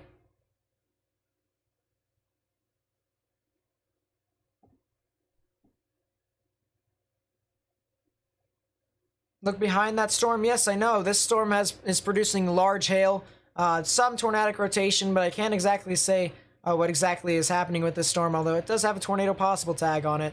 It's over rural areas. That is the good news. But places near Yancey and more in Texas, as well as anywhere along I-35 here in Divine, you guys really need to watch out for this as this continues to move on forward. New Braunfels. Well, the more I know about that as well. So New Braunfels, if you live over there, you guys need to monitor this storm too as this continues to move on through. As I said, the chance for something to be tornadic is possible within this cell, and we really have to watch out for this as this continues to get closer and closer to the north and east. Let's see. Let's go up to the storm. What in the world? What do you mean PDS tornado warning? Is this thing on... I don't know if this thing is on the ground. PDS Tor? What do you mean? Where's the tornado warning? Where is the PDS Tor? It's off in Arkansas. Yep, there's the storm in Arkansas. This is indeed a very strong storm. We've been saying that this thing is most likely going to be producing a tornado soon. And yep, there's the debris signature. What we're looking at right now is the density of what is being reflected by the radar. And so what we're looking at here is the reds is more or less rain and stuff like that. But whenever you get into the low values, it's either air, which is all of this blue right here that I'm about to outline, or this little ball right here, which is debris being lofted up into the atmosphere. And so a strong tornado that is currently ongoing that is moving on through here to United States Route 71. If you guys know anyone who lives near Greenwood or south of Greenwood, this will be moving over the Nickeltown Road areas as well as the Palestine Road areas and the United States Route 71 areas. So if you know anyone who lives in those areas, you need to tell them to get underground or get in their lowest, innermost part of your building, particularly a bathroom or a closet with no windows, so you can put as many walls between yourself and the tornadic rotation as possible. This is a tornado that is most likely on the ground right now. And if you live over there, you guys got to go ahead and take your proper precautions and get into your safe space. A potential strong tornado that is ongoing. So, as I said, if you know anyone who lives near Nickeltown Road in Arkansas or in Palestine Road in Arkansas or anywhere along United States Route 71 in Arkansas, south of Greenwood, even County Road 79, you guys need to go ahead and take your proper precautions. Get underground and get in your lowest, innermost part of your building, particularly a bathroom or a closet with no windows, so you can put as many walls between yourself and the tornadic rotation as possible. Get some timings out here for you all real quickly as I load this thing on the side of my screen. Let's see. VN, you guys aren't going to be getting a whole lot. It's a lot of scattered thunderstorms. You're going to be fine. This timing out here for you all. This storm is going to be moving over the US 71 area in about 15 minutes. So if you live over there, you guys don't have a whole lot of time. This tornado, as I said, is most likely was on the ground for a short, for some period of time. Now has been lifted a little bit actually. So, you know, the potential is still there. But if you live on those areas here in United States Route 71, you guys really need to kind of watch out for this storm as this continues to unfold. It does look like it's not as intense as it once was. I will say that much. You can see how the storm basically wrapped up a lot. You can see the greens are moving towards the radar, reds are moving away. Right in the middle is where the rotation would be. And so, as I said, these areas need to get into their safe space now. Let's go down south over to the new tornado warning. This is over here in San Antonio, the new cell that is heading off towards the new Braunfels area, or the new Braunfels area. So if you live over there, you guys need to go ahead and take your proper precautions. Get underground or get in your lowest innermost part of your building, particularly a bathroom or a closet with no windows, so you can put as many walls between yourself and the tornadic rotation as possible. This is heading off into the Garden Ridge vicinity, and it'll be heading off into the Comel areas, as well as the New Braunfels area. So if you live over there, you really need to watch out for this storm. It'll be basically paralleling I-35, and it'll be heading off towards the Clear Springs and the New Braunfels area in about 15 to 20 minutes. So you have a little bit of time, but not too much time. So you need to get into your safe space now, 100%. Get underground or get in your lowest innermost part of your building, particularly a bathroom or a closet with no windows, so you can put as many walls between yourself and the tornadic rotation as possible. So let's share the stream with people. Let's try and tell people on social media as to what all is happening with these storms. Like the live stream so that we can get onto more people's recommended feeds, because that's actually how that works. If you actually like the live stream, you actually help me get onto YouTube's algorithm, and it helps me get onto more people's recommended feeds. So if you guys would help me in that sense, that would be greatly appreciated, because we got two storms, one that actually had produced a tornado, another one that is looking likely to be possible here in the severe weather event. And actually the winds have kind of intensified here more towards the surface, and so we really need to monitor the storm as we continue to get closer and closer. The rear flank downdraft seems a bit more gusty, but if it wraps around a bit more fully, then we could potentially see something really strong here with the storm. And it actually looks like it might be trying to wrap around its rear flank downdraft, so it might be trying to produce a tornado here soon. And we really gotta watch out for this cell as this continues to move on through. Someone asked me if I could check Dallas. Dallas is fine at the moment. McKinney is getting some areas of rotation, but not too strong. So it's more or less a hail threat, in my honest opinion. But Dallas and Fort Worth, you guys could be impacted again later on tonight. So you guys are really going to have to monitor the weather. And I'm most likely going to continue to live stream until the severe weather actually gets past you all. So if you guys would stay tuned, I will continue to try and help you out as best as possible. But yeah, this cell, as I said, just to the north of San Antonio, looks relatively strong here for the most part. And we need to continue to monitor this to the best of our abilities. Thank you all so much to the people who are subscribing. I really do appreciate it. We're actually 13 subscribers away from 7,400 subscribers. You guys are absolutely insane. So thank you so much for the support. I really do appreciate it. Yeah, there is still some pretty good rotation with this cell here in Golden Ridge. Would not be surprised if this thing is actually trying to wrap up. So, a lot of activity here as this continues to move on through. You also have another cell that's back here near Yancey and Moore. This could potentially be tornadic, but otherwise it's producing some very large hail amounts. And so we really need to monitor these set of storms as this continues to move on through. Yeah, I'll definitely keep up to date with the people here in San Antonio as this continues to progress. I'll watch this out for you 100%.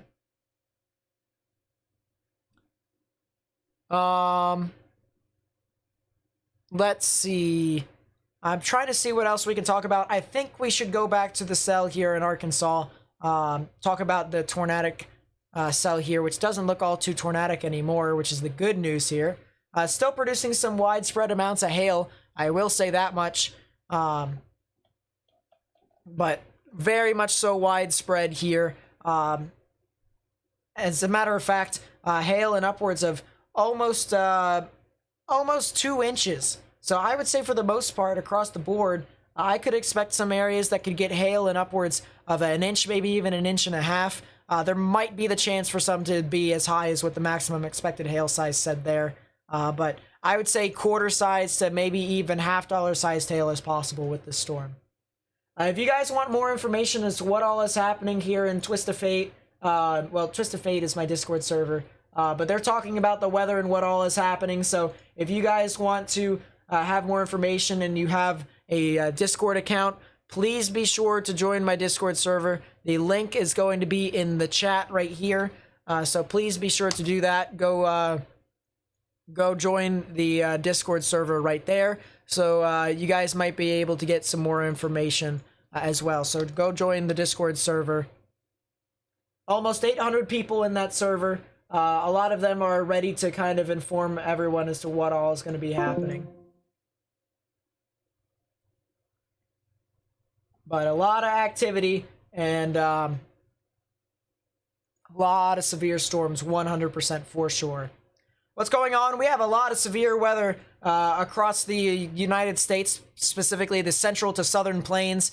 We actually have 13 severe thunderstorm warnings and 3 tornado warnings at the moment, spreading across 3 different states from Arkansas into Oklahoma down into Texas. But Texas is a very large state, so for the most part, it's very much so a widespread event. New severe thunderstorm warning here for the city of San Antonio. This could be producing 70-mile-per-hour wind gusts and ping pong ball size hail. So you guys are not exactly out of the risk entirely. The potential for some severe weather is possible as this continues to move on through. I do not see a tornado on the ground at the moment with this cell here in San Antonio. Stuff is not lining up for it to be on the ground, so I think it's more or less a gusty wind threat right now, but a lot of activity here. Can Houston get something tonight? Please reply. Probably not. It'll be more or less tomorrow, honestly. But there is a lot of activity here across the most part here in central parts of Texas. But eastern parts of Texas, not as much. Not as much for sure. Let's see. I'm going to move my storm here. One of my radars. I'm trying to get towards all the stuff as quickly as possible. But there is so much activity here in Texas. If you're in a severe thunderstorm warning, I highly urge you all to get indoors. All right, that's my thing for right now. If you are in a severe thunderstorm warning, you need to get indoors 100%. Some very strong storms that can produce some very large hail could be moving through your general vicinity. And we need to monitor these storms to the best of our abilities.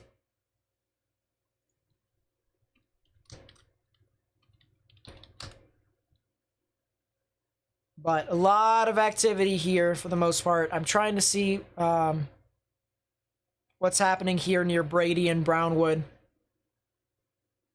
I'm trying at least. Yeah, very large hail with these storms as well, and a potential for something to be even tornadic near Lake Brownwood. So if something starts to organize there, that could potentially be tornadic, and we'll definitely want to watch these storms as this continues to move on through to the north and east. But definitely something that people need to continue to monitor as this moves on through to the north and east. 100%. Jeez, you guys got up. Oh my. You guys got up to 7,450 subscribers. Actually 48, but my goodness, you guys are crazy. Thank you so much. I'm starting to lose my voice a little bit. I need another bottle of water, so I'm gonna go to my fridge real quick. My little mini fridge. And drink this water here. I'm gonna finish off this water bottle, throw the water in the trash can.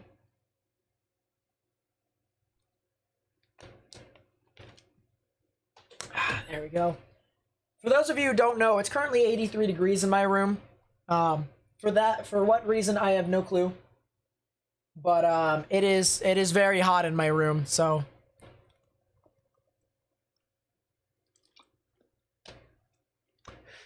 There we go. Please resend link to Twist of Fate. Yep, sure. Link for the Discord server is going to be right here.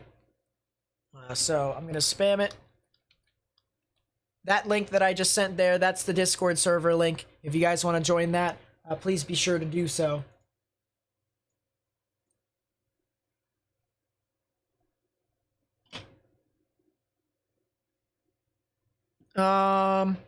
New tour in Texas. Would not be surprised, honestly. If it's that cell that I was talking about near Brownwood, then yeah, I would not be surprised. Let's go off to the cell here, back over to Arkansas. I said this wasn't going to do a whole lot. It's going to be a lot of gusty winds. but I just want to double check to make sure as to if it actually is doing that. And there is still some general rotation in the upper parts of the atmosphere, so this thing isn't done by any stretch of the imagination. So I'm really gonna have to watch out for this as this continues to move on through. There was a reported tornado with this cell that it was along Highway 10, which I'm assuming is off near Hackett. They said that this report was here in Greenwood, but I'm positive this was more or less near in State Highway 10. So right within those areas. Would not be surprised if there was something tornadic there. And definitely something we're going to have to monitor as this continues to unfold in front of us. But a lot of activity with these storms as this continues to move on through. Dallas-Fort Worth is in the clear as of right now. Denton is in the clear right now as well. But you guys could get some more thunderstorms later on tonight, more towards the midnight into the past midnight hours. And so the potential for some severe weather does still exist within your general vicinity. Let's see. I'm going to go back down here to San Antonio. Still a couple of these storms that are pretty strong for the most part. Echo tops actually upwards of almost 62,000 feet. That's how high these thunderstorms actually go up into the sky. And so really something that we're going to have to monitor with how strong these storms are. I'm actually going to take a 3D of this storm as this continues to move on through towards Divine. So let's take a look at the 3D. And that is a supercell and a half, chat. Look at that right there. You can see the overshooting tops, basically the energy exhausting on the top parts of the thunderstorms. We call those overshooting tops. So these little bumps right here, that's what that is. You also have your inflow notch right within here. You have your sorry for blinding you all. You also have your updraft that's holding all of the heavy rain in place. We're going to go to the ISO surface and show you all. So the updraft that's holding all the heavy rain in place. You also have your inflow notch here. So right within this little nook and cranny is where I look for in order to find how supercells are able to continue to get in energy, to take in energy. And whenever I see that, that tells me right there that has the potential of it to become supercellular and maybe even tornadic. So a lot of heavy activity with the storm. If you're here in Divine, you should most likely be indoors. Some very large hail that is going to be moving on through in your area, 100%. If you know anyone who lives in Divine as well as in Natalia, I would tell them to also get indoors 100% because they could even see hail in upwards of 2 inches. The maximum expected hail size actually says in upwards of 2.5 inches. And a lot of activity here on this storm continues to be prevalent here. The pink shows on this is the reflectivity. The pink shows us a lot of heavy rain and even hail on this. So this is what the reflectivity looks at. It looks at rain and stuff like that, and even heavier density particles and stuff. So hail, that even includes it. So in this pink, there's a lot of hail within this storm. So I'd highly recommend telling these people to get indoors. And if you know anyone, tell them to get indoors, or even share my live stream with them so that they may be able to know when these storms will continue to move on through and how they could be impacted. Also be sure to like my live stream so that I can get onto more people's recommended feeds, because that way I can continue to spread the word out to more people who may not know what is happening, and they may be able to spread the word out that way. So by liking the live stream, you actually help me that way. That would be greatly appreciated. But a very strong set of storms here that is surging on through, and dangerous situation that is unfolding as this continues to move on through towards the southern parts of San Antonio. Now, in regards to whether or not San Antonio is going to actually get hit in itself, that is the real question. We'll answer that question a bit later on as this continues to move on through. But as of right now, Von Ormy, Somerset, as well as Thelma, and Early, as well as Southton and Elmendorf, you guys could potentially see some large hail as well within the storm. So definitely something that you guys are going to have to monitor as this continues to move on through. We also have this tornado warning up here on the northeastern parts of San Antonio. You can see this tornado warning here is for Guadalupe and Comal counties. That'll be in effect until 10 p.m. Central Daylight Time. So another 12 minutes here for you all, but still some tornadic rotation. You can see here on the velocities, the greens and brighter greens are moving towards the radar. The reds and the grays are moving away. Right in the middle is where the rotation would be. Let's actually move over towards the storm relative velocities here. And I'm actually going to take a storm motion from warning. And you can see right there, same thing. So the reds are moving away, greens are moving towards. Right in the middle is where the rotation would be, near Comal, near Dittlinger, heading towards the New Braunfels area. So if you live near New Braunfels, near Dittlinger, near Gruen, as well as Clear Springs, you guys need to go ahead and take your proper precautions. Get underground or get in your lowest innermost part of your building, particularly a bathroom or a closet with no windows, so you can put as many walls between yourself and the tornadic rotation as possible. Get some timings out here for you all so that this storm, you guys may be able to know when this is impacting you. Within the next 5 minutes, New Braunfels could be impacted, so all the more reason why you need to get into your safe space now. As I said, underground or lowest innermost part of your building, particularly a bathroom or a closet with no windows, so you can put as many walls between yourself and the tornadic rotation as possible. Let us see here.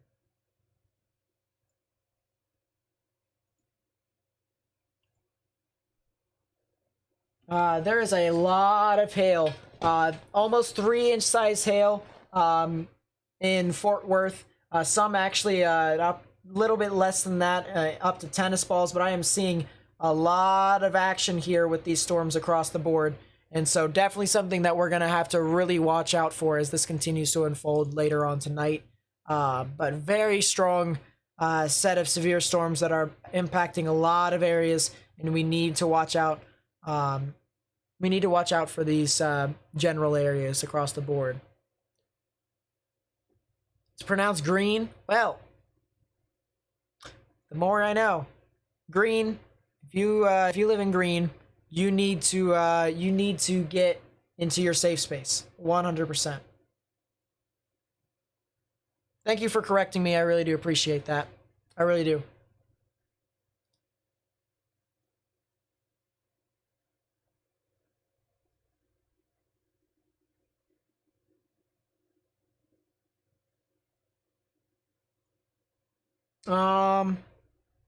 Let's go off to the north. Off towards the Norman cell. Let's see what Shawnee's doing. So Shawnee's still getting some severe hail. It is in upwards of a quarter-sized hail right within Shawnee. So if you guys live over there, you guys really need to monitor these storms, and I'd highly recommend actually getting indoors. You do not want to be outside whenever you get a large hail like this. Well, decently sized hail, so definitely want to watch out for this as this continues to move on through. Am I a student in meteorology? I'm trying to get into college to be a meteorologist.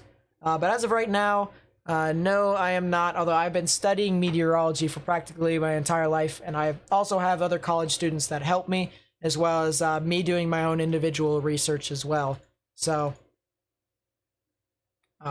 yeah, I know how to talk about soundings, photographs, stuff like that. All sorts of stuff across the board here.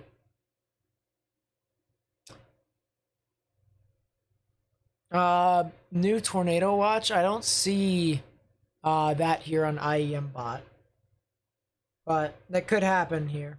As the storm passed Dallas, one of the storms passed Dallas, but Dallas could potentially get some more storms here a little bit past the midnight hour. So Dallas-Fort Worth could really start to get impacted in and around that actual general vicinity. So I would really watch out for this as this continues to move on through. There we go. Have fun, Caleb.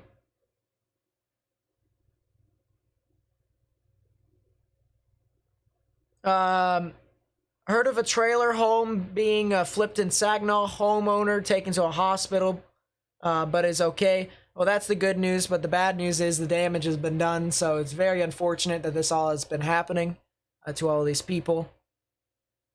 So a lot of activity here. 100%. You guys are, oh, hold up. I was about to say something, but then never mind. Possible for a tornado touchdown at Dallas? No, not really. Not at the moment. There was a tornado warning earlier, but I don't foresee that happening until much later tonight if there was a tornado warning. But as of right now, not a whole lot of activity. How's New Braunfels looking?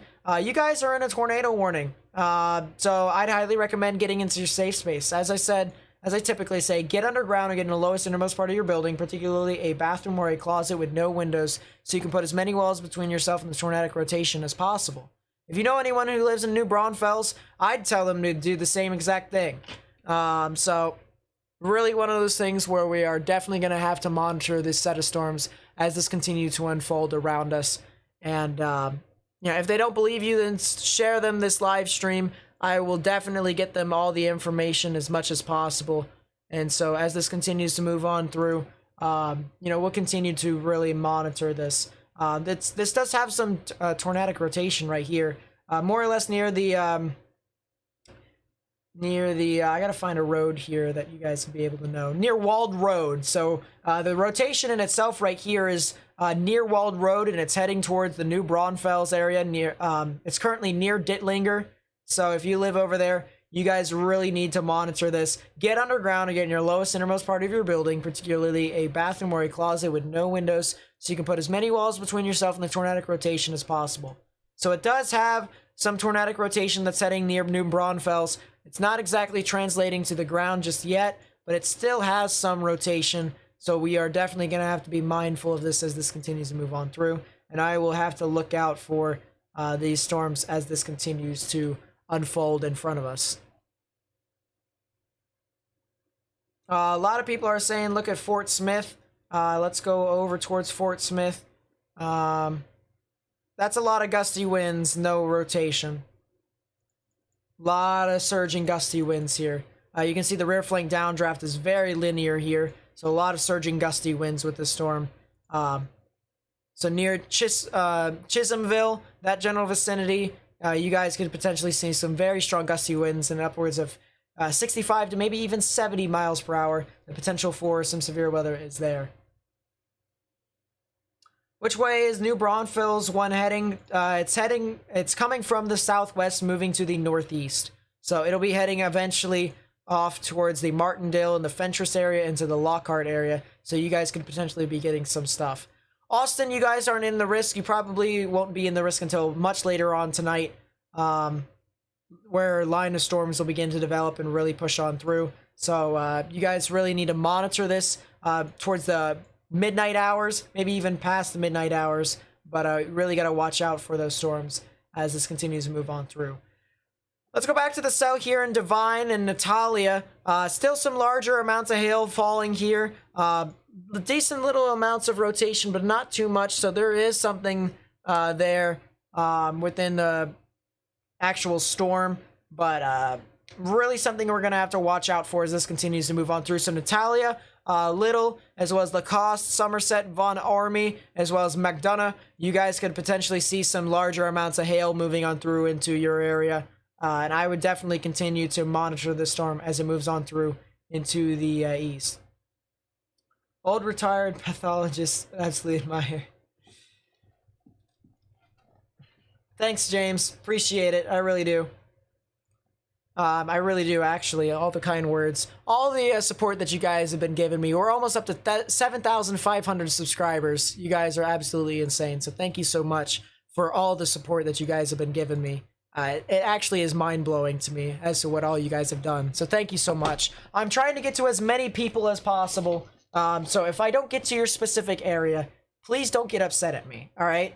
I'm trying to just cover the storms that are like mainly severe, and then if there isn't as much stuff that's happening, then I'll start to do individual forecasts, because I do them. It's just there's a lot of stuff that's happening right now, guys, and it's all happening on a widespread scale. So if you're in a severe thunderstorm warning, there's a good chance that you're going to get some large hail and some strong gusty winds and upwards of 60 miles per hour, maybe even greater, up to 70 miles per hour. So if you guys live in any of the areas that are in severe thunderstorm warnings, you need to monitor this. If you live in anywhere along I-35, you guys have the potential of seeing some severe weather late tonight, past around midnight and past midnight. So if you guys live over there, you guys really have to monitor these storms overnight. I'd highly recommend you guys actually turning on emergency notifications from the emergency alert system. And so we really have to monitor this as it continues to move on through.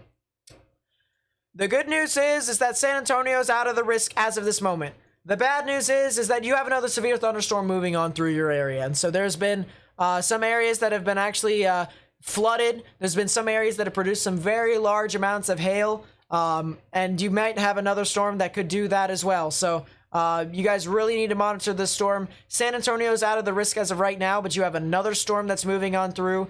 So if you guys live here in San Antonio, within the next half an hour, you guys could potentially see some larger amounts of hail. And I would definitely want to watch out for it. New tornado warning here. This is for New Braunfels. Still, this storm has had consistently shown some stronger amounts of rotation. So a tornado is possible. New severe thunderstorm warning for Hayes, Guadalupe, and Comal counties. This will be in effect until 10:30 p.m. Central Daylight Time. Not only on top of the tornado warning, with the chance for tornadoes, you also have the chance for golf ball sized hail. So even if you're not going to be directly impacted by the tornado, you guys could even get some larger amounts of hail. So that's all the more reason for you guys to get indoors, because you do not want to be impacted by golf ball sized hail. I mean, we've seen some widespread damage here in San Antonio and in Dallas Fort Worth, where there's been some storms that have produced golf ball sized hail, and it is actually broken windows of houses, not cars, broken windows of houses. And this is the reason why they say get into the innermost part of your building. If you're ever in a hail risk, stay away from windows, because stuff like that could happen. So if you live here near New Braunfels, near Green, near Hunter, near San Marcos, you guys need to go ahead and take your proper precautions. Get underground or get in your lowest innermost part of your building, particularly a bathroom or a closet with no windows, so you can put as many walls between yourself and the tornadic rotation as possible. Let's get some timings out here for you all, because this is important. There is a decently strong, well, it's not exactly all too strong. It's kind of given up a little bit on its rotation, which is the good news. But it has had a history of showing some really interesting areas of rotation. So this right here would be where the cell is, and it would be moving off towards the Hunter area, more or less, in about 15 minutes. So if you live over there, you guys have a little bit of time, but not too much time. So you guys need to go ahead and take your proper precautions and get into your safe space. And then the San Marcos in about a half an hour time. So you guys really need to watch out for these storms. But yeah, as I said, San Antonio is a bit out of the risk right now. Here is San Antonio right here. You can see this is San Antonio.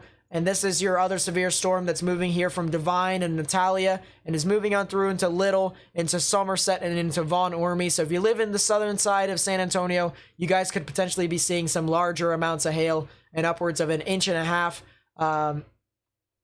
Maybe around quarter sized, more or less, but definitely something that we're going to have to monitor, and this could definitely hurt people who are not sheltered. Big John with the $10 super chat says, thanks for the Austin, Texas update, sir. Yeah, no problem. Thank you so much for tuning into the live stream, and thank you so much for the $10 super chat. I really do appreciate it. Thank you so much to everyone who's came out to the stream, whether you've liked the live stream, whether you subscribed, which, by the way, we're 5 subscribers away from 7,500, so I really do appreciate all what you guys have done.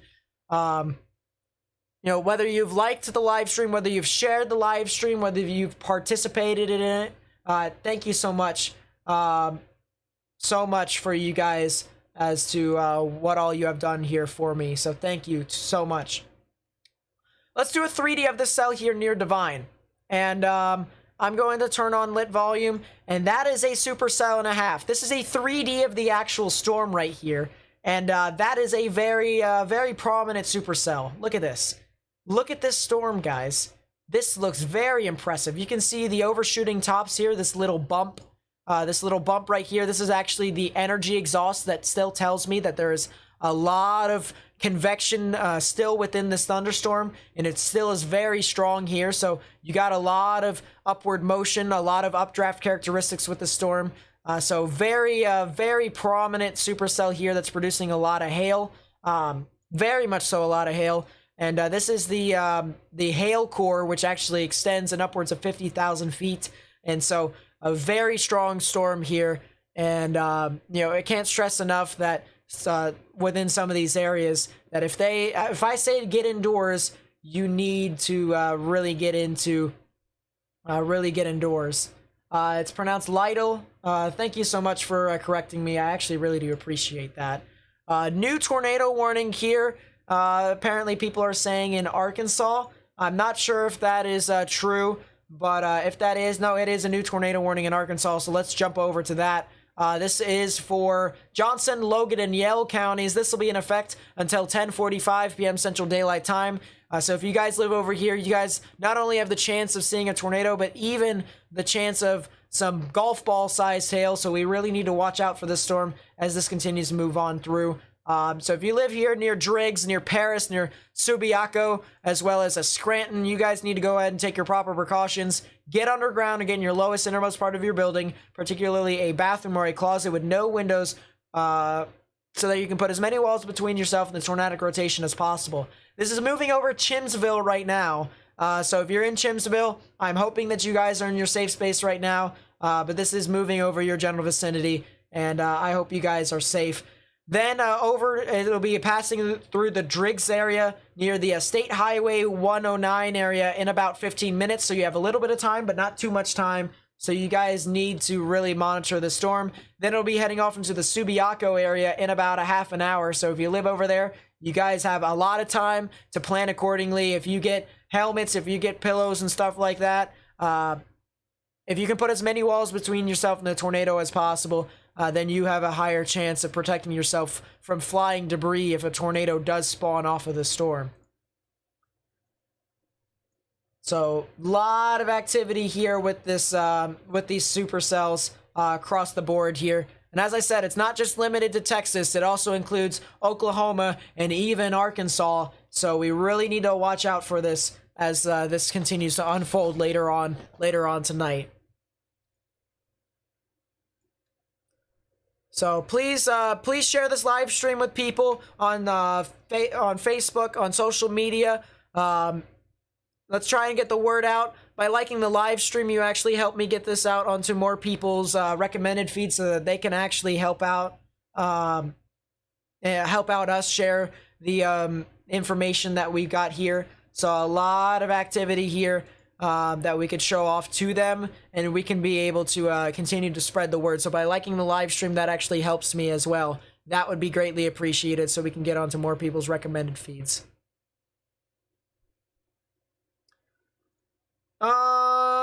Let's take a look at, let's see. Next, there's actually more or less two storms here. There's actually another storm here that's near Brownwood, so I want to take a look at that real quickly. Just real quickly. So this Air Force Base, this storm over here, there's a bunch of severe thunderstorm warnings here near Comanche, near Brownwood, near Brooksmith and Mercury. A lot of hail with these storms. I wouldn't say a whole lot of tornadic potential unless if you're on the southern edge of them. So more or less near Blanket, there's something that could potentially be something there.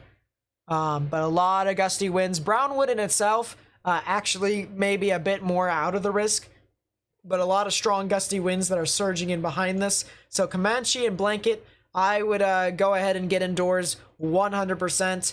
And then if you guys are near like Goldthwaite,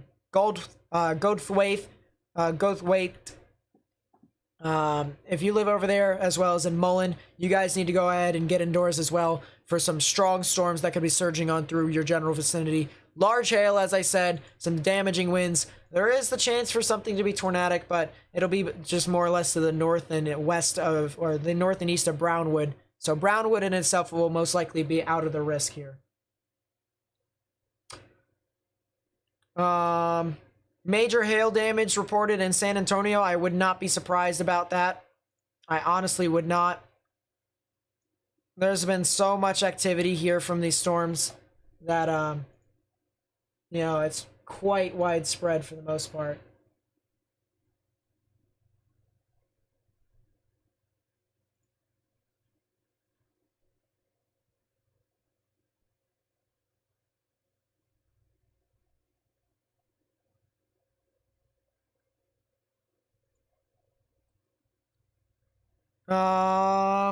I'm trying to process here as to what all is happening because my mind just kind of went. You know what I mean? Is Dallas getting anything anymore? Yes, later on tonight, Dallas could get something. More after midnight. I would honestly have to say after midnight, you guys could get some things. So I definitely monitor that 100% as this continues to unfold here. And I'll continue to cover it as much as I can, but a lot of activity. People are saying that there's places without power. I would not actually be surprised if that was the case. Let's see. Someone tweeted me. Yeah, look at that. Whoa! One of my many giant hailstones came through the roof of your friend's house in Sabinal, Texas. Look at that. A hailstone literally went through the roof, chat. It went through the ceiling. That is how significant this hail can be in this event today. So when I say that hail can do damage and can potentially kill people, this is what I mean. It could easily break windows, and it can go through ceilings. That is stunning.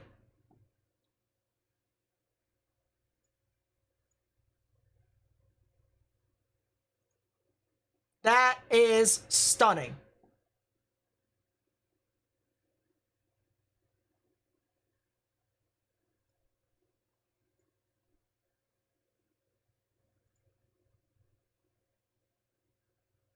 I don't know what more you guys want me to say. I mean, large hail will do that to you. That's what I mean by how... That's what I mean by how this hail could be significant. Funnel cloud reported here in Boonville, Arkansas, spotted from the parking lot of the Mercy Hotel looking northwest towards Chimsville. So there is something tornadic trying to form here, but not all too significant for the most part. Just more or less a funnel cloud, but if it does turn tornadic, as I said, people near Paris and Subiaco really need to monitor this storm 100%. Go to Van Buren. Van Buren's not really getting a whole lot at the moment. They're just getting a lot of scattered storms, so. But yeah. Lot of activity here for the most part, and as I said, very large hail could easily do damage, even hurt people. That stresses the need for people to get indoors when I say that's how large the type of hail could get. Let's see. Austin, you guys are still a bit far out. There's Austin right here. Here's the storm down just to the south, just to the north and east of New Braunfels. So right within that area, there is a severe storm that is capable of producing tornadoes. There is a little bit of rotation, but not too much. But Austin, you guys still have ways away. You guys still have ways away from the storm. Probably about another hour, honestly. If you guys want more information on the severe weather and stuff like that, a lot of people are talking about it in my Discord server. We talk about weather. We talk about, other things that might be happening in the U.S. or across the board in the across the Earth. So if you guys want more information as to what all is happening tonight, these guys are talking about it in my Discord server. So please be sure to join it. That'd be greatly appreciated. Because we have quite a lot of people here that's talking about it.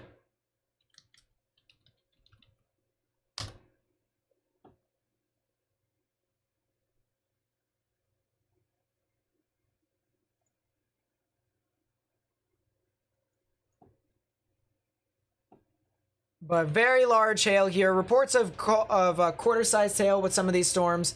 A lot of activity here. Is Paris, Texas going to get anything? Give me a second. Give me a second. There's going to be so many people that are going to say, hey, what about my area? Let's see. Paris, you guys most likely won't get stuff until a lot later tonight. 100%. So just watch out for that, Renee. Probably going to be more or less towards like the 3 o'clock hours, 2 o'clock, 3 o'clock hours. I definitely want to watch out for that. A lot of people are asking me to check the Divine and the Divine and Natalia areas. So if you guys live over here as well as near Somerset, there is some hail that's forming off with the cell. The good news is, guys, is that look at this. The echo tops are a lot lower than it actually once was, which means that this cell most likely is starting to weaken, which is the good news. So the larger amounts of hail on this cell is actually starting to dissipate just a little bit. It still has hail, 100%, but Divine's out of the risk as of right now. You guys are in the clear. But Little, Von Ormy, Somerset, as well as McDonough, and Lacoste, you guys are not. You guys still can get some spotty hail. But yeah, this cell here is starting to kind of die a little bit. Maybe a little bit more initiation here with this storm, but a lot of activity that is approaching San Antonio. So the potential for some severe hail to linger again is possible.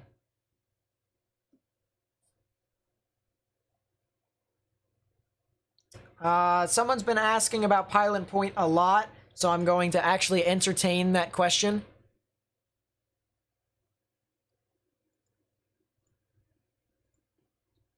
Pilot Point, you guys are getting some severe weather. Well, you guys were getting some severe weather. Not anymore, but you guys can see the same thing that Dallas-Fort Worth could get later on tonight. So right around midnight to later on, past midnight, you guys could get some severe storms. Really would want to watch out for that as it continues to move on through. Is it going to clear out when it starts getting into Austin? Probably not, honestly, because you've got these new lines of storms that are forming out over here. So you see these new storms that are forming off just to the south of Junction. That'll be moving on through to the north and east into this general direction as well. We'll actually get a storm motion from warning here to be able to tell. And yeah, it's actually moving almost due east, and more thunderstorms are expected to form. So I'd definitely watch out for this as this continues to move on through. And I definitely could think that you guys could get some severe weather. Maybe not as intense as what we saw earlier on today, but still something to where you guys could get some form of severe weather within the general vicinity.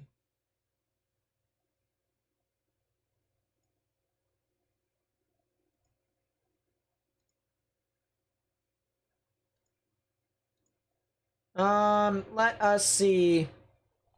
If you guys are new to my channel, please be sure to subscribe, because I do analysis like this for a bunch of other severe weather events, as well as tropical landfalls. So I don't discriminate just to Texas. I'm going to be actually going back to Arkansas over here to talk about this tornado warning here for a second.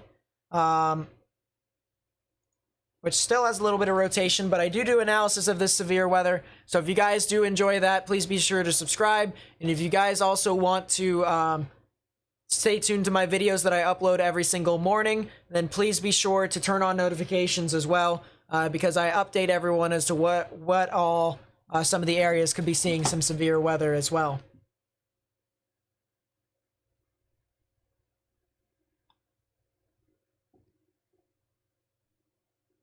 We got over 7,500 subscribers. My goodness. You guys are crazy. You know, this much growth in practically a day is absolutely insane. Thank you guys so much for all that you have done. I really do appreciate that. So let's talk about this tornado warning here in Arkansas. Just to reiterate, this is for Logan, Johnson, and Yell counties here in Arkansas. That'll be in effect until 10:45 p.m. Central Daylight Time. This cell right here is right over Driggs at the moment, and it'll be heading off towards Subiaco and maybe just near the Paris area. So if you live near Paris, if you live near Subiaco, you guys have a little bit of time. You need to get into your safe space right now. Get underground or get in your lowest, innermost part of your building, particularly a bathroom or a closet. With no windows, so you can put as many walls between yourself and the tornadic rotation as possible. So a lot of activity here as this continues to move on through. And this will be heading off, as I said, towards Subiaco, as well as Paris, Prairie View, Scranton. If you live over there, you guys really have to watch out for these storms, as this could potentially intensify further on through. So we really need to watch out for this. People are asking me to do a 3D on this cell here, this tornado warning cell. So let's go ahead and do that. It's very much so embedded. I'm gonna actually go over to the ISO surface here and look at a lot lighter precipitation amounts. You can see the inflow notch here. It is clear that this is a supercell. 100%. You can clearly see an inflow notch right within here. This is where I would expect the tornadic rotation. This is actually where I'd expect a tornado to be, right within here anyways. And you could possibly see it in 3D if it does lift up debris and stuff like that. But very much so something that people need to be monitored, to keep monitored as this continues to move on through. That this is a tornadic supercell, and this is continuing to move on through as this moves on through into Arkansas. So really something we gotta monitor as this continues later on into the evening. And just realized if I'm not live streaming too, it's either A, because I can't do it, or B, because the severe weather threshold's not gonna not up to my standards, and my standards are pretty low for live streaming. 5% chance for tornadoes or above, according to the Storm Prediction Center. But if it's anything below that, then I typically don't live stream events, which means that they won't be as significant as you know, ones that I do live stream, for such as this one today. So what can I expect from New Braunfels here tonight? I can expect you guys to first off be in the clear as of right now. That is the good news. By the way, no more tornado warning here.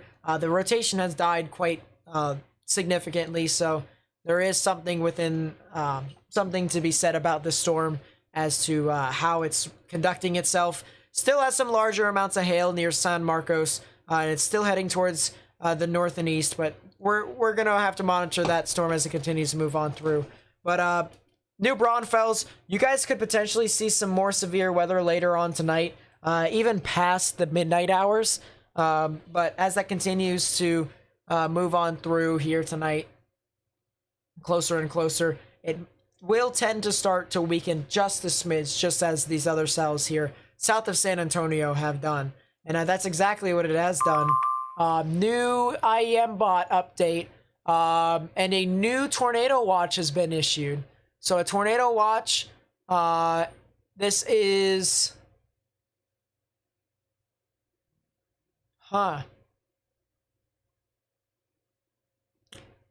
this does include San Antonio. So there is a tornado watch here for these bands of cells that are moving on through. You know, we really need to watch out. We really need to watch out for this as it continues to move off. Check Paris, Arkansas. Yep, I'll do that right now because that actually is right in the hook. First off, get underground or get in your lowest innermost part of your building. That much I can say. Second off, the storm is a little bit off towards your south, the actual tornadic rotation.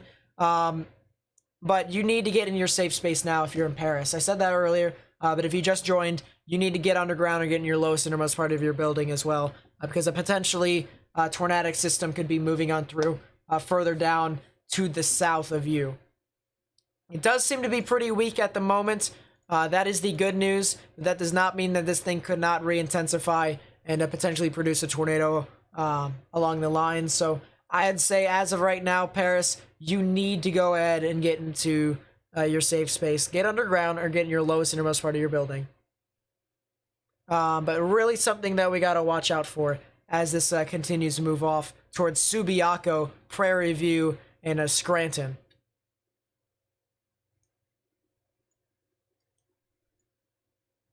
So 100%. Don't have a basement? Well, lowest innermost part of your building. So basically a bathroom or a closet. You live in San Antonio, you'll give him a call. Yeah, go ask to see if he's all right, because there has been a lot of hail that has been moving through your area. And there's actually been some hail that has actually went through the roof. And I'm not joking when I say that. It literally has went through the roof. So I would go check up on him, see if he is all right. And definitely something that I'm a bit concerned about for the people down there. New Braunfels. We got a lot of people here from New Braunfels in San Antonio, but that's completely fine because I enjoy people from all over. New Braunfels is out of the risk right now. You guys have had quarter-sized hail across the board. You might have some more storms that could come on through here from San Antonio, but this one's starting to weaken significantly. But the thing that I'd be more concerned about is these band of storms that could be impacting you past midnight, more into the 1 to 2 o'clock hours. I would definitely watch out as that continues to move off into your general vicinity. So, New Braunfels, you're out of the risk right now, but later on tonight, you guys could get back into the risk. Your interpretation is great. I've actually learned, trust your pursue your passion. Yep, 100%. Thank you, Mr. James. I really do appreciate it. And yeah, I covered Wichita Falls a bunch of times over the past couple of days, even the past week. So I will most likely cover your areas if you guys get anything significant as well. So stay tuned for that.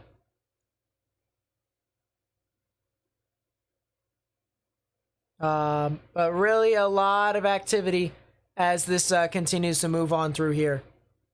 Crazy lightning show here in Austin. Heard 2 different thunderclaps. Yep, you guys are getting storms that are approaching from the south. And you guys are more or less getting a lot of activity that could be heading off into your general vicinity.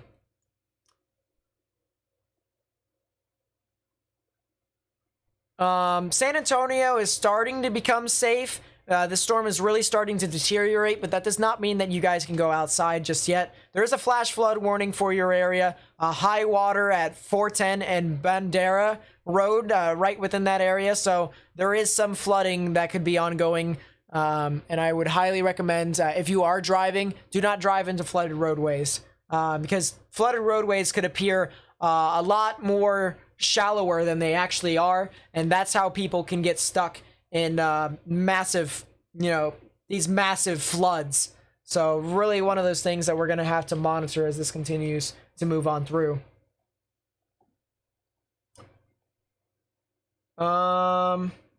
Let's see. Let's actually...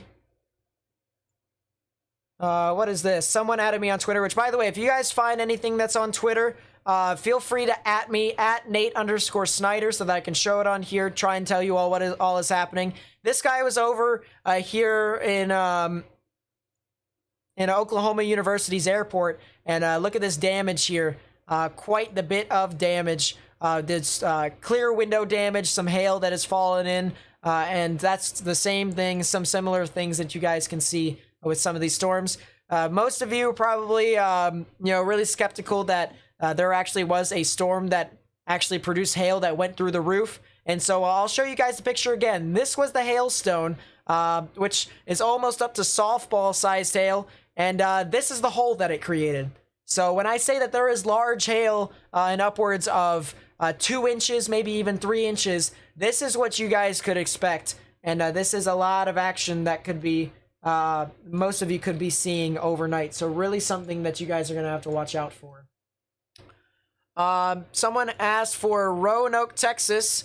That's in Dallas, Fort Worth. So you guys are all right for right now, but from midnight and onwards, you guys can get some more severe storms that can produce some damaging winds and some large hail within your general vicinity. And I would really want to pay attention to that as this continues to move on through later on tonight.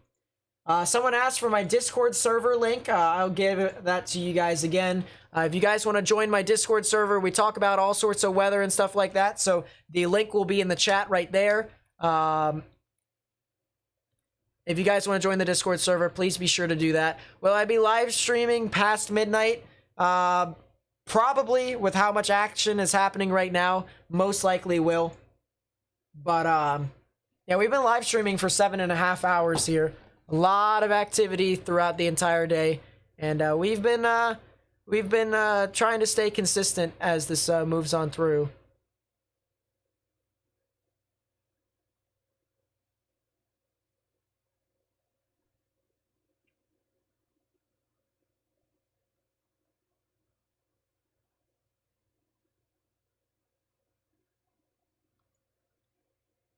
What state do I live in? I live in Pennsylvania, so nowhere near these areas. Although, it's pretty hot here in this room, and it's supposed to be 69 outside, so not feeling comfortable whatsoever. Can I check Van Buren? Van Buren's not getting anything. You guys are fine. You guys are going to get some scattered storms, but you guys are going to be fine.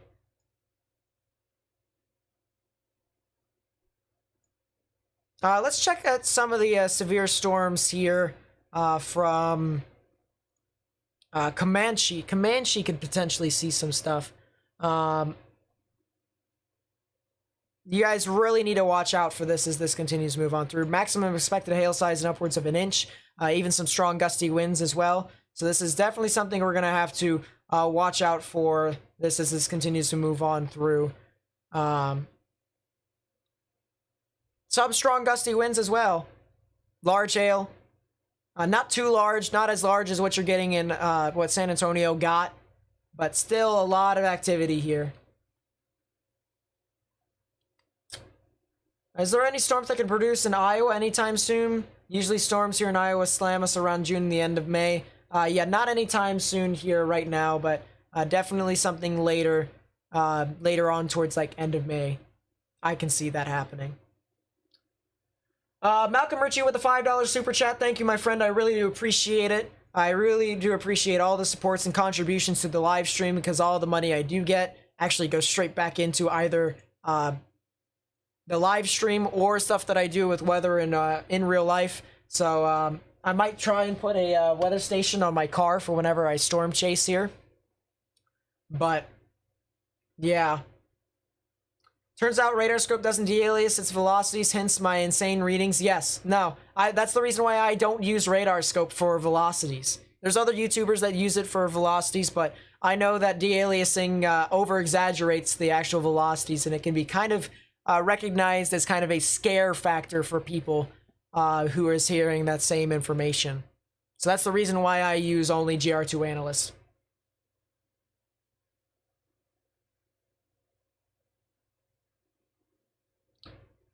You were in Lake Worth? Yeah, there was a lot of hail near your area. In general in Dallas-Fort Worth.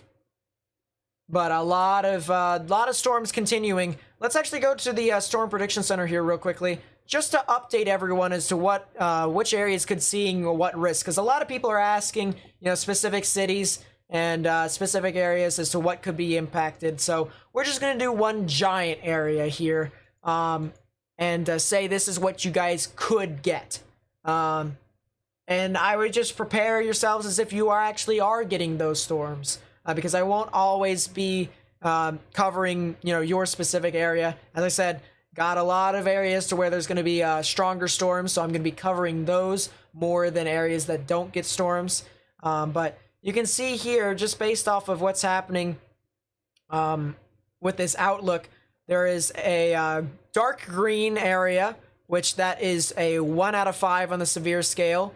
There is a yellow area, which is a 2 out of 5 on the severe scale. You also have your orange area, which is a 3 out of 5 on the severe scale. So wherever you guys are at, make your plans accordingly. And your chances as you go up on the severe scale will get higher and higher of actually seeing them. So if you guys live in there, those areas, as I said, plan accordingly. Large hail, damaging winds, and even the threat for tornadoes is possible within these areas. So we really got to watch out for this as time continues to move on through tonight. Let us see. I'm going to go down to San Antonio. So yeah, new severe thunderstorm warning. This is for south of Austin. So southern parts of Austin actually is going to get impacted by this, as well as the international airport. The international airport in itself is in the severe thunderstorm warning. So if you guys are in the severe thunderstorm warning here near Austin, you guys could get hail and upwards of golf balls, as well as 60-mile-per-hour wind gusts. There's been consistent reports of golf ball-sized hail across the board. So really a lot of action here that is moving off into your general vicinity. And if you live in these areas, I'd highly recommend getting indoors and staying away from windows, because there could definitely be something that could could be producing some larger amounts of hail within that general vicinity. Let's see. the Mid-Atlantic isn't going to be getting anything for the most part. I should know. I live in Pennsylvania, so yeah, we don't ever get anything.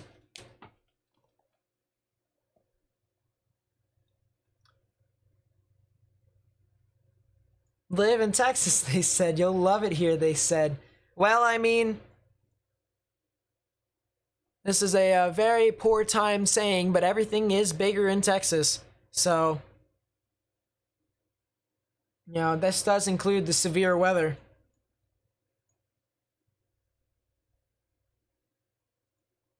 But yeah. Can I show the hail core? Yeah, I can show the 3D here. I can show the 3D of the cell that's heading towards Austin. Here's the hail core. 100% not tornadic anymore. Just by looking at this looks absolutely much of a hail threat. Very much so a hail threat from this storm. So that's the good news for you all. It could try and become tornadic later on, but as of right now, very much so of a hail threat. And we're definitely going to have to monitor this as this continues to move on through.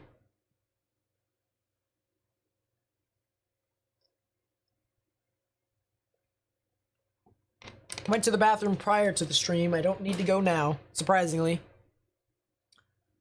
I will say, I am losing my voice. So that's the reason why I'm sounding a lot more tired than usual. But it's not actually reflecting as to my energy right now. I still have a lot of energy, and I'm just going to go ahead and waste it on tonight's event before severe weather doesn't really occur for quite some time. And yeah, I can take my break then. If you guys are new to my live stream, please be sure to subscribe, because I do live analysis like this whenever severe weather does get poor, whenever it does get bad. Now, if I do think it's not going to be bad, then I won't live stream. I also won't live stream if I got something going on, but I rarely have that happen. So more or less, I will live stream when stuff does get bad. And if you guys would like to stick around for stuff like this in the future, please be sure to subscribe. And if you guys want to stay up to date with weather, you know, in general, every single day, I upload a video in the morning, 9 a.m. Central Daylight Time, 10 a.m. Eastern Daylight Time. So I inform everyone as to what's going to be happening with the weather, what people could be getting. And if you guys would like that, then turn on notifications. But I don't just discriminate. It's not just for Texas and Arkansas and Oklahoma. I talk about all areas. I talked about Mississippi, Louisiana, and Alabama for the entire month of March. That's where the severe weather was. And I'll probably be talking about any of these areas along here in the Gulf or along the coast, the East Coast, whenever tropical season happens. So whenever there's a landfall for like any sort of hurricane or whatever, most likely we'll be live streaming that as well. So if you guys are excited for all of that, please be sure to subscribe, as well as turn on notifications. And please be sure to like the live stream too, because this actually does get me onto YouTube's algorithm, and it helps me get onto more people's recommended feeds. So that would be greatly appreciated if you guys did that as well. But yeah, I cover all sorts of stuff that has to do with the weather. Is College Station going to get anything? They might get something later on tonight, but it would probably be a lot weaker than some of the areas that are off to the west are getting. But still a lot of activity here. So let's take a look right now. There's no more tornado warnings, by the way, which I gotta say, thank the Lord. We've been under fire for what? 3-4 hours? Something like that? So, a lot of activity across the board. Do I cover weather in Canada? Good question. I want to actually start doing that, but I got to learn more about the provinces as well as how the radars function, because I actually do have some radars here that go up into Canada with Radar Scope and Radar Omega. But, yeah, if I ever try and cover stuff in Canada, I'll be able to title it Severe Weather in Canada Coverage. Something like that.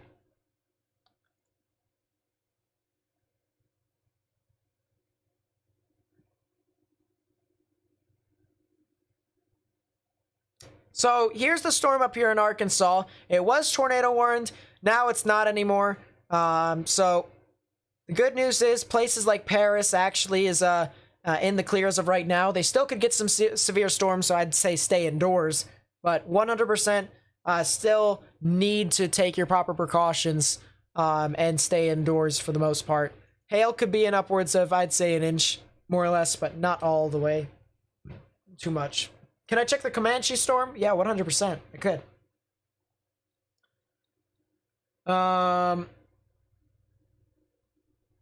Let's see.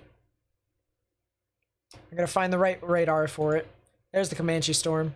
So Comanche right now is getting a lot of strong gusty winds and some sporadic hail. A lot of sporadic hail with this storm.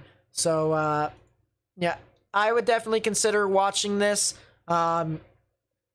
But it's not exactly as much tornadic as some of these other cells are.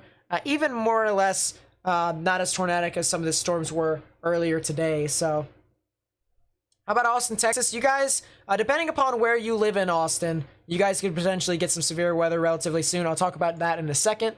But yeah, a lot of storms here that are going to be moving on through towards Stephenville. So if you live in the general direction of De Leon, Dublin, Purves, Alexander, Claret, as well as Stephenville, all the way over to Lambkin, Carlton, Olin, as well as people near Goldthwaite, you guys could potentially see some severe weather, some large hail and upwards of an inch.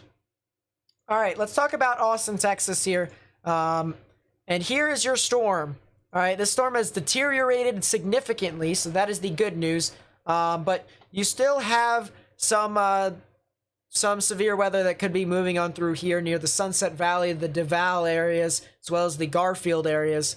It's currently moving through Buda. It's currently moving through Creedmoor, for any of you who know where that is. So still something that you guys are going to have to watch out for, but the storm is definitely dying, so the severe potential on this cell is starting to plummet, which is the good news.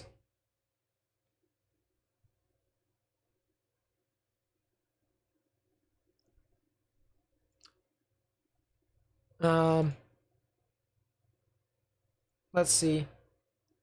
Thank you so much for the kind words, Swix. Surprisingly, we are actually at 7,574 subscribers. Surprisingly.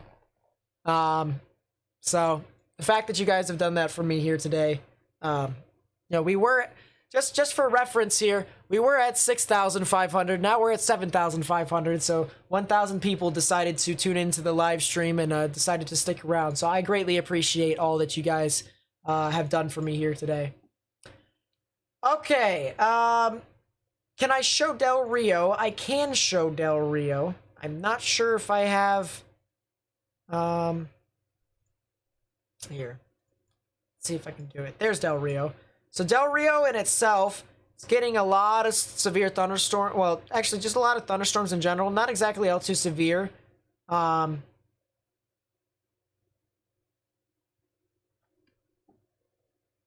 Yeah, as soon as this radar loads, I will inform you as to what all is happening. It's just, it seems as if my technology is,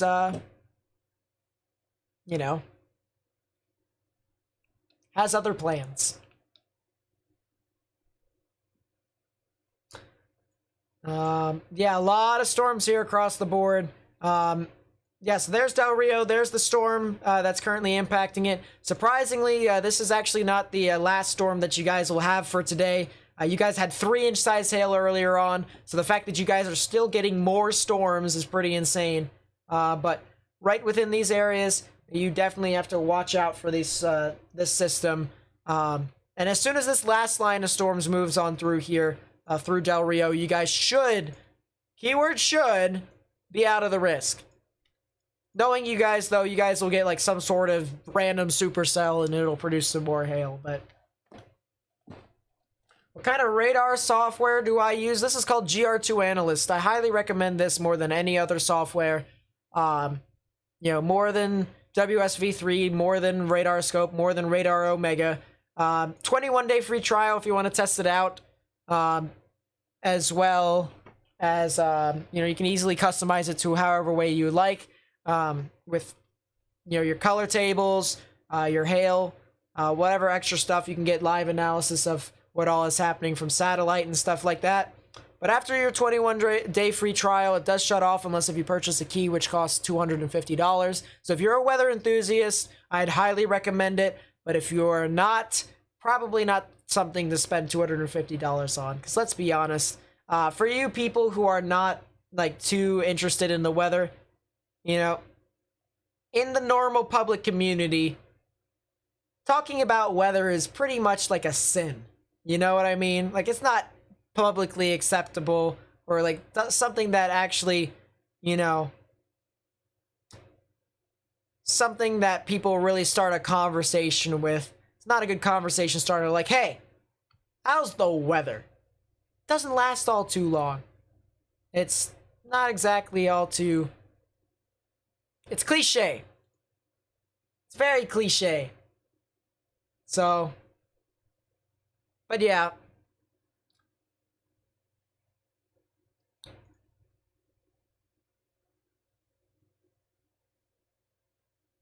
A lot of storms here. Thank God we only have 7 severe thunderstorm warnings right now, but the only unfortunate thing is that there is 5 flash flood warnings. So, Jonesboro, Arkansas, you guys are not in the risk here today. You guys are going to be fine for the most part. You guys are getting a lot of severe just scattered storms, but nothing all too insane.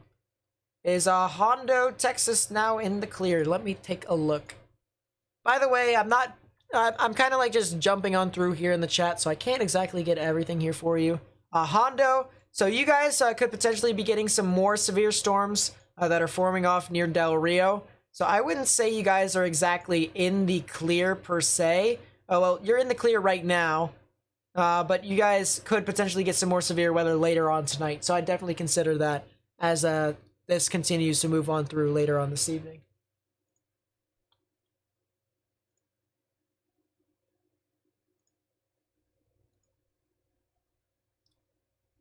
Sheesh. There's so much activity in my Discord server right now. If you guys want to join it, link is going to be in the chat. But there's a lot of people in our Discord server right now. There's a lot of people talking about it. I just took a glimpse at it. I own this Discord server, so I was just seeing as to what all was happening. And yeah, there is quite a lot of activity, I'll say that much, talking about these severe storms. And so, if you guys want to join my Discord server, the link is in the chat right there. And I definitely recommend joining it. I'm actually curious, if you guys don't mind, I actually want to, could you tell me about Fort Worth? You guys could get some severe weather past midnight. So midnight and further later on, you guys could potentially get some severe weather.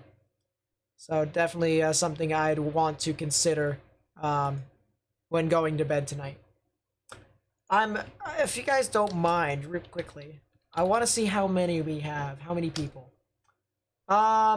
We have 816 people in our Discord server. That is actually crazy.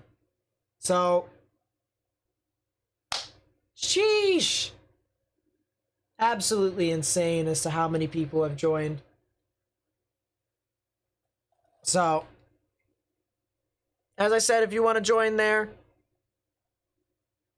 I would greatly appreciate it and highly recommend it as well. How about San Antonio? So you guys are now starting to get the dead thunderstorms that are moving on through, but then you could have another line of storms that'll move on through within the next hour and a half to 2 hours, I'd say. Actually, no, I'd say 2 hours, something like that. So I'd still want to watch out for this as this continues to move on through. Is there still a nocturnal tornado outbreak possible? I'd have to say no. But a widespread severe weather outbreak is possible, just for hail and winds. Could Dallas-Fort Worth still get anything? So yes, there is some storms here near Comanche that is expected to go up into the general vicinity of Dallas-Fort Worth. So within the next 2 to 2.5 hours is when it could start reaching into the Fort Worth area, potentially. And that could easily bring some large hail and some damaging wind gusts within some of these areas. We're 9 subscribers away from 7,600 people. That is absolutely insane. So can we get up there? Can we get to 7,600 subscribers? Maybe, possibly. But I'd greatly appreciate. I greatly appreciate all the stuff that you guys have done for me. We are at, jeez, how many likes is that? 1,530 likes and 15 dislikes. That is really good. That's for every 100 likes, there is 1 dislike. And I'm glad that you guys enjoy the content. I'll continue to do it as much as possible, as long as I can. I don't necessarily feel like I have a lot less energy than I had before. So, do I think tornadoes are expected in Del Rio? Probably not. I think it's going to be more of a hail threat, honestly. But there is the chance for some, you know, there's a chance for tornadoes, but it's just not exactly the best.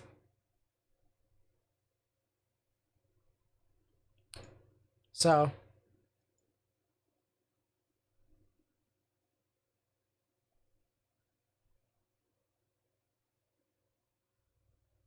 am I tired? Nah, not really. I should wear a suit?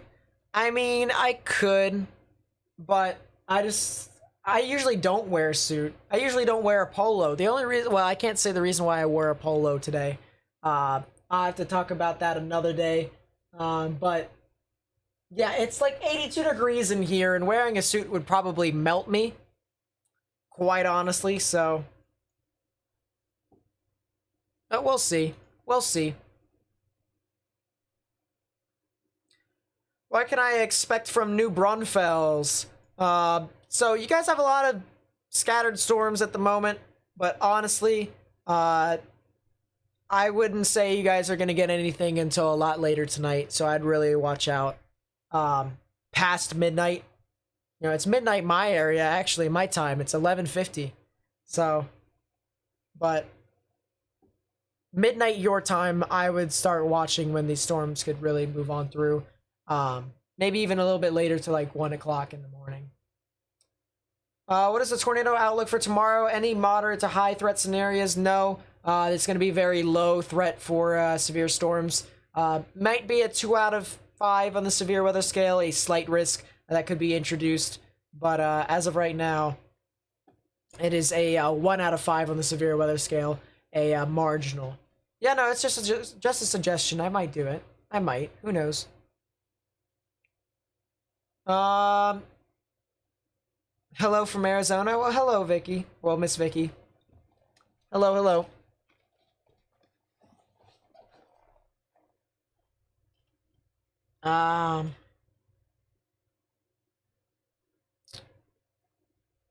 Let's see. Where do I live? I live in Pennsylvania, so it's nowhere where this severe weather is. As much as I would love to chase these types of storms, yeah. Can't live in a place with barely anything. One thing I do want to mention here that I just looked at, I just panned over to Arkansas over here, and the threat for a something tornadic is possible here near Clarksville. So you do have some general rotation. You have green velocities, the green winds moving towards the radar, the red ones are moving away.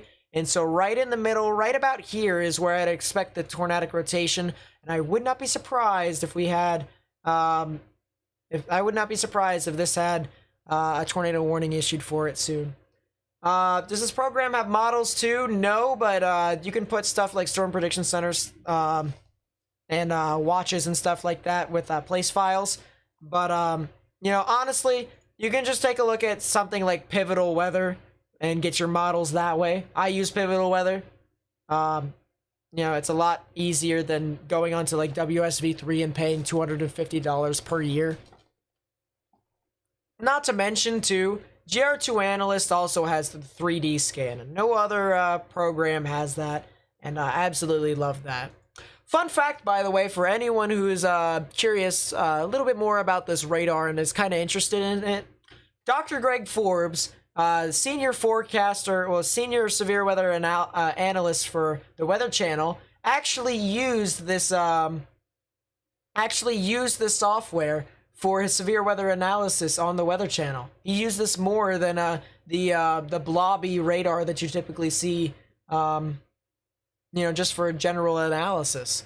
So this is what his high resolution radar was, and yeah, lot of something to really pay attention to. This is the software capable of 3D. Oh yeah, it is capable of 3D. What am I thinking will happen south of Texas? Are you talking about like in Mexico? If you're talking about in Mexico, you guys could most likely see some very hot temperatures for the most part, but not any real severe weather in my honest opinion. GJS Man with a $5 super chat says, same as last night, thanks for being so attentive. Just curious, what games do I play? Anything that I really can get my hands on, really. I play a lot of Storm Chasers with some of my friends on Discord and stuff like that, but Fortnite, if I can play some Warzone, then I will. Titanfall, I've been trying to get back into that because that's pretty fun. But a little bit of Apex is there. Yeah, I play all sorts of video games and stuff like that. So, but thank you for the $5 super chat. I really do appreciate it. Is this GR Analyst? Yes, this is GR2 Analyst. Here at Jersey, we're looking at nothing. Hold up. New tornado warning for the cell that I just mentioned, so I can't hold up anymore. Actually, you know what? I'm holding up. First off, if you live near Lamar, if you live near Knoxville, if you live along Interstate 40, you guys need to go ahead and take your proper precautions. Get underground or get in your lowest innermost part of your building, particularly a bathroom or a closet. Now, in regards to King Destroyer, who's saying, here in Jersey, we're looking at nothing. Here in Pennsylvania, I can concur. I just looked out my window. Nothing happened. There's nothing out here. So not a whole lot of stuff. But yeah, no, it's a tornado warning here. We've been watching the cell for quite some time, and so we're definitely going to want to watch out for this as this continues to approach the Lamar area. But if you guys live in Lamar, you guys need to go ahead and take your proper precautions. Get underground or get in your lowest innermost part of your building, particularly a bathroom or a closet with no windows, so you can put as many walls between yourself and the tornadic rotation as possible. It'll be impacting Lamar practically right now. So if you're over there in Lamar, I hope you're in your safe space, and if you hear this transmission, you should be in your safe space. Then it'll be moving off towards the general vicinity of State Highway 359, as well as a State Highway 315. So if you live over there, you guys really need to watch out for this storm to really become tornadic. If we take a look at the velocities, it is still there. It is still tornadic. There is something here. It actually looked a lot stronger before. Yeah, it actually looked a lot stronger before this thing really started to kind of weaken a little bit. So that's the good news here, is that this storm is definitely starting to weaken, but there is still the threat for severe weather with this cell as it continues to move off to the north and east. So we'll definitely have to continue to monitor this as time moves along. But 100% a storm that we need to continue to tell people to watch out for. How's Kerrville, Texas looking? And I'll take a look at Temple, Texas right after that. Kerrville, Texas. So you're over there, down there. San Antonio. So you guys could most likely be impacted by some severe weather here relatively soon. Within the next 30 to 45 minutes. So I'd really want to watch this storm very closely. Damaging wind gusts and upwards of 60 miles per hour and quarter-sized hail is possible with those storms. So if you live in Kerrville, I'd watch out for that as well. Someone asked about Temple, Texas. I'm going to do that real quickly. Anyone who lives in the Dallas-Fort Worth metro area, you guys are not being impacted just yet. You guys could be impacted later on tonight. Let's see. Someone asked about Temple, Texas. That's near Killeen. So you guys could be impacted a lot later on tonight as well, around the 1 o'clock in the morning hours. So I'd really want to watch out for those storms as time continues to progress for you all. But definitely something that I'd continue to watch as this moves on through. But yeah, Temple is getting some scattered thunderstorms. Nothing too serious at the moment, but they're still getting some scattered thunderstorms. Mark Mullo with the $10 Canadian super chat says, "Hey Nate from Ontario, Canada. I've been here for most of the show. Keep up the great work, buddy. I'm subscribed and may even consider a monthly membership." Thank you so much. I really do appreciate for the $10 super chat. It really does mean a lot to me. Memberships are more or less one of those things where if you want to sponsor the channel, you can. But I don't advocate for it a whole lot, quite honestly.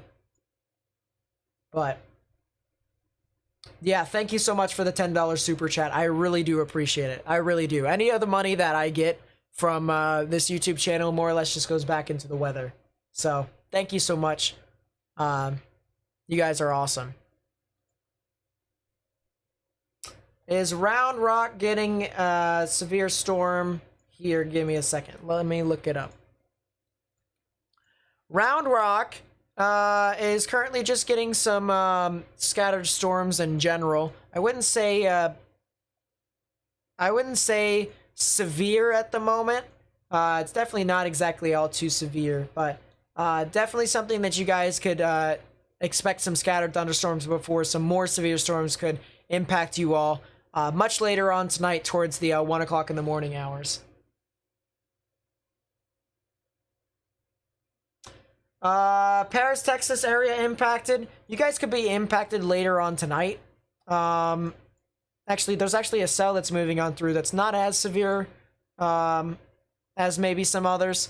But it is moving off into your general vicinity. So I would say within the next hour or so is definitely when you guys could start seeing some scattered storms. And then later on tonight, late tonight into tomorrow morning, you guys could also see some severe weather as well.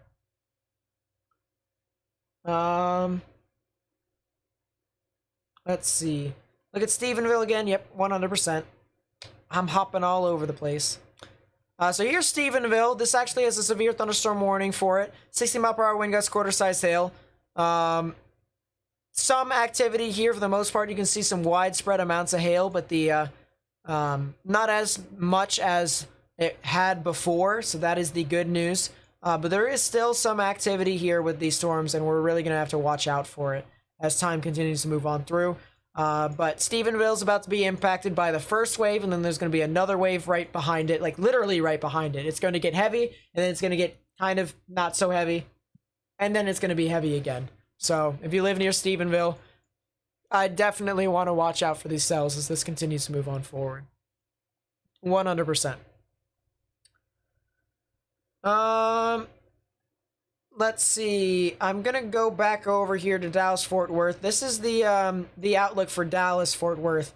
You can see these storms that are near Stephenville, and they actually appear to be moving off into the general direction of Dallas-Fort Worth, which actually is something to really watch out for. So this is something that we really gotta watch out for as things continue to move on through.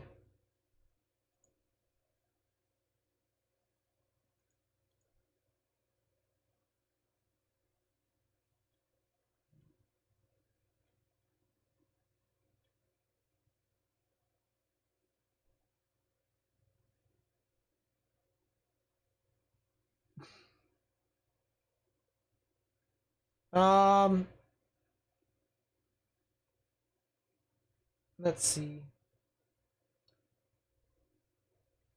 Yeah, the one thing about my Discord server is if you are under the age of 13, unfortunately you can't be in it, but you can be back in it when you actually are 13 years of age.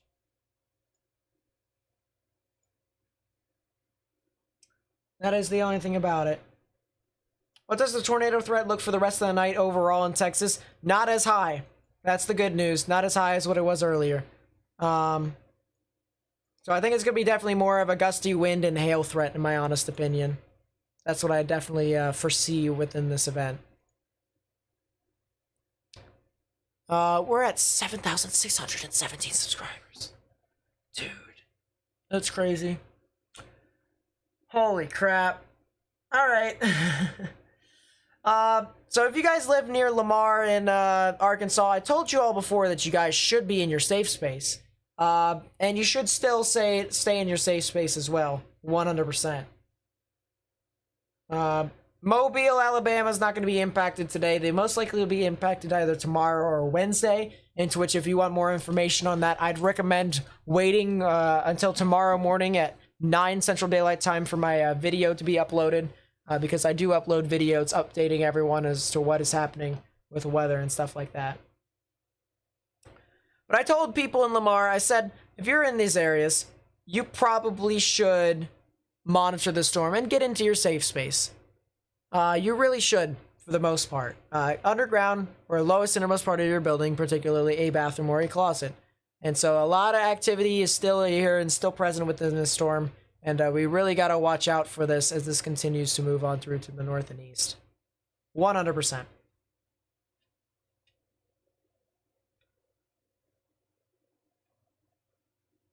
But, yep, this will be moving off to the north and east more. As I said, State Highway 315 in Arkansas. This is moving right over your area relatively soon, albeit relatively slow.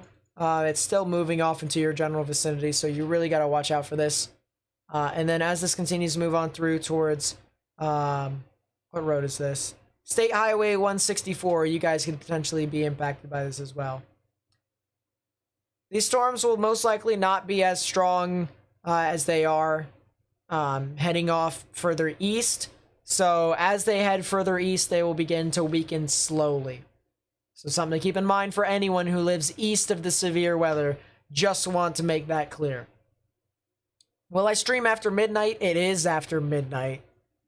You have to realize I live in the east. I live on the East Coast, and it is 12:05 right now. And to think as to how I have to upload a video in 10 hours. Woof. Yep, just 5 more months. That's it. Which is not that big of a deal, honestly, because then you get to come in for tropical weather. And that's pretty fun, because that's when the real prediction games start. New update from the Storm Prediction Center, and what? Mesoscale discussion concerning Tornado Watch 121. Severe threat is expected to continue into early overnight. A large hail, wind damage, isolated tornado threat will be possible. That's in Del Rio, so...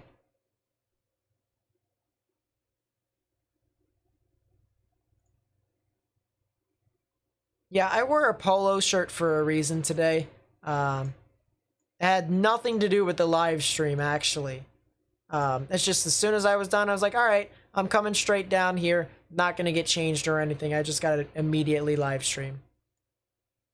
So, how's the storm for Dallas-Fort Worth? Dallas-Fort Worth, as of right now, is still out of the risk, but it's looking to come closer and closer into your general vicinity.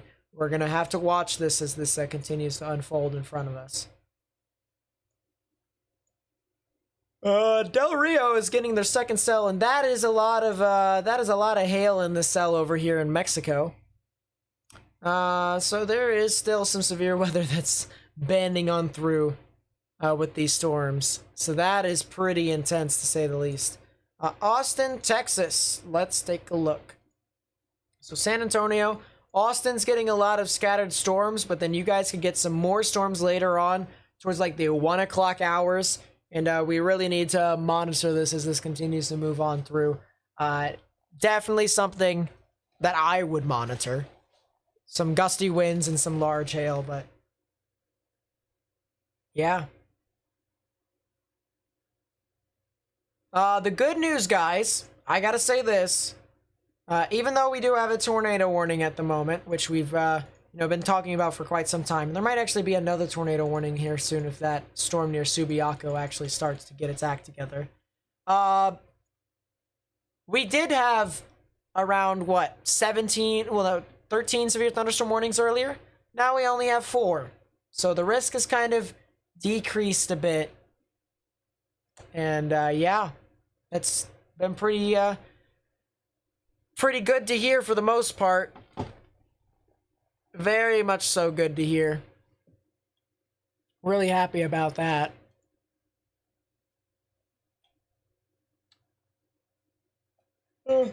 Now I'm starting to yawn and stuff like that.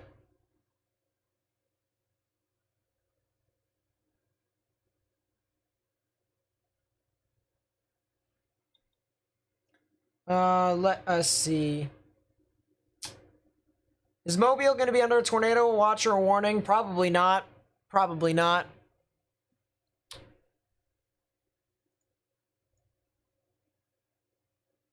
Yeah, this is a really interesting storm here in Arkansas. You can clearly see it still has a little bit of rotation. You can see the greens here that are moving towards the radar. The reds are moving away. So right here near Lamar is where the rotation would be. I said that if you were near Lamar, near Hagerville, near State Highway 315 and State Highway, what is this? State Highway 164, you guys definitely should monitor these storms as it continues to move on through. One thing I do want to mention is this is heading off towards the general vicinity of Smyrna. So if you live near Smyrna, I would really want to watch out for these storms. Is that a tornado warning? What are the gray circles? What do they mean? So the tornado warning is this red box right here. So whenever you see a red box like this, that is a tornado warning. These circles actually is satellite and RAP analysis. So you have satellite analysis and model guidance that's helping me with what the environment is like, which actually tells me as to what could be happening with the storm and what the conditions are. So that I might be able to predict as to what's going to be happening in the future. But yeah, there is a little bit of rotation here within the storm right here near Lamar, near Hagerville. So as that continues to move on through, Smyrna could be impacted within the next, say, 30 to 45 minutes. But this storm is moving really slow, like very slow.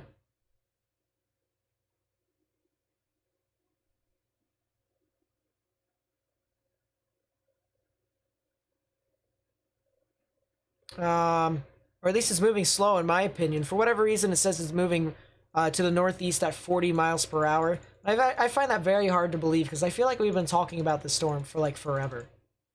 You know what I mean?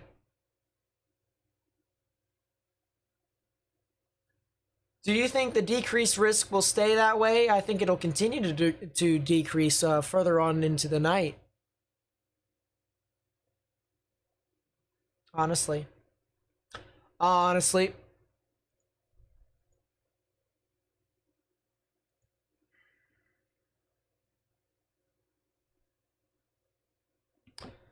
Hand's starting to hurt a little. Not gonna lie.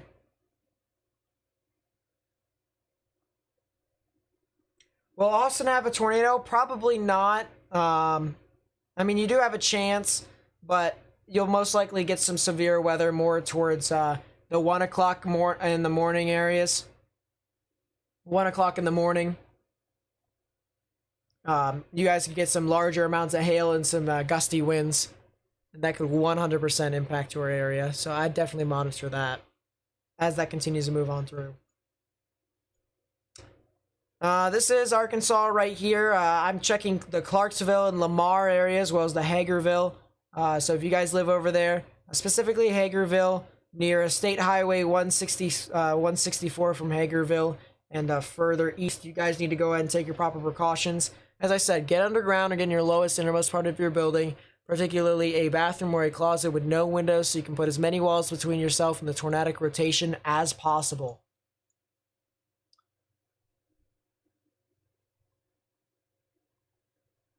Why do I think the system has seemingly stalled over this part of Texas tonight? It actually really hasn't stalled.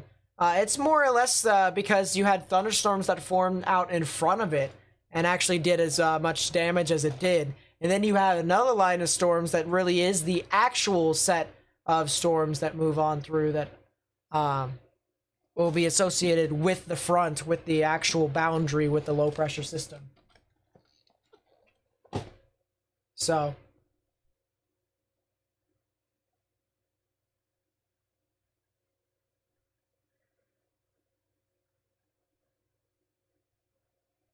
Excuse me. Excuse me. Severe weather risk over for the Northeast? Yeah, I'd have to say. I'd honestly have to say.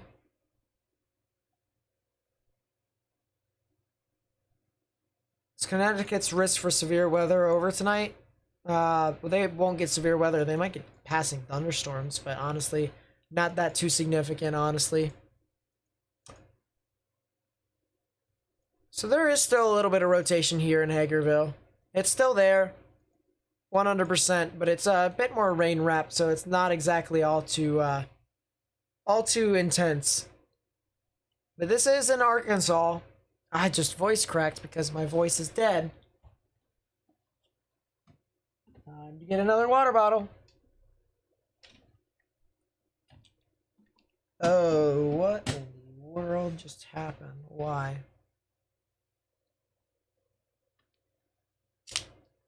No more Fortnite.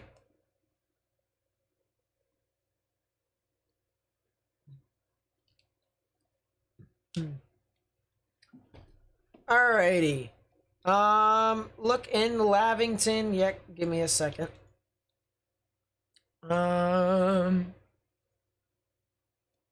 Lavington. Where? Canada? If it's in Canada, then it's pretty cold up there. What is the best free weather radar on mobile and computer? Don't know because I haven't experimented. Cheap, mobile, either Radar Scope or Radar Omega. Either the two is better. All you have to do is pay $10, but it'll be the best investment you've ever made in your entire life. If you're just starting out with severe weather, yeah, or just weather and all that stuff, that's definitely the best way to go. Let's see, Huntsville, Texas. Huntsville, Texas. Let's take a look and see where this is. This is a lot further east, so you guys most likely won't see a whole lot of severe weather tonight. You guys might see some passing showers, but it'll be early, very late tonight into early tomorrow morning. Well, Burleson, Texas, get hail. You have a car that you need to hide. Let me take a look at that for you here. But Mr. Brazil, I believe that's how you pronounce it. Mr. Brazil, thank you for the $5 super chat. I really do appreciate it. So you guys could actually, you guys could potentially get something from the cell that's moving on through Stevenson.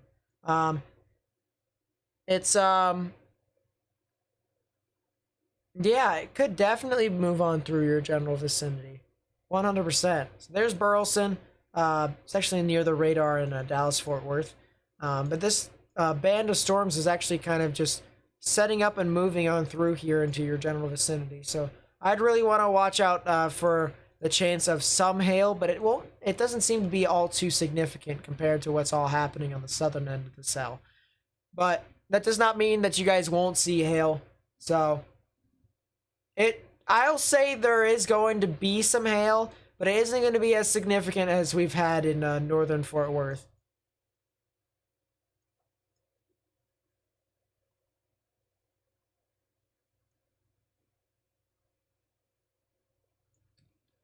Let's see. What are my thoughts on channels like Livestorm Media? Kind of like filming a neighbor's house on fire and selling footage, if you ask me. No science. It's more or less kind of reporting. It's like the news. So, for me, I have no issue with it because if you think of it this way, seeing is believing. I know that for a fact because I can sit up here and I can tell you all what all is happening with the weather all I want. And some people are just not going to believe me because they're going to say, hey, just because you're looking at a screen doesn't mean it's actually true and that's what's happening on the ground. And so by looking at that storm chasing footage and all sorts of stuff like that, that actually tells you as to what all is happening live. That's why if I ever storm chase, I most likely live stream it so I can try and get the information out. But in regards to storm chasing in general, it's good for research purposes. I agree. I actually support that.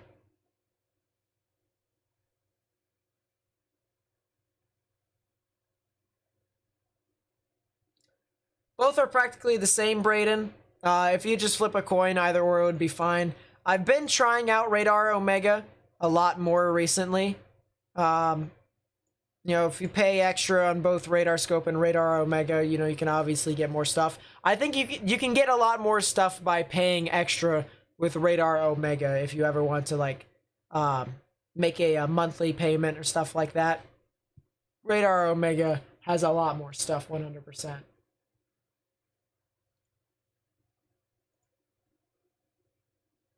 But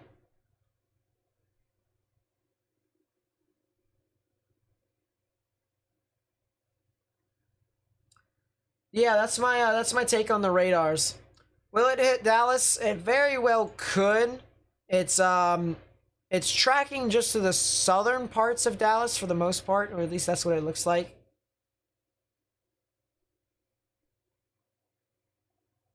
Yeah, southern parts of Dallas, I definitely think could see some severe weather here. Any updates on Van Buren, or are you safe? Yeah, Van Buren's good. You guys are fine. I will actually check on the tornado warning here in Arkansas, just to see if this thing is actually still up and running. And there is a little bit of rotation here with the storm. Definitely not as, you know, strong as it once was. What in the world? Oh, I was about to say, that was going to scare the crap out of me. But luckily, it wasn't what I thought it was. If you guys are new to the channel, please be sure to leave a like and subscribe, as well as share this with friends and family and on social media. That would be greatly appreciated. I appreciate all the support you guys have. And yeah, thank you so much. Will San Antonio be hit by storms? Yeah, they will, but it would be a lot later tonight, in my honest opinion. I think you guys could definitely see some severe weather a lot later tonight. So more hail, more gusty winds, but you guys should be good for the next couple of hours. Dallas Metro, Dallas-Fort Worth area, you guys still have a bit of time, about an hour before storms could actually move on through. And even then, there could be cells that develop within that. So maybe, but as of right now, McKinney isn't really getting a whole lot, and I'm expecting that trend to continue.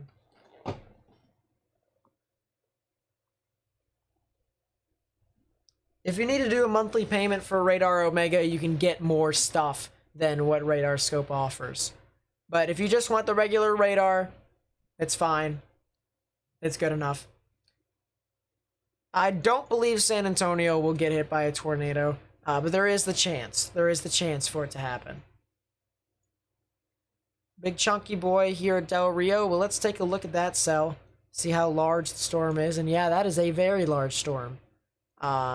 Very bright pinks across the board here. You can see how bright the reflectivity is with this system.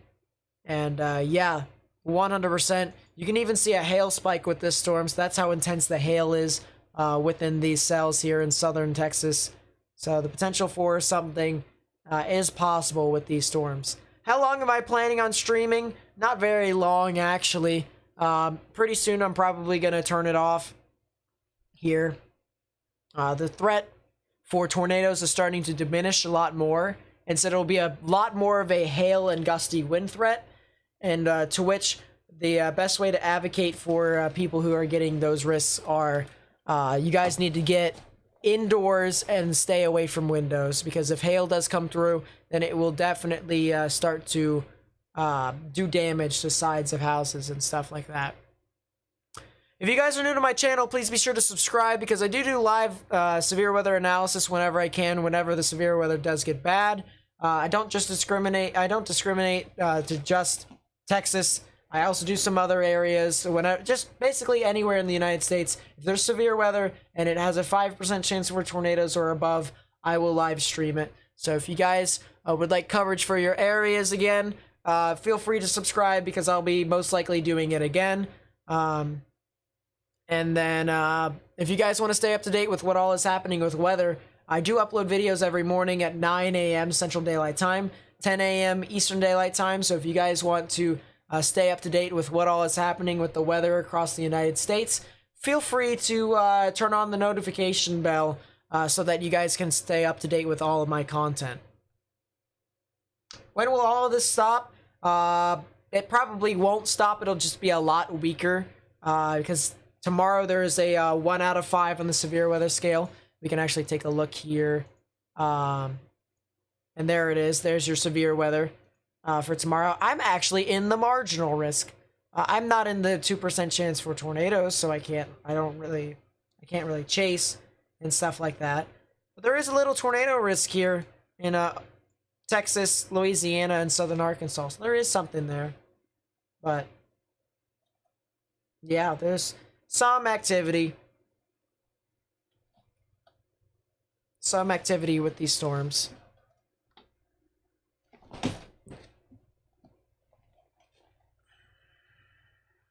Is there going to be severe weather on Saturday? I think it's going to be more or less on Sunday and Monday. That's when I'm expecting it to happen. But that's a little bit far out.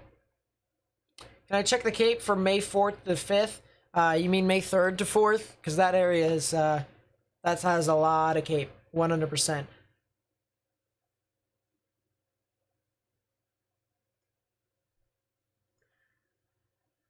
Let's go back to the tornado warning up here in Arkansas. This is actually in effect until 11:45. So sheesh.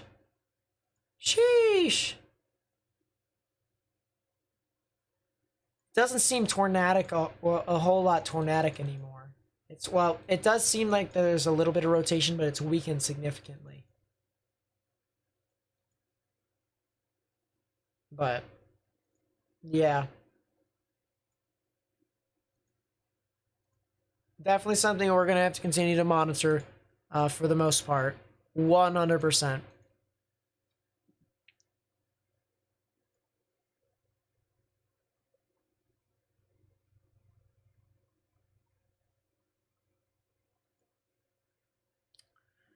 We have 1,600 likes on this live stream. Oh my god. Actually, we have 1,599 likes. I'm sorry.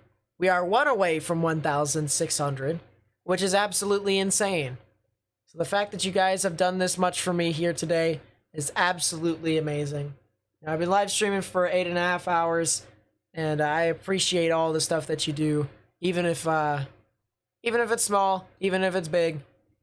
You know, I'll take what I get, and I don't throw a fit. You know what I mean? So, I think pretty soon I'm gonna actually wrap up the live stream here. It seems as if the risk is starting to diminish a lot more. It's definitely actually starting to diminish very much so a lot more. There's still a lot of storms here near Del Rio. This could easily move on through into San Antonio. So those general vicinities could still get some severe weather. But it would be more of an overnight threat. And I need to think about my health too. Because sitting in a chair and, doing all this stuff and sitting in a 82-degree room is not exactly fun. So...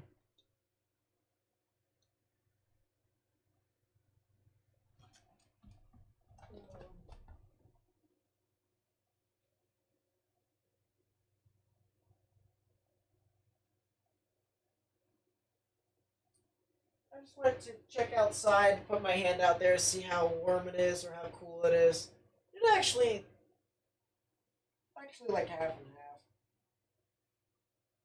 So there is something outside.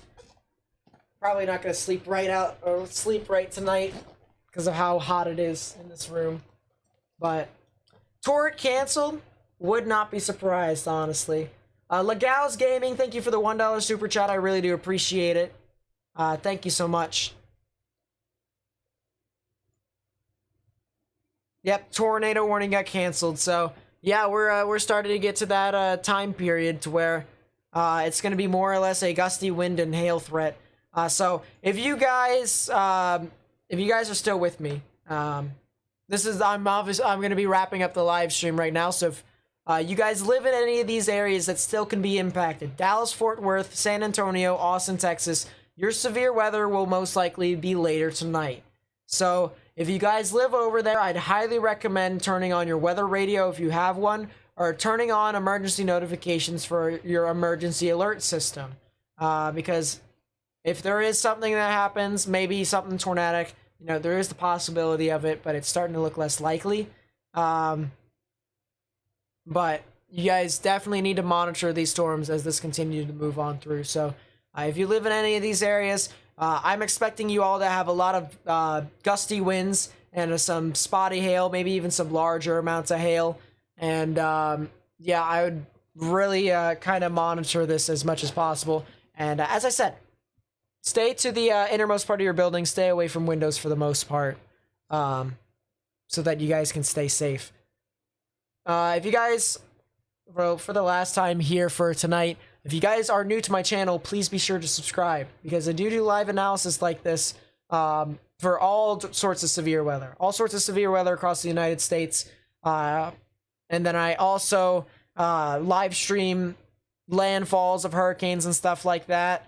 And then I do videos every morning talking about what could be happening with the weather. So if you guys, if that sounds like something that's right up your alley, feel free to subscribe and even turn on the notification bell so that you can stay up to date with all the stuff that could be happening. Like the live stream if you haven't already, that would be greatly appreciated. Yeah, we got a couple super chats here at the last second, so let's take a look. Bob with the $10 super chat, thank you, my friend. I really do appreciate that. And then Totally Aiden with the $5 super chat. It says, hey, Nate, thank you so much for the stream. As always, stayed the whole time the stream. Can't wait for the next stream. See ya. Get some good sleep. I will definitely get some good sleep. I'll say that much. Today's been a heck of a day, honestly. So, thank you so much to everyone who has stuck with me all the way throughout the stream, and to all of the new people who joined my live stream and even subscribed and stuff like that. I am hoping to do some more severe weather analysis for you guys again in the future. And yeah, if you guys, as I said, want to stay up to date with the weather, please tune into my videos. I upload them at 9 p.m. Central Daylight Time, yada yada. That's most likely gonna be it for me, guys. My name is Nate. I also go by Hockey Boy Nate. I will catch you guys in my video tomorrow. So peace out, everyone. Peace. Bye.